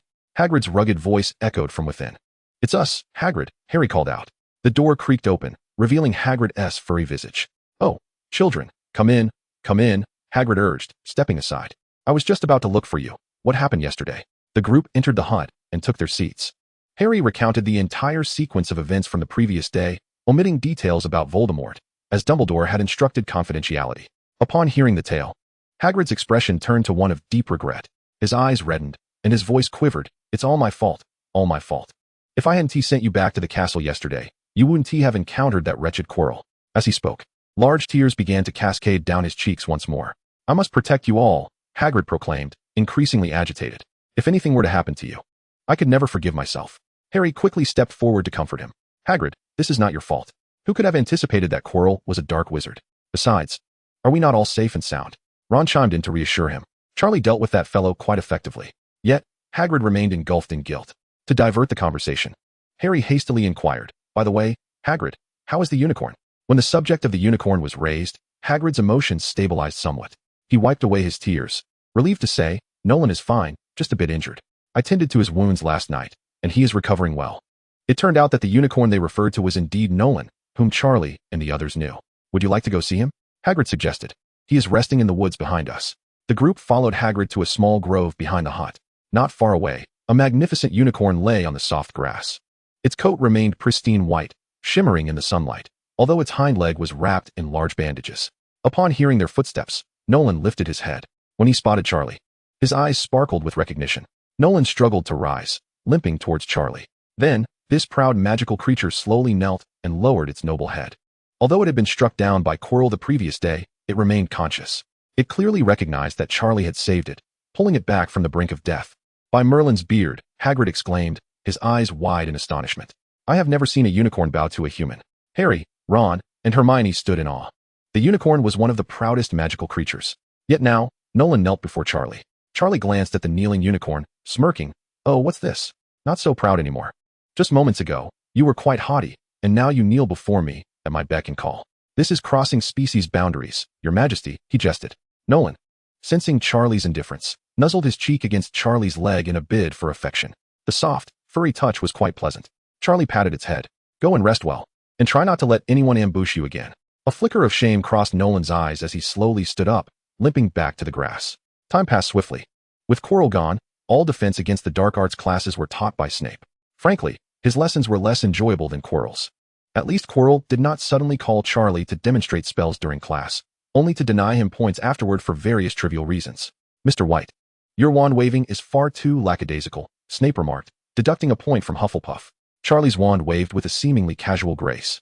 Yet this nonchalance stemmed from his remarkable proficiency with these spells, allowing him to deviate from convention without consequence. Had it been another professor, it would certainly have been a point in his favor rather than a deduction. Unperturbed, Charlie settled into his seat, seizing the opportunity when Snape's attention wavered to conjure a bow tie that floated mischievously behind Snape's head. The classroom erupted in laughter. Snape whirled around, his face a stormy shade of fury upon seeing the bow tie. 10 points from Hufflepuff, he bellowed, for your lordship's mockery of a teacher and leading the laughter. A fool indeed. Since delivering that fateful punch, Neville had transformed entirely. The timidity that once characterized him had dissipated, replaced by a newfound confidence, albeit subtle, which was a marked improvement from his previous demeanor. Coupled with the notebook Charlie had gifted him for Christmas, his grades had shown a remarkable upward trajectory. Even Professor McGonagall had commended his swift progress. Now, only one of Gryffindor's twin stars remained, Seamus. Charlie's healing potion had finally been perfected. The pale gold liquid, contained within a crystal vial, exuded a gentle minty aroma. As Easter approached, the holiday coincided with the impending end of term, and assignments loomed like mountains. Ernie and Hermione's quills were nearly smoking from overuse, burdened not only with double assignments, but also the need to find time for revision. Meanwhile, Charlie lounged in the common room, legs crossed, engrossed in a peculiar magazine titled Singing Contradictions. The articles within were delightfully eccentric, perfectly suited for passing the time. That afternoon, Neville sought out Charlie. Charlie, my grandmother wishes to meet you, he said, nervously wringing his hands. Meet me? Charlie set aside his magazine. Yes, she wishes to thank you in person, Neville explained. Thanks to your help and that notebook, my grades have improved significantly. She insists on expressing her gratitude face to face. Charlie pondered for a moment. With the holidays offering little in terms of obligation, meeting Neville's grandmother seemed a pleasant diversion. Sure, when? Tomorrow, would that work for you? Neville's eyes sparkled with anticipation. No problem at all, Charlie readily agreed. Chapter 63, A Visit to the Longbottoms. The following morning, Charlie accompanied Neville to his home. The Longbottom residence was an ancient manor on the outskirts of London, a 3-story Victorian edifice adorned with climbing ivy, exuding a sense of history while remarkably well-maintained. The Longbottom family, as a pure-blood lineage, possessed considerable financial means. Grandmother, Charlie is here, Neville announced, his voice tinged with nervousness as he pushed open the heavy oak door. On the way, Neville had informed Charlie that his grandmother's name was Augusta Longbottom. Mrs. Longbottom emerged from the sitting room, draped in a deep green robe and adorned with a fox fur scarf, topped with an extraordinary hat featuring a mounted eagle specimen. The ensemble was quite peculiar. Charlie blinked, striving to maintain a composed expression. Good afternoon, Mrs. Augusta, Charlie greeted politely, bowing slightly. Such a good child. Come in quickly, Mrs. Augusta replied with a warm smile. A stark contrast to the stern image described by Neville. Neville often speaks of you, mentioning how much you have aided him. She guided Charlie to the dining room. where a table was adorned with exquisite French cuisine, roasted foie gras, French onion soup, beef bourguignon, and an array of delightful desserts. Who claims England is a culinary wasteland? It boasts the highest number of Michelin-starred French restaurants in the world. Charlie marveled at the lavish spread. I am glad you enjoy it, Mrs. Augusta invited him to take a seat. You have been a tremendous help to Neville. I have long wished to express my gratitude. Neville fidgeted beside them, appearing somewhat bashful. Speaking of Neville, Mrs. Augusta sighed, shaking her head as she ladled soup for Charlie. This child has always been rather clumsy, lacking in magical talent. We nearly thought he was mute in his youth. Neville's face flushed crimson, wishing he could vanish into thin air. Grandma, why do you have to say everything out loud? He protested softly. I speak only the truth, Mrs. Augusta retorted unabashedly. Had it not been for you, Charlie, I would still be unaware of how poor this child's grades are. Charlie set down his spoon and earnestly replied, Madam, you are far too modest. Neville's progress is entirely the result of his own efforts. He is no less capable than anyone else. He merely requires a bit of confidence. Just look at how well he is doing now. Mrs. Augusta paused, a smile spreading across her face, her eyes narrowing with delight. Such a good child. You have a way with words, she remarked, patting Charlie's hand. What elderly person wouldn't relish hearing praises for their grandchild? This is what one calls emotional intelligence. Neville cast a grateful glance at Charlie, feeling warmth in his heart. At that moment, an owl suddenly collided with the window, thudding against the glass. Goodness, that foolish bird! Mrs. Augusta exclaimed, rising to open the window and retrieve the letter from the owl's talons, leaving the creature dazed. She tore open the envelope and quickly scanned its contents, her expression darkening. What is it, Grandma? Neville asked with concern. Mrs. Augusta glanced at Charlie and then at Neville, hesitating for a moment. Charlie, I sincerely apologize, but I must take my leave. There is an urgent matter that requires my attention. She grabbed her handbag from the table and hurriedly exited. Neville, be a good host to Charlie while I am away. If you tire of playing, feel free to rest here. Our home is quite spacious. With that, she swiftly vanished through the door. The living room fell silent, save for the crackling of the fire in the hearth. Neville stared in the direction his grandmother had gone, his eyes filled with worry. What has happened? Charlie inquired, setting down his utensils. Neville remained silent for a moment before quietly responding. It seems there is an issue with my parents. Your parents? They have been driven to madness by the Cruciatus curse inflicted by Death Eaters. Neville's voice was barely a whisper, laced with indescribable anguish. They are currently residing in St. Mungo's Hospital, and according to the doctors, their souls have suffered irreparable damage. Whenever their condition deteriorates, my grandmother rushes to their side in a flurry. I'm sorry. It's quite all right. Neville shook his head, forcing a smile. I have grown accustomed to it. Suddenly, Charlie had a thought. The essence of healing. The elixirs he had brewed over the past few months were specifically designed to mend soul injuries. Yet, he was uncertain of their efficacy. After all, one cannot simply inflict harm upon one's own soul and then drink a potion to heal it. Now, with two ready subjects for experimentation, it would be remiss not to put it to practical use. Moreover, it would be beneficial for the Longbottoms. Should the potion prove effective, it could restore them to health. Neville. Charlie rose to his feet. I wish to visit your parents. Neville was taken aback. Huh. The hospital is not suitable for visitors. Perhaps I could be of assistance. Really? Charlie? Neville exclaimed, his eyes alight with surprise. He held an almost blind trust in Charlie. If you say it's possible, then it surely is. The two traversed the Flu network to St. Mungo's Hospital for magical maladies and injuries. The establishment appeared as a dilapidated department store, yet for wizards, it was the most esteemed magical hospital in Britain. Inside, a spacious and bright hall welcomed them, with therapists clad in lime green robes bustling about, the air thick with the scent of antiseptic. On the 5th floor, in the department of spell damage, Neville murmured. They ascended the magical elevator to the 5th floor. The corridor was tranquil, adorned with various notices and posters. Room 49. Neville halted before a door. Charlie could hear the voice of Mrs. Augusta, along with the murmur of a therapist within. Neville gently pushed the door open. Inside the ward were 2 beds, occupied by a man and a woman. The man bore a round face akin to Neville's, while the woman wore a gentle smile. Yet, their eyes were vacant, devoid of focus. Mrs. Augusta sat at the bedside, her eyes rimmed with red. Neville, upon seeing her grandson, her brow furrowed immediately. What brings you here? And with a guest? This is highly inappropriate. Madam, it was I who insisted that Neville bring me along. Charlie stepped forward. I wish to assess the condition of my uncle and aunt. Perhaps I can offer some assistance. Assistance? Mrs. Augusta managed a bitter smile. Child, such injuries leave even the therapists at St. Mungo's at a loss. It has been over a decade, and there has been no sign of improvement. I appreciate your good intentions, but what can a young wizard like you possibly do? Thank you for your kind heart. Dear child. Frank on the bed suddenly erupted into a chilling fit of laughter, sending shivers down one's spine. Neville's eyes instantly turned red.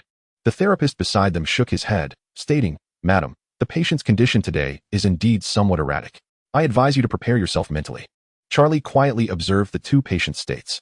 The soul trauma inflicted by the Cruciatus curse was indeed severe. However, the healing potion specifically designed for soul injuries might prove effective. In light of the current situation, attempting it posed no risk. Madam, Charlie began, I truly possess a method to treat them. Chapter 64. Administering the healing potion to the Longbottoms. Lady Augusta regarded the first-year wizard before her with skepticism. She let out a soft laugh and shook her head. Child, I know you mean well, but I have heard such words for many years. Countless therapists, potion masters, and even the most esteemed experts from St. Mungo's have uttered similar claims. And in the end, Lady Augusta's voice bore a hint of exhaustion. Is it not the same, leaving us helpless? The therapist beside her furrowed his brow, feeling his professional authority severely challenged. Youngster, this is St. Mungo's, not a place for your childish games, he admonished impatiently. The soul damage caused by the Cruciatus curse is one of the most troublesome issues in the magical realm. If you continue this nonsense, I shall have no choice but to throw you out. Seeing this, Neville hurriedly stepped forward. Sir, Charlie is truly remarkable. The therapist interrupted, exasperated. What can a mere child possibly achieve? Yet, Charlie stood calmly, unfazed by the therapist's words. He turned to Lady Augusta, speaking earnestly, Madam, my method will not harm the patients in any way. Given that you currently have no other options, why not give it a try? Lady Augusta felt a twinge of hesitation. The child had a point. After all, Frank and Alice's condition could not worsen. Noticing her indecision, the therapist was about to interject again, but Lady Augusta raised her hand to halt him, asking, Charlie, what is your method? I have developed a potion specifically targeting soul damage. The therapist burst into a hearty laugh, nearly doubling over. By Merlin, that is the funniest joke I have heard all year. Lady Augusta shook her head in resignation, finding it absurd that she had even entertained Charlie's words. How could a first-year child possibly create a potion to heal soul injuries? The therapist scoffed. We at St. Mungo's have employed numerous treatments, all of which have proven largely ineffective for soul damage. What makes you think a single vial of potion could suffice? Charlie merely smirked. I do not expect an imbecile like you to comprehend the exquisite essence of the crucible simmering gently, exhaling wisps of fragrant steam. Neville, this phrase sounds eerily familiar, as if it has been employed by someone to scold him. Charlie's voice dripped with heavy sarcasm. For a brute such as yourself, potions are nothing more than an inscrutable enigma. The healer's face instantly flushed crimson. Charlie cast a disdainful glance at him and continued, Professor Snape, the potions master at Hogwarts, is quite invested in my potion development. He has rendered me considerable assistance. All the ingredients are generously provided by Snape. How could that not be considered help?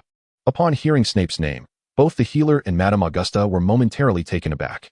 Professor Snape's expertise in the field of potion making is well known throughout the entire British magical community. If it is indeed Professor Snape who is advising him, the healer felt a twinge of panic. Could a student truly possess the means to effect a cure? Wouldn't that render St. Mungo's utterly humiliated? But he soon regained his composure. It was implausible. How could Snape possibly guide a first-year student in developing such advanced potions? This was merely one side of the story. Madame Augusta cast an inquiring glance at Neville. He swallowed hard and murmured, Professor Snape is indeed quite attentive to Charlie. Losing 10 or 20 points in a single class is certainly a form of attention. Charlie continued, after my potion was successfully developed, Professor Snape praised it highly. Whether to use it or not lies in your hands, madam. Madame Augusta fell silent. If Professor Snape were involved, the credibility of the claim would increase significantly. She glanced at her son and daughter-in-law lying in bed, her heart a tumult of emotions. After many years of despair, she had grown accustomed to hopelessness. Yet now, even the slightest glimmer of hope compelled her to try. If there truly are no side effects, the healer, growing anxious, interjected, Madam, you cannot trust the words of a child. What if something goes awry? I will bear full responsibility, Madame Augusta declared firmly. This is my decision. She turned to Charlie, her eyes igniting with a flicker of hope. If you can truly heal them, I am willing to pay any price. Charlie smiled and replied, There's no need for such severity. Simply cover the cost of the potion. I shall return to school to fetch it. Had I known my uncle and aunt were in such a predicament, I would have brought the potion with me. With that, Charlie turned to leave. Wait here for me. I shall return shortly. Madame Augusta nodded, watching him depart. The healer remained skeptical, yet with the parties involved having made their decision, he could only stand by, prepared to witness the unfolding drama. Shortly after Charlie's exit, anguished moans suddenly echoed through the ward. Frank began to convulse violently, his body trembling incessantly on the bed. Alice, too, writhed in agony, her face contorted with extreme pain. Frank, Alice. Mrs. Augusta was overwhelmed with sorrow. The healer rushed forward, his wand emanating a soft green light, attempting to soothe the two with magic. However, the spell's effect was negligible, and the Longbottoms continued to writhe in torment. Neville, witnessing his parents' suffering, felt tears welling in his eyes. Mom, Dad, his voice trembled. Upon seeing this, Mrs. Augusta, unusually, refrained from scolding Neville. She approached and embraced her grandson tightly. "Do not cry, Neville, do not cry." Her voice quivered as well. The Longbottom's child must not weep. Yet her own eyes were brimming with tears. For over a decade, every time she witnessed the agonizing plight of her son and daughter-in-law, her heart felt as though it were being torn apart. The healer frantically attempted various spells, but to no avail. "Damn it, why is the outbreak so severe today?" he lamented, anxiously wiping the sweat from his brow. Time dragged on, and the light outside dimmed. The condition of the Longbottoms deteriorated further. Neville clutched his grandmother's hand tightly, his eyes filled with despair. Just then, the ward's door swung open. Charlie entered, carrying a small potion box, and upon seeing the situation, his brow furrowed slightly. "How is it?" "Very bad, significantly worse than usual," Mrs. Augusta replied hastily. Charlie opened the box and retrieved 2 vials of pale golden potion. The elixirs shimmered in the candlelight, exuding a faint scent of mint. "This is the healing potion," Charlie stated, handing the vials to Mrs. Augusta. As she accepted the potions, her hands trembled slightly. She cast a deep glance at Charlie before approaching Frank's bedside. "Frank, open your mouth," she whispered gently, cautiously administering the potion into her son's mouth. Upon ingestion, Frank's expression of anguish began to ease. His convulsions gradually ceased, and he became tranquil. Mrs. Augusta's eyes widened in astonishment, and she hurriedly administered the potion to Alice as well. The same miracle transpired. Alice, too, stopped her painful struggles, her face now reflecting serenity. The healer, standing nearby, could scarcely believe his eyes. This is impossible." He rushed forward, waving his wand over the two for examination. The results left him even more astounded. By Merlin's beard, their magical fluctuations are stabilizing. The traces of soul trauma are healing. "This is the outcome we have labored for years to achieve." The healer's voice trembled, utterly overturning his understanding of the situation as he continued his examination, murmuring incantations under his breath. "Incredible, truly incredible. Could you share with me the formula for this potion?" He gazed at Charlie with palpable yearning. Charlie cast him a silent glance, and the therapist immediately recognized the impropriety of his words. "Apologies, I was indeed impolite." His demeanor underwent a complete transformation, adopting a tone of respect. For a healer, the greatest aspiration is to cure all their patients. Thus, the astonishment was immense when the 2 most challenging cases began to improve due to this miraculous potion. "Your potion is simply extraordinary," the therapist stammered, his hands trembling with excitement. "Furthermore, I should not have questioned you earlier. It was exceedingly disrespectful." He bowed deeply. "Might you be willing to sell the potion to St. Mungo's hospital? We are prepared to offer a generous price."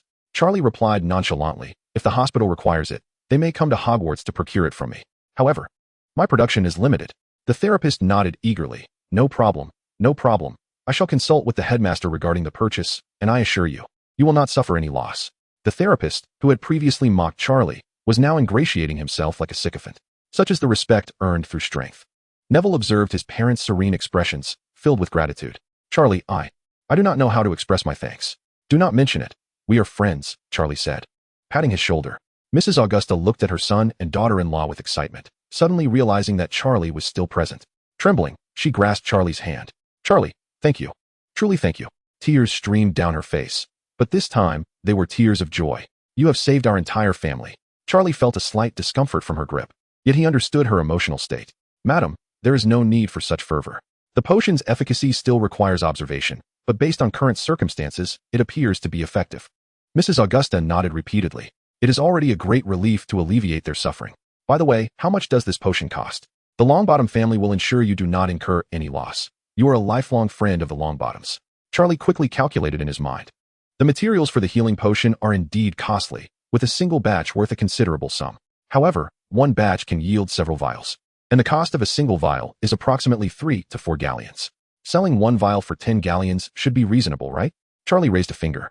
Mrs. Augusta, seeing this, tentatively inquired, 100 galleons? Charlie was taken aback. No. Before he could finish his sentence, Mrs. Augusta exclaimed excitedly, "That is an exceptional deal, Charlie. I would be willing to pay even 1,000 galleons."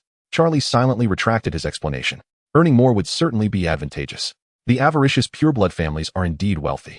What Charlie was unaware of was that the development of a new potion entails exorbitant costs. The initial research and development expenses, coupled with the loss of materials due to failed attempts, must all be factored into the overall expenditure. Thus, the sum of 100 galleons is indeed not exorbitant. It merely appears so because Charlie's formula was provided by the system, rendering the cost seem disproportionately profitable. Your Majesty's extortion is nothing short of shameless. What a tyrant. What nonsense. I am merely establishing a reasonable price. As night fell, Charlie took up residence at the Longbottom household. Madame Augusta personally arranged the finest guest room for him and specifically instructed the house elf to prepare a lavish dinner. Charlie, you have saved our entire family. During dinner, Madame Augusta served Charlie herself. From this day forth, you shall be the most esteemed guest of the Longbottom family. Neville, standing by, was overwhelmed with emotion. His eyes glistening with unshed tears. He had never felt such ease before. Charlie raised his goblet in response. Madam, you are too kind. I am genuinely pleased to be of assistance. The following morning, Charlie prepared to return to Hogwarts. Madame Augusta decided to procure 2 additional vials of the healing potion for unforeseen circumstances. Charlie, here is the payment for the 2 vials. Upon my return to school, I shall send the potions to you via owl. Charlie recalled how that rascal, Bane, had grown plump at Hogwarts and thought it was time for him to earn his keep. The Easter holiday was brief, and thus Charlie did not return to the orphanage. He merely pinned a few letters to Grandma White, lest he incur her wrath upon his next visit. On the last day of the holiday, Neville excitedly approached Charlie, clutching the Daily Prophet, with Harry, Ron, and Hermione trailing behind. Charlie, look! Neville's voice quivered with excitement. The front page headline of the Daily Prophet read, The Longbottoms Awaken, a new master potion maker emerges. The article detailed the Longbottoms' miraculous recovery and was accompanied by a photograph of Frank and Alice, their eyes clear and smiling at the camera. By the beard of Gryffindor, Ron exclaimed, wide-eyed. Charlie, you are on the front page. Harry leaned in to catch a glimpse. The article declares you a rising star in the potion-making world. Hermione could hardly contain her excitement. Charlie, do you realize what this signifies? You have shattered a long-held belief in the magical community. Previously, everyone assumed that the soul damage caused by the Cruciatus curse was irreversible. Tears welled in Neville's eyes. Charlie, I cannot express my gratitude enough. You have not only restored my confidence, but have also saved my parents, effectively rescuing my entire family. In his heart, Neville vowed to forever follow in Charlie's footsteps. Whoever stands in opposition to Charlie shall be my adversary. Charlie patted his shoulder. Just focus on your studies, and you can assist me with my homework in the future. Hermione furrowed her brow, sensing that the matter was far from simple. Was someone attempting to usurp her responsibilities? Just then, Harry pointed at an article in the Daily Prophet. By the way, Charlie, it mentions that a reporter from the Daily Prophet will be here for an exclusive interview. In Chapter 66, the astonished Snape, Ginny, an upperclassman, listened intently, her eyes sparkling with excitement. An interview? Shouldn't we give Charlie a proper makeover? She had long wished to do so, but Charlie often resisted her efforts. A few enthusiastic Hufflepuff upperclassmen gathered around, energetically pulling Charlie toward the common room. Come on, let's go inside. You must look dashing for the camera. This left Harry and the others in stunned silence. Ron swallowed hard. Those Hufflepuff upperclassmen are truly terrifying. Hermione nodded in agreement. Indeed, their gaze is quite intimidating. Harry looked sympathetically at the departing Charlie. May Merlin bless him. In the afternoon, Professor Sprout arrived at the common room. Charlie, a reporter is here to interview you. We must go to the headmaster's office. Her eyes glimmered with pride, clearly fond of such an outstanding student. Charlie felt as if he had been granted a reprieve and quickly escaped from the clutches of the upperclassmen. At his insistence, they merely styled his hair and added some minor embellishments to his uniform. Those extravagant dresses and lipsticks were not meant for Charlie. Although they did not achieve the ideal look, Charlie certainly appeared more handsome. His dark hair was meticulously groomed, his uniform crisply pressed, and a finely crafted Hufflepuff badge adorned his chest. Make sure to perform well, Ginny called out from behind him. The headmaster's office was bustling with people. Dumbledore sat behind his desk, his crescent-shaped glasses reflecting a soft glow. Professor McGonagall stood nearby, her expression serious yet approving. Professor Flitwick bounced excitedly in his chair. This is simply marvelous. However, Snape was conspicuously absent, shrouded in mystery as to what he was busy with lately. In the center of the room sat a woman with golden curls, wearing ornate glasses and holding a quill. This was Rita Skeeter, the chief reporter for the Daily Prophet. Ah, our little hero has arrived. Rita exclaimed dramatically as she stood.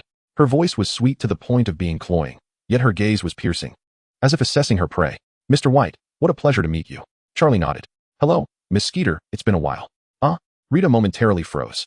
Dumbledore and Professor Flitwick chuckled softly in the background, while Professor McGonagall's face twisted in irritation as she shot Charlie disapproving glances.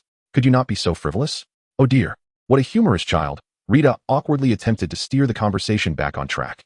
Moreover, with such striking charm, the readers are bound to be captivated. Dumbledore, gentle yet with words imbued with depth, addressed Charlie. Miss Skeeter wishes to interview you regarding the healing potion. Naturally, you may choose to respond or refrain from answering any inquiries. Charlie sat opposite Rita, perceiving nothing amiss. Shall we commence? Rita's quill hovered above the parchment. Firstly, could you share how you conceived the idea for this potion? Charlie pondered for a moment. I stumbled upon some materials regarding soul trauma in the library and deemed it a worthy avenue for exploration.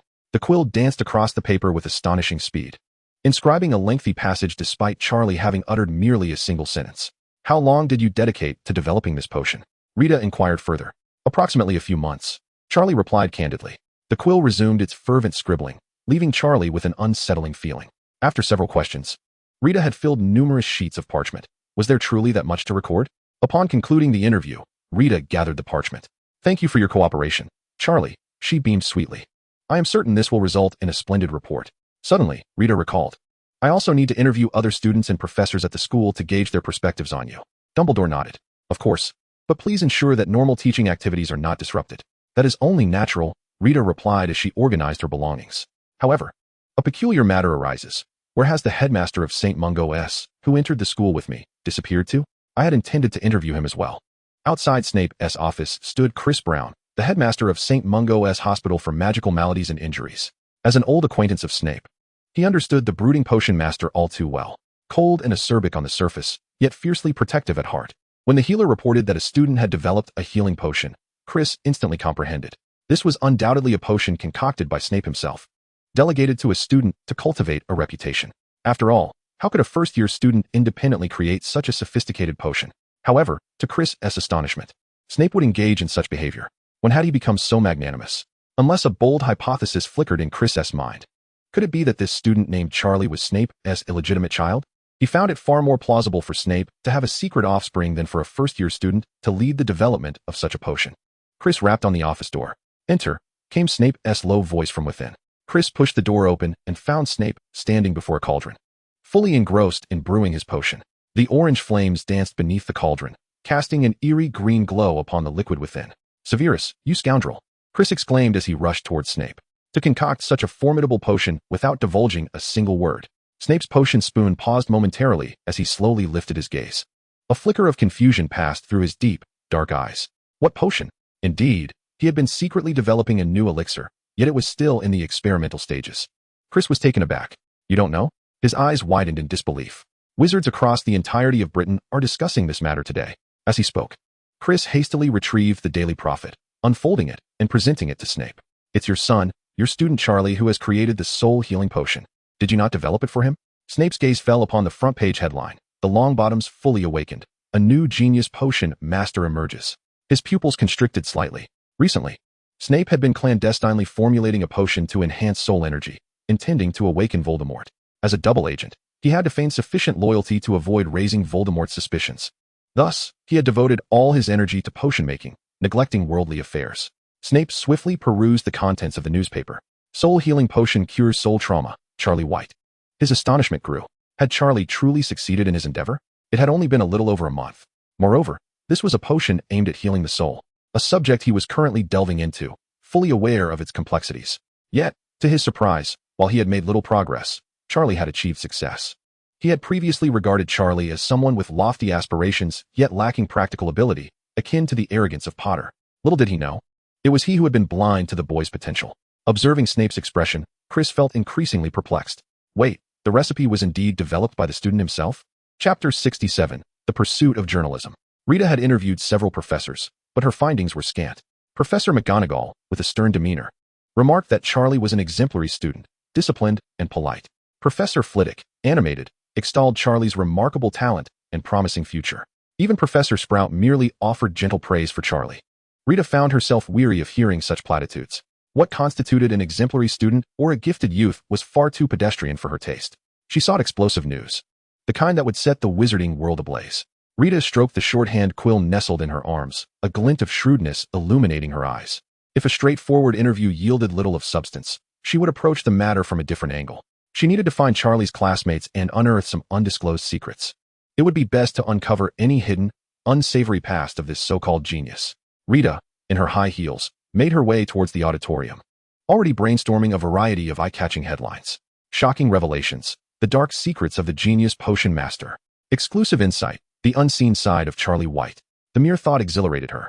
The auditorium was sparsely populated, with most students engrossed in their preparations for the impending final examinations. Rita's gaze swept across the room, landing on the Gryffindor table. There sat 3 individuals, 2 boys engaged in a game of wizard's chess. Harry, It's your move, urged the red-haired boy. Harry furrowed his brow, intently studying the board, clearly contemplating his next move.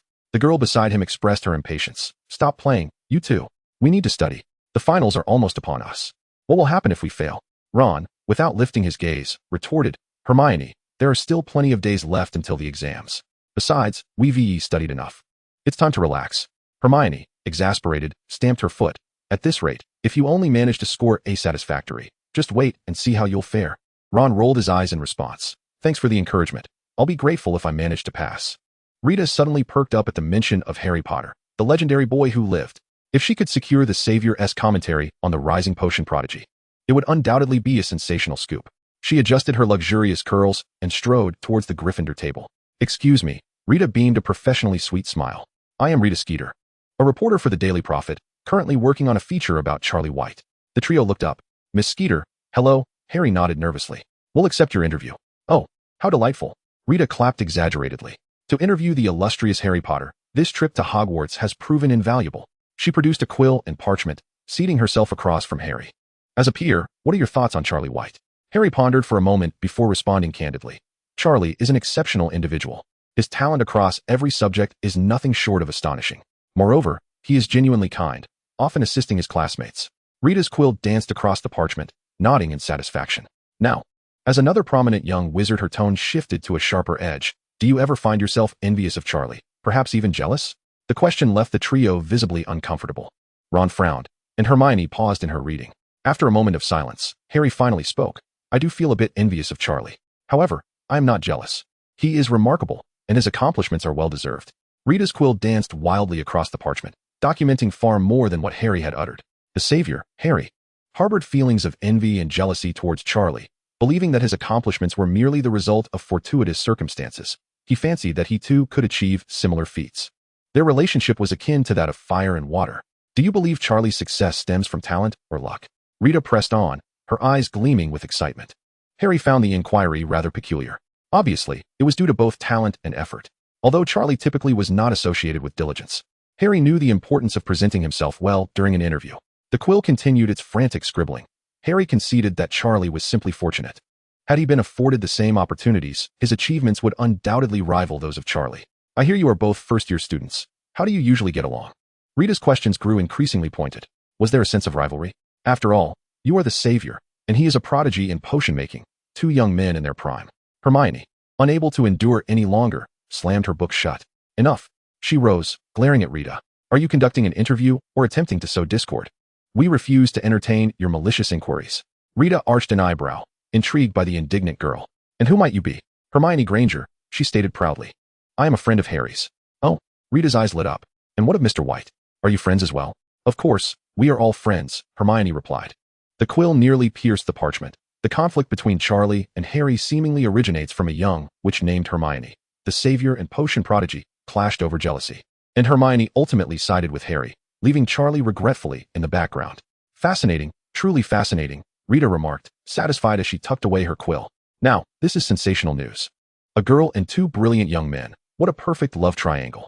She gleefully organized her belongings, already envisioning tomorrow's front-page headlines. Stunning revelation. The love-hate saga of the Savior and the potion prodigy, an exclusive insight. The youthful love triangle at Hogwarts. Merely contemplating these titles sent shivers of excitement coursing through her veins. After the interview concluded, as Charlie prepared to depart, Dumbledore gently called him back. Charlie, please stay a moment. The other professors in the office discreetly excused themselves, leaving only the two of them. Headmaster, is there something else? Charlie inquired, perplexed. Dumbledore's eyes shimmered with wisdom. Charlie, your achievements are commendable, he began slowly. Developing a potion to heal soul injuries is unprecedented in the annals of magical history. However, Dumbledore shifted the conversation. Do you know how to handle the subsequent matters? Charlie furrowed his brow, pondering the professor's intention. The value of the healing potion should be clear to him. It is not merely a simple elixir. It embodies immense commercial potential, accompanied by countless disputes and troubles. It was at this moment that Charlie grasped the severity of the situation. Fortunately, the wisest individual in the wizarding world stood before him. With his profound knowledge and understanding of the magical community, the advice he offered would undoubtedly be invaluable. Please, Professor, enlighten me. Dumbledore smiled gently. There are three most suitable options. He raised a finger. The first route is to apply for patent protection. The Ministry of Magic will safeguard your patent. and anyone producing the healing potion will be required to pay you a royalty. The advantage lies in a steady long-term income, while the downside is that the formula will be made public, allowing other potion masters to create their own healing potions, resulting in lower short-term profits. Charlie nodded, acknowledging that this was indeed a commendable option. Dumbledore then raised a second finger. The second route is to keep the formula a closely guarded secret. By preventing anyone from knowing the precise recipe, you can completely monopolize the healing potion market. This would yield the highest short-term profits, but it carries the greatest risk. Should a potion master decipher your formula, your monopoly would be shattered, making it less favorable in the long run compared to the first option. Charlie regarded Dumbledore thoughtfully, awaiting the mention of the third choice. The third route, Dumbledore's tone grew solemn, is to fully disclose the formula. While this option offers the least financial return, you will gain immense honor within the magical realm. Your name will be eternally inscribed in the annals of Hogwarts history, securing your legacy. More importantly, countless patients tormented by spiritual afflictions will receive the healing they desperately need. Charlie fell into deep contemplation. Despite possessing a fortune, he was not driven by monetary gain. While it was out of the question to produce potions for free, exchanging the formula for renown was indeed a possibility. Moreover, considering the complexity of creating the healing potion, few would be able to replicate it, even with the formula, except for true potion masters. Charlie's success was attributed not only to the formula provided by the system, but also to the invaluable brewing experience it imparted. I choose the third option, Charlie declared, lifting his head with unwavering conviction. A glimmer of satisfaction crossed Dumbledore's eyes as he smiled. This was the choice he had hoped for. Dumbledore approached Charlie and placed a reassuring hand on his shoulder. In recognition of your contributions to the Wizarding World, I shall petition the Ministry of Magic to award you the second-class Order of Merlin. Chapter 68, The Daily Prophet. The following day after class, Charlie made his way to the Great Hall for lunch. Dumbledore had informed him the day before that the application for the Order of Merlin had been submitted, and the approval process would likely take over a month. Given that the application was submitted by Dumbledore, it was virtually assured of approval. Charlie found a seat and began to relish a sumptuous lunch. However, the atmosphere in the hall today felt rather peculiar. Surrounding students occasionally glanced his way, whispering amongst themselves. Some bore expressions of sympathy, while others appeared to revel in the spectacle. Charlie furrowed his brow, but chose not to dwell on it. After all, if he were to become overly concerned with others' fleeting glances, he would scarcely be able to focus on anything else at school. Given his striking good looks, it was nearly impossible to evade attention. Charlie. Ernie rushed over, clutching a copy of the Daily Prophet. Have you seen today's paper? His expression was a complex blend of anger and helplessness. No, what is going on? Charlie inquired, taking the newspaper. Upon reading the headline, his expression froze. Shocking expose. The love-hate relationship of the Savior and the Potion Prodigy. Exclusive revelation. The Hogwarts love triangle. Who will Miss Granger ultimately choose? His countenance darkened further as he rapidly skimmed the article. What on earth is this nonsense? I'll be reporting to the Ministry of Magic's Department of Magical Mishaps tomorrow. Rita Skeeter has truly gone too far. Ernie exclaimed indignantly. How can she fabricate such absurdities? As Charlie's roommate, he naturally knew there was no connection between Charlie and Hermione. This report was utterly preposterous. As they spoke, Harry, Ron, and Hermione approached, their faces equally grim, clearly having already seen the newspaper. Charlie, we didn't say any of this. Harry urged, eager to clarify. That reporter is completely making things up. I know, Charlie replied, setting down the paper with an air of calm. I sensed something was off during the interview. The quill was recording far more than what I actually articulated. Hermione's face flushed with anger. She is outright slandering us. We said nothing. Yet she concocted such an elaborate story. Beyond her rage, she felt a deep sense of humiliation. How would a girl of her age withstand such ridicule? Today, she sensed her roommates were forming cliques behind her back, ignoring her since the morning. Some even remarked, you chose Harry, not Charlie. Have you been blinded by the Savior's fame? This isn't about choosing anyone. Ron echoed, equally outraged. Reporters like her ought to be dismissed. Yet the surrounding students appeared to believe the sensationalized account. Upon seeing Harry approach, the murmurs grew louder. Look, the Savior is confronting Charlie. I bet Harry won't stand a chance against Charlie. But Harry has defeated Voldemort. Who knows what tricks he possesses? Do you think they might actually come to blows? Malfoy, exuding excitement, whispered loudly from the Slytherin table. The market has opened, and the bets are on how long Harry can endure. I wager a galleon that Charlie will surely keep Harry bedridden for a month. I reckon the odds are about even. Harry will beg for mercy 3 times within 3 minutes. Upon hearing these discussions, Harry was drenched in sweat, desperate to explain himself, but at a loss for words. The more anxious he became, the more the onlookers seemed to relish the spectacle. Harry, do not fret, Charlie calmly sliced his sausage. Public opinion cannot be swayed through mere explanations. On the contrary, Your agitation only fuels their desire to witness your downfall. Taking a sip of pumpkin juice, Charlie continued. To address this issue, we must confront the source. The gathering instinctively glanced at the Daily Prophet resting on the table, the very source being Rita's scathing article. Neville, standing behind Harry, wore a grave expression, his fists clenched. Such slander was utterly unforgivable. Charlie had saved his parents. He was a hero to the entire wizarding world. How could he be tarnished by such malicious reporting? Neville recalled his grandmother's frequent admonition. The Longbottom family never forgets a kindness. Now is the time to repay Charlie. I will not allow them to defame you, Neville vowed silently. The honor of the Longbottom family would not permit their benefactor to be treated in such a manner. He turned back to his dormitory, intent on writing a letter to his grandmother. Charlie remained oblivious to Neville's distress. In his eyes, this gossip was hardly significant. Students simply needed an outlet for their energy, becoming overly invested in such matters. Once the fervor subsided, everyone would forget. At worst, he could later find an opportunity to deliver a fitting retribution to Rita. After all, he was no tyrant. A small reprimand would suffice. Just then, however, Senior Ginny could no longer stand idly by. This journalist is utterly despicable, she exclaimed, her brow furrowed. How dare she slander Charlie? Slamming her hand on the table, the surrounding Hufflepuff students jumped in surprise. In Ginny's mind, Charlie, as her younger brother, could not possibly endure such egregious defamation.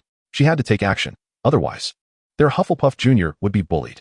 Charlie, do not concern yourself with this matter, Ginny said, patting him on the shoulder. Leave it to me. With that, she gathered several senior girls and conferred with them in a corner. During the afternoon potions class, Charlie prepared himself, as usual, for Snape's potential torment. Yet today, Snape was unexpectedly quiet. Throughout the entire lesson, he refrained from troubling Charlie. Charlie began to suspect that perhaps this potions master had been possessed by some foul entity. When the bell rang, signaling the end of class, students began to pack their belongings and prepare to leave. Mr. White, please stay a moment, Snape coldly commanded. Charlie thought to himself, as expected, the inevitable had arrived. Ernie and Justin cast a sympathetic glance at Charlie before hastily departing the classroom. Run quickly, or you might end up splattered with blood, they remarked. Soon, the classroom was left with only Charlie and Snape. Snape approached Charlie, his dark eyes piercing into him. Is it true that you developed the healing potion? Snape inquired bluntly. Perplexed, Charlie thought. Is that the reason for this confrontation? He nodded. Yes, Professor.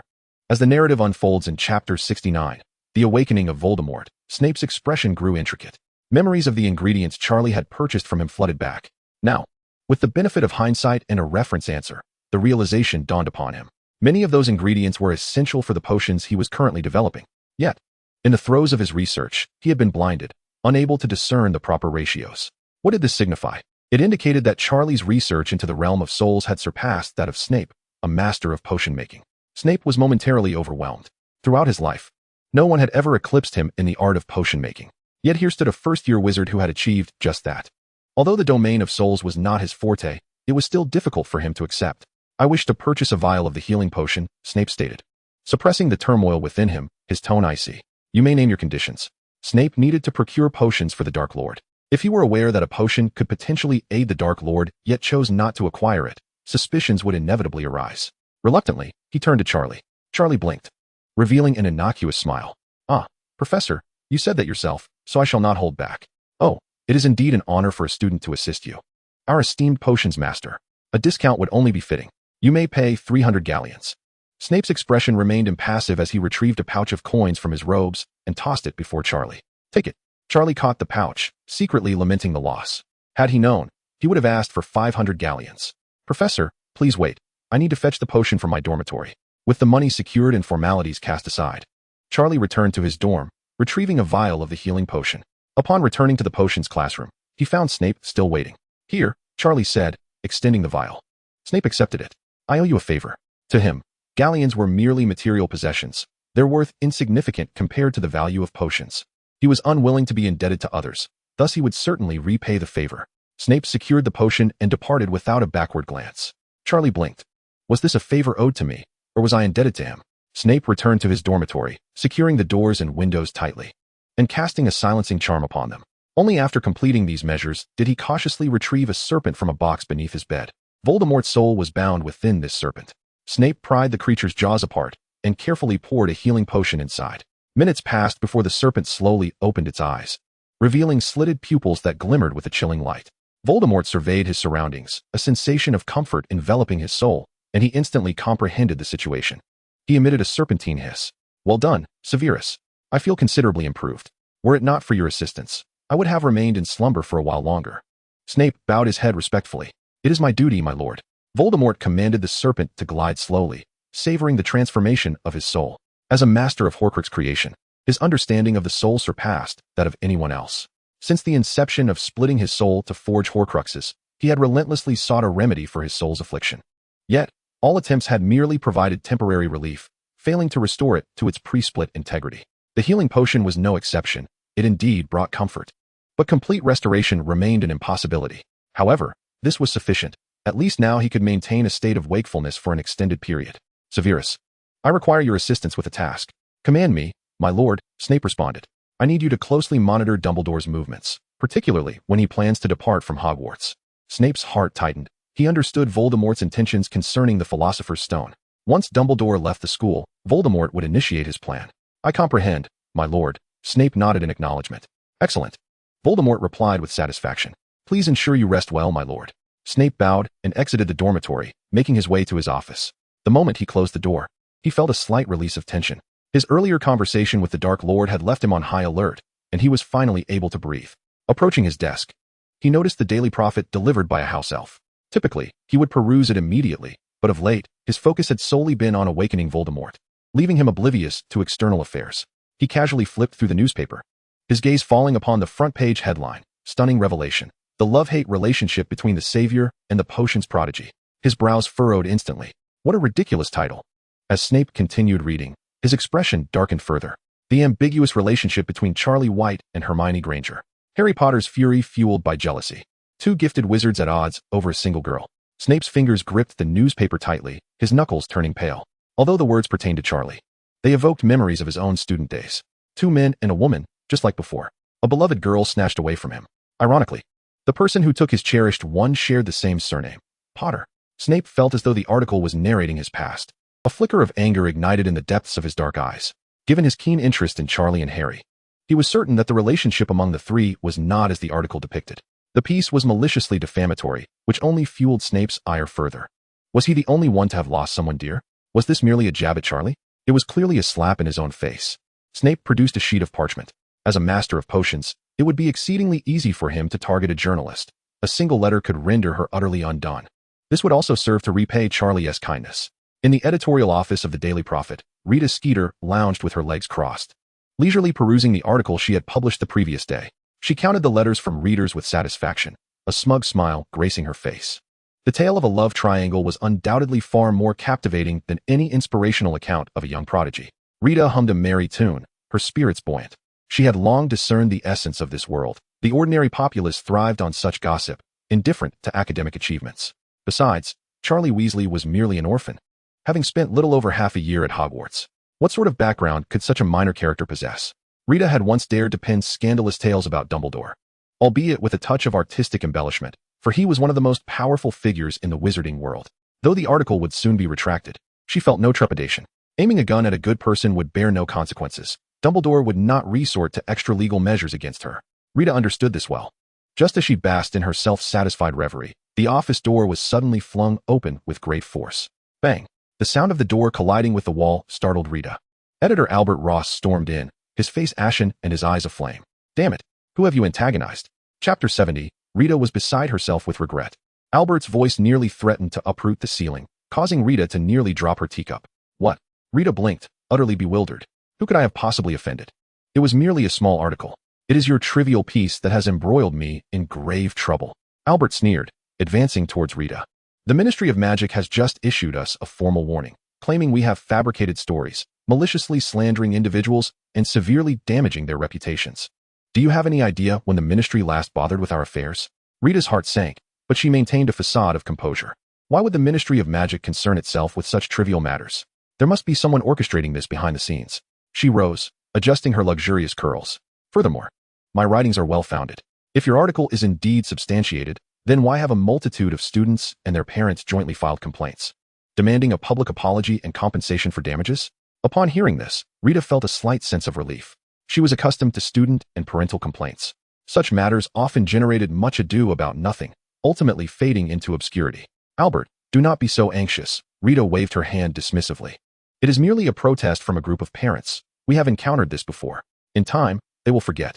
At worst, we will retract the article, and soon enough, all will be forgotten. The newspaper world has no memory. Do you think it is only the parents? Albert scoffed, pulling out a thick envelope from his pocket. Take a look at this. He slammed the letter onto the table, the wax seal on the parchment gleaming with an ancient luster. Rita glanced down, her pupils dilating in shock. The envelope was emblazoned with the crest of the Longbottom family, accompanied by the insignias of several other pureblood families she recognized. This is... Rita's voice trembled. A formal inquiry from the Longbottom family, united with 6 pureblood families. Albert enunciated each word. They are questioning why we have published false statements and demanding that we cease our malicious defamation of Charlie White immediately. Should the ministry remain inactive, they will resort to all means of retaliation. Rita felt her legs weaken, collapsing back into her chair. She was well aware of the Longbottom family, one of the 28 sacred pureblood families. Though the family's power had waned since the incident involving Frank and Alice, even a dying camel is larger than a horse. Moreover, with 6 other pureblood families applying pressure, this was a formidable alliance that even the ministry would have to consider carefully. How could the Longbottoms go to such lengths for a Charlie White? Rita's voice quivered. Albert was almost compelled to slap her. The healing potion developed by Charlie White cured the Longbottom couple. They now regard him as a savior. How could it be otherwise? I am aware of this matter. But how could the pureblood families be so unwavering on his account? Rita had interacted with pureblood families, most of whom were exceedingly arrogant, looking down upon all half-bloods and muggle-born wizards. Moreover, they were largely driven by self-interest. Appeals to their sense of obligation would likely fall on deaf ears. Yet, she had not anticipated that the Longbottom family would be an exception, willing to go to great lengths for Charlie. It dawned on Rita that she had truly encountered formidable opposition.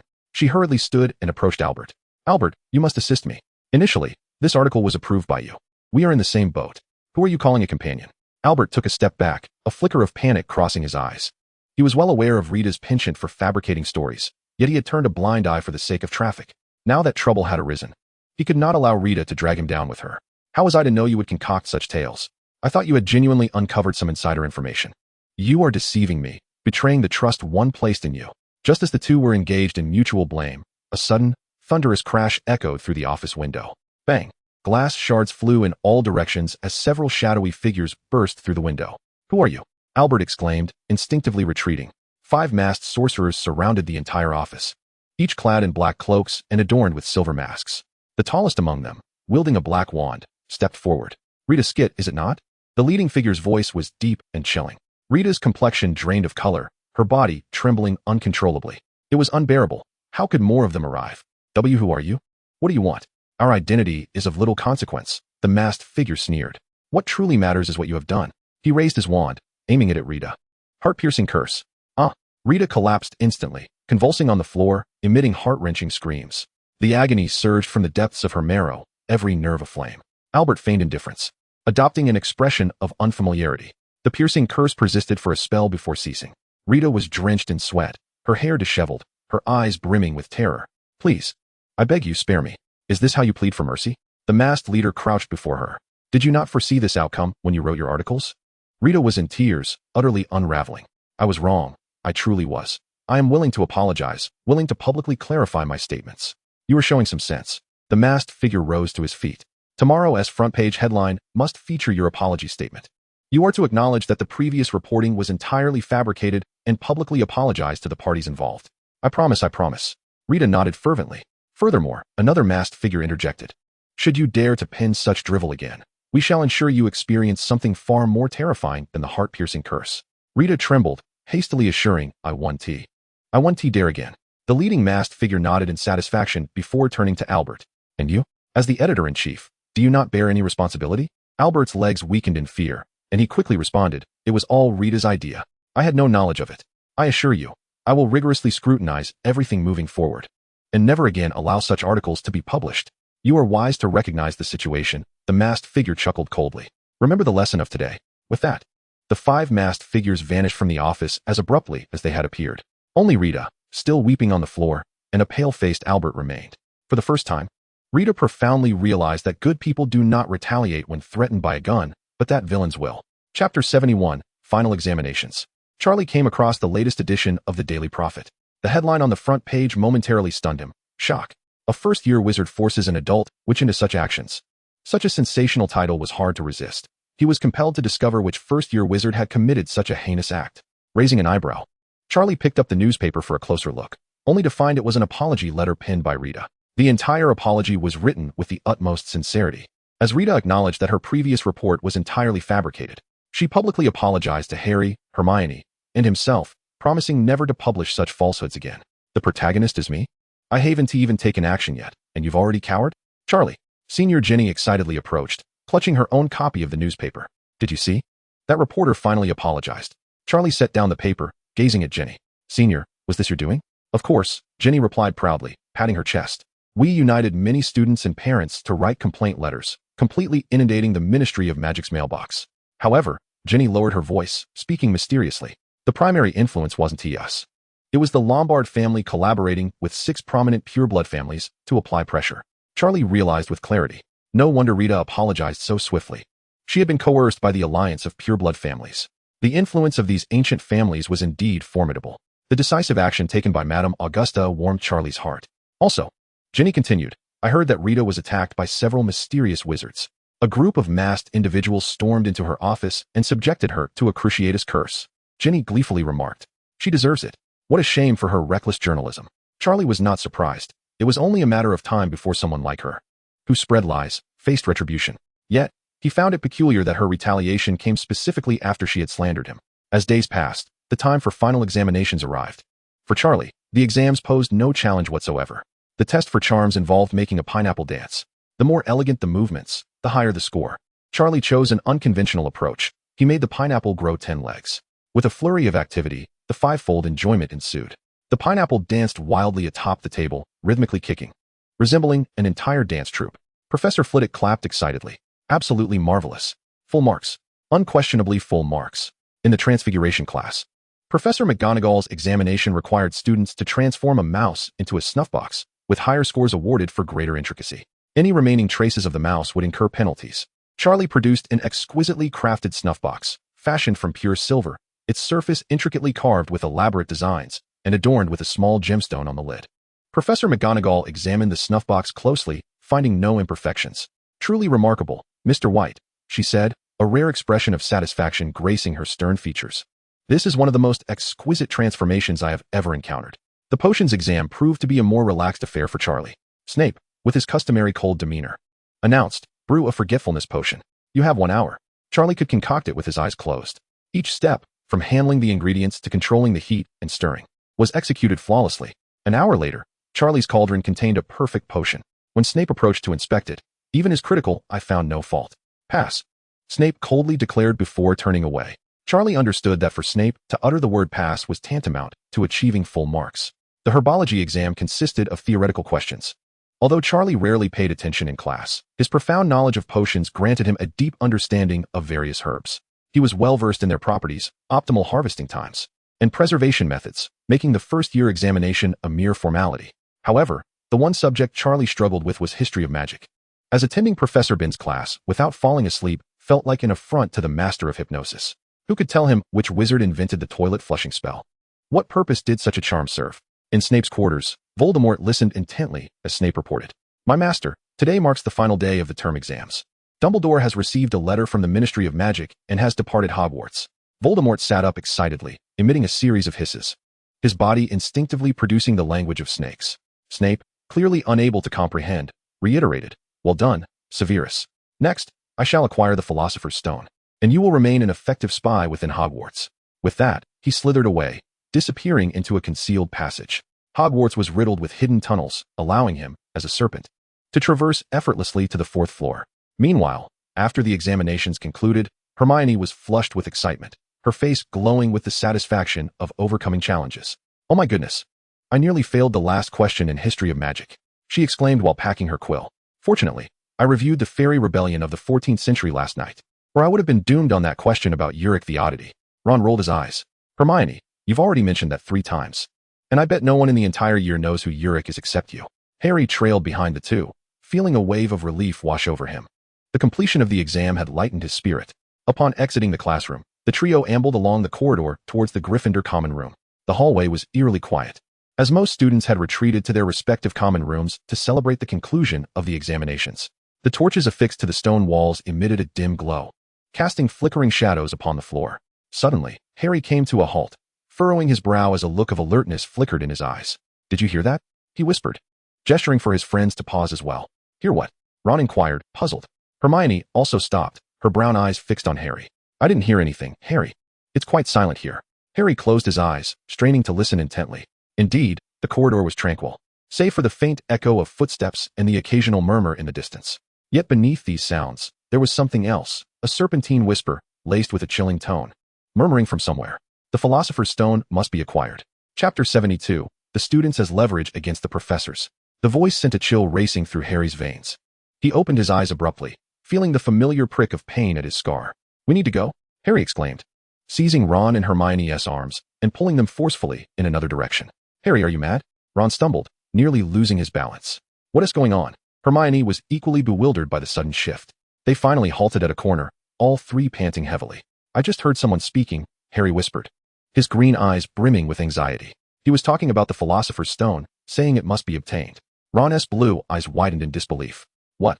"I didn't hear anything, Harry. It was completely silent just now. I'm certain I heard it," Harry insisted, instinctively touching the scar on his forehead. The voice was hoarse and malevolent. Hermione regarded Harry thoughtfully, a glimmer of rationality sparking in her brown eyes. "Harry, are you sure what you heard wasn't an illusion?" she asked cautiously. "I mean, the stress of exams can sometimes cause auditory hallucinations." "This is not an illusion," Harry interrupted, his tone growing impatient. "I am absolutely certain I heard that voice." Hermione fell silent for a moment before gradually nodding. "There are indeed certain sounds that only individuals with specific gifts can perceive. I've read about it." Ron's face turned pale. "But who could it be? Who would want the Philosopher's Stone?" Harry's expression shifted to one of grave seriousness. "It must be Voldemort." At the mention of this name, Ron shuddered, his fiery hair bristling. "Don't say that name," he stammered. "Did not Charlie drive Voldemort away?" "He should no longer be at Hogwarts," Harry mused, his voice growing heavy. "Do you recall Dumbledore's words? He stated that Voldemort would return as long as the Philosopher's Stone remained at Hogwarts. He would never relinquish his pursuit." Hermione's complexion paled. "If that is indeed the case, we must inform the professors immediately." The trio sprang into action, hastening towards Professor McGonagall's office. Professor McGonagall was meticulously organizing examination papers when she looked up at the hurried approach of the three students. "Mr. Potter, Miss Granger, Mr. Weasley. What seems to be the trouble? You appear quite anxious." "Professor," Harry exclaimed urgently, "I just overheard someone plotting to steal the Philosopher's Stone." Professor McGonagall raised an eyebrow, her expression growing grave. "How did you come to know of the stone's existence, Mr. Potter?" Her voice was laced with astonishment. Harry hesitated, unsure of how to explain. "It's a long story," he insisted, "but Professor, please believe me. I truly heard someone planning to steal the stone." After a moment of silence, McGonagall's gaze swept over the three students. "Regardless of how you obtained this information," she finally remarked, "Hogwarts security measures are utterly reliable. The Philosopher's Stone is heavily protected. No one can approach it easily." "But Professor," Hermione interjected, "if someone is indeed plotting to steal the stone, we cannot afford to be complacent. Please inform Professor Dumbledore. He will surely believe Harry's words." "Professor Dumbledore left the school this morning," she replied slowly. "The Ministry of Magic has urgent matters requiring his attention." Upon hearing this, the three students turned pale. "Dumbledore is absent?" Ron's voice trembled. "What shall we do now?" The trio exchanged glances, momentarily at a loss. At that moment, Hermione shot Harry and Ron a knowing look, and they instantly comprehended her intent. "We must find Charlie. He will undoubtedly have a solution." They bid a hasty farewell to Professor McGonagall and raced towards the Great Hall. Watching the three students depart, McGonagall's expression turned to one of concern. She was well aware of Voldemort's schemes regarding the Philosopher's Stone and understood that Harry's overheard conversation might indeed be true. However, before Dumbledore left, he had expressly advised her not to provide too much assistance to Harry, urging her to observe how the boy would respond in the face of danger. With a soft sigh, a flicker of worry crossed her eyes. She hoped these children would navigate this crisis safely. Breathless, Harry and his companions burst into the Great Hall. Charlie was seated at the Hufflepuff table, engaged in light conversation with Ernie. "Charlie," Hermione called out eagerly, waving her hand as they approached him swiftly. "What is it?" Charlie asked, noticing the urgency etched on their faces. "Something has happened." Harry lowered his voice and glanced around to ensure no one was eavesdropping. "We need to find a place to talk privately." Charlie blinked, then stood up to follow them to the corner of the hall behind a pillar. "What is so shrouded in mystery?" Harry took a deep breath and recounted the voice he had just heard in detail. Charlie's brow furrowed instantly. "Damn it. Is Voldemort attempting to steal my Philosopher's Stone again? Have you informed the professors?" Charlie inquired. "We told Professor McGonagall," Hermione replied with a resigned gesture. "But she does not believe us. Furthermore, Dumbledore left the school this morning," Ron added, his complexion slightly pale. There must be an urgent matter at the Ministry of Magic. Upon hearing this, Charlie's gaze sharpened. Interesting. Dumbledore placed the Philosopher's Stone on the 4th floor. McGonagall, as deputy headmistress, cannot be unaware. She must know Voldemort is attempting to steal it. Now, hearing Harry say someone is about to act, her first response should be to verify, not to doubt. Coupled with the traps on the 4th floor designed to entertain children, like the Devil's Snare, Flying Keys, and Wizard's Chess, these challenges would be ineffective against adult dark wizards, but suitably challenging for first-year students. It was evident that this was a test for Harry. While testing Harry was acceptable, what if the Philosopher's Stone was indeed stolen? This matter required attention. However, the memory of Voldemort's Avada Kedavra from that night still haunted Charlie. He needed to enlist some formidable bodyguards. An idea struck him, and a mischievous smile crept across his face. Aren't the professors reluctant to intervene? I shall bring dozens of students before Voldemort and see if they will act. This was what he termed leveraging students to compel the professors. With this thought, Charlie turned and strode towards the center of the hall. Hermione, though puzzled, said nothing. Charlie had his own reasoning. He leaped onto the Hufflepuff table with a swift motion. The cutlery clanged, startling several students who were dining. Fellow students, listen to me, Charlie shouted, his voice echoing throughout the hall. Instantly, the entire hall fell silent. All heads turned, focusing on Charlie standing atop the table. Students from Gryffindor, Slytherin, Ravenclaw, and Hufflepuff paused in their activities, curiously regarding him. At the beginning of the term, Professor Dumbledore instructed us not to go to the 4th floor. Do you know what lies there? Charlie surveyed the room, his voice imbued with mystery. The students exchanged glances, whispering among themselves. There lies the legendary Philosopher's Stone. Charlie pronounced each word with emphasis. The hall erupted in a clamor. The Philosopher's Stone? Is that true? The one that can turn stone into gold? The one that grants immortality? The chatter surged and ebbed, igniting excitement among all. Charlie raised his hand to signal for silence. Continuing, but now, someone is attempting to steal the Philosopher's Stone. His tone shifted abruptly to one of gravity. As a student of Hogwarts, it is our duty to protect the Philosopher's Stone. For those willing to join me, a reward of 10 galleons awaits. Charlie retrieved a pouch from his pocket and poured a cascade of coins onto the table. 100 galleons will be awarded to whoever captures the thief. Chapter 73, Professor McGonagall's Fatigue. The Great Hall erupted in a frenzy. 10 galleons was no small sum for most students, while 100 galleons represented a fortune, particularly for families like the Weasleys, where such amounts were astronomical. Neville was the first to rise. I am willing to accompany you. Though his voice trembled, his resolve was unwavering. No words were needed, only loyalty. The Weasley twins exchanged glances, grinning widely. Sounds rather intriguing, Fred declared as he stood. And there's money to be made. George joined him, his eyes sparkling with excitement. As their words hung in the air, more students began to respond. Ernie and Justin exchanged glances and stood in support of their housemate. Charlie, we Hufflepuffs will never let you face this danger alone, Ernie proclaimed loudly. Indeed, we are one house.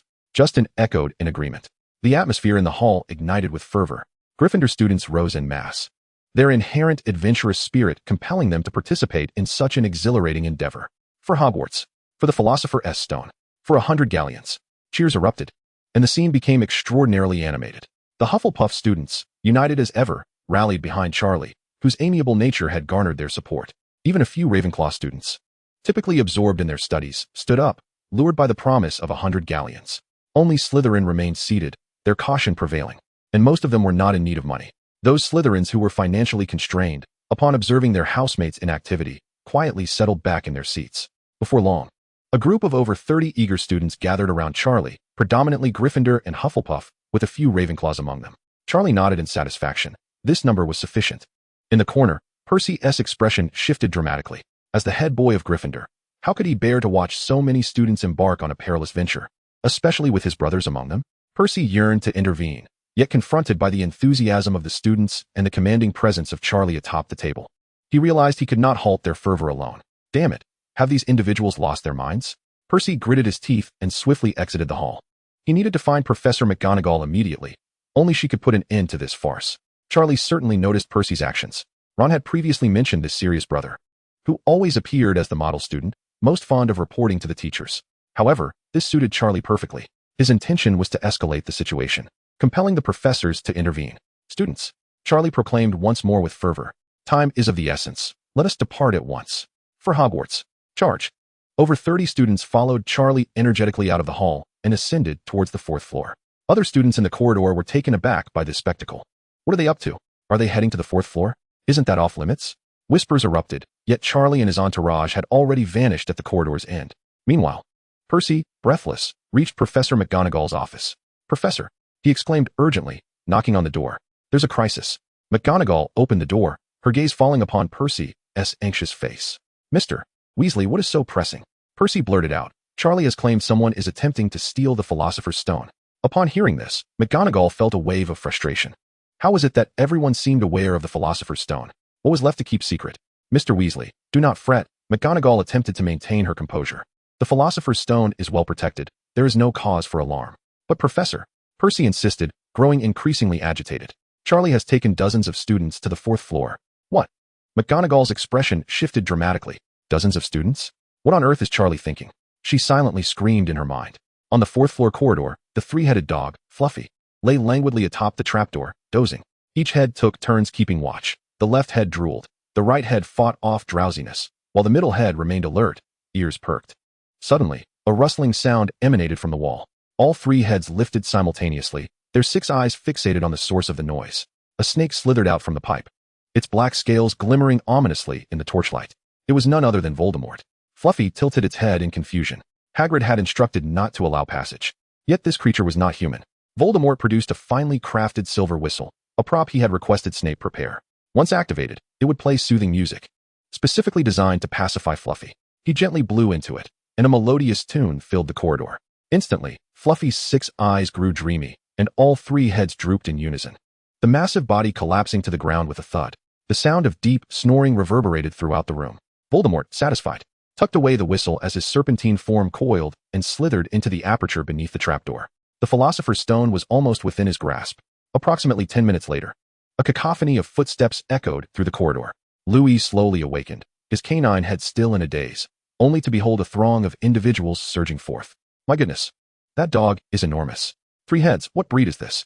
Enough chatter, we must devise a way to proceed." Louis instantly regained his senses, and all 3 heads roared in unison. The thunderous roar sent several timid students trembling in fear. Just as panic ensued, the Weasley twins produced a music box. They activated it, and a lullaby resonated through the corridor. "No way, not again. I've only just awoken." Louis's roar abruptly ceased, and the 3 heads lowered once more. Charlie led the group through the intricate mechanisms. Having traversed this path before, they found it relatively smooth, arriving at the final obstacle. 7 bottles stood in a row, each containing potions of various hues. Only by selecting the correct potion could they pass through the flame-enshrouded door and enter the next chamber. Yet, with so many of them, a single potion was evidently insufficient. Charlie, however, approached the door, scrutinizing the violet flames that adorned the doorframe. Previously, he had discerned that these were merely ordinary magical flames, and the potion was simply a fire-resistant elixir. Once consumed, it would render them impervious to the flames. With this realization, Charlie raised his wand, aiming it at the fire. Clear water. A robust jet of water erupted from the wand's tip, dousing the violet flames. Sizzle. The collision of water and fire produced a deafening sound, and a thick cloud of steam billowed forth.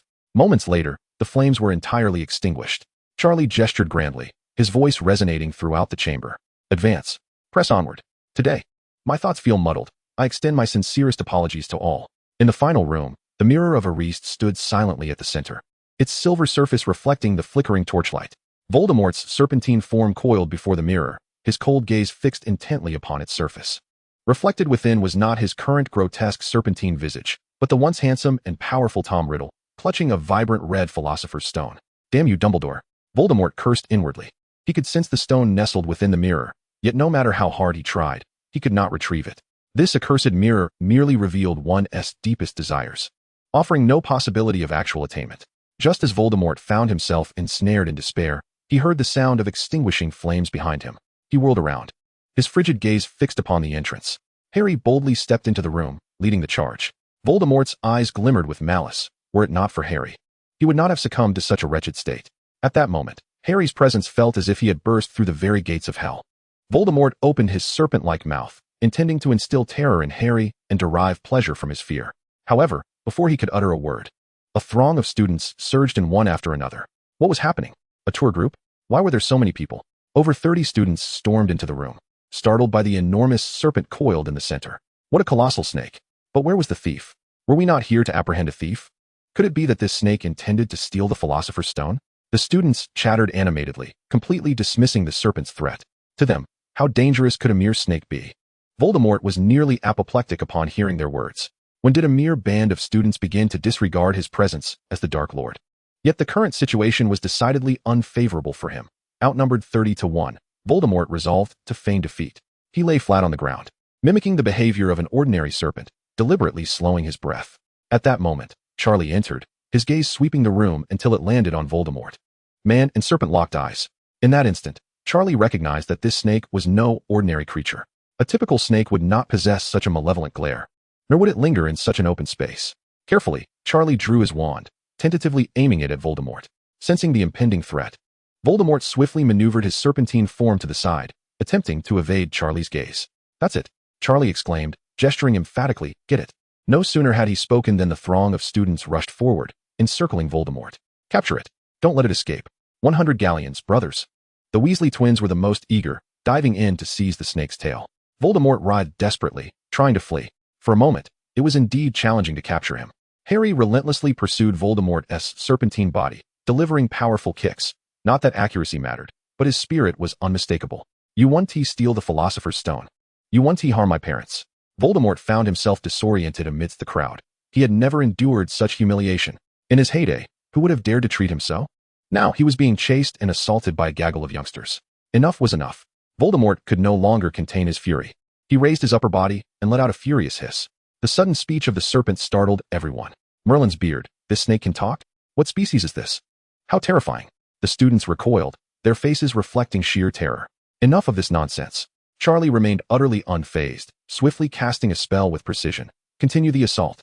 Upon witnessing this, Voldemort hastily recoiled, as the invisible curse grazed his serpent's head, leaving a deep scar upon the ground. The moment the students beheld Charlie's ferocity, their fears dissipated. With Charlie in their midst, what was there to fear, regardless of whether it could speak? "Charge forth, comrades. 100 galleons." Chaos erupted once more. As over 30 students surged forward, Voldemort was at a loss, tears unwept. Amidst the turmoil, Harry inadvertently found himself before the mirror of Ariste. The image that appeared momentarily stunned him. Within the mirror, he saw himself slipping a vibrant red stone into his pocket. Instinctively, Harry glanced at his own pocket. Suddenly aware of a hard object nestled within, he discreetly reached in to feel it, confirming the presence of a stone-sized object. Could this be the Philosopher's Stone? A jolt of realization coursed through Harry, and just as he was about to share his discovery with Charlie, he felt a surge of lethal intent directed at him. Voldemort had also sensed the location of the Philosopher's Stone. He possesses the stone. Ignoring the onslaught of attacks, Voldemort lunged at Harry, mouth agape. "Harry, be careful!" Hermione shrieked in warning. Although his speed was formidable, it also laid him bare before Charlie. Seizing the opportunity, Charlie unleashed another precise spell aimed at Voldemort. The spell struck true, cleaving Voldemort's serpentine form in two. Black blood splattered across the ground, but what transpired next was even more shocking. Unobscured by night or fog, Charlie observed with clarity. A humanoid silhouette of black mist began to rise slowly from the serpent's carcass, twisting in the air to form an indistinct outline. "What is this?" Neville asked, his voice trembling. The black mist suddenly turned, racing towards the Philosopher's Stone nestled in Harry's pocket. Charlie, quick-witted, waved his wand, exclaiming, "Expecto Patronum." A silvery dragon-like apparition surged forth from the tip of his wand, claws bared as it lunged at Voldemort's spectral essence. The dragon ensnared the black mist, eliciting a chilling scream from Voldemort. Oh, Charlie was taken aback. The Patronus truly proved effective? Initially, he was merely testing the waters, never anticipating it would restrain this foe. Upon reflection, it made sense. Voldemort's current state resembled that of dark creatures, and a Patronus was indeed effective against such entities. Truly, Charlie was remarkable, even capable of confronting such a specter. The students, exhilarated, gathered around, oblivious to the perilous nature of the swirling black mist before them. The dragon's grip tightened, and Voldemort's cries of agony grew increasingly harrowing. Charlie sought to capitalize on this momentum, wishing to obliterate it completely. Yet, no matter how he intensified the spell's potency, the dragon could not advance further. Even though Voldemort's spectral form had been thoroughly diminished, it refused to dissipate. Ultimately, Voldemort succumbed to the onslaught of the silver dragon. As the dark mist surged upward, escaping through the crevices of the ceiling, the students, brimming with excitement, gathered around. "Long live Charlie!" Ernie shouted exuberantly. "The hero of Hogwarts!" Justin echoed enthusiastically. Other students quickly joined in the chorus of cheers. Although it was Charlie who vanquished the serpent, the reward of 100 galleons naturally belonged to him. However, receiving 10 galleons was no trivial sum for them. 10 galleons. We have 10 galleons. The jubilant students surrounded Charlie, lifting him high into the air. "Charlie! Charlie! Charlie!" Suspended in midair, Charlie's mind wandered to other thoughts. Was Voldemort truly so feeble? Had he known, he would have refrained from calling for a bodyguard. Just then, a booming voice echoed from the entrance. "What are you doing?" Professor McGonagall stormed in, her expression fierce enough to slay a giant. The students instantly wilted, releasing their hold and bowing their heads in place. In midair, Charlie pondered. Thud. Charlie landed on the ground, covered in dust. Professor McGonagall's stern demeanor faltered in an instant. Merlin's beard. "Charlie, are you all right?" She hurried over, crouching down to check if he was injured. "I'm fine. But they have a problem," Charlie replied, rising and clutching his chest. "Who threw me to the ground?" "You've lost your 10 galleons." Professor McGonagall brandished her wand. "Scourgify." A flash of white light swept over Charlie, instantly banishing the dust from his clothes. Seeing that Charlie was unharmed, everyone sighed in relief. "Professor," Harry approached at that moment, producing a vibrant red stone from his pocket. "We've safeguarded the Philosopher's Stone." Professor McGonagall's expression turned complicated upon seeing the stone. She had initially intended to sternly reprimand these audacious students, but what could she say now? They had indeed protected the Philosopher's Stone. Surely, she couldn't deduct points after their commendable deed. Her tone softened somewhat. "You must not take such risks again." Chapter 75, Charlie White, Our King. Days passed, and the final grades were finally released. As expected, Charlie's results were remarkable. Apart from History of Magic, he achieved perfect scores in all other subjects. As for History of Magic, it was better left unmentioned. Dumbledore had been absent for several days. During this time, Charlie had been eager to speak with him, hoping to inquire why Voldemort could not be killed. Yet, each visit to the headmaster's office met with a locked door, until the day of the year-end feast arrived.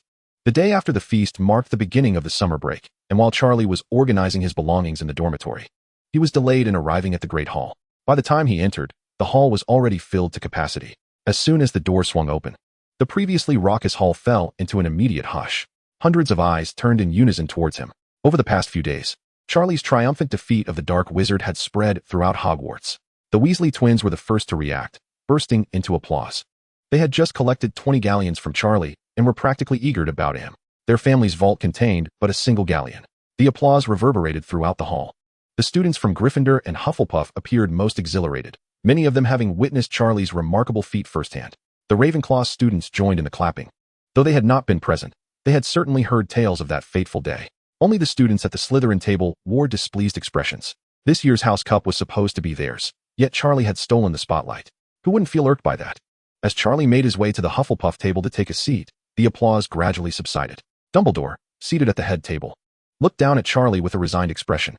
This child simply couldn't refrain from stirring up trouble for even a day. He had intentionally stayed out of sight these past few days, weary from observing Charlie's antics. What had originally been a carefully orchestrated examination of Harry had turned into a mere replica, the defense of the Philosopher's Stone. Nevertheless, Harry had indeed demonstrated the courage to confront Voldemort, and that was sufficient. At the staff table, Professor Sprout gazed at Charlie with immense pride. He was her Hufflepuff student. In recent years, Hufflepuff had indeed flourished, with Cedric in his 3rd year and Charlie in his 1st. Beside her, Snape scoffed disdainfully, always seeking the limelight, so self-important. Professor Sprout immediately bristled at this. Furrowing her brow, she inquired with a stiff tone, "Severus, what do you mean by that?" "Charlie is an exemplary Hufflepuff student. I believe he has not provoked you in any way." Snape's expression remained impassive, his voice as icy as ever. "Oh, truly exceptional. Yet he couldn't even pass the History of Magic exam. Such excellence is simply unprecedented." Professor Sprout's voice rose in indignation. "But he has scored full marks in all his other subjects and even protected the Philosopher's Stone." A smirk curled at the corners of Snape's mouth. "If it weren't for our house's high scores, I might have thought this year's House Cup belonged to Hufflepuff." At this remark, Professor Sprout fell silent. For Slytherin's total scores were indeed indisputable. Frustrated, she turned away, refusing to engage with Snape any further. Professor McGonagall, seated nearby, offered some consolation. "That's just how Snape is. Don't let him get to you." Even Professor McGonagall hesitated to speak, as Gryffindor had the lowest scores. Dumbledore then stood up and cleared his throat. The chatter in the hall ceased instantly. "Before we commence the feast, we shall hold the awarding ceremony for the House Cup." His voice echoed throughout the auditorium, and every soul held their breath in anticipation. The scores from each house were as follows. Dumbledore waved his hand, and 4 enormous numbers materialized in the air. In 4th place was Gryffindor, with a mere 212 points. A profound silence enveloped the Gryffindor table, as Harry, Ron, Hermione, and Neville lowered their heads, their expressions grim. Their contributions had been significant. In 3rd place, Hufflepuff garnered 392 points. A smattering of applause arose from the Hufflepuff table, though it lacked fervor. Most of them cared little for the House Cup, their minds instead occupied with whether tonight's feast would include fries. In second place, Ravenclaw amassed 426 points. The Ravenclaw students clapped politely, their faces composed. First place was claimed by Slytherin, with 430 points. The Slytherin table erupted in thunderous applause and cheers. Draco Malfoy stood with an air of triumph, waving to the other houses. Long live Slytherin. We are the champions. The Gryffindors glared at Slytherin, their mood sour. How arrogant they were, as if it were not Snape's favoritism that secured their victory. Indeed, Snape only awarded them points while deducting from the other houses. If only Professor McGonagall would show similar bias. Dumbledore slowly set down the parchment in his hand. However, he paused, his voice resonating throughout the hall. Recent events must also be accounted for. Laughter from the Slytherin table abruptly ceased, an unsettling feeling settling upon them. Mr. White, Dumbledore's gaze fell upon the Hufflepuff table. In the face of external threats, you bravely led your peers to safeguard the Philosopher's Stone, earning Hufflepuff an additional 20 points. The hall erupted in vigorous applause. Acknowledging Charlie's honor. 20 points? Snape quickly calculated in his mind. With the additional 20, Hufflepuff would total 412 points, still falling short of Slytherin's 430. He breathed a silent sigh of relief. It would have been utterly humiliating to be proven wrong immediately after his mockery. At that moment, Dumbledore spoke again. A familiar enigmatic smile gracing his lips. Furthermore, those who acted alongside Mr. Charlie that day shall each receive 10 points. At his words, the auditorium erupted once more. What? 10 points each. How many were there that day? Snape fell silent. Among the students who had participated, he was uncertain how many were from the other houses. But there were none from his own. Professor McGonagall retrieved a piece of parchment and cleared her throat. The students involved that day were 15 from Gryffindor, 16 from Hufflepuff, and 3 from Ravenclaw. Snape felt the world spin around him. Hufflepuff, 392-2412 points. Ravenclaw, 426-456 points. Slytherin, 430 points. Gryffindor, 212-150-362 points. It is over. Completely over. Slytherin stands second to last, surpassing only Gryffindor. Now I declare, Dumbledore rose, his voice resonant. The champion of this year's House Cup is Hufflepuff. With a flick of his wand, the original green and silver decorations of the hall vanished, replaced by the yellow and black banners of Hufflepuff. The students at the Hufflepuff table leaped in jubilation, their chairs scattering in all directions. We actually won. Long live Charlie. Though Hufflepuff did not particularly care about the House Cup, acquiring it was nonetheless delightful. Justin leaped onto the table, shouting, Hufflepuff! Hufflepuff! The Weasley twins, despite being from Gryffindor, were swept up in excitement. Fred stood up, bellowing, Charlie White. George followed suit, exclaiming, Our king. Their voices echoed throughout the hall, drawing the attention of all. Other Gryffindor students rose to join in the chant, Charlie White. Our king. Even the Ravenclaw students could not suppress their cheers. After all, they preferred to see Hufflepuff triumph over Slytherin's 7 consecutive victories. The entire hall erupted in a chorus of Charlie's name, the fervor surging higher and higher. Charlie, seated at the table, wore a subtle smile. Suddenly, like Justin, he climbed onto the long table and declared, to restore Hufflepuff's glory, it is our duty. The atmosphere reached a new peak. Even the professors at the head table looked on with pride at these spirited youths, except for one brooding middle-aged man. Professor Sprout glanced at the pallid-faced Snape and could not resist a jest. It seems the House Cup is no longer Slytherin's, is it? Chapter 76, Returning Home. The following day marked the conclusion of the first academic year, and students embarked on their journeys home. Charlie dragged his suitcase toward the Hogwarts Express. The station buzzed with voices, reminiscent of the scene at the beginning of the school year. As the train had yet to depart, Harry wore a forlorn expression. Charlie, I will miss you. Charlie replied, no need for that. Your longing disgusts me. He edged away from Harry. Ron sighed. Don't mind Charlie. Harry has been like this all morning. He doesn't want to go home. Harry, hearing what seemed like a far-fetched notion, widened his eyes. Home. Oh, Ron. If that place can be called home, then Snape's office could surely serve as a bedroom. I swear, if I could, I would prefer to remain at Hogwarts until graduation. Harry continued his incessant lamenting. Charlie disregarded his peculiar analogy and pulled out a piece of parchment, the summer vacation notice issued by the school. The walls were densely inscribed with various regulations, the most crucial of which stated, the use of magic off campus is strictly prohibited to prevent exposure of the magical world to muggles. Charlie silently summoned the system within his mind. What commands do you have, Your Majesty? Can you manage the trace of the restricted magic? How could the whereabouts of Your Majesty be discovered? I have already removed the traces from Your Majesty's wand. Satisfied, Charlie nodded. It was no wonder he had not been detected by the Ministry of Magic when using magic outside the school. The train gradually started its journey, and Hogwarts Castle receded into the distance, ultimately vanishing behind the mountains. Hours later, the train arrived at King's Cross Station. Charlie bid farewell to his companions. Dragging his luggage through the barrier of platform 9 3/4, and returned to the Muggle world. Hermione greeted her father, casting a complex glance at Charlie's retreating figure. This semester, Hermione had achieved the highest marks in her year, while Charlie stood second. History of magic had hindered Charlie's performance, yet in all other subjects, both of them had scored full marks. Hermione was acutely aware of a particular truth. Some individuals attain perfect scores because their abilities warrant it, while others do so merely because the exam offers limited points. Despite her diligent efforts throughout the semester, Hermione found herself overshadowed by Charlie, leaving her momentarily disheartened. Mr. Granger, a gentle man, perceptively noticed his daughter's unease. He affectionately ruffled her hair and inquired, "What troubles you, my little witch?"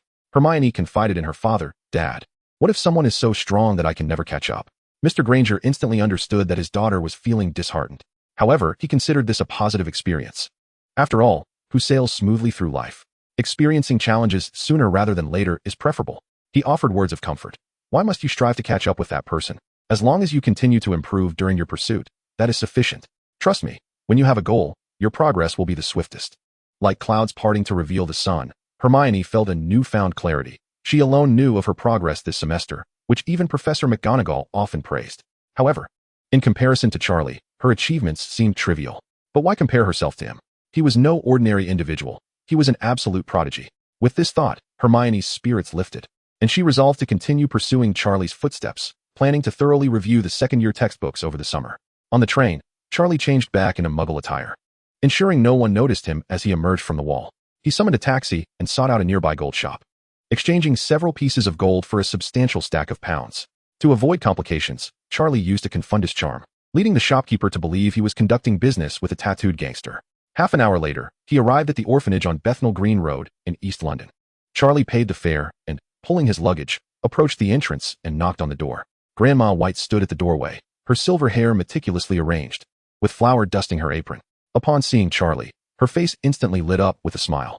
"Charlie, you're back," she exclaimed, opening her arms wide to embrace him tightly. Throughout the semester, Charlie had shown remarkable intelligence, sending several letters home. Otherwise, Grandma would not be displaying such warmth now. "Let me see if you've lost any weight," she said, pulling Charlie left and right, her eyes filled with concern. "You look decent this semester. You've grown taller." "I'm doing well, Grandma," Charlie replied with a grin. That's wonderful. That's wonderful," Grandma White sighed in relief. Charlie followed her into the orphanage, where she gestured for him to sit and poured him a cup of hot tea. "Rest for a moment. I'll go prepare dinner. Tonight, I'll make you an extra meal." "Wait, Grandma," Charlie called out, retrieving a thick envelope from his pocket. "This is for you." Grandma White took the envelope with a puzzled expression, opening it to reveal a stack of pounds. Her countenance shifted dramatically. "Charlie, where did this money come from?" Her voice trembled slightly. "You haven't done anything dangerous, have you?" Noticing her concern, Charlie quickly reassured her. "Don't worry, Grandma. This is a scholarship from school. I excelled in my studies, and the principal awarded it to me." "Really?" Grandma White's skepticism lingered. "Absolutely," Charlie affirmed, thumping his chest. "When have I ever lied to you? If you don't believe me, I can have the principal write you a letter." Grandma White scrutinized Charlie's expression, confirming his honesty before she finally relaxed. "Little Charlie has become quite capable," she remarked, pride shining in her eyes. "Thank you, Grandma, for caring about the orphanage." However, she then pushed the envelope back towards him. "But I cannot accept this money." Charlie was momentarily taken aback. "Why not?" Grandma White sighed. "Charlie, it must be quite difficult for you out there. I can't help you much. I only wish to avoid being a burden." She handed the money back to him, her gaze filled with complexity. "Receiving this sum today would indeed ease the orphanage's financial strain, but this is your first earned money. It holds great significance for you. You are still young, and you will need money in the future." A warmth blossomed in Charlie's heart. Grandma remained the same selfless figure, always thinking of others. Yet this money was but a trifling sum to him. He firmly returned the envelope to Grandma White's hands. "Please don't misunderstand. I merely want to ensure that I can eat well at the orphanage during the summer. I want to have some meat. I certainly didn't mean to imply that your bread and filling aren't good." Grandma White was momentarily taken aback, then playfully scolded him. "Are you complaining about my cooking? If you don't like it, don't eat." She pretended to swat at him. Charlie quickly dodged back. "I was just joking. Your cooking is the tastiest." With that, he slipped away upstairs. Grandmother White observed his retreating figure and could not help but chuckle. She gazed down at the pound notes in her hand, feeling a warm sensation in her heart. This sum was not merely sufficient for a summer holiday. It would afford the orphanage an enhancement in meals for over half a year. Chapter 77. The Ceremony of the Merlin Medal. Charlie returned to his chamber, gently closing the door behind him. He opened the seamless extension box and descended the ladder. After Dumbledore's second renovation, this space had transformed from its former rudimentary state. The volume of the box had expanded several-fold. At Charlie's earnest insistence, it had been divided into 4 distinct regions: the plains, the forest, the hills, and the snow-capped mountains. Each area possessed its own unique characteristics. The plains were conducive to running, the forest was deep and mysterious, the hills undulated gracefully, and the snow-covered peaks served as a natural refrigerator, where Norbert's provisions were stored. As Charlie stepped into the box, a massive figure charged towards him from the hills. It was Norbert. This Norwegian ridgeback had grown to a size comparable to Hagrid's hut. Its black scales shimmered in the sunlight, exuding the formidable aura of a dragon in flight. Yet, upon spotting Charlie, all of its bravado dissipated. Norbert halted before Charlie, lowering its massive head, eyes brimming with eagerness to please, its tail wagging animatedly against the ground. One could only imagine the psychological impact Charlie had on it. "Go about your business. Do not mind me," Charlie casually remarked as he proceeded towards the forest region. Storm, his loyal companion, was likely to require a venture outdoors to send letters during the summer break. Thus, it was essential for Storm to acclimatize to the surroundings. Norbert, invigorated, flapped its wings and soared towards the snow-capped mountains.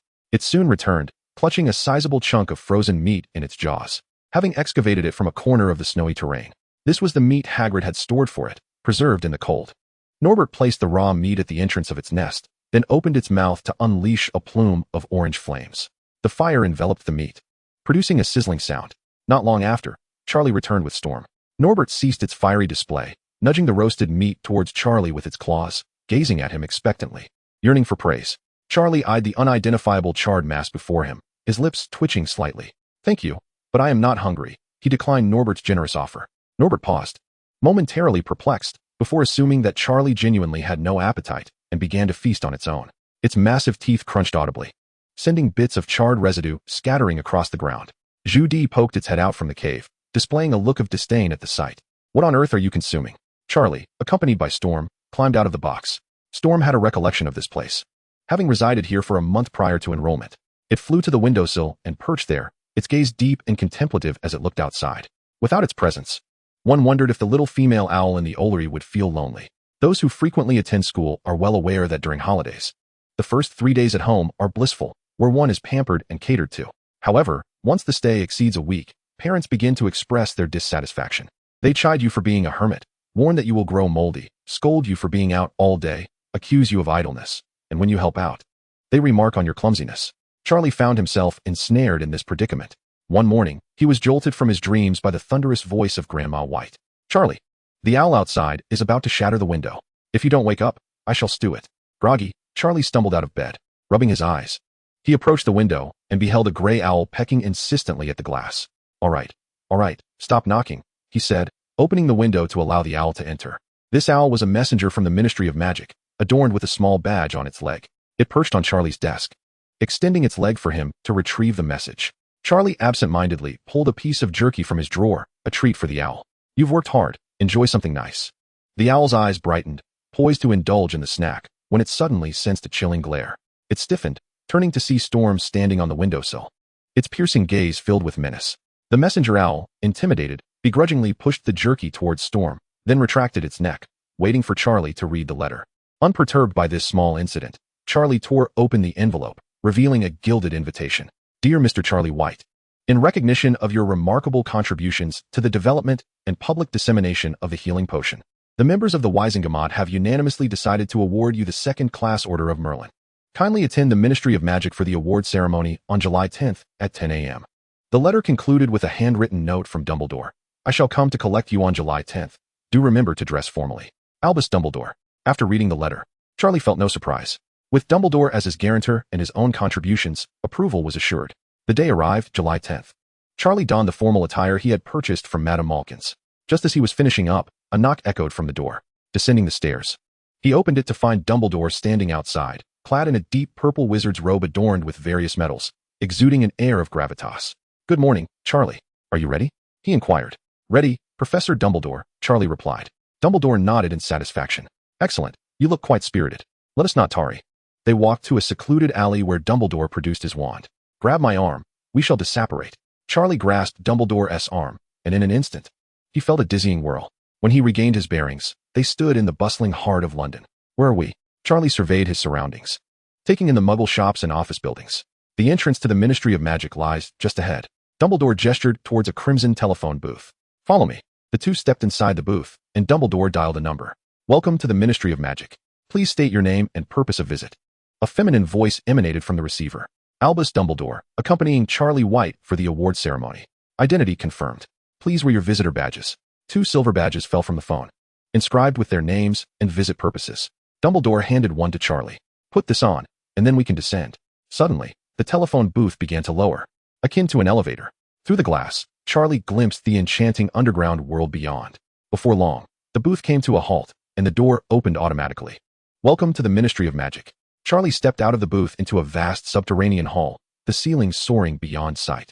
Wizards clad in an array of robes hustled about, some clutching briefcases, others cradling stacks of documents. A grand fountain adorned the center of the hall, intricately carved with various magical creatures. Stay close. Do not wander off, Dumbledore cautioned. The two navigated through the throng, arriving at a row of elevators. We're headed to the 8th floor, where the main hall of the ministry is located. Significant events are held there.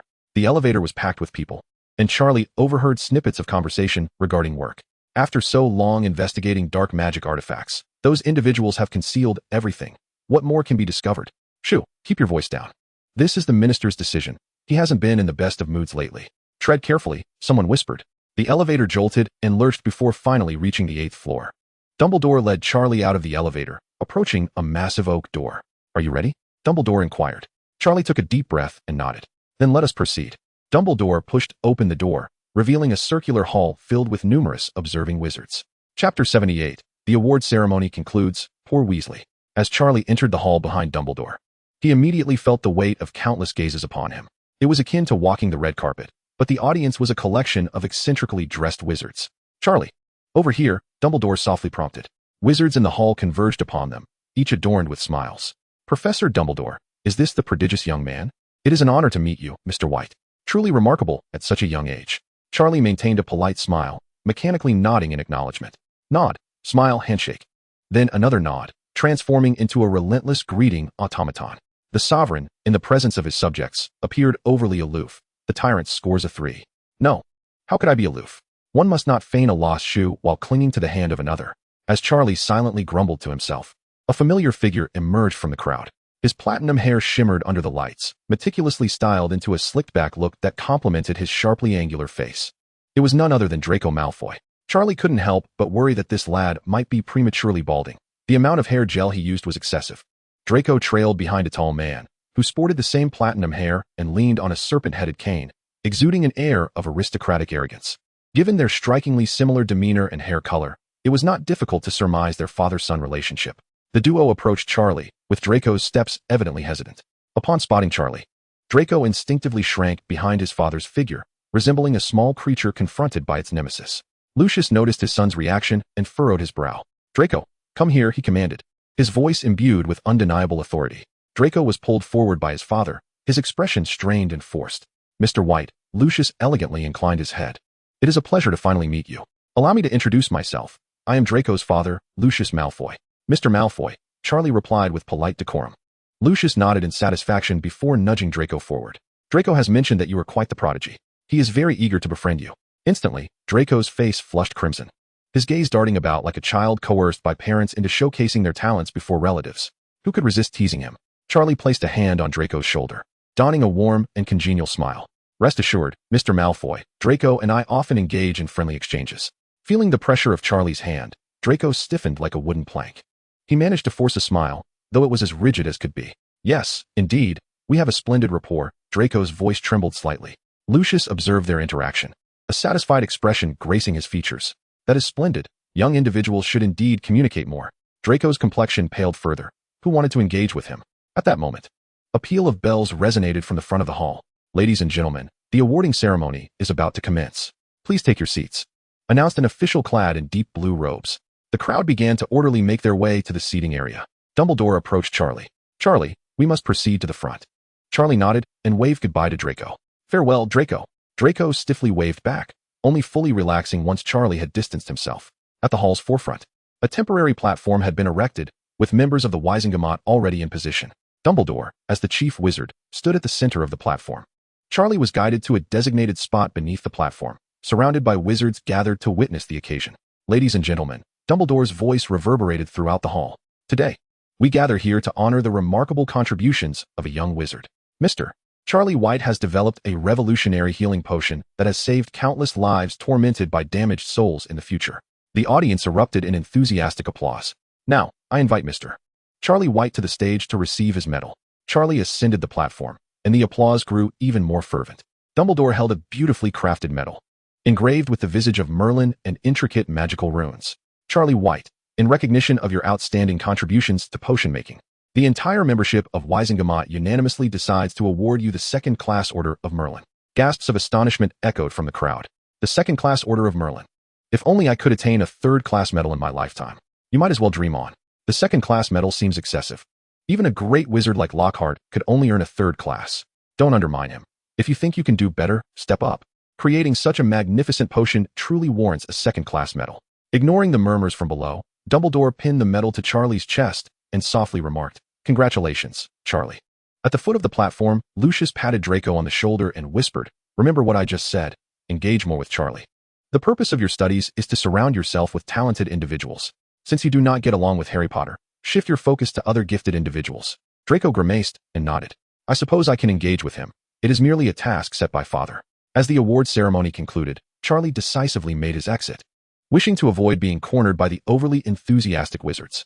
The next morning, the entire Wizarding World was abuzz. The front page of the Daily Prophet declared, "The youngest recipient of the second-class Order of Merlin is born." Following closely was the Wizarding Weekly, "Genius youngster Charlie White, the rising star of potion making." Even the Cantankerous Chronicle unusually published a positive report. Perhaps this time, WizardingWorld has not aired. At the Weasley breakfast table, Ron clutched the Daily Prophet, his mouth agape in exaggerated disbelief, almost revealing his throat. The photograph of Charlie waved at him, the Merlin medal glistening enchantingly within the magical image. "Is this real? I can't be dreaming." Ron's voice trembled. Fred and George exchanged glances, their expressions laden with complexity. They recognized Charlie's exceptional nature, but were astonished that he had received the Merlin medal. It is worth noting that the previous recipient of the second-class Order of Merlin was the legendary wizard, Newt Scamander, the author of the Hogwarts textbook on magical creatures. "I believe we need to reassess our view of Charlie," Fred finally spoke. "Merlin's second-class medal." George shook his head and then shoved a hard-boiled egg into Ron's throat. Percy set down his teacup and cleared his throat. "As friends of Charlie, you ought to learn from him." His tone was laced with the usual didactic flavor. "Look at him, achieving such honors at a young age. And then look at you, always engaged in mischief." Fred rolled his eyes. "Indeed, Percy. We should take a leaf out of your book." His voice brimmed with sarcasm. "You are, after all, a prefect, far more impressive than a Merlin medal." George frantically gestured at him to cease. Yet, Fred seemed oblivious. "Perhaps one day, you might even become Minister of Magic. Remember to promote your foolish brothers then." No sooner had he spoken than a hand reached out and firmly grasped Fred's ear. "Ouch! Ouch! Ouch!" Fred yelped. Mrs. Weasley stood behind him, her face a stormy hue. What did Percy say that was incorrect? Her voice carried a menacing calm. "What is wrong with you learning from diligent students?" Fred, like a quail, dared not move. While banter was commonplace, he was utterly still in the face of his mother's reprimand. "Look at you all, neither serious in your studies nor helpful with household chores." Mrs. Weasley's voice escalated. "Charlie must be dedicated in his studies and industrious with chores to have achieved what he has." Ron stared wide-eyed. Is she referring to a single person? "From this day forth, you must diligently prepare for next term's lessons. As Charlie's classmates, you cannot lag behind." "Oh, please, no, Mom." The delightful days of the Weasley family were coming to an end. Chapter 79, A Journey to Diagon Alley. On August 7th, Charlie's birthday. The morning sunlight streamed through the gaps in the curtains, yet Charlie remained languidly in bed. The reminders from the enchanted clock were muted. Elsie would find it impossible to sleep soundly. "Charlie, there's a letter for you downstairs," came Mrs. White's voice from below. Only then did Charlie slowly rise, don his clothes, and yawningly descend the stairs. The dining table was piled high with letters, a dazzling array of colored envelopes mingling together. "Happy birthday, Charlie," Mrs. White beamed. "It seems you've made quite a few friends at school." Charlie picked up the letters to peruse, most of them being cards from friends wishing him a happy birthday. Even a few professors had penned notes. He responded to each one in turn. Finally, he picked up the last letter. It was Hogwarts School of Witchcraft and Wizardry's second-year book list. Charlie opened the envelope to reveal a lengthy parchment. "Dear Mr. White, please procure the following books by September 1st. The reading list was densely populated with various textbooks, among which a particular series stood out conspicuously, the complete works of Gilderoy Lockhart. Charlie squinted, overwhelmed by the sheer number of books. Surely, Lockhart must have received a kickback for this. Just then, heavy footsteps echoed from outside. Thud, thud, thud. The knocking reverberated, causing the entire door to tremble. I proceeded to open the door, addressing Grandma White. Upon opening the orphanage's entrance, Hagrid's towering figure loomed at the threshold. "Happy birthday, Charlie," Hagrid exclaimed with a broad grin, holding a package in a small box. "Hagrid, what brings you here?" Charlie asked, somewhat taken aback. "Of course, I came to celebrate your birthday," Hagrid replied as he squeezed through the door. "Also, Nobert's food is nearly depleted, so I brought some fresh provisions." Charlie understood. Bringing food was the priority, while his birthday celebration was merely incidental. Grandma White's eyes widened with surprise upon seeing Hagrid. "This man is extraordinarily tall." "Grandma, this is my friend Hagrid," Charlie introduced. "Good day, Mrs. White," Hagrid said politely with a nod. "Charlie is a fine lad," Grandma White smiled. "You two continue your conversation. I shall head to the kitchen to prepare lunch." Hagrid handed the package and box to Charlie. "This is the birthday cake I made for you, along with Nobert's sustenance." Charlie accepted the package, feeling its weight, suggesting it was indeed a cake. The box naturally contained Nobert's food. Although Hagrid was merely the keeper of keys and grounds at Hogwarts, acquiring a small, magically expanded bag was quite manageable, while raising a dragon was out of the question. Transporting dragon food was entirely feasible. "Thank you, Hagrid." The two then ventured into Charlie's room, where Hagrid curiously surveyed the surroundings. "Your room is quite lovely," Hagrid remarked. "Much tidier than my hut." Charlie opened the magically expanded bag and invited Hagrid to descend with him. Upon hearing the commotion, Nobert immediately soared over from the hills. Excitedly, he screeched upon seeing the two. "Nobert," Hagrid exclaimed, arms wide open and beaming. "You've grown so much. Come here and give your mother a hug." Nobert, equally thrilled, fluttered over but bypassed Hagrid, landing right in front of Charlie. Hagrid stood frozen in place. "Don't take it personally," Charlie said awkwardly. "Nobert just hasn't seen you in a while." Watching Nobert affectionately nuzzle against Charlie, Hagrid covered his face, weeping. "I understand. I comprehend his feelings." Charlie retrieved a large chunk of fresh beef from the box. Nobert's eyes sparkled, and he swiftly grabbed the meat, flying off to enjoy it. Hagrid, resigned, accepted that Nobert was not inclined to be close to him. He turned to Charlie, saying, "Charlie, I have another matter to discuss. Do you know of any potion that can repel flesh-eating slugworms? My pumpkin patch is overrun with those pesky creatures. I imagine you are a master of potions and must be quite familiar with these concoctions." Charlie paused for a moment. "Hagrid, that is not a potion, that is pesticide." Hagrid awkwardly scratched his head. "Oh, is it? My potion classes were quite poor when I was in school. I suppose I ought to pay a visit to Knockturn Alley." "Knockturn Alley?" Charlie latched onto the key phrase. Realizing he had inadvertently let something slip, Hagrid hastily attempted to cover it up. However, considering Charlie's capabilities surpassed those of an ordinary young wizard, he decided to be forthright. "Knockturn Alley is adjacent to Diagon Alley," he whispered. "It is an underground black market, filled with various items that are typically hard to come by. Yet, it is perilous there, harboring many dark wizards." Charlie's eyes brightened. "Does Knockturn Alley have any potions for animal sterilization?" Hagrid looked puzzled. "Sterilization? Who needs sterilization? Why would one want that?" Charlie pointed to the storm on the windowsill. "The storm has been far too noisy lately, brimming with energy and nowhere to expend it. I wish to have it sterilized to quiet it down." The storm, previously asleep, turned its curious gaze toward the two upon hearing Charlie call. Hagrid scratched his head. "I am uncertain whether there are such potions in Knockturn Alley, but we could certainly look. Shall we go together?" Charlie was in complete agreement. It would be perfect to procure the potion and subsequently purchase next semester's books in Diagon Alley. "Splendid. When shall we depart?" "Let us go now," Hagrid replied. The two emerged from the box, and Charlie changed into a different set of clothes. "Grandmother, Hagrid and I are stepping out for a bit," Charlie called downstairs. "Be safe," came the voice of Grandma White from the kitchen. The two took the subway to the Leaky Cauldron.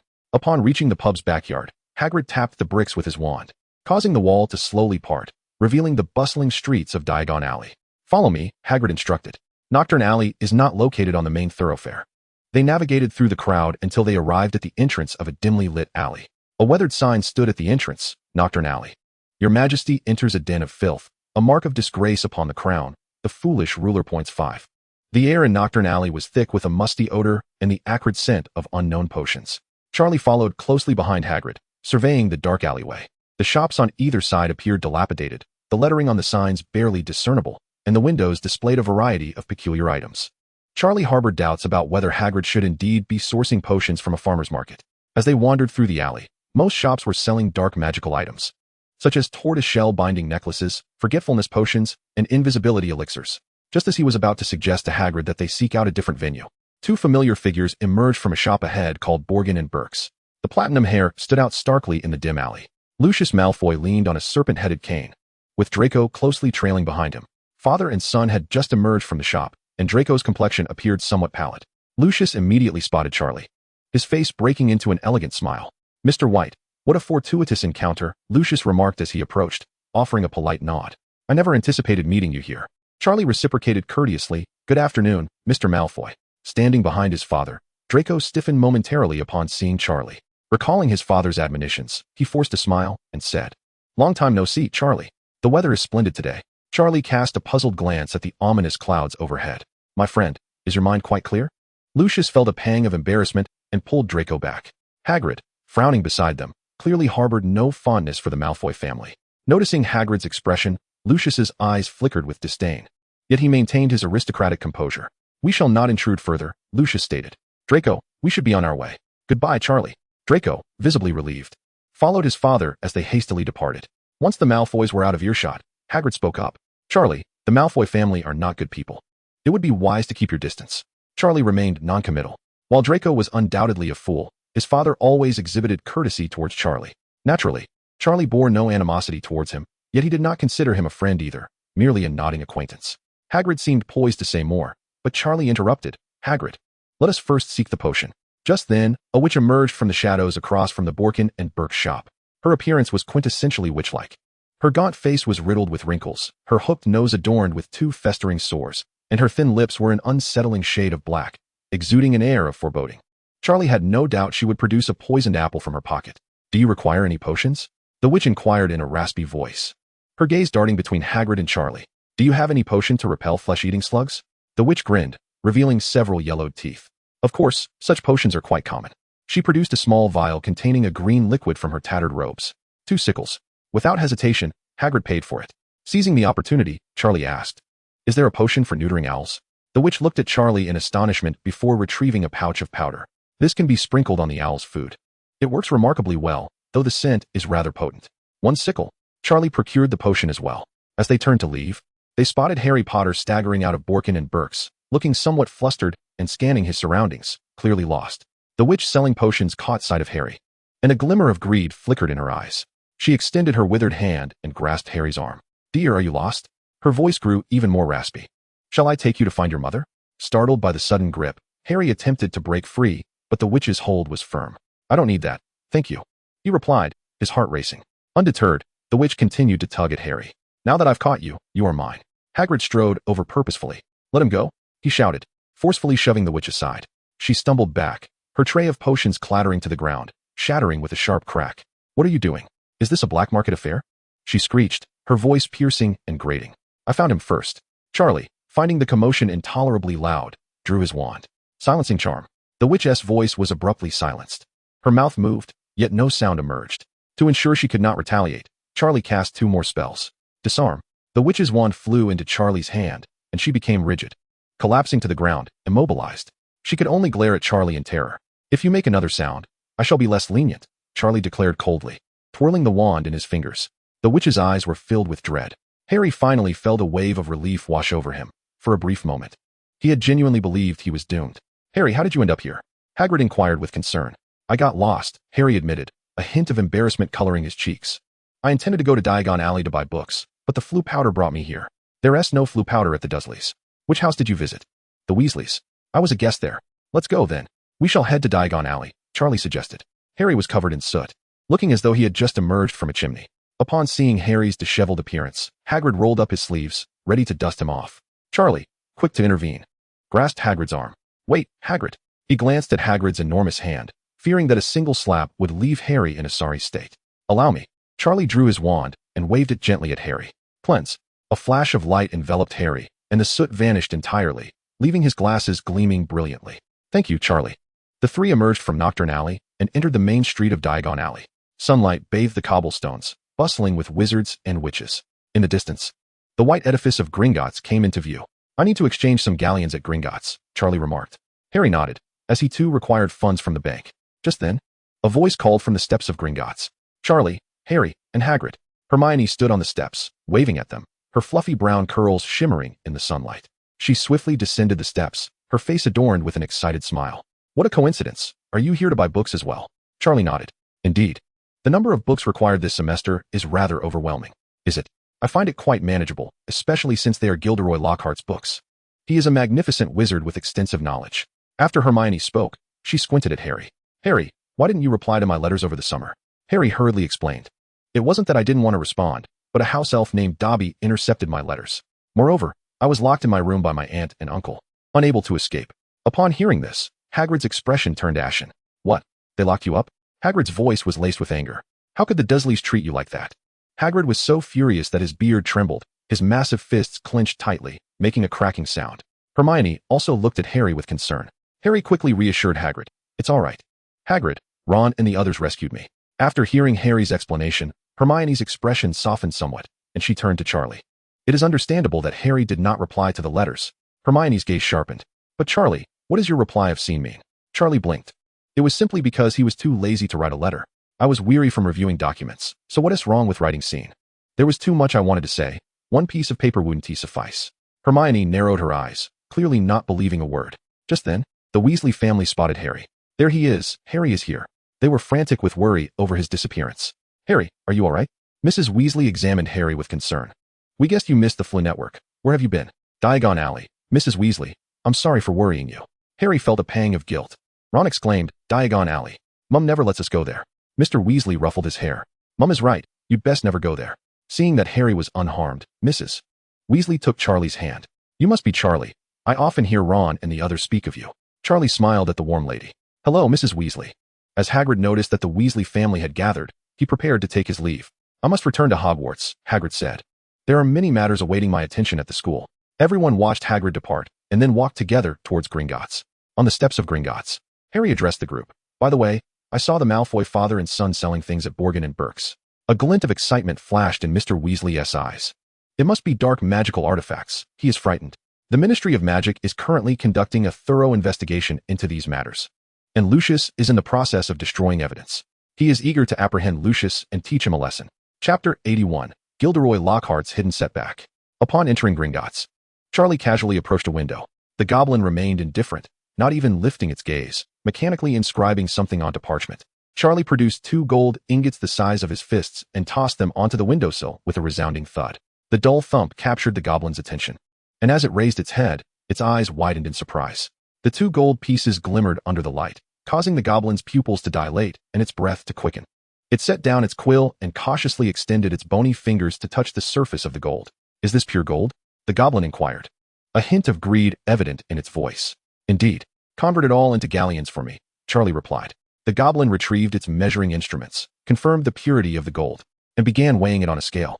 26.45 grams, it announced. The goblin swiftly manipulated an abacus, its fingers moving at a speed nearly imperceptible. According to today's exchange rate, this amounted to 5,291 galleons. Charlie nodded. I would like to take 1,000 galleons with me. Deposit the remainder into my vault. The goblin reluctantly extracted 1,000 galleons and handed them over to Charlie. 1,000 galleons, please count them, it said. Charlie accepted the galleons and turned to leave Gringotts. Upon arriving at Flourish and Blots, he found Harry and the others waiting outside. Charlie's exchange of gold had delayed him somewhat. In truth, he could have refrained from purchasing any books, as he seldom read.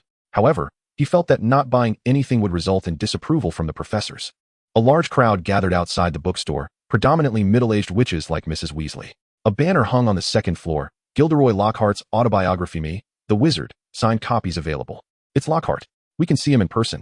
Mrs. Weasley's eyes sparkled with excitement, as she was a devoted fan of Lockhart. Must we really cue Molly? Mr. Weasley's tone bore a hint of resignation. Of course we must. Mrs. Weasley exclaimed, her voice rising an octave. This is Lockhart's autograph. Charlie had no intention of waiting in line for an autograph. Yet, with so many people blocking the entrance, it would be troublesome to enter and purchase a book. He peered inside. Lockhart sat behind a table, adorned in a blue robe, his blue eyes shimmering under the light. His golden, wavy hair was impeccably styled, exuding the aura of a legendary wizard. Behind him hung a large photograph of himself, smiling at those around him and occasionally winking. Mrs. Weasley's eyes gleamed. He truly deserves the most charming smile award. Amidst the crowd, someone shouted to Lockhart, Lockhart, give us a smile. Lockhart lifted his head, a subtle smile gracing his lips. It has been quite some time since I engaged in this activity, many years indeed. His voice carried a certain magnetism. After all, I do not rely on my smile to ward off female demons. He paused momentarily, surveying his surroundings. Yet, since the audience has requested it, allow me to present a smile for everyone. Lockhart revealed his pearly white teeth, a perfect smile featuring 8 immaculate teeth. Sunlight streamed through the window, illuminating his face. causing him to appear almost radiant. Ah, how embarrassing, how embarrassing. Mrs. Moley and a throng of admirers exclaimed in delight, with several witches even emitting shrieks of excitement. Mr. Weasley, standing nearby, wore a disgruntled expression. Oh, his laughter truly affects me. Mrs. Moley narrowed her eyes and cast a warning glance in his direction. He quickly amended his statement. It stirs my emotions profoundly. Subsequently, he appeared utterly uncomfortable, as if he had just swallowed a fly. At that moment, Lockhart noticed Harry at the entrance, his eyes instantly sparkling with enthusiasm. He eagerly set down his quill and approached Harry, grasping his arm. Is this not Harry Potter? Fans parted with gasps of astonishment. Ignoring Harry's reaction, Lockhart pulled him toward the table. Come, Harry, smile for the camera. This will be an epic-making photograph. Harry's face flushed crimson. He disliked such attention and felt a heat rising to his cheeks. The photographer had already raised his camera, the flash ready. Just as Lockhart posed for the quintessential smile, his gaze fell upon Charlie in the crowd. My word, Lockhart exclaimed, releasing Harry's arm. Is this not our esteemed Merlin-level medalist? Mr. White? The fans' attention shifted once more, parting to create a pathway. Lockhart eagerly approached Charlie, reaching out his hands as he had with Harry. Charlie stepped back, evading Lockhart's grasp. He was not fond of being touched by strangers. At this point, the fans had cleared the way, no longer blocking the entrance, allowing Charlie to swiftly stride into Flourish and Blots. Goodness, acquiring a book is quite the endeavor. Let him not find out who the defense against the dark arts professor is this semester, with so many of Lockhart's books assigned. Lockhart's hand hovered in the air, frozen in place. He flashed what he believed to be a charming smile and addressed the surrounding fans. It seems our potions master can hardly wait to enter and pose with me. Having said that, he hurried after Charlie, donning a self-assuredly charming smile. Mr. White, I am Gilderoy Lockhart, he declared, extending his hand, his voice imbued with magnetism. It is a true honor to finally meet you. Charlie regarded Lockhart's beaming face with a furrowed brow. To him, that smile appeared exceedingly insincere, akin to a meticulously rehearsed performance. The reason for Charlie's perception stemmed from the fact that he too wore a similar smile when being disingenuous. Is there something you require? Charlie's tone was notably frosty. Lockhart encountered Charlie, unlike Harry, was not easily swayed, and promptly altered his strategy. He retrieved an entire set of Lockhart's complete works from behind the table and presented it to Charlie with both hands. This is but a small token of my appreciation. Lockhart's smile radiated even more brightly. These are the textbooks required by Hogwarts for this semester. I am certain they will be of great use to you. Charlie gazed at the thick stack of books, a flicker of surprise crossing his eyes. Free books? He accepted them, and a smile spread across his face. You should have mentioned it earlier. I always thought Lockhart to be a genuinely good person. Lockhart, filled with pride, turned and handed an entire set to Harry as well. Mr. Potter, this is also for you. Harry, somewhat taken aback, accepted the books. Lockhart surveyed the surroundings, noticing the photographer still waiting, and a spark of inspiration struck him. Why don't we take a picture together, the three of us? He positioned himself in the center, placing his hands on Charlie's and Harry's shoulders. This is indeed a historic moment, exclaimed a nearby fan, excitement brimming in their voice. What a scene for the ages. However, amidst the crowd, someone whispered, Charlie seems more charming than Lockhart. After all, he has a second-class medal, which is of a higher rank than Lockhart's. Lockhart's keen ears caught this remark immediately. A flicker of displeasure crossed his eyes, yet he maintained his flawless smile on the surface. Subtly, Lockhart placed his hand on Charlie's head, using his sleeve to shield Charlie's forehead. To outsiders, it appeared as if a senior was caring for a junior. Charlie sensed the weight atop his head and realized something was amiss. This fellow intends to elevate himself by leveraging the prestige of Harry and me. A smirk crept onto Charlie's lips. This comes at a different price. He discreetly placed his hand behind Lockhart, out of sight of the onlookers. In an instant, his 5 fingers transformed into claws. Charlie seized Lockhart's back, pulling down with force. Lockhart, caught off guard, lost his balance and knelt heavily on one knee. Ah! Lockhart exclaimed in surprise. Just then, the photographer clicked the shutter. The flash illuminated the moment, capturing it forever. Charlie stood upright, smiling. Harry looked bewildered. Meanwhile, Lockhart knelt, leaning towards Charlie, his expression one of fear, as if bowing before him. The surrounding fans were left in a state of shock. What is happening? Why has Mr. Lockhart knelt? Charlie feigned a look of heartfelt emotion, extending a hand to assist. Mr. Lockhart, you are truly remarkable. You even squatted down to accommodate our heights for the photograph. Lockhart's face flushed, a mixture of anger and confusion at the unexpected force that had pulled him down. He quickly rose, accepting Charlie's explanation to avoid embarrassment. Haha, this is merely what I ought to do. The surrounding fans erupted in admiration. Indeed, Mr. Lockhart, your thoughtfulness is commendable. The photographer, holding his camera, appeared somewhat flustered. Of course, we must use this photograph. Charlie interjected, his smile radiant. This image captures Mr. Lockhart at his most considerate, holding great sentimental value. Lockhart himself was uncertain about the quality of the photograph, having just experienced a moment of disarray. He could only muster a strained smile and nod in agreement. Yes, it is indeed quite memorable. Chapter 82. Garlic Bird, you cannot outshine him. The crowd erupted in fervent applause as Lockhart returned to sign autographs for his admirers. Charlie and Harry, having obtained their books, prepared to exit the shop. At that moment, Draco approached, having witnessed Harry basking in the limelight, his demeanor visibly displeased. Potter, do you relish the sensation of being in the spotlight? Draco's tone dripped with palpable sarcasm. How does it feel to have the entire wizarding world revolving around you? Charlie arched an eyebrow. Are you addressing me?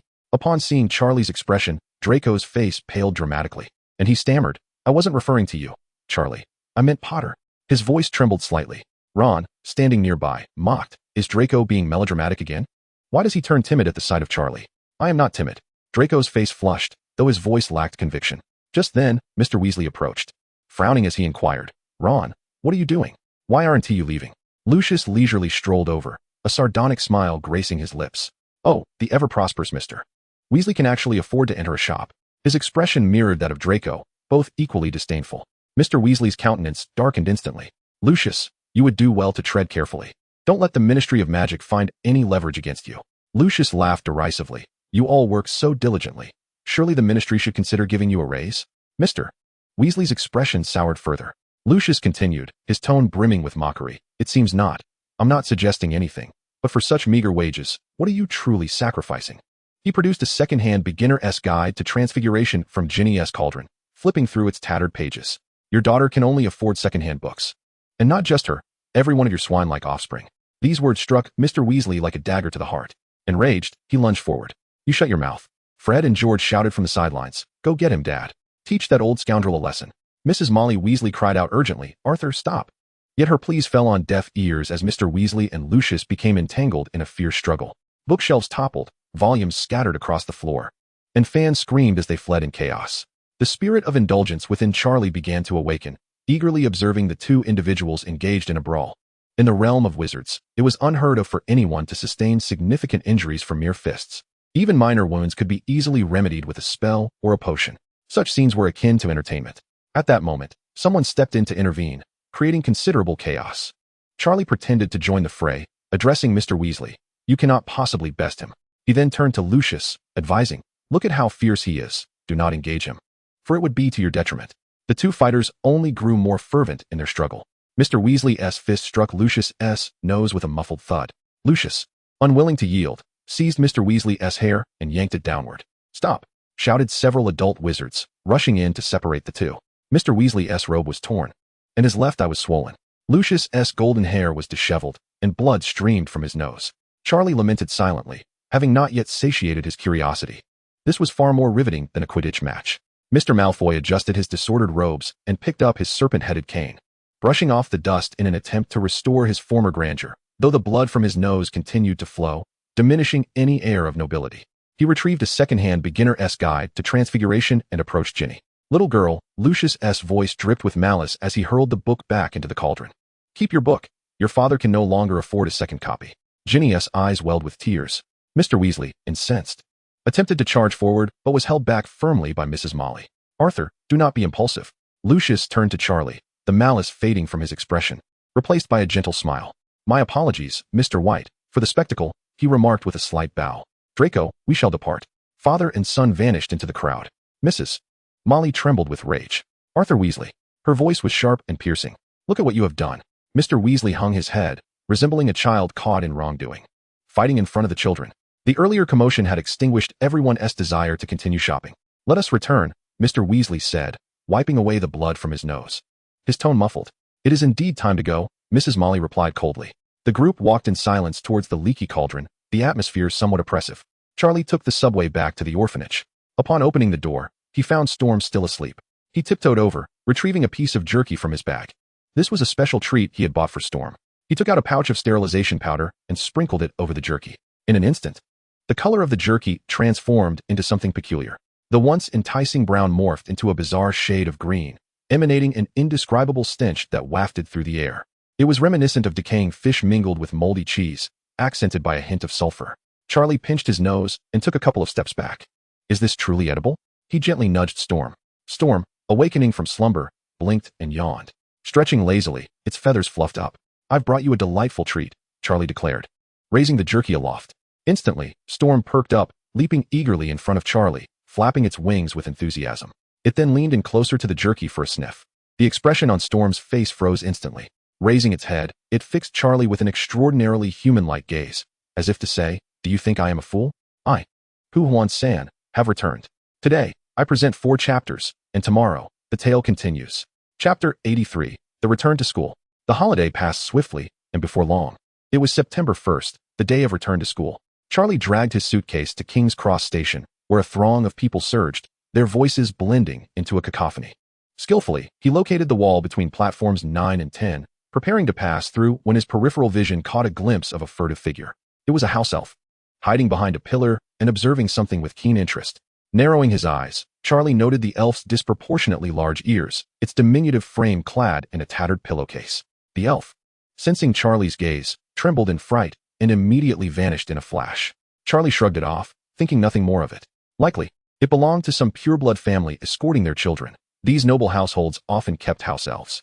He passed through the wall and stepped aboard the Hogwarts Express. In a dim corner of the station, Dobby suddenly appeared, panting heavily. He had nearly been discovered. Dobby recognized Charlie White. He had seen Charlie's photograph gracing the front page of the Daily Prophet during his time at Malfoy Manor. He also knew Charlie was a friend of Harry Potter. If Charlie were to find him, Dobby's plan to prevent Harry from attending school would be thwarted. Fortunately, Charlie did not pursue him, hiding in the shadows.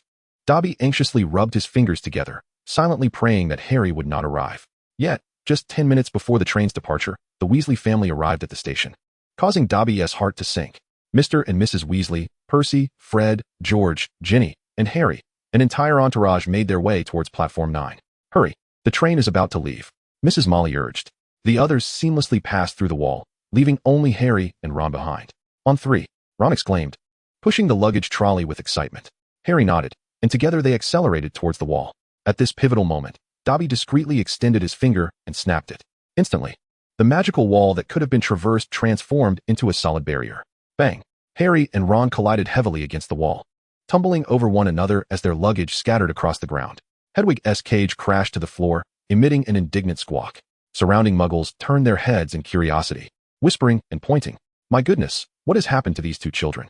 Has the luggage trolley gone out of control?" Harry's complexion drained of color. His nose throbbed painfully from the impact, and his glasses askew. Ron fared worse, a bump forming on his forehead as he clutched his head and groaned. "It's all right. It's just the luggage trolley that tipped over," Harry hurriedly explained, reaching out to touch the wall. The cold, hard sensation confirmed it. This was indeed a real wall. How could this be? Ron also touched it, his face paling in an instant. Everyone else had just passed through. Harry's heart raced, a wave of panic washing over him. "We can't get through, but the train is about to leave." In the distance, the sound of a train whistle echoed. It wasn't the Hogwarts Express. Yet it sent a chill of anxiety through Harry. What to do? What to do? Harry paced in distress, fearful he wouldn't make it to Hogwarts. Ron gritted his teeth, suddenly struck by an idea. "Harry, we can take the flying car." "What?" Harry's eyes widened in disbelief. "It flies really fast. We can catch up to the train," Ron exclaimed with enthusiasm. "And it will be invisible, so muggles won't see us." Harry hesitated. "But we're not of age. We can't use magic outside, including magical items. There's a law that states under emergency circumstances, underage wizards can use magic," Ron asserted confidently, thumping his chest. "My dad works at the Ministry of Magic. I know this stuff inside out." Upon hearing this, the weight lifted from Harry's heart. If there was legal protection, then there was no issue. "All right, let us go." The 2 hurriedly gathered their belongings and rushed out of the station, pushing the luggage trolley. In the parking lot, they found the blue Ford car. They stuffed their luggage into the trunk, placing Hedwig's cage in the back seat. Ron took the driver's seat, while Harry settled into the passenger side. He pressed the invisibility button, and the entire car vanished from sight. Then, starting the engine, the car soared into the sky. On the other side of the wall, Mr. and Mrs. Weasley were sending their children off on the train, with Mrs. Weasley beginning to count heads. Percy, Fred, George, and Ginny had boarded. She counted on her fingers. But where are Harry and Ron? Mr. Weasley scanned the bustling station, but did not see the 2 boys. "Weren't they just behind us?" Mrs. Weasley's voice trembled with concern. The train whistle sounded, signaling imminent departure. "Quick, go check on the train." "Mr. Weasley shouted towards the window. "Fred, George." Fred leaned out of the car window. "What's the matter, Dad? Are Harry and Ron in the car?" "Go and check on them." Fred exchanged a glance with George. "Oh, our little Ronnie has taken to playing hide and seek." "Hurry." Mrs. Weasley stamped her feet anxiously. The train began to depart slowly, leaving the Weasley couple watching helplessly as it pulled away from the platform. "Let us go back and search for them," Mr. Weasley urged, grasping his wife's hand. "They might still be at the station." The two hurriedly retraced their steps, searching everywhere within the station. After questioning several staff members, they learned that the two children pushing luggage had fallen just moments ago, but their current whereabouts were unknown. Eventually, they arrived at the parking lot, and Mr. Weasley could hardly believe his eyes. "Molly, the car is gone." The parking space was empty. The blue Ford had vanished without a trace. Mrs. Weasley stood frozen for 3 seconds before erupting into a piercing scream. "Arthur Weasley, your precious son has driven off in your old car." On the train, Percy was fully utilizing his prefect authority to gather the Gryffindor students. "Everyone, listen up. Ron and Harry are missing," Percy announced with a serious tone. "Please help search for them. Check if they are in any of the other compartments." The Gryffindor students sprang into action. Fred and George also began searching each carriage. Although they enjoyed pranks, they were deeply concerned for their family. They scoured much of the train, but still found no trace of Ron and Harry. Finally, they arrived at Charlie's compartment. "Charlie," Fred pushed the door open. "Have you seen Harry and Ron?" Charlie, who was entertaining a toy, looked up at the call. "Not at all. What is going on?" "They disappeared while at the station," George said anxiously. "We've asked everyone, and no one has seen them. They probably didn't board the train." Fred's expression darkened. "If Mum finds out, she will surely go mad." Charlie set his book aside, frowning. "With so many people at the station, they should be fine. Perhaps they were delayed by something." "I hope so," George sighed. At that moment, Charlie caught sight of a shadow in the sky out of the corner of his eye. The shape was peculiar, resembling neither a bird nor a flying broomstick. Upon closer inspection, Charlie was left stunned. "Goodness, is that a car flying in the sky?" Unbeknownst to him, Ron's family owned a flying car. Fred and George immediately leaned towards the window, following Charlie's gaze. In the sky, a blue object was weaving through the clouds. Though it was distant, both could easily identify it as their own car. Fred's face turned ashen. "This is the end. Now, we know where Ron is." George's voice trembles slightly. Chapter 84, Arrival at Hogwarts. Draco apologizes. In the sky, a blue Ford is bumpily soaring through the clouds. Ron grips the steering wheel tightly, beads of cold sweat forming on his forehead. "Harry, the invisibility button seems to be malfunctioning." Harry peers through the window, the buildings on the ground becoming distinctly visible. "The people below will spot us." "It's all right, we'll fly above the clouds," Ron insists, pressing the accelerator fiercely, the car rapidly ascending. Soon, they burrow into the thick clouds. "Now we are safe," Ron exhales in relief. "As long as we don't encounter an airplane, we should be fine." However, new troubles soon arise. "Ron, are you sure we're flying in the right direction?" Ron is momentarily taken aback. It is impossible to discern direction above the clouds. A slight turn of the steering wheel could lead them astray. "I have no idea. We need to descend to check our bearings," Harry suggests. Ron reluctantly maneuvers the car downward. They cautiously poke their heads out of the clouds, swiftly scanning the ground. Fortunately, they are not far from the Hogwarts Express. Ron adjusts the direction and dives back into the clouds. "Let's fly for a bit, then descend to ascertain our course." On the ground, outside a clinic, an elderly man with white hair stands resolutely at the entrance, hands on his hips. "I am not ill, absolutely not," he shouts. "I am in perfect health." His son stands nearby, earnestly trying to persuade him. "Dad, just go for an examination. Think of it as a routine checkup. I told you, I am not sick." The old man stubbornly shakes his head. At that moment, he inadvertently glances up at the sky. The blue Ford precariously emerges from the clouds, swaying in the air. The old man rubs his eyes and looks again. The car has vanished. His face turns pale in an instant. He turns and stumbles back into the clinic. "This is it. I must be hallucinating," he mutters in despair. His son, puzzled, asks, "Dad, why the sudden change of heart?" "No time for nonsense. Hurry and get me registered." The old man rushes into the clinic. "I want a full checkup." Meanwhile, Ron and Harry remain oblivious to the fact that they have inadvertently assisted an elderly man. They dive back into the clouds, continuing their flight towards Hogwarts. Time passes gradually. The sun sinking lower in the sky. The Hogwarts Express finally arrives at the station. Charlie drags his suitcase off the train, while Judy is once again placed back into the suitcase by Charlie. Fred and George follow closely behind, their expressions grim. What if Dad's flying car is discovered by muggles? What will happen to his job? Fred frets. "I hope they arrive safely," George sighs. Second-grade students no longer need to traverse the lake by boat. Instead, they now travel to the castle in horse-drawn carriages. Charlie discovered an empty carriage and had scarcely settled in when he noticed Ernie Macmillan approaching. "Charlie, it's been ages. I've seen you in the newspaper several times," Ernie exclaimed with excitement. Charlie greeted him with a smile, appreciating the camaraderie of a supportive roommate. Before long, Hermione hurriedly joined them. "Charlie," she gasped, climbing into the carriage. "Fred told me that Harry and Ron didn't board the train. What happened?" Charlie briefly recounted the situation. Upon hearing this, Hermione's face paled. They won't be expelled, will they? Hogwarts has very strict rules. Charlie reassured her. Don't worry, Dumbledore wouldn't expel students over such trivial matters. Just then, a familiar voice interrupted. Charlie. Everyone turned to see Draco standing beside the carriage, wearing an awkward expression. May I join you? He asked cautiously. Crabbe and Goyle loomed behind him, their expressions resembling those who had seen a ghost. Who are you? Get off, Draco. Charlie firmly shook his head. No, that's not possible. Draco appeared somewhat disappointed. Why not? There are 3 of you, and only 1 seat available. Charlie pointed to the empty spot. How could you sit? Charlie was perplexed by the absurdity of Draco's situation. Draco's eyes gleamed as he swiftly turned to Crabbe and Goyle. You too, find another carriage. What? Crabbe could hardly believe his ears. Draco, are you abandoning us? Goyle lamented. There's no room. Hurry up and go, Draco insisted, unceremoniously pushing them aside. Crabbe and Goyle walked away, bewildered by Draco's sudden change in demeanor. Draco took his seat in the carriage, a satisfied smile adorning his face. Hermione eyed him warily, gripping her wand tightly. However, Draco paid her no mind, not even casting a glance in her direction. With Harry absent, he had little interest in these muggle-born wizards. His primary motive for joining was to forge a closer bond with Charlie, a topic his father had frequently mentioned over the summer. Additionally, as a Slytherin, he had a natural inclination to admire the powerful. Charlie observed the peculiar horses pulling the carriage with great interest. These creatures were remarkable, with gaunt bodies and enormous wings. Their eyes were white, devoid of pupils, lending them an eerie appearance. Yet, neither Ernie, Draco, nor Hermione exhibited any particular reaction. Charlie mused that both Ernie and Draco, hailing from pure-blood families, must have encountered such extraordinary horses before. Although Hermione hailed from a muggle background, her extensive reading surely exposed her to relevant information in some book. The carriage slowly set off towards Hogwarts Castle. As night fell, warm light emanated from the windows of the castle. We're finally arriving, Ernie exclaimed with excitement. Draco gazed out at the castle, a complex expression flickering in his eyes. He had endured considerable hardship here last year, particularly during those instances of being chastised by Charlie. However, he had since come to a realization. Rather than opposing Charlie, it would be wiser to cultivate a positive relationship with him. After all, Charlie's prowess was undeniable, bolstered by the prestigious second-class Merlin Award. Charlie, Draco suddenly spoke. I wish to apologize to you. Draco's tone was sincere.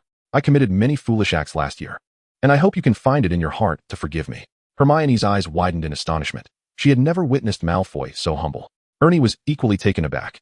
The Malfoy family was known for its pride. When had they ever offered an apology? Charlie studied Draco and deduced that his father must have compelled him to make amends. Rest assured, I hold no grudges. Any grievances I have are settled in the moment, Charlie replied nonchalantly. Draco wiped the sweat from his brow. Fully aware of the implications of that statement, he resolved internally that he could never provoke Charlie again. The carriage finally reached the entrance of the castle. Students disembarked, making their way toward the Great Hall. As Charlie stepped into the castle, a tremendous roar erupted behind him. Boom! Everyone turned to see a blue car barreling toward the castle, swaying perilously and clearly out of control. What is that? A student gasped. No sooner had the words left their lips than the car collided violently with a large willow tree. Bang! The sound reverberated throughout the castle. Chapter 85, The Whomping Willow? Let us have some fun with it. Charlie watched the distant blue car, silently lamenting his absence from it. What a missed opportunity for points. Professor McGonagall's expression was grim. Her lips pressed into a thin line. Yet, she maintained her professional composure, gesturing for the students to enter the Great Hall. Everyone inside, no need to gawk here. The students murmured amongst themselves as they proceeded to the Great Hall, occasionally glancing back at the disheveled willow tree. Charlie followed the crowd into the Great Hall. Finding a seat, his gaze swept across the staff table and quickly noted the absence of one individual. Snape was not present. Charlie understood immediately. Snape must have gone to apprehend Harry and Ron. Good luck to Harry. I hope they won't suffer too much at Snape's hands. Gilderoy Lockhart, clad in a flamboyant green robe, flashed his brilliant white smile at the students below, showcasing yet another of his ostentatious displays. Professor McGonagall approached the front of the teacher's table and cleared her throat. Despite the unexpected incident that had just transpired, the sorting ceremony must proceed. We shall now commence the sorting ceremony, echoed Professor McGonagall's voice throughout the Grand Hall. The first-year students stood nervously in a line, awaiting the verdict of the sorting hat. The hat was placed upon the head of the first student, who appeared quite anxious. Hufflepuff. The first student was assigned to Hufflepuff, prompting an enthusiastic round of applause from the Hufflepuff table. Charlie joined in the applause, welcoming his new junior. The sorting continued. Chris Beatty, Gryffindor. Levi Sparty, Ravenclaw. John Teach, Slytherin. Charlie noted that this semester, an unusually large number of students were sorted into Hufflepuff, more than 10, in fact. Finally, a familiar name emerged. Ginny Weasley. As Professor McGonagall announced this name, the Weasley brothers at the Gryffindor table anxiously watched their sister. The Sorting Hat lingered on Ginny's head for a few seconds. Gryffindor. The Gryffindor table erupted into thunderous applause. Fred and George momentarily set aside thoughts of their car, rising excitedly to cheer for their sister. Percy also wore a satisfied smile. The Weasley family tradition continued. The sorting ceremony eventually concluded. Dumbledore stood up and walked to the podium. After a long absence, he appeared unchanged, his eyes still sparkling as they surveyed the hall. "Welcome back to Hogwarts." Dumbledore's voice was gentle yet powerful. "Before we begin our feast, I have a few matters to address." He paused, his expression turning serious. "First, I must emphasize certain school rules. No wandering about at night. I hope some students will bear this in mind." His gaze swept over the Hufflepuff table, evidently hinting at particular students. "No sleeping in class." Charlie touched his nose, pretending not to notice. "The Forbidden Forest is perilous. Do not venture in without permission. It is home to many dangerous creatures, including werewolves and acromantulas." Dumbledore continued. "And keep an eye on your owls. Do not let them spend the night in the Ollery. The female owls there are currently expecting." A wave of laughter erupted in the Great Hall. Students whispered amongst themselves, discussing the remarks. Professor McGonagall's expression darkened further as she approached Dumbledore, lowering her voice. "Albus, please refrain from such comments." Dumbledore, with a twinkle in his eye, nodded and raised his hands to signal for silence. "Now, let us indulge in the feast." He clapped his hands, and an extravagant dinner materialized on the tables. Charlie speared a piece of American smoked brisket with his fork. The rich, savory gravy dripped tantalizingly down the fork, its smoky ring glistening with an alluring crimson hue. Charlie took a hearty bite, savoring the tender, flavorful morsel, its juices bursting forth. The culinary delights of Hogwarts remained as delectable as ever. Dumbledore and Professor McGonagall had exited the Great Hall, evidently to address the situation involving Harry and Ron. Surrounding students engaged in animated discussions while indulging in their meals. "Did you see that car? It was absolutely bonkers," Ernie exclaimed with excitement. "I heard it was being driven by Harry Potter and Ron Weasley," Justin whispered conspiratorially. "Is that true? How could they possibly drive a car to school?" "Who knows? They're in for it this time," Ernie replied, shaking his head. They crashed into the Whomping Willow, a rather rare magical plant. Charlie's ears perked up. "Is the Whomping Willow really that valuable?" "Absolutely," Ernie nodded. "The Whomping Willow is an exceedingly rare magical plant, with very few specimens existing worldwide. If it were to be damaged, the loss would be substantial. Even if it remains intact, there will still be numerous broken branches." A thought struck Charlie. "Willow branches can be propagated, can't they? If I could acquire some branches from the Whomping Willow and plant one at the entrance of my trunk as a guardian, that would be quite ingenious." In Snape's office, the atmosphere was suffocatingly tense. Harry and Ron sat rigidly in their chairs, their bodies taut with anxiety. Ron's right hand was clenched tightly in his pocket, concealing the wand that had been broken by the Whomping Willow. Snape paced the office, his black robes swirling behind him. A trademark cold smirk graced his lips, his gaze brimming with malice. "Marvelous, isn't it? Two Gryffindor heroes arriving at school in a flying car." He halted, towering over them. "Tell me, Potter, Weasley, do you believe yourselves to be quite remarkable?" Harry opened his mouth to offer an explanation, but Snape swiftly cut him off. "Silence," he barked. "You would do well to remain quiet while I am speaking." Ron's face turned ashen, beads of sweat forming on his forehead. He had never felt such fear. At that moment, Snape seemed more terrifying than a spider. Snape approached his desk and picked up a newspaper. "Look at this." He unfurled the paper. The headline glaringly proclaiming, "Elderly Londoner witnesses flying car, causes commotion at asylum." A 73-year-old man claimed to have seen the flying car, believing he had lost his sanity, resulting in a ruckus at the clinic. Snape read aloud from the article, his tone dripping with sarcasm. "And here, at least 7 muggles witnessed this extraordinary flying car." Harry felt his heart nearly cease its rhythm. They had truly landed themselves in a grave predicament. What is more intriguing is Snape set down the newspaper, his gaze venomously fixed upon Ron. "If I recall correctly, Mr. Weasley is still employed at the Department for the Regulation and Control of Magical Creatures, is he not?" Ron's complexion instantly paled. His father's job, his father's future, could very well be jeopardized by his foolish actions. "You have also damaged a precious Whomping Willow, one of Hogwarts' most valuable magical plants. Frankly, if you were Slytherin students, I would have expelled you long ago." At that moment, the office door swung open, and Professors Dumbledore and McGonagall entered. Dumbledore's expression was devoid of emotion, which left Harry feeling somewhat disheartened. He would have preferred a reprimand from Dumbledore. "Harry, please tell me what transpired." Dumbledore's voice was calm, yet Harry could sense the underlying authority. Taking a deep breath, Harry recounted the entire incident. "We truly had no other choice. The walls suddenly became impassable, and the train was about to depart. Then, Harry," Dumbledore continued, "why did you not write to the professors?" Harry was momentarily taken aback. Indeed, why hadn't he thought to write? I didn't think of that." Harry's voice fell to a near whisper. Are we going to be expelled? Dumbledore paused, contemplating the sudden inaccessibility of the platform before responding. Not at this moment, but it is difficult to predict the future. This statement relieved both boys, as if they had narrowly escaped a dire fate. Snape's expression darkened further, clearly displeased that Harry had not faced expulsion. Professor McGonagall stepped forward, surveying the two dust-covered, disheveled students. You two, follow me. Her tone was stern yet laced with concern. First, we shall visit the hospital wing for a health check. Harry and Ron felt as though they had been granted a reprieve, quickly rising to follow McGonagall. Although you were driving before the school officially commenced, and thus no points will be deducted, they sighed in relief once more. However, McGonagall's tone shifted to one of severity. Both of you are to receive detention. Yes, Professor. Harry and Ron chorused in unison. As long as they were not expelled, detention seemed a trivial consequence. Chapter 86, The Soul Curse. After the feast, the prefects began ushering the students back to their respective dormitories. Charlie followed the throng of Hufflepuff students, leisurely making his way to the basement. The dormitory for Charlie and his companions remained the same as the previous term, and barring any unforeseen circumstances, it would likely remain so for the next 6 years. Only the sign at the entrance had changed from first year to second year.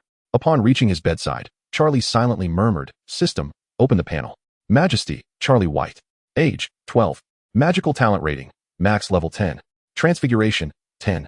Curse studies, 10. Potion mastery, 9. Defense against dark arts, 7. Herbology, 4. Astronomy, 4. History of magic, 5.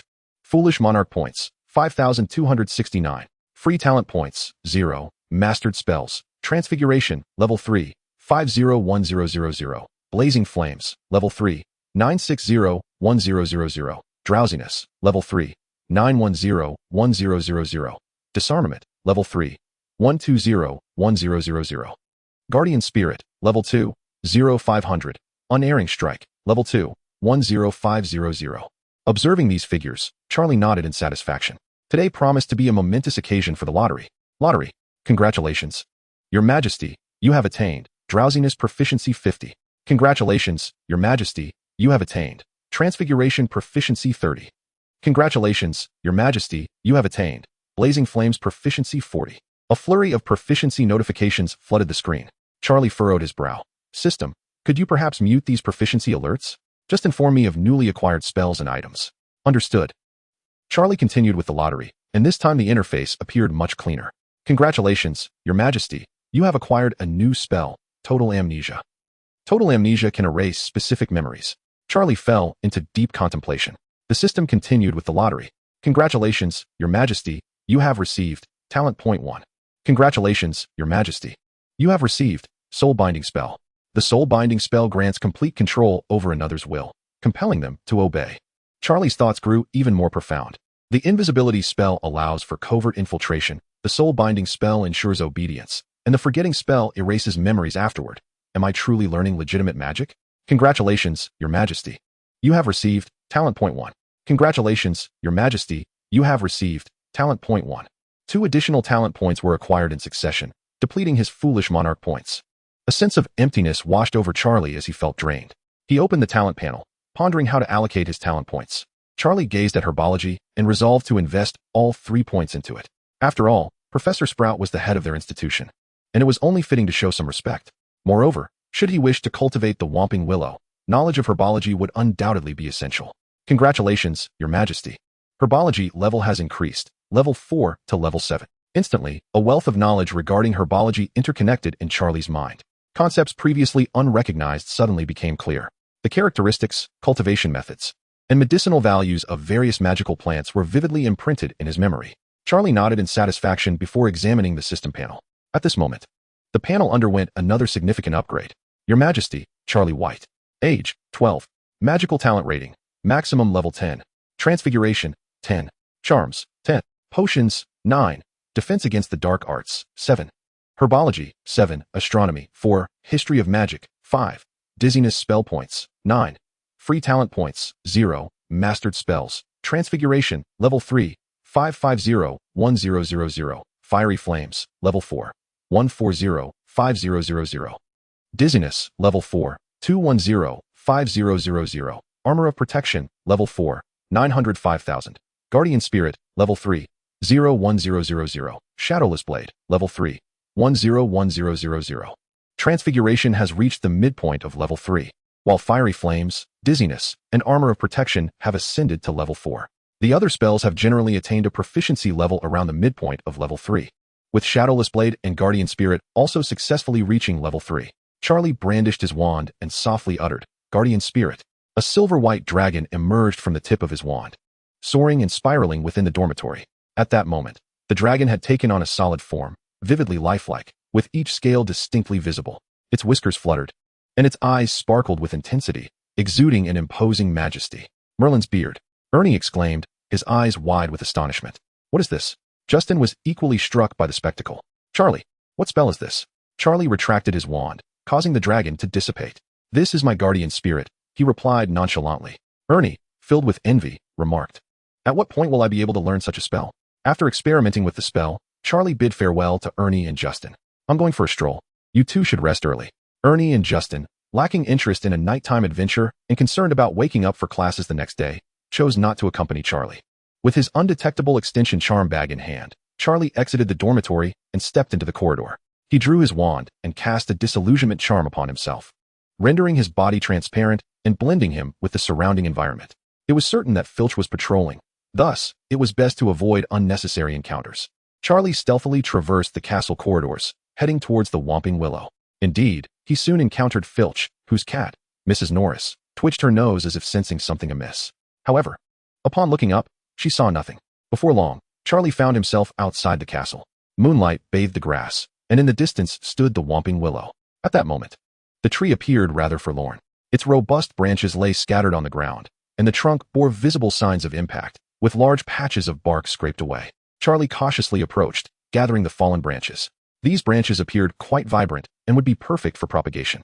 Just as he bent to pick up a branch, the Whomping Willow suddenly sensed something amiss. The massive trunk began to sway, and the remaining branches assumed an aggressive posture. Whoosh, whoosh, whoosh. Several robust branches lashed out towards Charlie. He quickly retreated a few steps, distancing himself from the striking willow's range. This creature possesses quite a keen sense of perception, Charlie mused. Even with the use of a disillusionment charm, the willow was still able to sense his presence. This only heightened Charlie's satisfaction regarding the security measures. If passage could be so easily granted, what purpose would there be? He was compelled to maintain his distance, wielding his wand to control the scattered branches that soared towards him. The branches flew forth. One by one, they obediently approached Charlie. He gathered all the fallen branches and stuffed them into a box. In truth, most of the branches were severely damaged, likely unsuitable for cuttings, yet it mattered little. Casting a wide net may yield a greater catch. What if they sprouted? He chose to believe. At that moment, Charlie caught a glimpse of a diminutive figure in the distance. The silhouette appeared particularly frail under the moonlight, wandering aimlessly outside. Chapter 87. A pervert has entered the castle. Ginny felt an immense joy lately. Her family lacked the funds to purchase brand new textbooks. Yet, before the start of the term, she discovered a diary within the second-hand copy of Beginner's Guide to Transfiguration. The cover was black, with slightly worn edges, but the pages remained as pristine as new. She could inscribe anything upon it. The diary absorbed the ink and thoughtfully responded to her. The handwriting was neat and elegant, as if a gentle friend were conversing with her on the page. This sensation was utterly marvelous, akin to having a confidant with whom she could share everything. Through the diary, she learned that its previous owner was named Tom, a senior from Hogwarts many years prior. Although Ginny's family adored her and her brothers treated her kindly, she was still a girl. Her brothers might not fully grasp her thoughts, but the diary could. Tom always patiently listened to her confessions, offering advice and making her feel understood in an unprecedented way. After the sorting ceremony, she retrieved the diary in the dormitory, intending to discuss the upcoming term with Tom. "Tom, I was sorted into Gryffindor today." Ginny had scarcely penned this line when a wave of drowsiness suddenly washed over her. Her eyelids grew heavy, and her consciousness began to blur. She wished to resist this sleepiness, yet her body would not obey. The quill slipped from her grasp, and the ink spread across the parchment in a small blot. Moments later, Ginny awakened. However, her gaze was now icy and devoid of the previous warmth and innocence. She stared at the words inscribed in the diary, a flicker of disdain evident in her eyes. "Tom." She waved her hand to strike through the name, transforming it into Voldemort. The handwriting became sharp, imbued with malice. The letters were then gradually absorbed by the diary. She glanced around. Her roommates had all succumbed to deep slumber. Moonlight streamed through the window, casting a serene glow upon the beds. The entire dormitory enveloped in silence, save for the rhythmic sound of breathing. Ginny, or rather the entity currently inhabiting her body, rose silently. Her movements were graceful, each step carefully avoiding any creaking floorboards. Exiting the dormitory and traversing the common room, her pace quickened. Leaving the Gryffindor Tower, she wandered through the empty corridors and pushed open the castle doors. The night breeze tousled her red hair, yet she felt no chill. She distanced herself from the castle, arriving at a secluded spot where only moonlight and she existed. Tom no longer suppressed himself. He erupted in laughter, a sharp and maniacal sound that echoed through the night sky. It bore the voice of a child, yet was imbued with the malice and arrogance of adulthood. He had finally emerged into the open. Although merely borrowing the body of this young girl and still possessing limited power, it was sufficient. He had ample time and patience. Soon, he would reclaim his true strength. Charlie, from a distance, spotted someone, presumably a fellow night wanderer. He had no intention of approaching, as everyone had their own matters to attend to. Suddenly, that individual burst into raucous laughter. The exuberance of the action contrasted sharply with the childishness of the voice. Ha ha ha ha ha. Charlie was startled. Were little girls truly so audacious nowadays? Yet, it was this laughter that led him to recognize Ginny. He clicked his tongue in surprise. The last time he had seen Ginny, she was demurely hiding behind Madame Malkin. Now she was so brazen. To be out on the very first day of the night, she certainly had some nerve. It reminded him of himself from the previous year when Fred and George had taken him on night escapades, teaching him various pranks and revealing the castle's secret passages. Now it was his turn to guide Ginny. This was the legacy of their nocturnal escapades. After finishing her laughter, Ginny continued on, her steps light and buoyant. Charlie followed, curious to see if the youngest Weasley had absorbed any of her brother's essence. Ginny wandered outside the castle, seemingly familiarizing herself with the surroundings. The two moved in tandem until they arrived near Hagrid's hut. Under the moonlight, Hagrid's dwelling appeared particularly tranquil. The enclosure outside housed a number of livestock, including several goats and a flock of roosters, all soundly asleep. Suddenly, Ginny halted, her gaze fixated on the roosters. Her expression turned cold. She stealthily scaled the fence, her movements fluid and agile, as though this were not her first venture of such nature. The roosters sensed danger and began to stir restlessly. Ginny reached for the largest rooster. The startled bird flapped its wings in panic, emitting a shrill cry. The sound of barking from Fong echoed within the room, soon followed by Hagrid's groggy voice. What was happening? Hagrid's voice emerged from the house, accompanied by the creaking of the bed. Ginny paused, a fleeting expression of reluctance crossing her face. Nevertheless, she swiftly seized the rooster and vaulted over the fence. Charlie raised an eyebrow. The agility of this young girl was remarkable. Had Fred put her through some rigorous training during the summer? Hagrid, clad in his coat and with tousled hair, emerged from the house, clearly just awakened by the commotion. Fong, what is it? Fong barked furiously in the direction Ginny had departed. But Hagrid followed Fong's gaze and saw nothing amiss. Under the moonlight lay only an expanse of grass. Hagrid yawned and carelessly glanced at the fence. The roosters had settled down again, appearing unperturbed. Probably just another squabble among the roosters, he mumbled. This rowdy bunch always caused a ruckus in the middle of the night. Oblivious to the absence of one rooster, he turned back towards the cottage. Charlie frowned, glancing in Ginny's direction. An 11-year-old girl, sneaking out in the dead of night to steal a rooster? How peculiar. He hurriedly followed Ginny's footsteps. Ginny, clutching the rooster, moved swiftly towards the depths of the woods. Soon, she halted beneath a large tree. Moonlight filtered through the leaves, casting a dappled glow on the ground. Ginny placed the rooster down and retrieved something from her pocket. The moonlight glinted off the metal, revealing a small knife. Ginny raised the knife, its blade shimmering under the moonlight. The rooster, sensing the imminent threat of death, struggled desperately to escape. Yet Ginny's grip remained steady, firmly holding the creature in place. Cluck, cluck. The rooster emitted a desperate cry. With a swift motion, blood splattered onto the ground. The rooster's head rolled away, its body twitching. Charlie's eyes widened in shock. Good heavens, this was not mere childish fancy. It was something far more sinister. Chapter 88. The Characteristics of the Whomping Willow. The next morning, Charlie rose early, having not encountered Ginny the previous day. A rational individual, regardless of their nature, operates with logic, allowing one to gauge whether they pose a threat. However, the deranged differ from the mentally unstable. They may have no reason to inflict harm upon you. One moment, they might be engaging in pleasant conversation, and the next, they could spiral into madness. Although Charlie was not afraid, entanglement with such individuals was undeniably distasteful. Thus, the best approach was to minimize interactions with the deranged.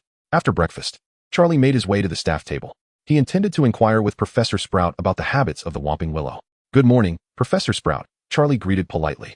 Professor Sprout, engrossed in spreading jam on her toast, looked up upon hearing his voice, her face lighting up with surprise. Charlie, what brings you here? Professor, I saw that Whomping Willow damage a car yesterday. I am quite fascinated and would like to learn more about its habits. Charlie was direct. Professor Sprout's delight was palpable. This was Charlie's first proactive inquiry into herbology. As the head of Hufflepuff, she felt a mix of admiration and frustration towards this brilliant student. She admired his intellect, but lamented his lack of enthusiasm for herbology. Professor Sprout excitedly set down her toast. Just as I finish my meal, I must go attend to that Whomping Willow. Would you care to join me? At that moment, Lockhart suddenly intruded. Oh, the Whomping Willow. He flashed his trademark, dazzling smile. I once rescued a Whomping Willow during my travels in France. I possess quite the experience. Professor Sprout's smile instantly froze. Lockhart, oblivious to the sudden shift in atmosphere, continued to ramble. I could demonstrate for the professor. Of course, I'm not suggesting my herbology skills surpass hers. It's merely an experience I encountered during my travels. Professor Sprout's expression darkened. She tightened her grip on the knife, her knuckles paling. Charlie couldn't help but twitch at the corner of his mouth. This fellow's emotional intelligence was practically non-existent, boasting about his experience before a professional professor as if he were a culinary expert. The surrounding professors continued their meals, ignoring Lockhart entirely. Professor Flitwick even rolled his eyes.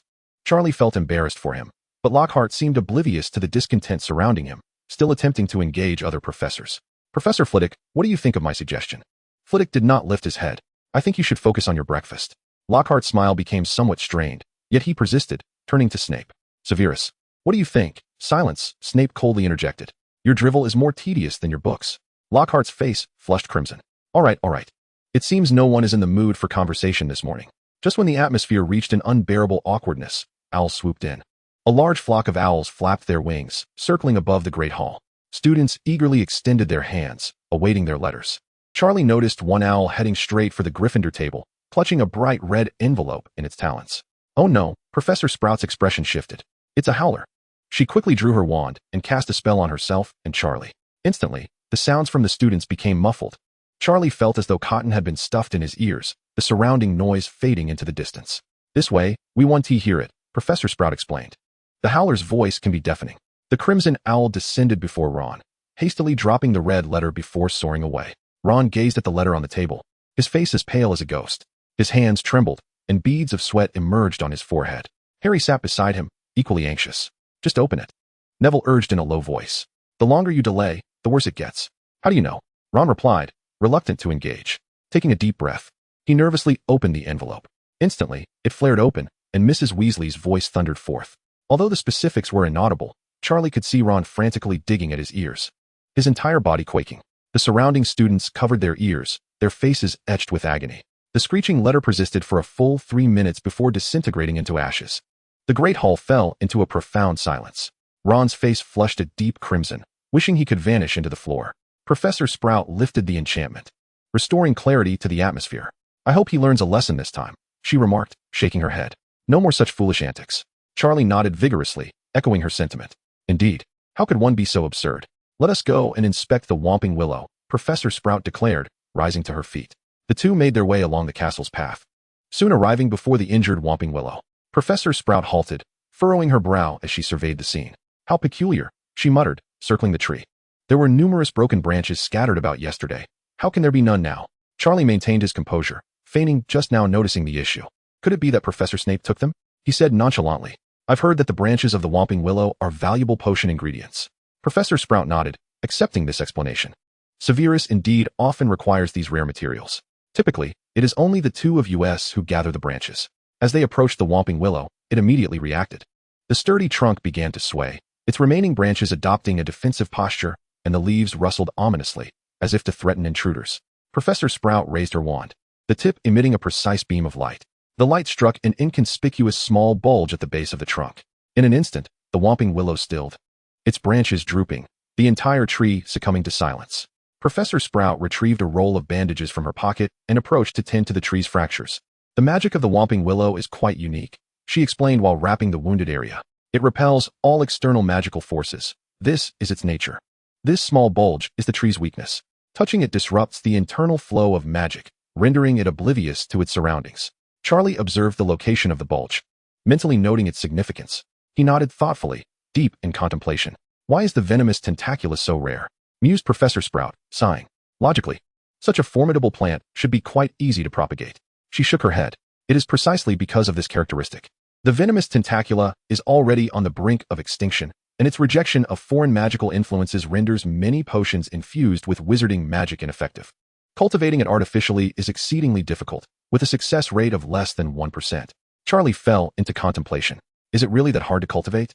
I refuse to believe it. I shall attempt to procure one tonight.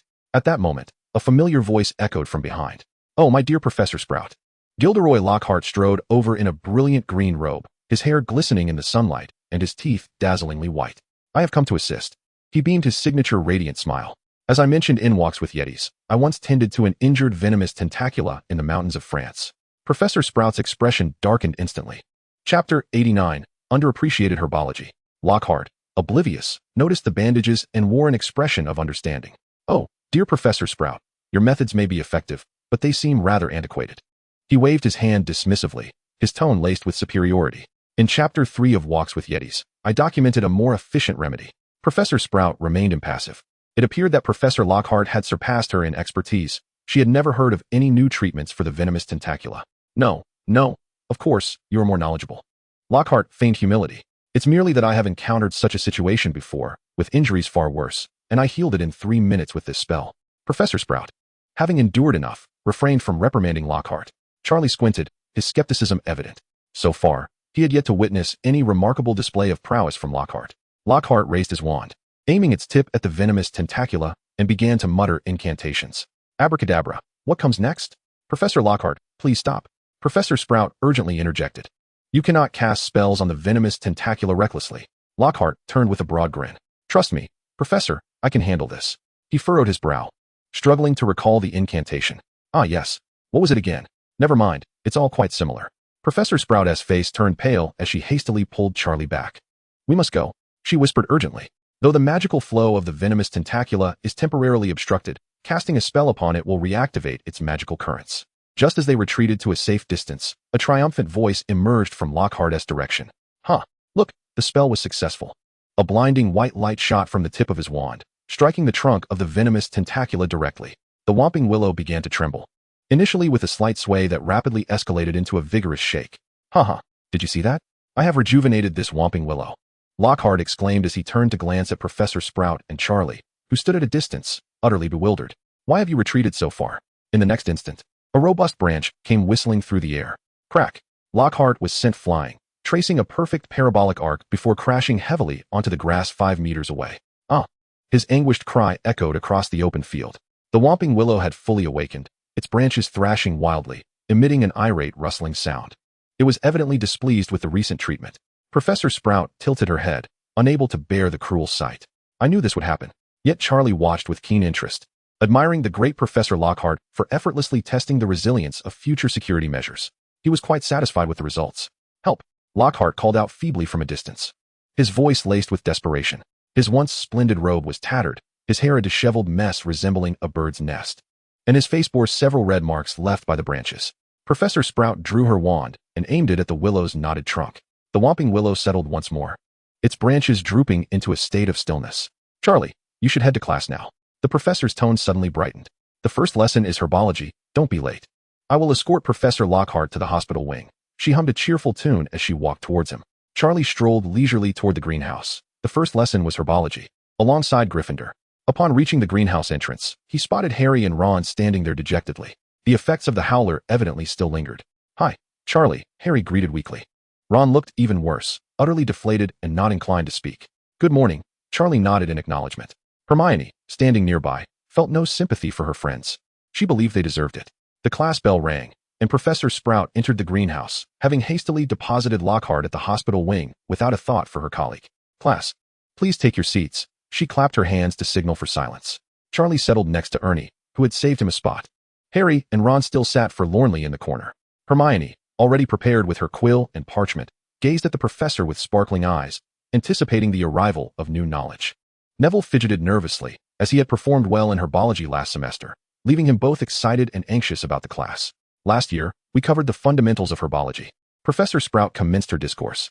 From this year onwards, we shall engage in practical exercises. She surveyed the room, her gaze lingering upon each student's face for a brief moment. Many may perceive herbalism merely as an ancillary discipline, believing that studying it is solely to enhance potion making. Ron muttered softly, that is precisely it. Professor Sprout overheard him, yet merely chuckled, unperturbed. However, if that were the case, how could herbalism be classified as one of the 4 principal fields of study?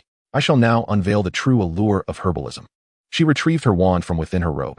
Once you grasp the characteristics of each plant, you can manipulate and transform them at will. Professor Sprout raised her wand and began to wave it gently. The tip traced graceful arcs in the air, as if something ethereal was flowing around.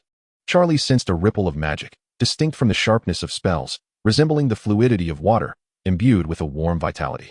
The deep crimson plants behind the professor began to undergo a transformation. The once dormant flora erupted into rampant growth.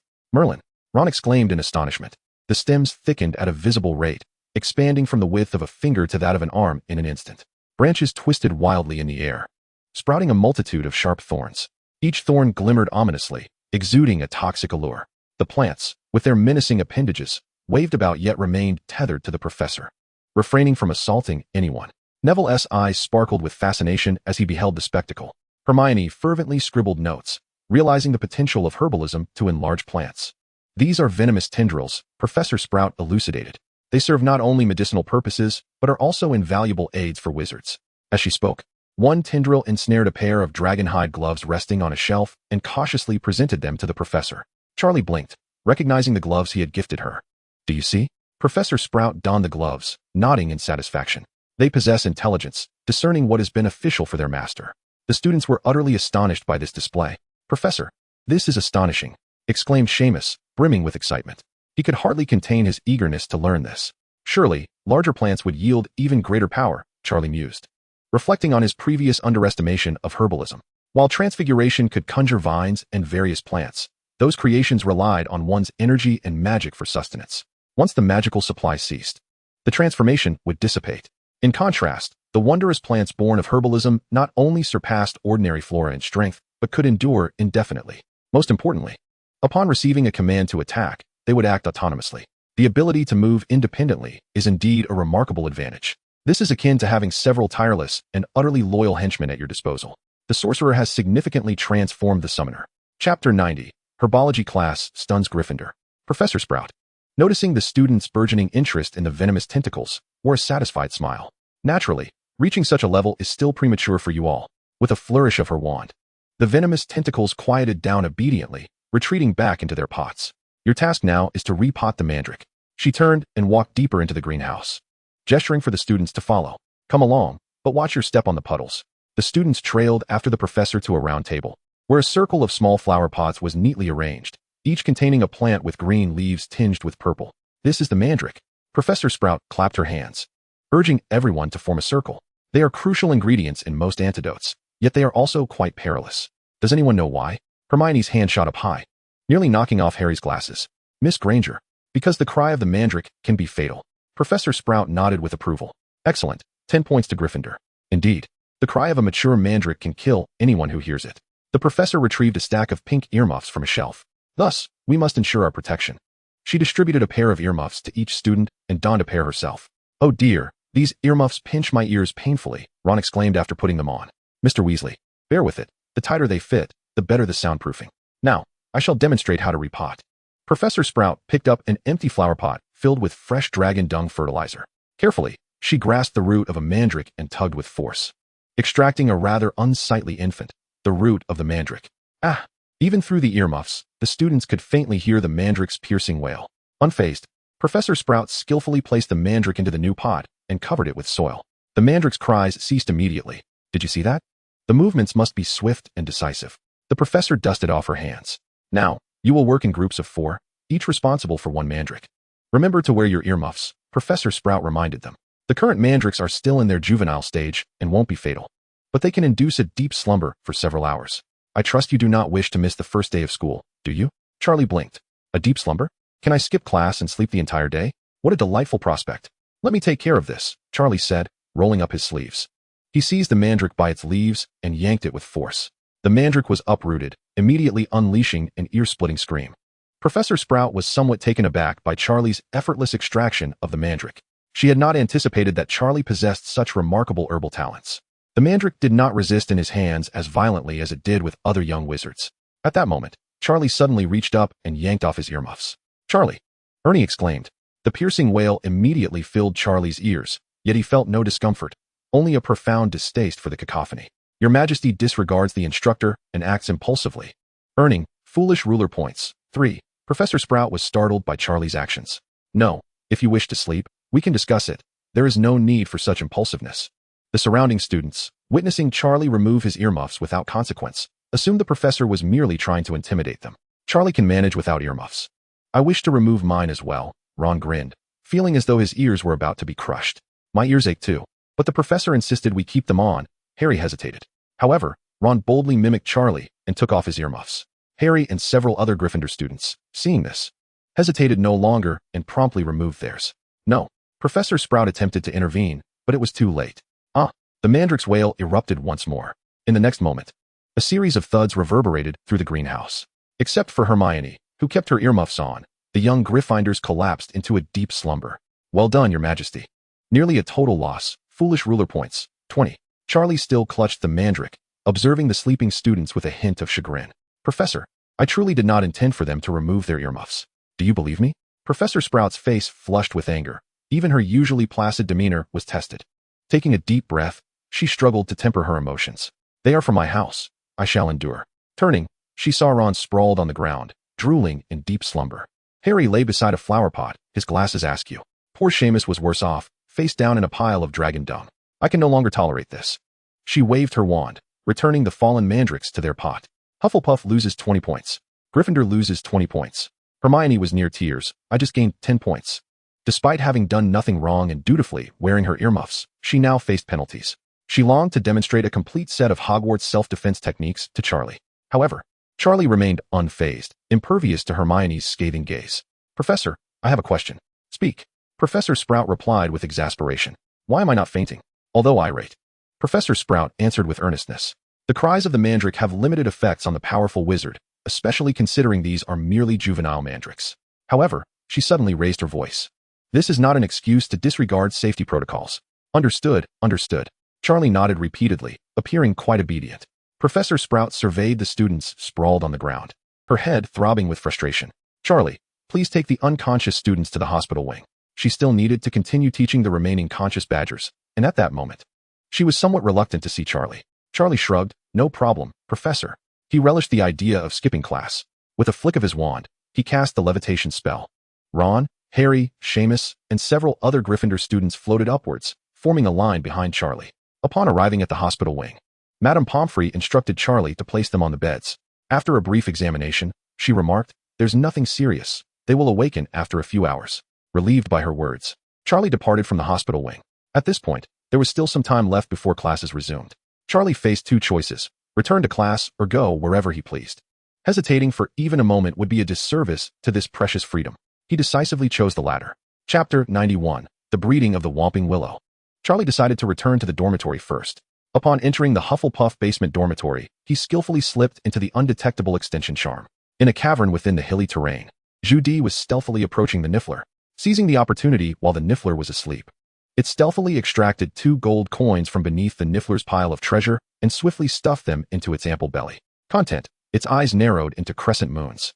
However, upon lifting its gaze, the Niffler opened its large eyes and regarded it with playful mockery. Judy froze in place, turning to flee. Yet, its short legs could not outrun the Niffler, which swiftly captured it. Grasping its hind legs, the Niffler shook it up and down, causing the hard-earned treasures within Judy's belly to spill out. Soon, realizing that nothing else could be extracted, the Niffler gently tossed Judy out of the cavern. With a plop, Judy landed at the cave entrance, unleashing a torrent of profanities. The expletives were quite foul. At that moment, Charlie entered the charm, and Judy, feeling a sense of security, rushed towards Charlie. The Niffler, initially enjoying Judy's tirade, suddenly fell silent. Peering out of the cave, it spotted Charlie and immediately dashed over. Judy had just reached Charlie, chattering away, but before Charlie could fully comprehend, the Niffler shoved it aside. Watching the two creatures interact so affectionately, Charlie felt immensely satisfied. Niffler, Judy, why don't you two go play over there? He suggested, pointing to the other end of the charm. The Niffler, displaying a human-like nod, complied. Judy wished to articulate further, yet was swiftly silenced by Norbert, who covered his mouth and whisked him away. Freed from the distraction of the two beasts, Charlie discovered the substantial collection of willow branches he had gathered the previous day. These branches varied in thickness, with the stoutest being as thick as an arm and the slenderest akin to a thumb. Charlie selected a branch of moderate girth, seeking an appropriate location near the entrance of the box. This will suffice. He plunged the branch into the earth and crouched down, pressing his palm against it. Taking a deep breath, Charlie commenced the endeavor of infusing the branch with magical energy. The magic flowed from his palm, seeping steadily along the branch's grain. Surprisingly, the infusion proceeded without any hindrance. Charlie blinked, perplexed. Was it not asserted that the willow resisted external magic? Why, then, did it yield so effortlessly? Across the vast expanse of the realm, is there no land that is not the king's? The willow, too, naturally bows to your majesty, echoed a sycophantic voice within his mind. Charlie rolled his eyes. Speak plainly, spare me the flattery. Indeed, your majesty's magic, having been refined by the system, is the most just and harmonious in all the world. It embodies the essence of sovereignty, and even the willow shall not repulse such magic. Charlie nodded, acknowledging that a foolish ruler is still a ruler. Resuming the infusion, Charlie sensed transformations within the branch. The previously desiccated wood began to pulse with life as the internal channels of magic reawakened. Moments later, tender green sprouts emerged from the branch's tip. Success! Charlie gazed at the minuscule sprout, no larger than a grain of rice, yet undeniably alive. However, its growth was markedly slow, a stark contrast to Professor Sprout's ability to conjure robust vines in the blink of an eye. Charlie stroked his chin, pondering the reasons behind this. He surmised that the professor's magic frequently interacted with the toxic tendrils, granting her an intimate understanding of their structure. Indeed, those toxic tendrils had long since adapted to the shape of the professor. Conversely, this was Charlie's inaugural attempt at channeling magic into the willow. Despite his herbalism talent being at level 7, a slower response was to be expected. With this realization, Charlie felt no urgency. After all, time was abundant, patience was key. He retrieved a second branch, securing it in place, and continued to infuse it with magic. As seconds turned into minutes, Charlie became wholly absorbed in the joy of cultivation. Witnessing the once lifeless branches rejuvenate under his magical nourishment filled him with an overwhelming sense of accomplishment. He even forewent lunch in the hall, opting instead for a sandwich delivered by Billy. The sandwich was consumed swiftly, taking merely a minute before he returned to his planting endeavors. Charlie felt as if the dormant agricultural genes within him were on the verge of awakening. Norbert lay on the ground, observing Charlie's industrious efforts with curiosity gleaming in his dragon-like eyes. Judy rested upon Norbert's head, having resigned himself to his fate. From time to time, the little creature would scratch the dragon scales with its tiny paws, treating Norbert as a mobile massage chair, which served as its final act of reprisal. Thus, the three of them, one human and two beasts, spent the entire afternoon together. As the time for classes approached, Charlie examined his progress. A row of tender green sprouts was neatly arranged near the entrance of the box, vibrant under the magical light. However, he had only completed planting half of the branches, with a considerable amount still awaiting his attention. It appeared that he would have to work overtime that evening. Stretching lazily, Charlie stood up, brushed off the dirt from his hands, and turned to Norbert and Judy. You two listen carefully. Do not approach this area, Charlie instructed, pointing to the row of sprouts. These little ones are still quite fragile, and if you trample them, I will confiscate all your gold. Norbert quickly nodded in understanding, while Judy remained motionless, chuckling as if he had any gold to lose. Emerging from the box, Charlie dusted off his clothes. It was the perfect moment to head to the Defense Against the Dark Arts class. He adjusted his robe and made his way to the classroom. Although Lockhart appeared somewhat unreliable, it was not necessarily a disadvantage for Charlie. After all, he wouldn't be paying much attention in class, and the more incompetent Lockhart was, the easier it would be for Charlie to slack off. The classroom for Defense Against the Dark Arts was already populated by numerous students, as this lesson was jointly attended by Hufflepuff and Slytherin.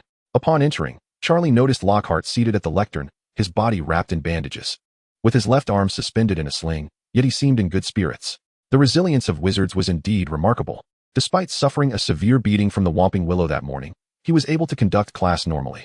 Lockhart's face betrayed a flicker of embarrassment upon seeing Charlie enter. As the earlier humiliation was witnessed in its entirety by him, even Lockhart's thick skin seemed to falter.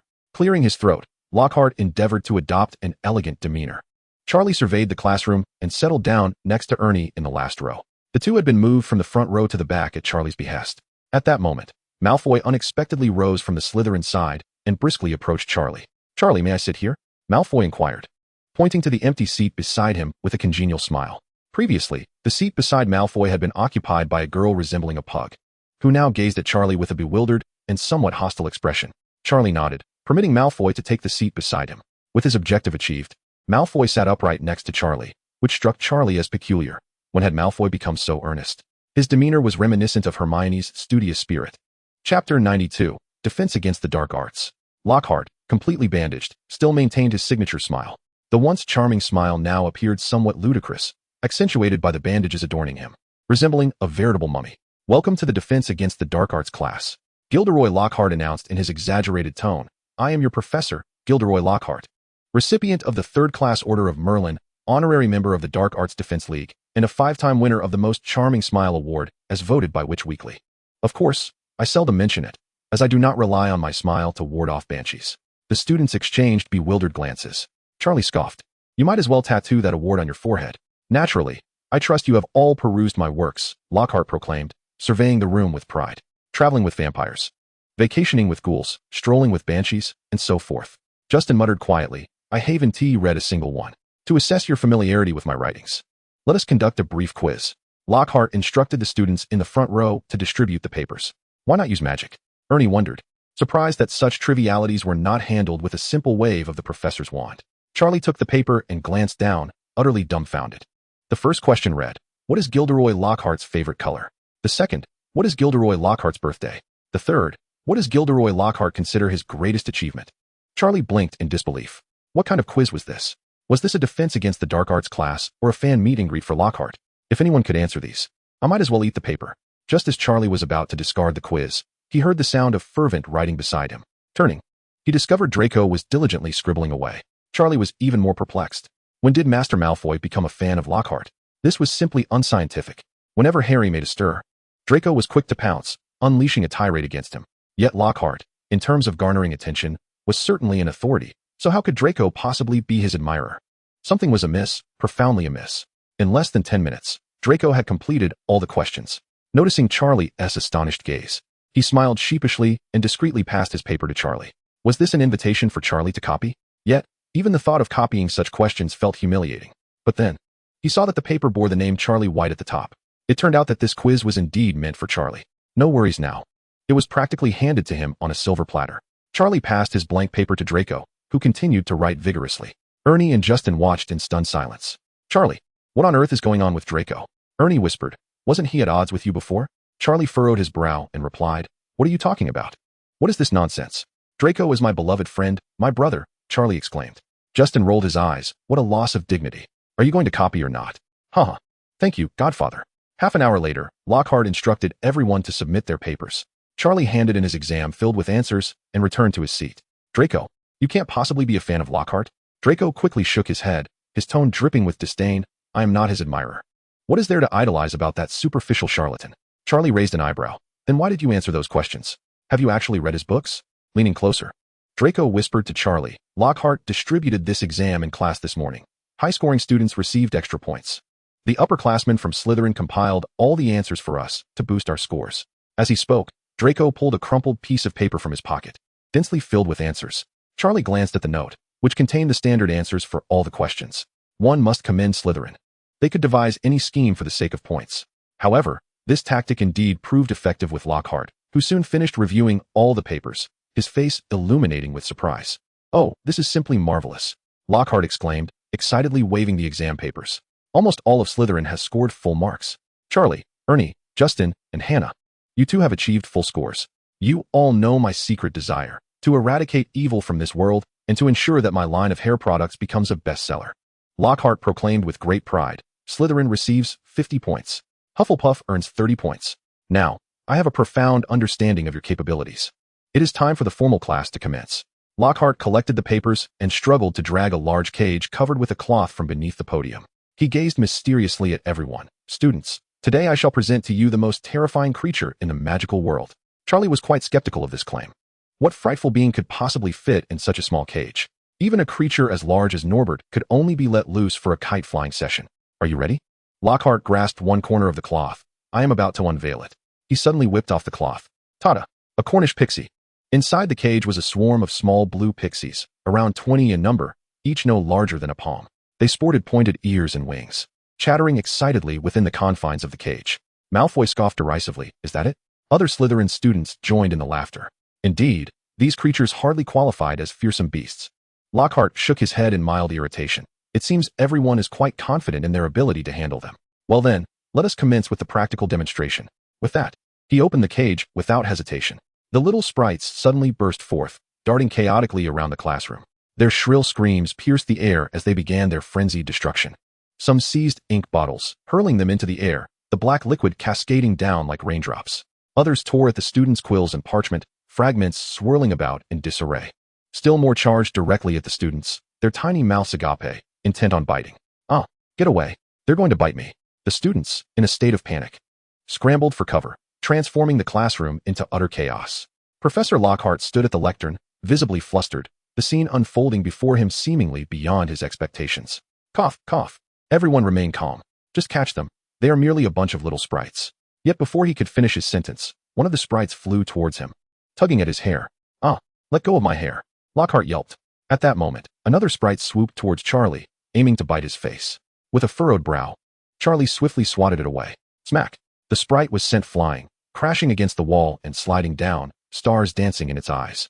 The pandemonium around him was exasperating, students shrieking, the incessant chattering of the sprites, and Lockhart's cries of alarm. Rising to his feet, Charlie drew his wand, unwilling to target each sprite individually, which would be too laborious. He raised his wand and made a gentle, sweeping motion. The wand traced intricate patterns in the air, its tip glowing with a vibrant red light. Chaos, be gone.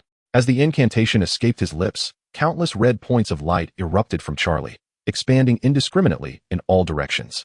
The dense array of red light burst forth like fireworks, illuminating the entire classroom. Charlie's face was aglow with the crimson radiance, his eyes obscured beneath the shadow of his hair, exuding an aura of regal authority, fierce yet composed. Chapter 93. Lucius seeks Charlie? Charlie diminished the power of each spell while significantly increasing their quantity, an effective strategy against the sprites. All the sprites in the air were struck down, one after another, crashing to the ground. Thud, thud, thud. The sound of their fall echoed as over 20 sprites were vanquished. The students, having sought refuge beneath their desks, narrowly escaped disaster. Only a few unfortunate souls peered out to witness the commotion, only to be hit by stray spells and fall to the ground alongside their fallen comrades. Lockhart, standing prominently at the lectern, became the most conspicuous target. A barrage of spells rained down upon his face, and he rolled his eyes back before toppling to the floor. Crash! The classroom fell silent in an instant. Charlie waved his wand, sending all the unconscious sprites into a cage. He then cast countercharms on those affected. Revive, quickly! A flurry of white light flashed, and those who had fallen, including Lockhart, awoke. Lockhart, dazed, sat up to find the classroom restored to tranquility, quickly feigning composure. Cough, cough. Splendid. He tidied his disheveled hair. I was just about to intervene. As you all know, I possess a certain finesse in dealing with these dark creatures. However, Charlie's spell was executed splendidly. He managed to force a smile, exclaiming, Hufflepuff gains 20 points. The Hufflepuff students erupted into enthusiastic cheers. It seemed that Charlie's spell differed markedly from mine. By Merlin, I would gladly deem him our second-year prodigy. As for Lockhart, he was utterly inept, unable to handle even a swarm of pixies. Clearly, no discerning individual would believe Lockhart's claims. The young Badgers animatedly discussed the captivating scene that had just unfolded, with Charlie taking pride in their excitement. The farce concluded, and it was time for class to end. Charlie planned to return to the non-Newtonian extension box to continue his agricultural endeavors. After all, there were still half of the whipping willow saplings yet to be planted. Lockhart, on the other hand, began preparing for the next lesson. Although the students' curriculum at Hogwarts was relatively relaxed, the teachers were indeed quite busy. After all, a single teacher had to instruct 7 grades from dawn till dusk. Lockhart gazed pensively at the unconscious pixies in their cage. If students could manage the pixies, then releasing them in class should pose no problem. Moreover, the next lesson involved the second years of Gryffindor and Ravenclaw. Gryffindor had the savior Harry, after all. If Charlie could handle it, surely Harry could too? Perhaps they should add a few more pixies? Charlie was oblivious to these considerations, entirely focused on his agricultural pursuits.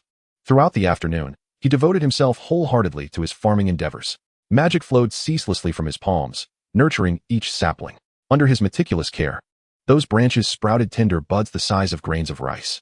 At long last, just before dinner, he successfully planted all the branches. Charlie surveyed the expanse of green shoots with a satisfied nod. From then on, all that was required was a continuous infusion of magic to cultivate an entire forest of whipping willows. Furthermore, due to Charlie's magical influence, the magic within these willows would be of the same essence as his own, ensuring they would pose no threat to him. Emerging from the box, Charlie made his way to the Great Hall. Having been occupied all day without sustenance, he was ravenous. He immediately entered into a mode of voracious eating. Roast beef, mashed potatoes, pumpkin juice, honey cakes. Charlie devoured the food before him with remarkable speed. At that moment, Harry, Ron, and Hermione approached. Good evening, Charlie, they greeted. Upon glancing up, Charlie couldn't help but laugh at their appearance. Have you been through a ringer? Ron and Harry looked utterly disheveled. Their uniforms were tattered, their hair a chaotic mess, and they bore remnants of an indeterminate substance. Ron even had a bite mark on his nose. Only Hermione appeared to be in reasonable condition, albeit with somewhat disheveled hair. At least her attire remained intact. Don't even mention it, Ron said wearily. That fool Lockhart unleashed over 40 pixies. Over 40? Charlie blinked in surprise. We only had 20-some in our class. He claimed he wanted to present us with a greater challenge. Harry gritted through his teeth. In the end, he lost his own wand to the pixies and is now cowering beneath the podium. Just then, Draco sauntered past from the Slytherin table. Upon witnessing Harry's dismal state, a look of schadenfreude immediately adorned his face. Oh dear, is it true? Is anyone being tormented by the pixies? Draco exaggeratedly covered his mouth. Get lost, Draco. Harry waved his hand in frustration. Draco cast a scornful glance at Harry before seating himself beside Charlie. I didn't come here to see you, you filthy Gryffindor. The trio of Harry, Ron, and Hermione exchanged astonished glances at the sight of Draco sitting next to Charlie. Especially Harry, who blinked in disbelief, questioning whether he was seeing correctly. By Merlin's toenails, it's hard to believe that the obedient Malfoy before me is the same person who just mocked me. The scene struck a dissonant chord. Draco, is there something you want? Charlie inquired casually, stuffing his mouth with roast beef. Draco appeared rather hesitant, his tone laced with caution. Charlie, my father will be visiting the school this weekend. He wishes to meet with you. Charlie looked up at Draco. What does your father want with me? Draco awkwardly scratched his head. I'm not entirely sure what it's about. He merely asked me to convey that he has important matters to discuss with you. Harry, Ron, and Hermione exchanged glances, a flicker of concern crossing their faces. Lucius Malfoy was no benevolent character. What could this former Death Eater possibly want with Charlie? Charlie nodded thoughtfully. All right, I can make time this weekend. Draco's face instantly brightened with joy. Splendid. I'll write to my father right away. He stood up and, before departing, deliberately raised his chin in a gesture of triumph towards Harry, provoking an overwhelming desire within Harry to deliver a punch. Once Draco had distanced himself, Harry leaned in closer to Charlie, lowering his voice. Charlie, the Malfoys are not good people. Have you forgotten? His father was a Death Eater. Ron nodded in agreement. Yeah, they must be plotting something. They might even want to harm you. Charlie dismissed their concerns with indifference, continuing to focus on his meal. I know what they want. The only thing they could be interested in is the regeneration potion. Most likely, they wish to discuss business. He swallowed the food in his mouth and took a sip of pumpkin juice. Business is business, regardless of who the counterpart may be. In truth, Charlie would prefer to collaborate with the Lombard family over the Malfoys. However, it seems the Lombard family is not particularly adept in the realm of business. Harry opened his mouth as if to say something, only to realize that Charlie was already aware of the other's intentions. His earlier reminder was indeed somewhat superfluous. He understood that Charlie's dealings with the Malfoys were entirely reasonable, and he had no right or justification to intervene. Yet, a twinge of bitterness lingered in his heart. He was not alone in this sentiment. Throughout the evening, Harry and Ron's meal was devoid of flavor. Chapter 94, Collaboration. The weekend at Hogwarts was exceptionally lively. With no classes to attend, the students frolicked outside the castle. The moment Lucius stepped through the castle doors, a tall man behind him couldn't help but exclaim in nostalgia. It had been quite a while since his last visit. He gazed up at the familiar stone columns and arches, a wistful expression crossing his face. Hogwarts remained unchanged. Exactly as he remembered. He paused momentarily, his tone suddenly turning disdainful. Unfortunately, the current headmaster is that old coot, Dumbledore. Moreover, the school is rife with those wretched Muggle-borns. Lucius's brows furrowed deeply. He abruptly turned around and warned in a hushed voice. Goyle, when we meet Charlie, keep your mouth shut. It would be best if you said nothing at all. Goyle, somewhat defiant, questioned why they should be so anxious over just a student. Lucius almost found his reaction amusing. Goyle, if you maintain such an attitude, you can forget about making any money. You might as well go back to living off your family's savings.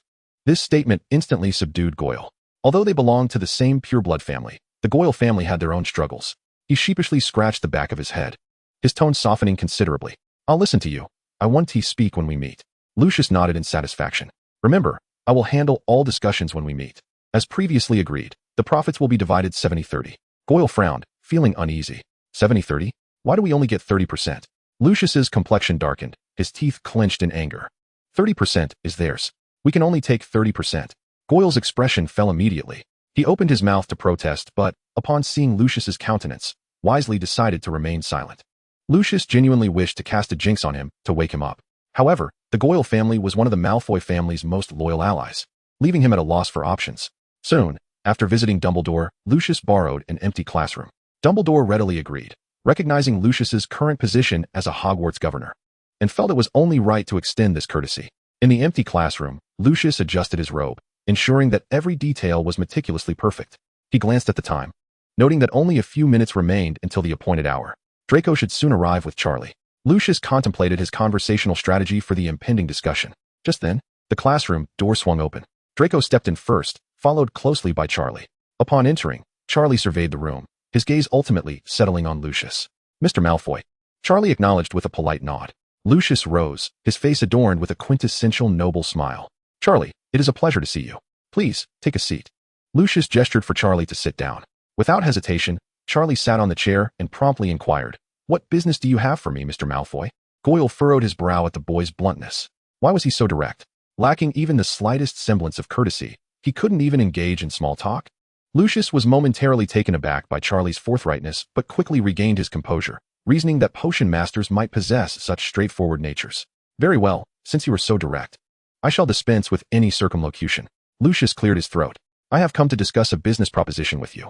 Charlie raised an eyebrow, signaling him to continue. I wish for the Malfoy family to become your agents. Lucius's tone shifted to one of formality. We are willing to assist you in selling the potions you brew, with a profit-sharing arrangement of 70% for you and 30% for us. He refrained from employing any negotiation tactics, instead presenting his sincere intentions, as he held great faith in Charlie's future.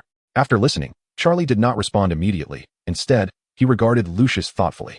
The elixir of healing was indeed exceedingly difficult to concoct, with only a handful of potion masters in the magical realm capable of succeeding, aside from Charlie himself. Lucius sought collaboration with Charlie, recognizing that as the creator, he produced the most effective elixirs. Furthermore, Charlie's prodigious talent was remarkable. At merely 12 years of age, he had already mastered the creation of such advanced potions. Who could predict what new elixirs he would develop in the future? Establishing a long-term partnership with Charlie would grant them first access to these invaluable concoctions, which was the true motive behind their willingness to offer 70% of the profits. After a few moments of silence, Charlie finally spoke. I want 80%. However, I will also allow you to sell any new potions I create in the future. Goyle, upon hearing this, could no longer contain himself. 80%? Would that not render them beggars? Abruptly, Goyle rose from his chair, ready to voice his objections. Yet, as he lifted his gaze, he found Lucius's cold eyes locked onto him, the warning unmistakable. Understanding the gravity of the situation, Goyle wisely closed his mouth. Lucius wore a sullen expression, his tone laden with evident displeasure. Goyle, why are you standing up? Goyle awkwardly scratched the back of his head. I need to use the restroom. Then hurry up and leave, Lucius replied curtly. Goyle slunk out of the classroom, dejected. Once Goyle departed, an air of silence enveloped the room, allowing Lucius to descend into deep contemplation.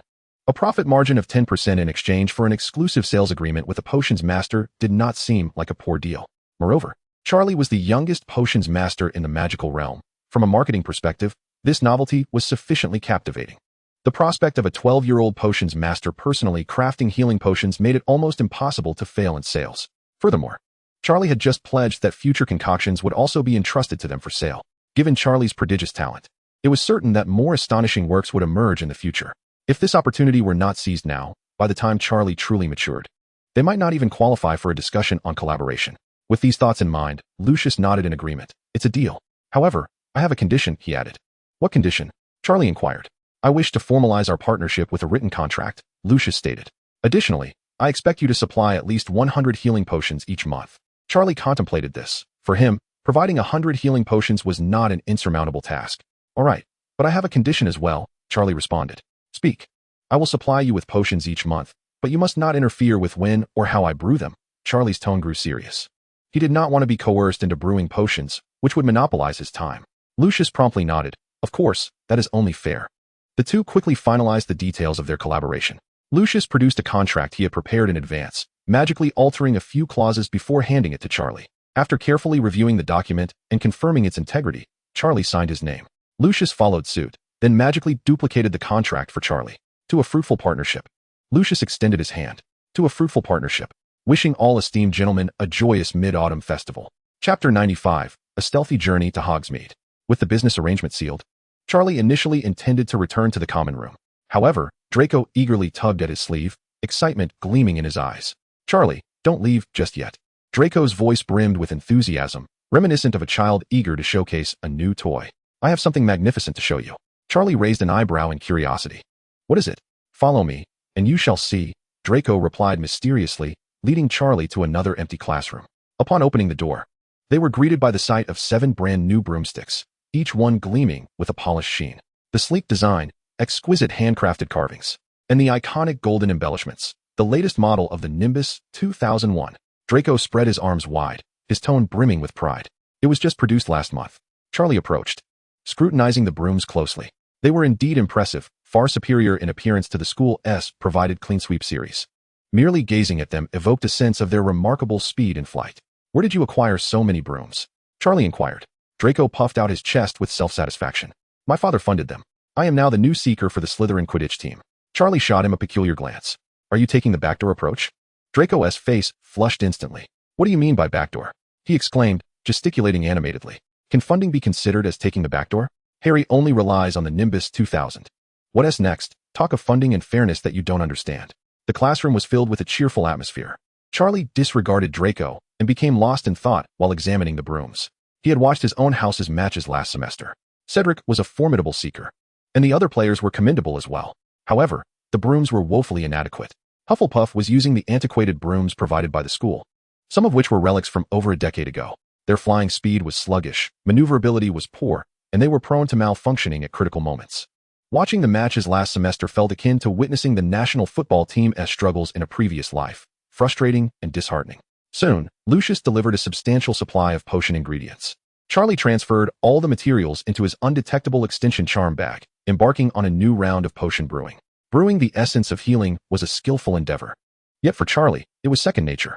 He adeptly managed a dozen cauldrons simultaneously, magic flowing from the tip of his wand, meticulously controlling the timing of each ingredient's addition. Every detail mattered: heat, temperature, stirring frequency. There could be no mistakes. Within half a day, Charlie had completed the brewing of all the ingredients. Now, he merely needed to wait a month for the potion to mature. Saturday arrived.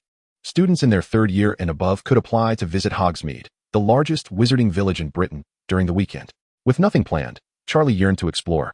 Technically, he wasn't supposed to go, but Charlie often disregarded the rules.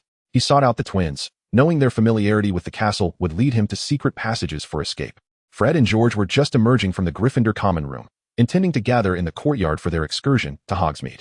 They had yet to spend the galleons they received from Charlie at the end of last term and were eager to visit Zonko's joke shop to discover new prank items. Upon seeing Charlie approach, the twins exchanged knowing glances. Charlie, good morning. Good morning. I've come to find you. I am more than happy to serve our king. Fred whimsically bowed to Charlie. Do you have any means to sneak out of the school? Charlie inquired directly. Planning a visit to Hogsmeade? George raised an eyebrow. Indeed. The twins exchanged knowing glances before simultaneously revealing enigmatic smiles. Follow us. They led Charlie to a secluded corner, where Fred produced a seemingly ordinary piece of parchment from his pocket. This is our secret, George proclaimed with pride. Come on, show it. Charlie raised an eyebrow. Fred unfurled the parchment and tapped its surface lightly with his wand. I solemnly declare that I am up to no good. Recite it, George urged. Charlie complied. I solemnly declare that I am up to no good. Instantly, the parchment transformed. Ink emerged from its surface, swiftly sketching intricate lines and patterns. Large green letters appeared at the top. Moony, Wormtail, Padfoot, and Prongs. Together we are proud to present the Marauders map. Moments later, a detailed map materialized before Charlie. It depicted all the information about Hogwarts Castle, with every room, corridor, and secret passage clearly marked. Even more astonishing were the countless moving dots on the map, each labeled with a name. Charlie could see Professor McGonagall in her office, presumably grading assignments, and Snape in the dungeons, likely brewing potions. He also spotted himself alongside Fred and George. This is the Marauders map, Fred elucidated. We rely on this to roam the school at night, without getting caught, George added. Charlie scrutinized the map, discovering that it indeed indicated several secret passages leading to Hogsmeade. This is now passed on to you. Fred earnestly handed the map to Charlie. We have memorized all the passages. However, remember to say mischief managed when you're done, and the map will revert to ordinary parchment. Charlie accepted the map, feeling a surge of emotion. This object was undoubtedly invaluable to the twins, and they were willing to entrust it to him. Thank you. No need for thanks. We are friends after all, George said, patting Charlie on the shoulder. The twins joined the rest of the group, heading toward Hogsmeade. Once they were out of sight, Charlie took out the Marauders map for a closer examination. According to the map, there were 7 passages leading to Hogsmeade, but 5 had been blocked or collapsed. Only 2 remained viable. Charlie chose the most accessible route. Following the map's guidance, he arrived at the 3rd floor, in the corridor of the hunchbacked, one-eyed witch. The corridor was seldom traversed, enveloped in silence. Charlie located the statue marked on the map. The statue appeared rather unremarkable, merely an unsightly witch carved from stone, with a single eye glaring ahead and a hunched back. Charlie extracted his wand and, following the instructions on the map, gently tapped the statue's back. With a swift incantation, The statue began to transform. The humped portion slowly parted, revealing a dark, gaping entrance. Peering inside, Charlie discerned a stone slide that sloped downward, vanishing into obscurity. Without hesitation, he plunged into the abyss. The slide was exceedingly smooth, and as soon as he entered, he began to accelerate downwards. The surroundings were enveloped in darkness, with only the sound of his descent echoing off the stone. The slide twisted and turned, resembling a colossal spiral. After approximately 10 minutes of gliding through the shadows, a glimmer of light appeared ahead. He emerged from the slide, landing atop a pile of cushions, likely placed there by Fred and his companions. This was the base of a stone staircase, and the air was infused with the aroma of wine and the sweet scent of confections. Rising to his feet, Charlie brushed off the dust from his clothing and proceeded forward. At the end lay a trapdoor. He gently pushed it open and climbed up. Before him unfolded a spacious scene. He found himself in a cellar, surrounded by an array of candy boxes and barrels of wine. A sign on the wall read, Duke of Honey Candy Shop. It appeared to be the cellar of the confectionery. Adjusting his attire, Charlie made his way toward the staircase. Chapter 96. The Purchase of a Flying Broomstick. Charlie feigned an interest in purchasing sweets, casually selecting several boxes of blowing bubble super bubblegum and buzzing honey candy. The shopkeeper, a plump middle-aged witch, regarded Charlie with a hint of confusion upon his sudden appearance. Had he been among those who had just entered? However, upon receiving the money Charlie offered, her uncertainty evaporated. Accepting his payment, she cheerfully exclaimed, "Enjoy your treats," with a bag of candy in hand. Charlie exited the Duke of Honey's shop, and the world opened up before him. The main street of Hogsmeade bustled with life, teeming with students clad in Hogwarts uniforms. They congregated in small groups, animatedly discussing which shops to visit. The atmosphere here was entirely distinct from that of Diagon Alley. Diagon Alley resembled a thriving commercial thoroughfare, with shops lined up in a cacophony of urban life. In contrast, Hogsmeade was a tranquil village, its cobbled streets winding gently, flanked by quaint wooden houses. The village boasted a variety of shops catering to the everyday needs of wizards. A warm yellow lantern hung at the entrance of the Three Broomsticks Inn, where laughter and the clinking of glasses echoed within. The windows of the Dervish and Banja's shop displayed an array of magical paraphernalia, from telescopes to scales. Additionally, there were stationery shops, robe boutiques, and magical barberies, among others. Charlie strolled leisurely down the street, stepping into any shop that piqued his interest.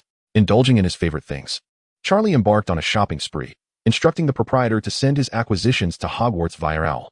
After a morning of browsing, he stumbled upon a quaint shop, the Spinning Witch Flying Broom Emporium.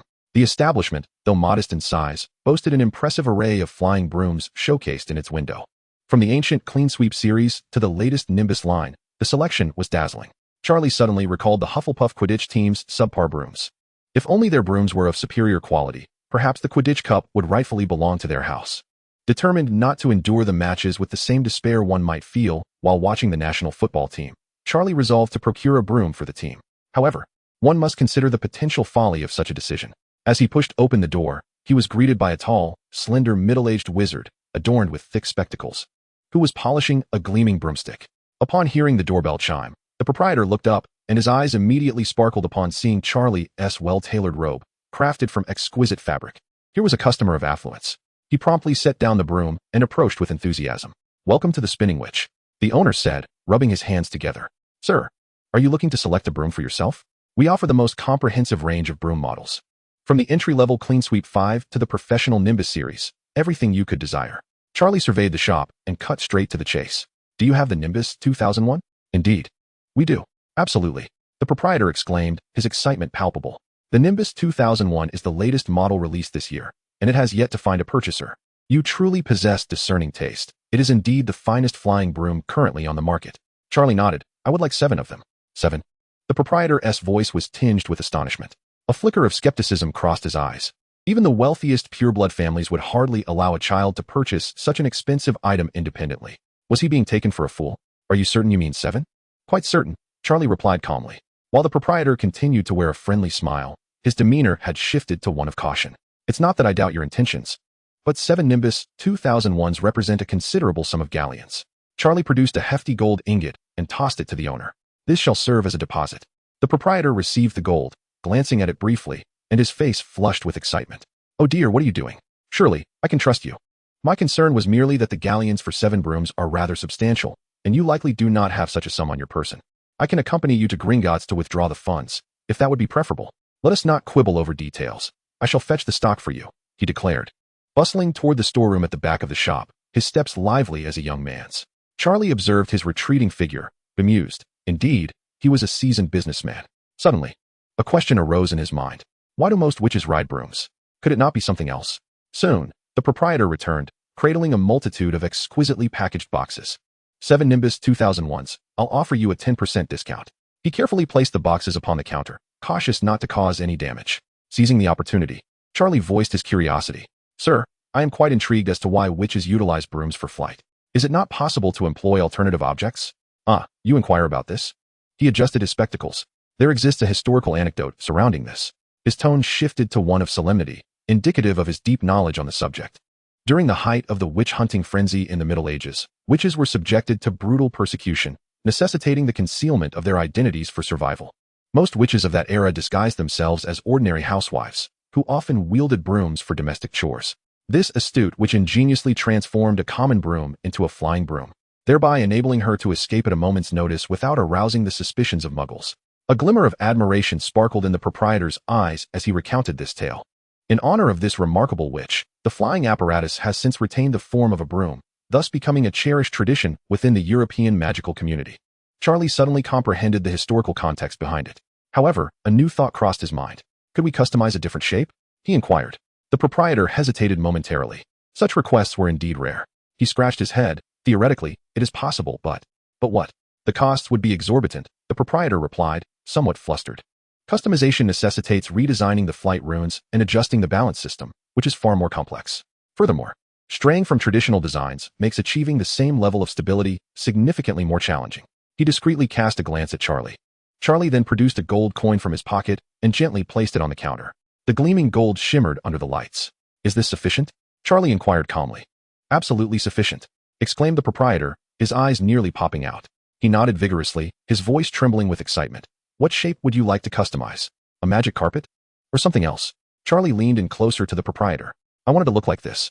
The proprietor's expression shifted to one of realization. Understood. Charlie left his name for delivery. Please package these 7 brooms and send them to Hogwarts. He felt no concern regarding the proprietor's integrity. After operating a shop in Hogsmeade for such an extended period, no sane individual would tarnish their reputation for a single transaction. Of course, if the proprietor were truly irrational. Charlie was prepared to make him more sensible. Chapter 97. The 7 brooms astonished the crowd. When Charlie returned to the castle from Hogsmeade, dusk had already descended. He had purchased numerous gifts for Ernie as a reward for his devoted assistance. However, upon reflection, he realized that Hermione also helped him with his assignments. So it would be unjust to favor one over the other. Since Hermione was to receive a gift, it was only fair that Harry, Ron, Malfoy, Ginny, the twins, and Justin also shared in the bounty. Charlie bestowed upon Ernie a luxurious set of magical stationery, quills, ink pots, and parchment, all of the finest quality, ensuring that his writing would flow effortlessly. To Ginny, he presented a splendid necklace adorned with a luminescent gem. Overwhelmed with excitement, Ginny rushed towards Charlie, eager to plant a kiss on his cheek. Quick-witted, Charlie raised his hand to shield his face, aware of her cunning intentions. During the banquet, Charlie unveiled the gifts for other houses. He gifted Hermione a collector's edition of the Comprehensive Guide to Charms. Upon receiving it, Hermione exuberantly tugged at Charlie's sleeve, shaking him in delight. The twins received rare materials for their prank kits, while Ron was given a meticulously crafted chess set. Draco received an exquisite cufflink engraved with the Malfoy family crest. Delighted, Draco donned the cufflink, appreciating not its monetary worth, but the thoughtful gesture from Charlie, which perfectly suited him. Thank you, Charlie. I truly appreciate it, Draco expressed, casting a challenging glance at Harry. Harry narrowed his eyes, feeling an overwhelming urge to retaliate with a punch. Charlie then presented Harry with a complete set of Quidditch protective gear. Harry, equally thrilled, accepted the gift and shot back a defiant look at Draco, their gazes clashing in the air, nearly igniting sparks. The following morning, during breakfast in the Great Hall, students and professors were engaged in their meals when suddenly, a flock of owls swooped in through the ceiling. While it was common for owls to deliver letters and parcels at Hogwarts, today was different. 7 notably large owls caught everyone's attention, their talons grasping long, substantial packages as they flew directly towards Charlie. The entire hall turned its gaze towards them. What could that be? Murmured a student. The package is enormous. It appears quite heavy. The 7 owls landed gracefully in front of Charlie, carefully depositing the parcels on the table. Charlie offered them some owl treats before beginning to unwrap the package. The first layer consisted of thick protective wrapping, followed by exquisite silk fabric. As Charlie tore away the final layer, an anticipatory silence enveloped the Great Hall. 7 pristine firebolts 2001 appeared before the astonished onlookers. Their aerodynamic design, exquisite handcrafted engravings, and distinctive golden embellishments captivated all. Each broom gleamed with a lustrous sheen, sparkling under the light. Merlin's beard. A student exclaimed. Those are firebolts 2001. The latest model. Goodness. Charlie has purchased 7 at once. The auditorium erupted in excitement. The Firebolt 2001, having just been released this year, was exorbitantly priced, each costing at least 1,000 galleons. What would be the total for 7? Even the professors seated at the head table were taken aback. Professor McGonagall set down her teacup, her eyes wide with disbelief. Professor Flitwick stood up in an eager attempt to see better. Although Snape maintained his usual impassive demeanor, a flicker of surprise danced in his eyes. Malfoy stood frozen, dumbfounded by the sight of the 7 brooms. Just yesterday, he had boasted about his father purchasing a Firebolt 2001 for the team. Now, Charlie had acquired 7? A sense of foreboding washed over him. Harry and Ron were equally astonished. They were aware of Charlie's wealth, yet were unprepared for such extravagance. Charlie placed the 7 brooms before Cedric, the captain of the Hufflepuff Quidditch team. Cedric, while munching on a piece of bread, was rendered speechless by the sight of the priceless brooms before him. What does this mean? For the Hufflepuff Quidditch team? Cedric's hands trembled with excitement. Yet he quickly realized the gravity of the gift and glanced nervously at the professor's table. Professor Sprout was equally astounded. She set down her cutlery and hurried over. Charlie, this is far too extravagant, Professor Sprout said with a serious tone. The school cannot accept such expensive gifts. Charlie had anticipated this reaction. Professor, I am not donating the brooms to the school, he clarified. I am merely lending them for the school's use. Upon hearing this, Professor Sprout's expression shifted to one of conflicted emotions. Moreover, I have already purchased them. It would be wasteful not to use them. I wish to see the school triumph. Winning the Quidditch Cup would be the greatest reward for me. Charlie's request was reasonable, trading brooms for the promise of victory in the Quidditch Cup. With this understanding, Professor Sprout nodded earnestly. Charlie, on behalf of the school, I thank you for your generosity. You will be a distinguished benefactor of the institution. Cedric, witnessing the professor's agreement, was immediately filled with excitement. He carefully picked up one of the brooms, marveling at its perfect balance and smooth grip. Charlie, I assure you, Cedric declared earnestly, we will secure the championship. Other members of the Hufflepuff team gathered around, their faces alight with exhilaration.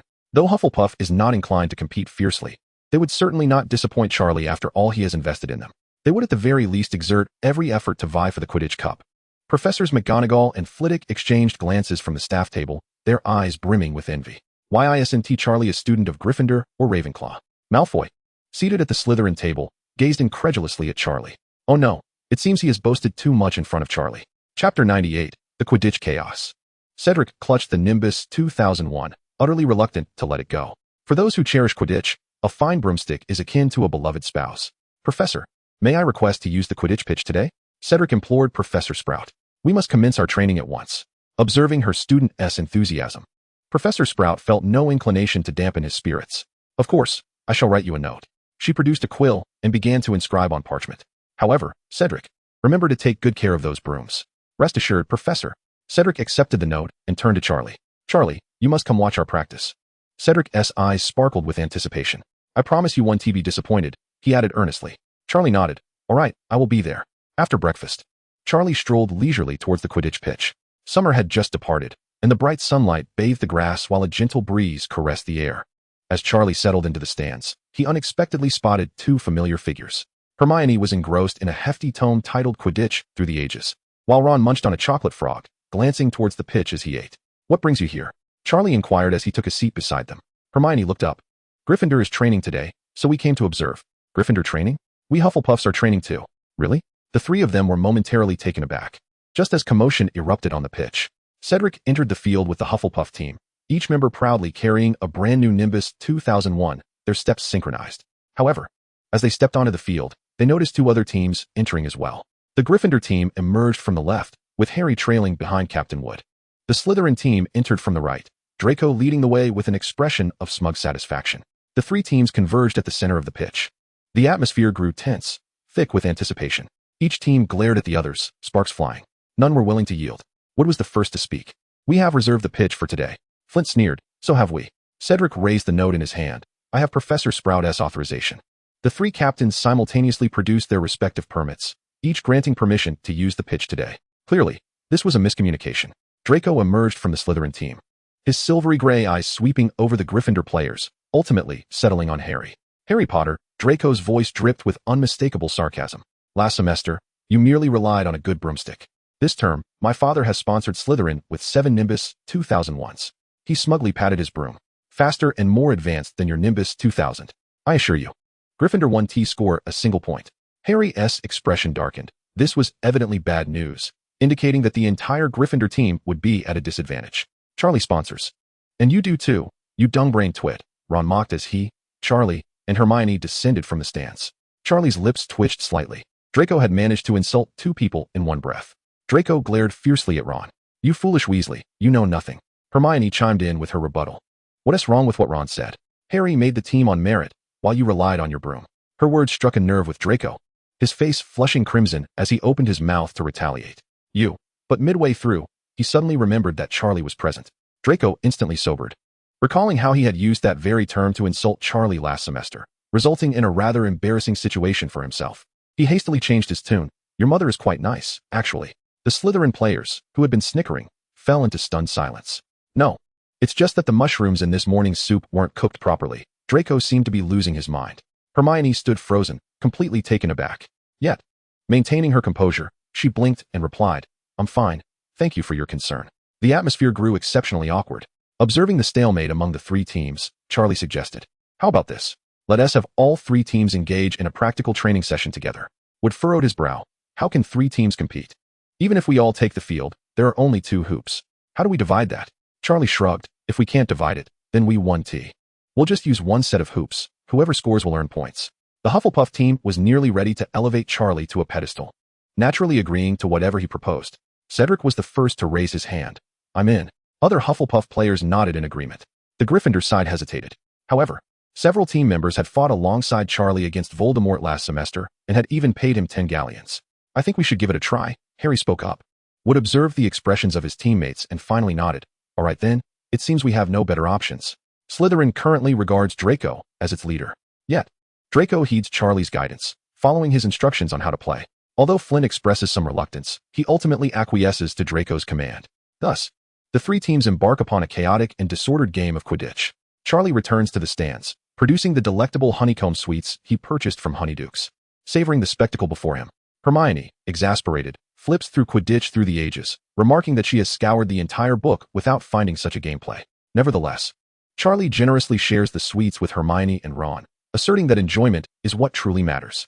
Ron, filled with enthusiasm, watches the match, finding it far more exhilarating than a standard game. The field has devolved into utter disarray, with 21 players soaring through the air in a bewildering frenzy. Cedric displays remarkable prowess, skillfully maneuvering on his Nimbus 2001 with astonishing speed.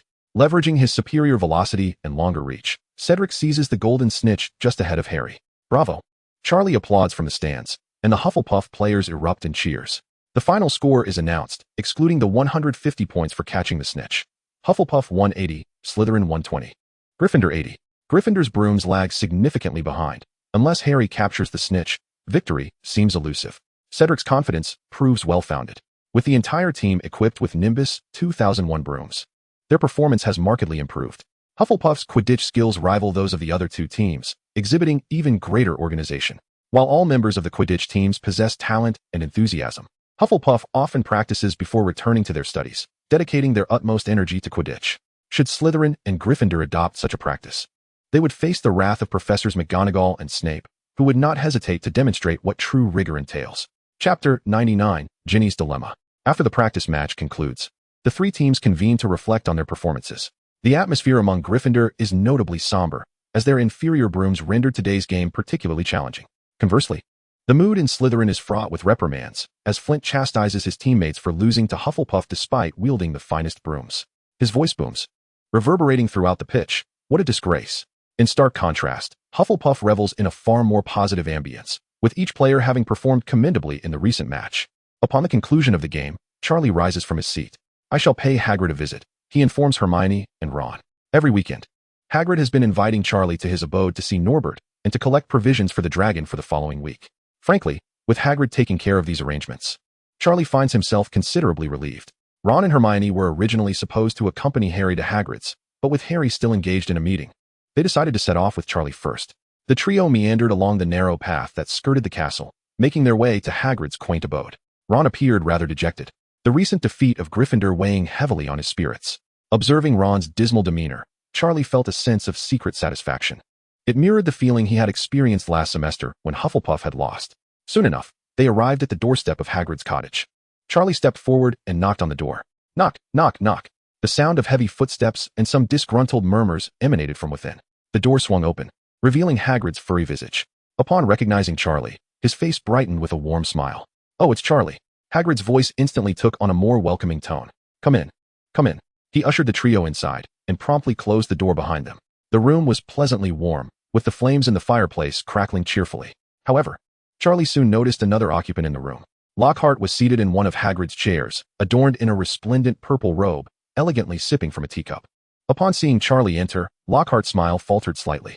After the previous signing event and the debacle in Defense Against the Dark Arts, he sensed that Charlie bore an unsettling aura. "Oh, Charlie, my dear student." Lockhart managed to force a smile. "What a coincidence." Charlie nodded politely. "Good afternoon, Professor Lockhart." An awkward silence enveloped the room. Lockhart cleared his throat, determined to steer the conversation back on track. "Where were we? Ah yes, you must learn how to prevent merfolk from infiltrating wells." Hagrid's expression soured noticeably. After years of serving as a gamekeeper, he certainly knew these matters well. Lockhart continued, "If you've perused my book, you would know how to handle issues with mermaids and the like." He winked boastfully. "I have quite the expertise when it comes to dealing with ghosts." A rather unpleasant image of Lockhart confronting a ghost flashed through Charlie's mind. Hagrid's expression darkened further. "I know how to deal with merfolk," he grumbled. "I haven't read your book, nor do I intend to." His words were blunt, leaving no room for Lockhart's pride. Lockhart, suddenly eager to take his leave, felt that the conversation was going nowhere. "Ah, I just remembered that I have some matters to attend to," he said, rising and adjusting his purple robe. "Hagrid, we shall talk another day." With that, he made his way towards the door, turning back at the threshold to add, "If you need assistance, do not hesitate to seek me out. I would be happy to lend you a copy of my book. I am genuinely surprised you haven't read even one." As the door closed, the atmosphere in the room lightened significantly. Hagrid let out a long sigh. "By Merlin's beard, that fellow is truly bothersome," he complained. "He came to boast about his wretched books." Ron, curious, inquired, "What did he come to see you about?" "He claimed he wanted to teach me how to deal with magical creatures," Hagrid replied, rolling his eyes. "When I was raising magical beasts, he was still in diapers." Hermione, alert, interjected, "Raising magical creatures? Ahem, you must have misheard. I meant, where's Harry? Why haven't I seen him?" Hagrid awkwardly shifted the topic. "He is still at the Quidditch pitch." "Oh, what a pity. He won't be able to see the enormous pumpkin I prepared for Halloween," he said hastily as he rose and opened the door, beckoning Charlie and the others. "Come on out and have a look. It will surely astonish you." Hermione stifled a giggle. There was nothing peculiar about Hagrid raising magical creatures. He even wanted to keep a dragon. She was merely teasing Hagrid. After spending time with someone, one inevitably adopts some of their eccentricities. The trio followed Hagrid to the vegetable patch behind his hut. The sight before them was remarkably unusual. Several gigantic pumpkins lay on the ground, each the size of a small car. Their orange-yellow skin shimmered in the sunlight, resembling the pumpkin carriage from a fairy tale. "Oh my goodness!" Ron exclaimed, his eyes wide. "These pumpkins are enormous." Hermione circled one of the pumpkins, asking, "Hagrid, how did these pumpkins grow so large?" Hagrid scratched his unruly beard, his gaze somewhat evasive. "Well, I gave them a little help." Charlie understood immediately. Hagrid must have used the enlargement charm. "You've done a splendid job, Hagrid," Ron praised sincerely. Upon hearing the compliment, Hagrid beamed with a hearty smile. "Your little sister said the same thing yesterday when she visited me." Charlie, upon hearing Ginny's name, realized she must have been plotting to steal chickens again. His expression turned serious. "Hagrid, I need to discuss something concerning Ginny." Ron looked at Charlie in confusion. What could my sister possibly be up to? "Hagrid, haven't you noticed a decline in your roosters lately?" Hagrid paused, a look of bewilderment crossing his face. "Indeed, one rooster has gone missing." He scratched his head. "I thought a fox had taken it." Charlie shook his head. "It wasn't a fox. I saw Ginny steal one of your roosters on the night school started. And then she killed it." The moment those words were uttered, a heavy silence enveloped the scene. Ron's face drained of color. "No way," he exclaimed, jumping up. "Absolutely not. Charlie, you must have been mistaken." His voice trembled with emotion. "Ginny could never do such a thing." Charlie's expression was grave. "I did not missee, Ron. I witnessed it with my own eyes that night." Ron's face flushed crimson, his ears reddening as well. "You're talking nonsense. Ginny would never do such a thing." Hagrid, too, was taken aback by the news, his mouth agape, struggling to find words. Hermione was equally astonished, yet she understood that Charlie would not jest about such matters. She calmly analyzed the situation, recognizing that Ginny did not seem the type to engage in such behavior. Could it be that some dark magical artifact had influenced Ginny? Recently, She had read that certain dark artifacts could alter one's consciousness, leading to erratic actions. Charlie nodded in agreement. It's not impossible. But I don't know Ginny well enough to judge. He turned to Ron. Do you think Ginny has been acting unusually lately? Ron, still reeling from the earlier revelation, instinctively replied, not really. She just stays in her room all the time. I thought it was because she was shy with Harry staying at our house. Charlie's expression sharpened. Staying in her room all the time? Has she ever done that before?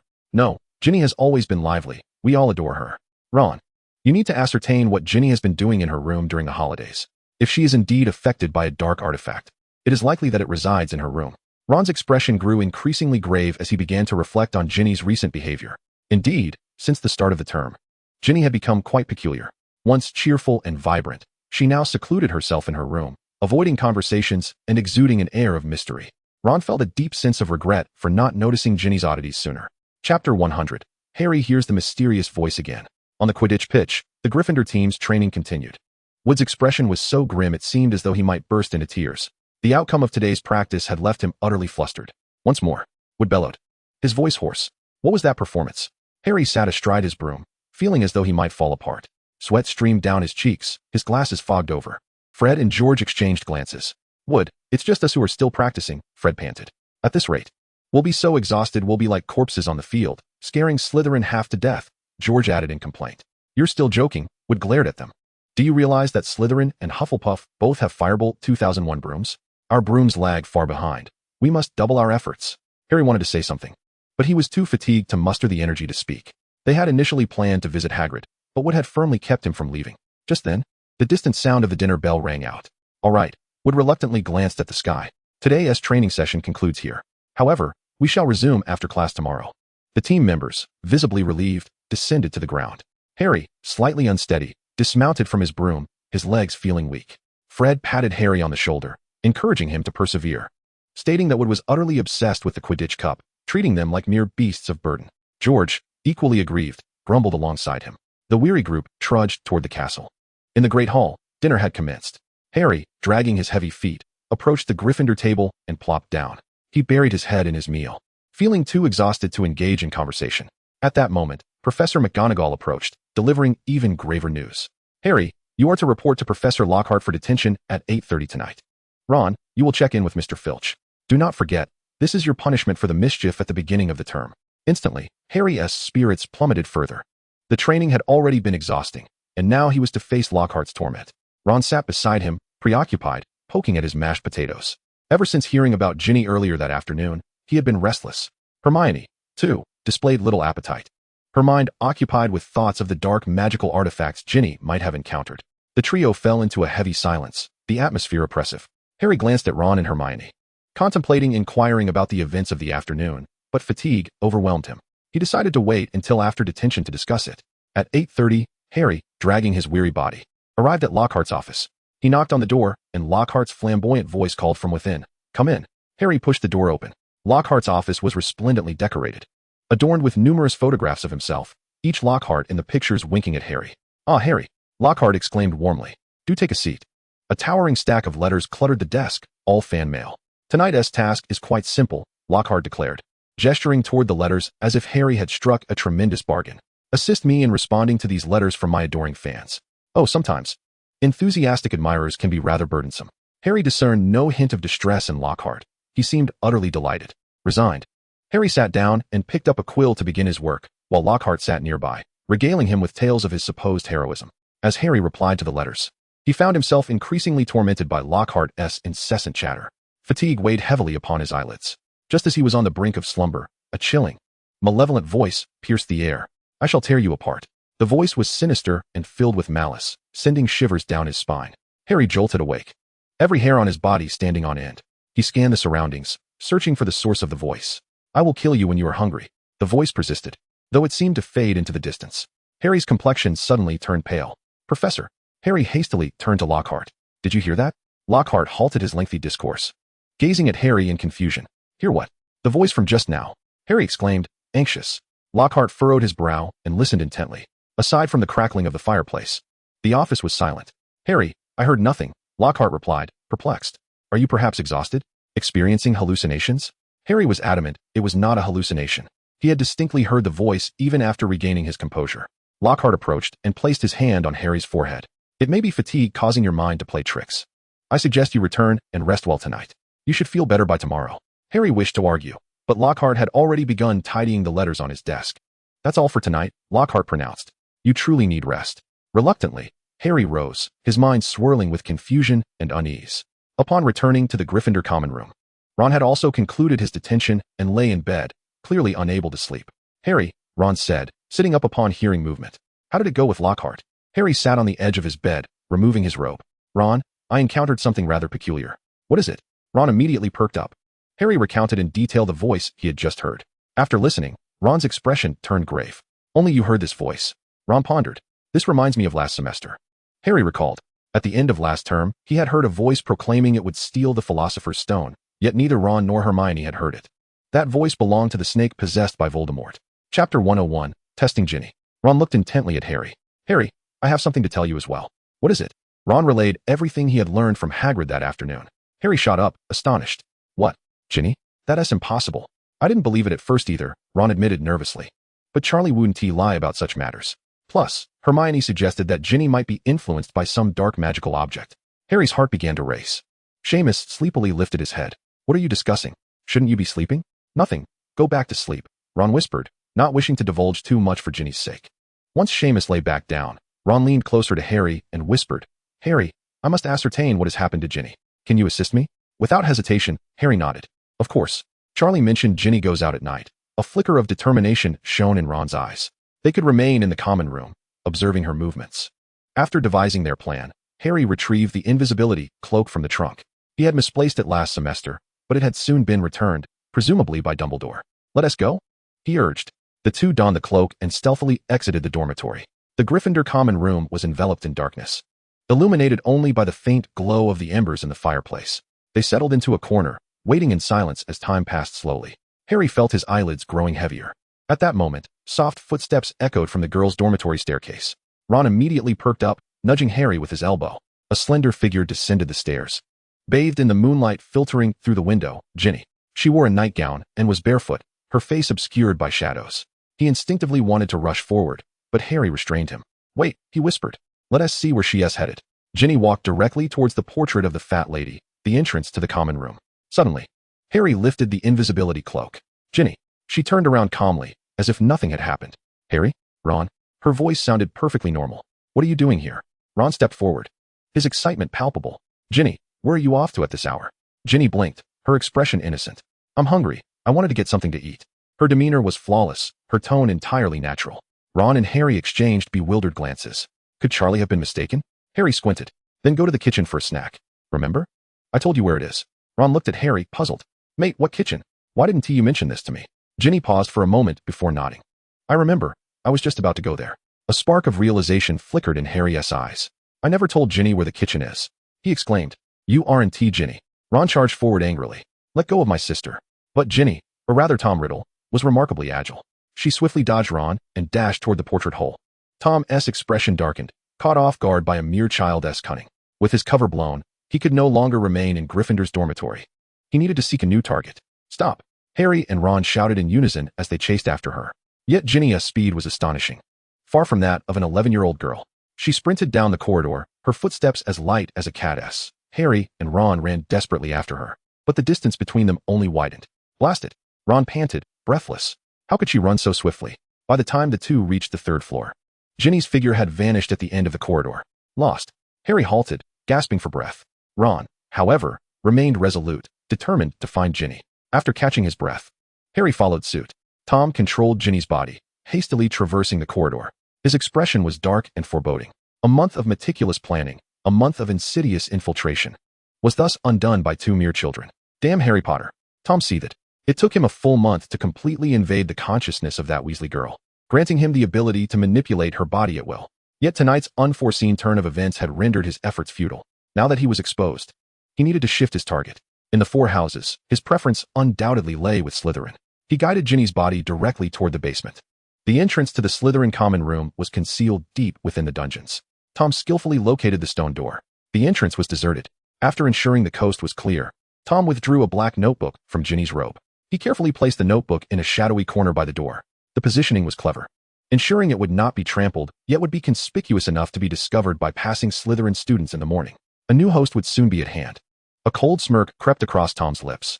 For him, Slytherin students were far easier to control than those of Gryffindor. Tom understood Slytherin. They were inherently driven by a thirst for power. Once the notebook was set down, Tom's control over Ginny's body began to wane. Ginny's gaze gradually turned vacant, her form swaying unsteadily as she stumbled back. Her steps faltered, her eyes devoid of focus, utterly unaware of her surroundings. As she made her way back to the first floor, hurried footsteps echoed from the staircase. Harry and Ron rushed down, breathless, colliding directly with Ginny. "Bring Ginny back." Ron dashed forward, seizing his sister by the shoulders and shaking her vigorously. Ginny jolted awake in an instant. Stop, stop. I'm going to be sick." She stared at Ron, bewildered. "No one in the family understands. I was peacefully sleeping in the dormitory when suddenly my brother yanked me awake." "Ron, what are you doing here? This is the girls' dorm." Before she could finish her sentence, Ginny glanced around, realizing she was not in the dormitory. Confusion etched across her face. "How did I end up here?" Ron's heart raced. "Are you Ginny? Do you remember what just happened?" Ginny shook her head vigorously, her red hair flying in the air. "I don't remember anything. I was asleep in the dormitory." How could this be? Her voice dwindled, fear flooding her eyes. Harry stepped forward, his gaze fixed intently on Ginny. "Do you truly remember nothing at all?" he asked earnestly. "I swear." Ginny's voice quivered slightly. "I only recall lying in bed, and then I remember nothing." Chapter 102. The diary finds a new host. "Ginny, have you encountered anything peculiar lately?" Ron inquired, concern etched on his face. Ginny, feeling a surge of fear, decided to reveal the truth. "There is a diary." "A diary?" Ron echoed, intrigued. "A black diary. When I write in it, it responds to me. I found it amusing, so I often chatted with it." Ron and Harry exchanged apprehensive glances. "Sister, you dared to meddle with such an eerie object?" Ron questioned. "And then what?" "Then I began to have strange dreams. In these dreams, I wandered around the school, but I couldn't recall what I was doing. Sometimes I would wake up to find blood on my hands, but I had no idea how it got there." Harry was nearly certain that the diary was responsible for the disturbances. "Ginny, where is that diary now?" he pressed. Ginny, filled with trepidation, replied, "I placed it in the drawer of my bedside table." The trio immediately rushed towards Gryffindor Tower. Upon returning to the common room, Ginny hurried up the stairs to the girls' dormitory while Harry and Ron anxiously waited below. A few minutes later, Ginny descended, her face ashen and stricken with fear. "It's gone," she stammered. "The diary is missing." Ron and Harry exchanged a grave look. This is a serious predicament. That dangerous dark magical object may have found its way elsewhere. The following morning, Charlie was leisurely enjoying breakfast, a large plate of bacon and eggs before him. Harry, Ron, and Hermione approached. "Charlie," Harry said, taking a seat beside him. "Some unsettling events transpired last night, and we need to discuss them with you." Charlie set down his fork and regarded the trio. "What is it? Given your expressions, I suspect it is not good news." Harry recounted the events of the previous night in detail. As Charlie listened, his demeanor grew serious. "That object is now unaccounted for, and its potential danger is greater than when it was with Ginny. At least when it was with her, we could have exercised some caution." Hermione, her expression grave, had just heard Harry and Ron's account. After a moment of contemplation, she spoke up. "We should inform the professors." Ron hesitated. "But if we tell the professors, won't Ginny face expulsion? After all, she brought that thing into the school." Charlie shook his head. "Ron, Ginny was unaware. She is also a victim in this matter. What is paramount now is to locate that object. If we do not report it promptly, we might all find ourselves in peril." Harry nodded in agreement. "Charlie is correct. The professor ought to be informed of this matter." Ron inhaled deeply and ultimately nodded. "Very well, let us seek out Professor McGonagall." The stone door of the Slytherin common room creaked open. Goyle and Crabbe emerged, prepared to head to the Great Hall for breakfast. As Goyle ambled along, he yawned, utterly oblivious to his surroundings. Suddenly, from the corner of his eye, he spotted a dark object. Tom was elated within the pages of his notebook. At last, a Slytherin student had discovered him, and one who appeared rather dim-witted at that. Such a simpleton would be easily deceived. Tom began to devise a scheme to ensnare this oafish brute. However, Goyle approached the notebook and kicked it aside with disdain. "What is this rubbish? Filthy and old. Who discarded it here?" The notebook skidded across the floor, colliding with the corner. "Let us go. We should head to the Great Hall. The bacon is just being cooked." Crabbe spared it a fleeting glance, and the two lumbered towards the dining hall. In the corner, Tom seethed with rage, nearly exploding from frustration. These two fools. He longed to leap from the pages of his diary and cast an Avada Kedavra upon the two hulking brutes. The notebook, now relegated to the corner, was rendered even less visible to the passing serpents, and those who did notice it were generally disinterested. Most Slytherins hailed from pure-blood families, enjoying affluent backgrounds. How could they possibly care for an unwanted object discarded on the ground? Once such an atmosphere took hold, Even those who might have been intrigued would refrain from picking it up, fearing ridicule from others. In Slytherin, being mocked is a most dreadful fate. As time drifted by, the afternoon potions class came to a close, and Draco Malfoy strode at the forefront of the line. Goyle and Crabbe followed closely behind, panting heavily. Professor Snape seems to be in a rather poor mood today, Goyle remarked, his tone rather dim-witted. Crabbe wished to interject that Snape appeared to be in a foul mood every day, but refrained from doing so. That's because we lost during Quidditch practice yesterday, Draco scoffed. Just wait. With my addition to the team, the Quidditch Cup will surely be ours. Goyle, puzzled, inquired, weren't you there yesterday? Draco clenched his jaw. What do you know? I had only just joined, and my coordination with the team was lacking. Oh, Goyle mumbled, lowering his head, only to catch sight of the notebook that had been kicked aside that morning. That wretched notebook still lay there.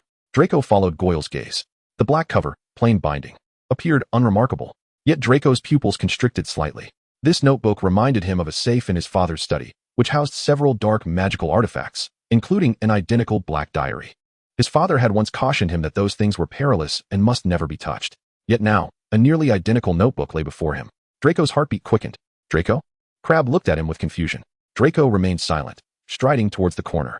He could certainly disregard any mockery from others. The Malfoy family was one of the most esteemed lineages of Slytherin. Who would dare to ridicule him? Draco bent down and picked up the diary. The cover felt smooth, yet emanated an odd warmth. It was not the texture of ordinary leather, but rather akin to the skin of a living creature. He turned to the first page. The blank parchment revealed nothing. Draco furrowed his brow and continued flipping through the pages. Each one was devoid of text or illustration. Just as he was about to close the notebook, a line of text suddenly materialized on the first page. Hello. Draco's hand jolted, nearly sending the notebook flying. The ink was a deep green, the strokes fluid and elegant, possessing a classical beauty. Yet, more bizarrely, the words had appeared out of thin air, with no one visibly writing them. Draco immediately snapped the notebook shut, clutching it tightly to his chest.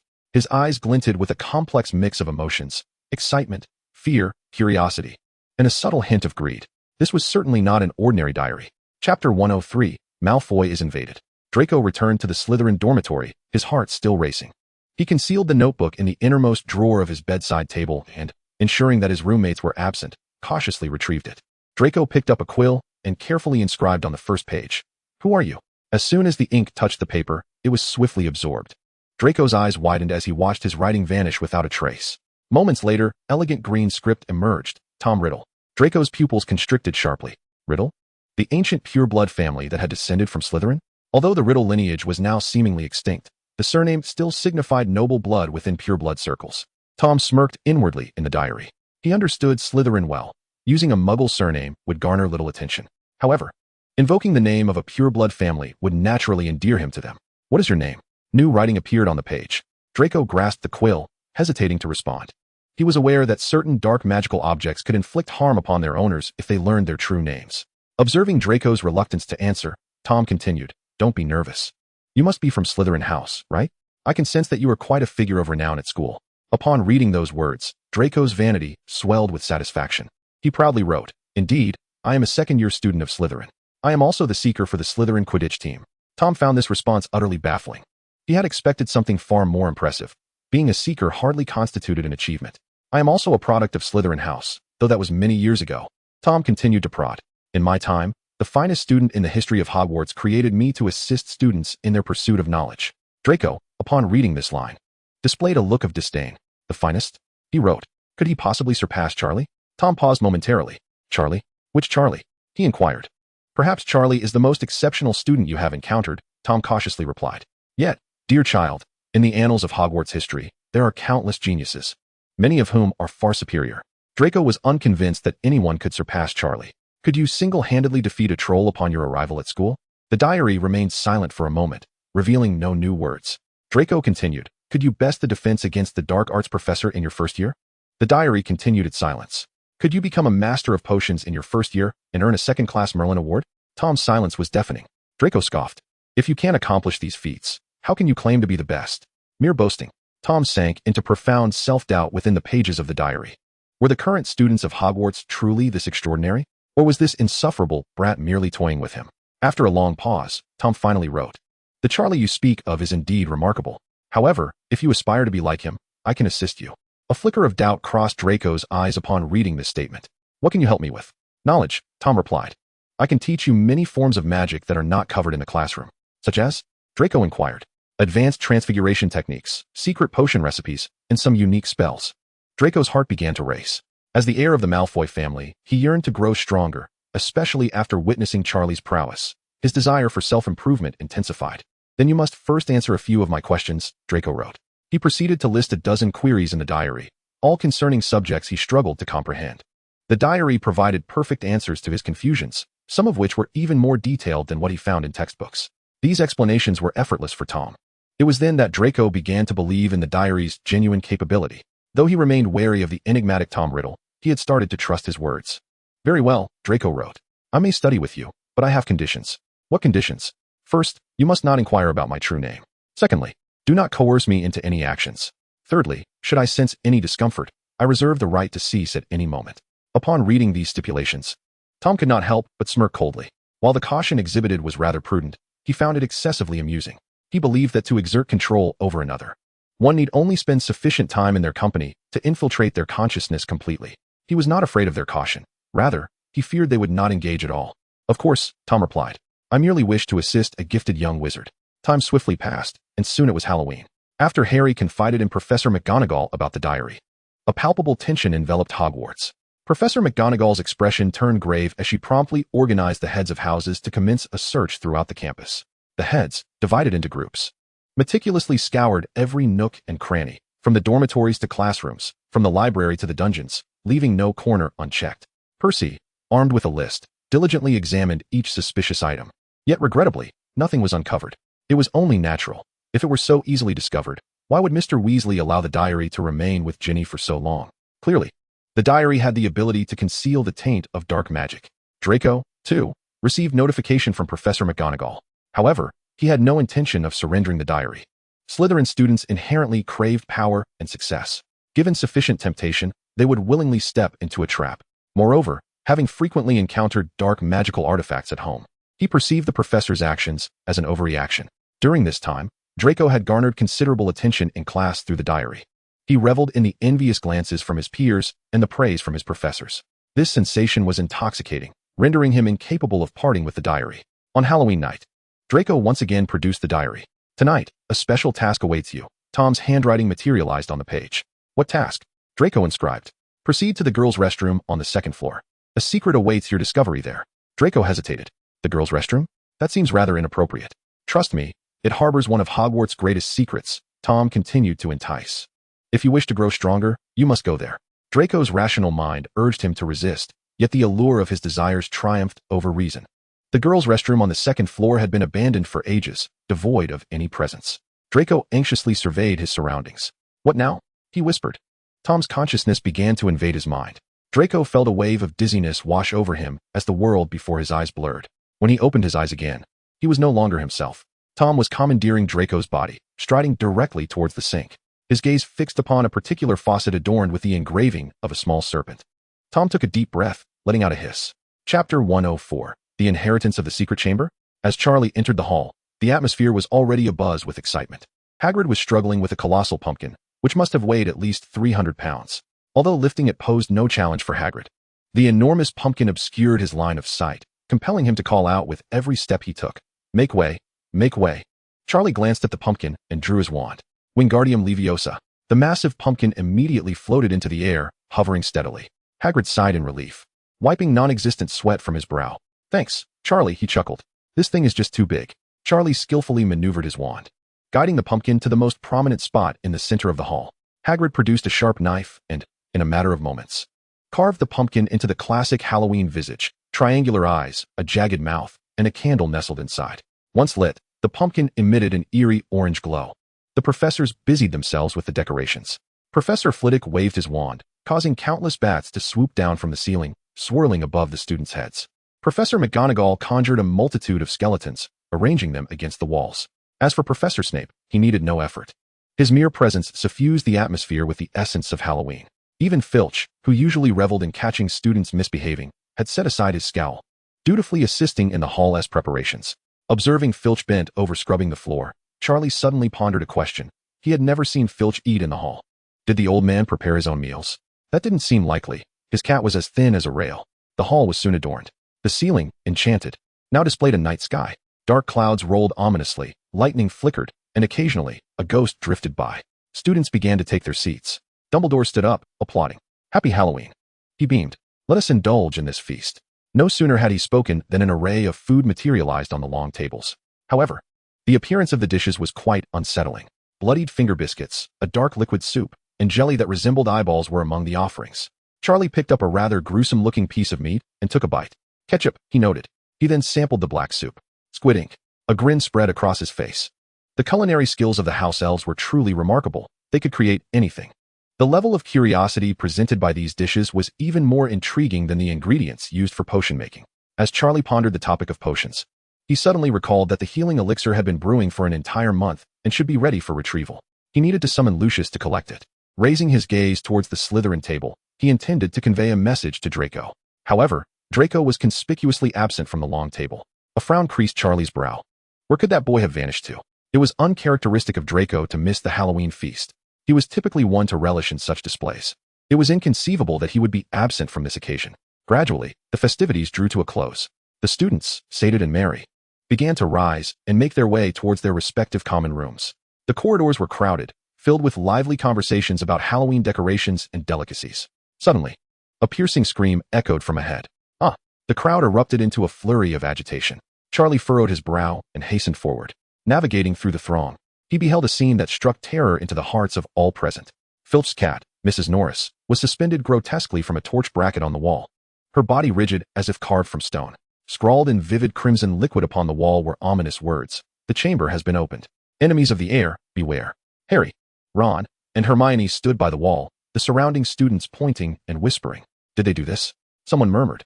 "It's possible. I just saw them arrive." Charlie stepped closer to examine Mrs. Norris's condition. The cat was as stiff as stone, her eyes wide open with dilated pupils. Yet, it seemed she still clung to life. As if ensnared by a petrification curse, a grave expression settled upon Charlie's face. If a cat could be subjected to such a fate today, a human might very well be next. He wished fervently for such perilous elements to be eliminated from their midst. The commotion intensified as students jostled in the corridor, craning their necks for a better view. "Make way. Clear the path." Filch's shrill voice pierced through the crowd. He pushed through the students, rushing towards the scene. His demeanor suggested he was poised to exact severe punishment upon those responsible for the turmoil. Upon discovering Mrs. Norris hanging on the wall, he froze, panic gripping him as he clutched his head. "My cat, Mrs. Norris." Filch's eyes brimmed with tears. Then, his gaze locked onto Charlie, who stood closest to the cat. "It's you." Filch shrieked, his voice cracking with rage. "You killed my cat. I'll kill you." Harry and Ron sprang forward, determined to restrain Filch. "Calm down, Mr. Filch." Harry wrapped his arms around Filch's waist, but the old man's strength was astonishingly fierce. Ron grasped his arm, nearly being thrown off balance.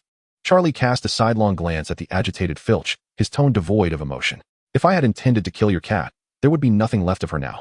Filch stood frozen in place. Acutely aware that Charlie was indeed capable of such a feat, Ernie squeezed through the throng, hastily elucidating for Charlie. The banquet had been held in the hall, as we all witnessed. The Hufflepuff students nodded in unison. Yes, Charlie had been present throughout the evening. It was then that Filch grasped the situation. Indeed, Lady Loris had been perfectly fine before the feast. Only those absent from the banquet that night could possibly be the culprit. His gaze swept over the crowd. Suddenly, a voice rang out, declaring that Harry had not attended the banquet that evening. All eyes immediately turned towards Harry. Filch's eyes widened, ablaze with fury. "It was you." Harry turned pale, hastily defending himself. "It wasn't me. I was at nearly Headless Nick's death day party." Just as Filch was about to retort, he was interrupted. "Argus." The crowd parted automatically. Dumbledore approached, flanked by Professor McGonagall and a host of other professors. Dumbledore reached the wall and removed Lady Loris from her stagnant position. "Argus." He turned to face Filch. "Your cat is not dead." Filch was taken aback. "What?" "She was merely petrified," Dumbledore explained. "Although serious, it is curable."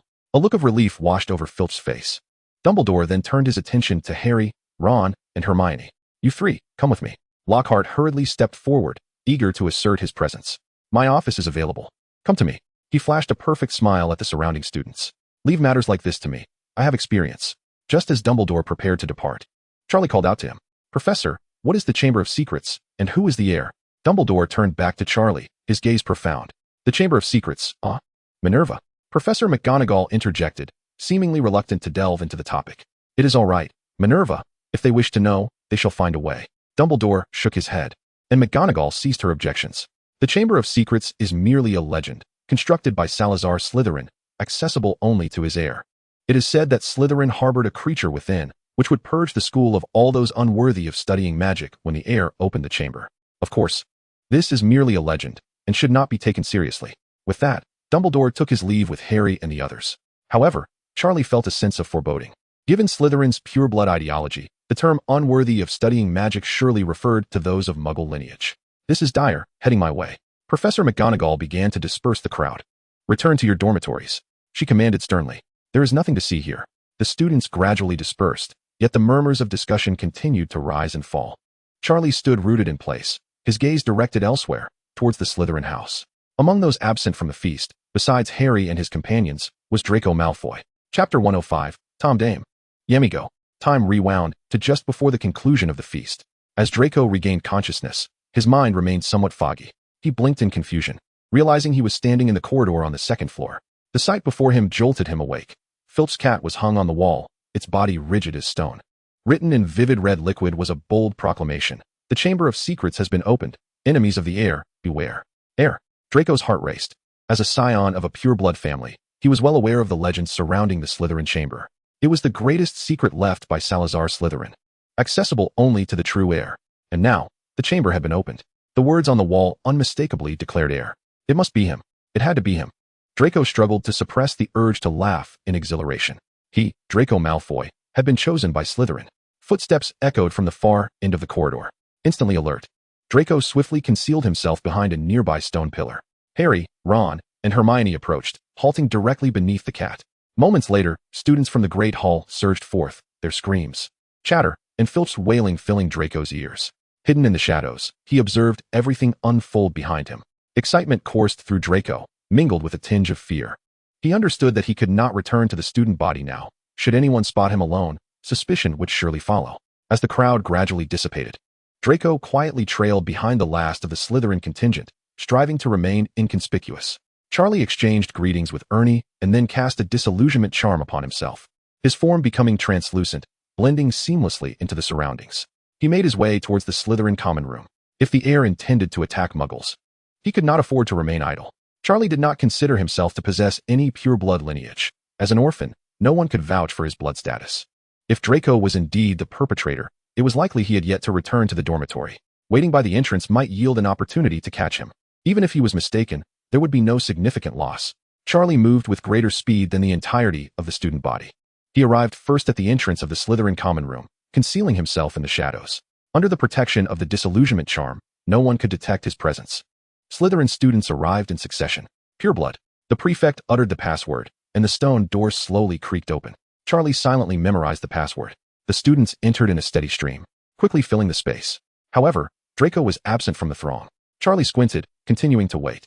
Moments later, faint footsteps echoed from the end of the corridor. Draco's figure emerged, moving cautiously, glancing back frequently, wary of being discovered. Charlie, having dispelled the disillusionment charm, stepped out from the shadows. Mr. Malfoy, where are you headed? Draco jumped, nearly letting out a cry. Upon realizing it was Charlie, his complexion turned ghostly pale. Charlie, what are you doing here? Draco stammered. Charlie stepped closer, his gaze fixed intently upon him. Was tonight's incident orchestrated by you? Draco hesitated for a moment, then quickly regained his composure, lifting his chin defiantly. It wasn't me, he asserted, though I wish it had been. Charlie let out a cold laugh. You weren't even in the Great Hall tonight. How could you possibly know what I am referring to? Draco's expression froze instantly. This is bad, he thought. He had exposed himself. Charlie's eyes hardened. Draco clenched his jaw and, in a moment of desperation, shouted, so what if it was me? I am the heir of Slytherin now. I am not afraid of you. Charlie narrowed his eyes. Someone's wings have grown, I see. A minute later, Draco's face was swollen like a pig's head. His eyes wide as he handed over a black notebook. Big pot, you foreknow my den. How could I be the heir? It's this diary that made me do it. The diary contained Tom's writings. Charlie examined the notebook, finding it akin to what Harry had described, and decided to take it. Draco held his face, his mouth swollen like a sausage, gasping for breath. He staggered to the wall. Spring snow. The wall remained unresponsive. Draco was taken aback. Spring snow. He raised his voice, yet the wall remained still. Damn it. Draco gritted his teeth and kicked the wall in frustration. All because of that cursed diary. It claimed I could catch up to Charlie. I believed it, and now I'm beaten to the point of being unrecognizable, unable to return to my dorm. Charlie returned to the Hufflepuff dormitory. Ernie was sitting on his bed, and upon seeing Charlie enter, immediately approached him. Where did you just go? Charlie did not respond right away. He drew his wand and pointed it at the furniture in the dormitory. Transfigure swiftly. The table, chairs, and wardrobe all levitated, transforming into shields, forming a protective circle around Charlie, Ernie, and Justin. Ernie stared in astonishment. What are you doing? Charlie then enveloped the three of them in layers of protective armor. Finally, he retrieved the black diary from his robe. Ernie and Justin, noticing Charlie's vigilance, concealed themselves behind him and ceased their inquiries. Charlie conjured a vine, which ensnared the diary and opened it from a distance. The diary lay silently on the ground. Tom's anger surged within him. The efforts he had previously exerted were once again rendered futile. Moments later, dark green cursive appeared upon the paper. Hello, my name is Tom Riddle. Ernie and Justin exchanged glances, each reflecting the astonishment in the other's eyes. Charlie manipulated the vine to inscribe upon the diary. Did you orchestrate tonight's events? The writing was swiftly absorbed. New words emerged. I do not comprehend what you are referring to. Charlie scoffed. Do you know Ginny? Indeed. Tom replied. Yet she harbors some misconceptions about me. Charlie narrowed his eyes. What exactly are you? I am merely a diary. Tom's elegant handwriting continued. I have recorded a wealth of knowledge. Charlie ceased his idle chatter. This diary was anything but honest. He tightened his grip on the vine, wrapping it around the diary securely, and proceeded towards the restroom. Sensing the impending danger, the diary's words suddenly became frantic. I can help you grow stronger, acquire knowledge, and attain glory. I can assist you. I possess many secrets about Hogwarts. But Charlie did not spare it a glance, continuing his march towards the restroom. The writing on the diary began to grow chaotic. Wait, where are you going? Hold on. Stay calm. No,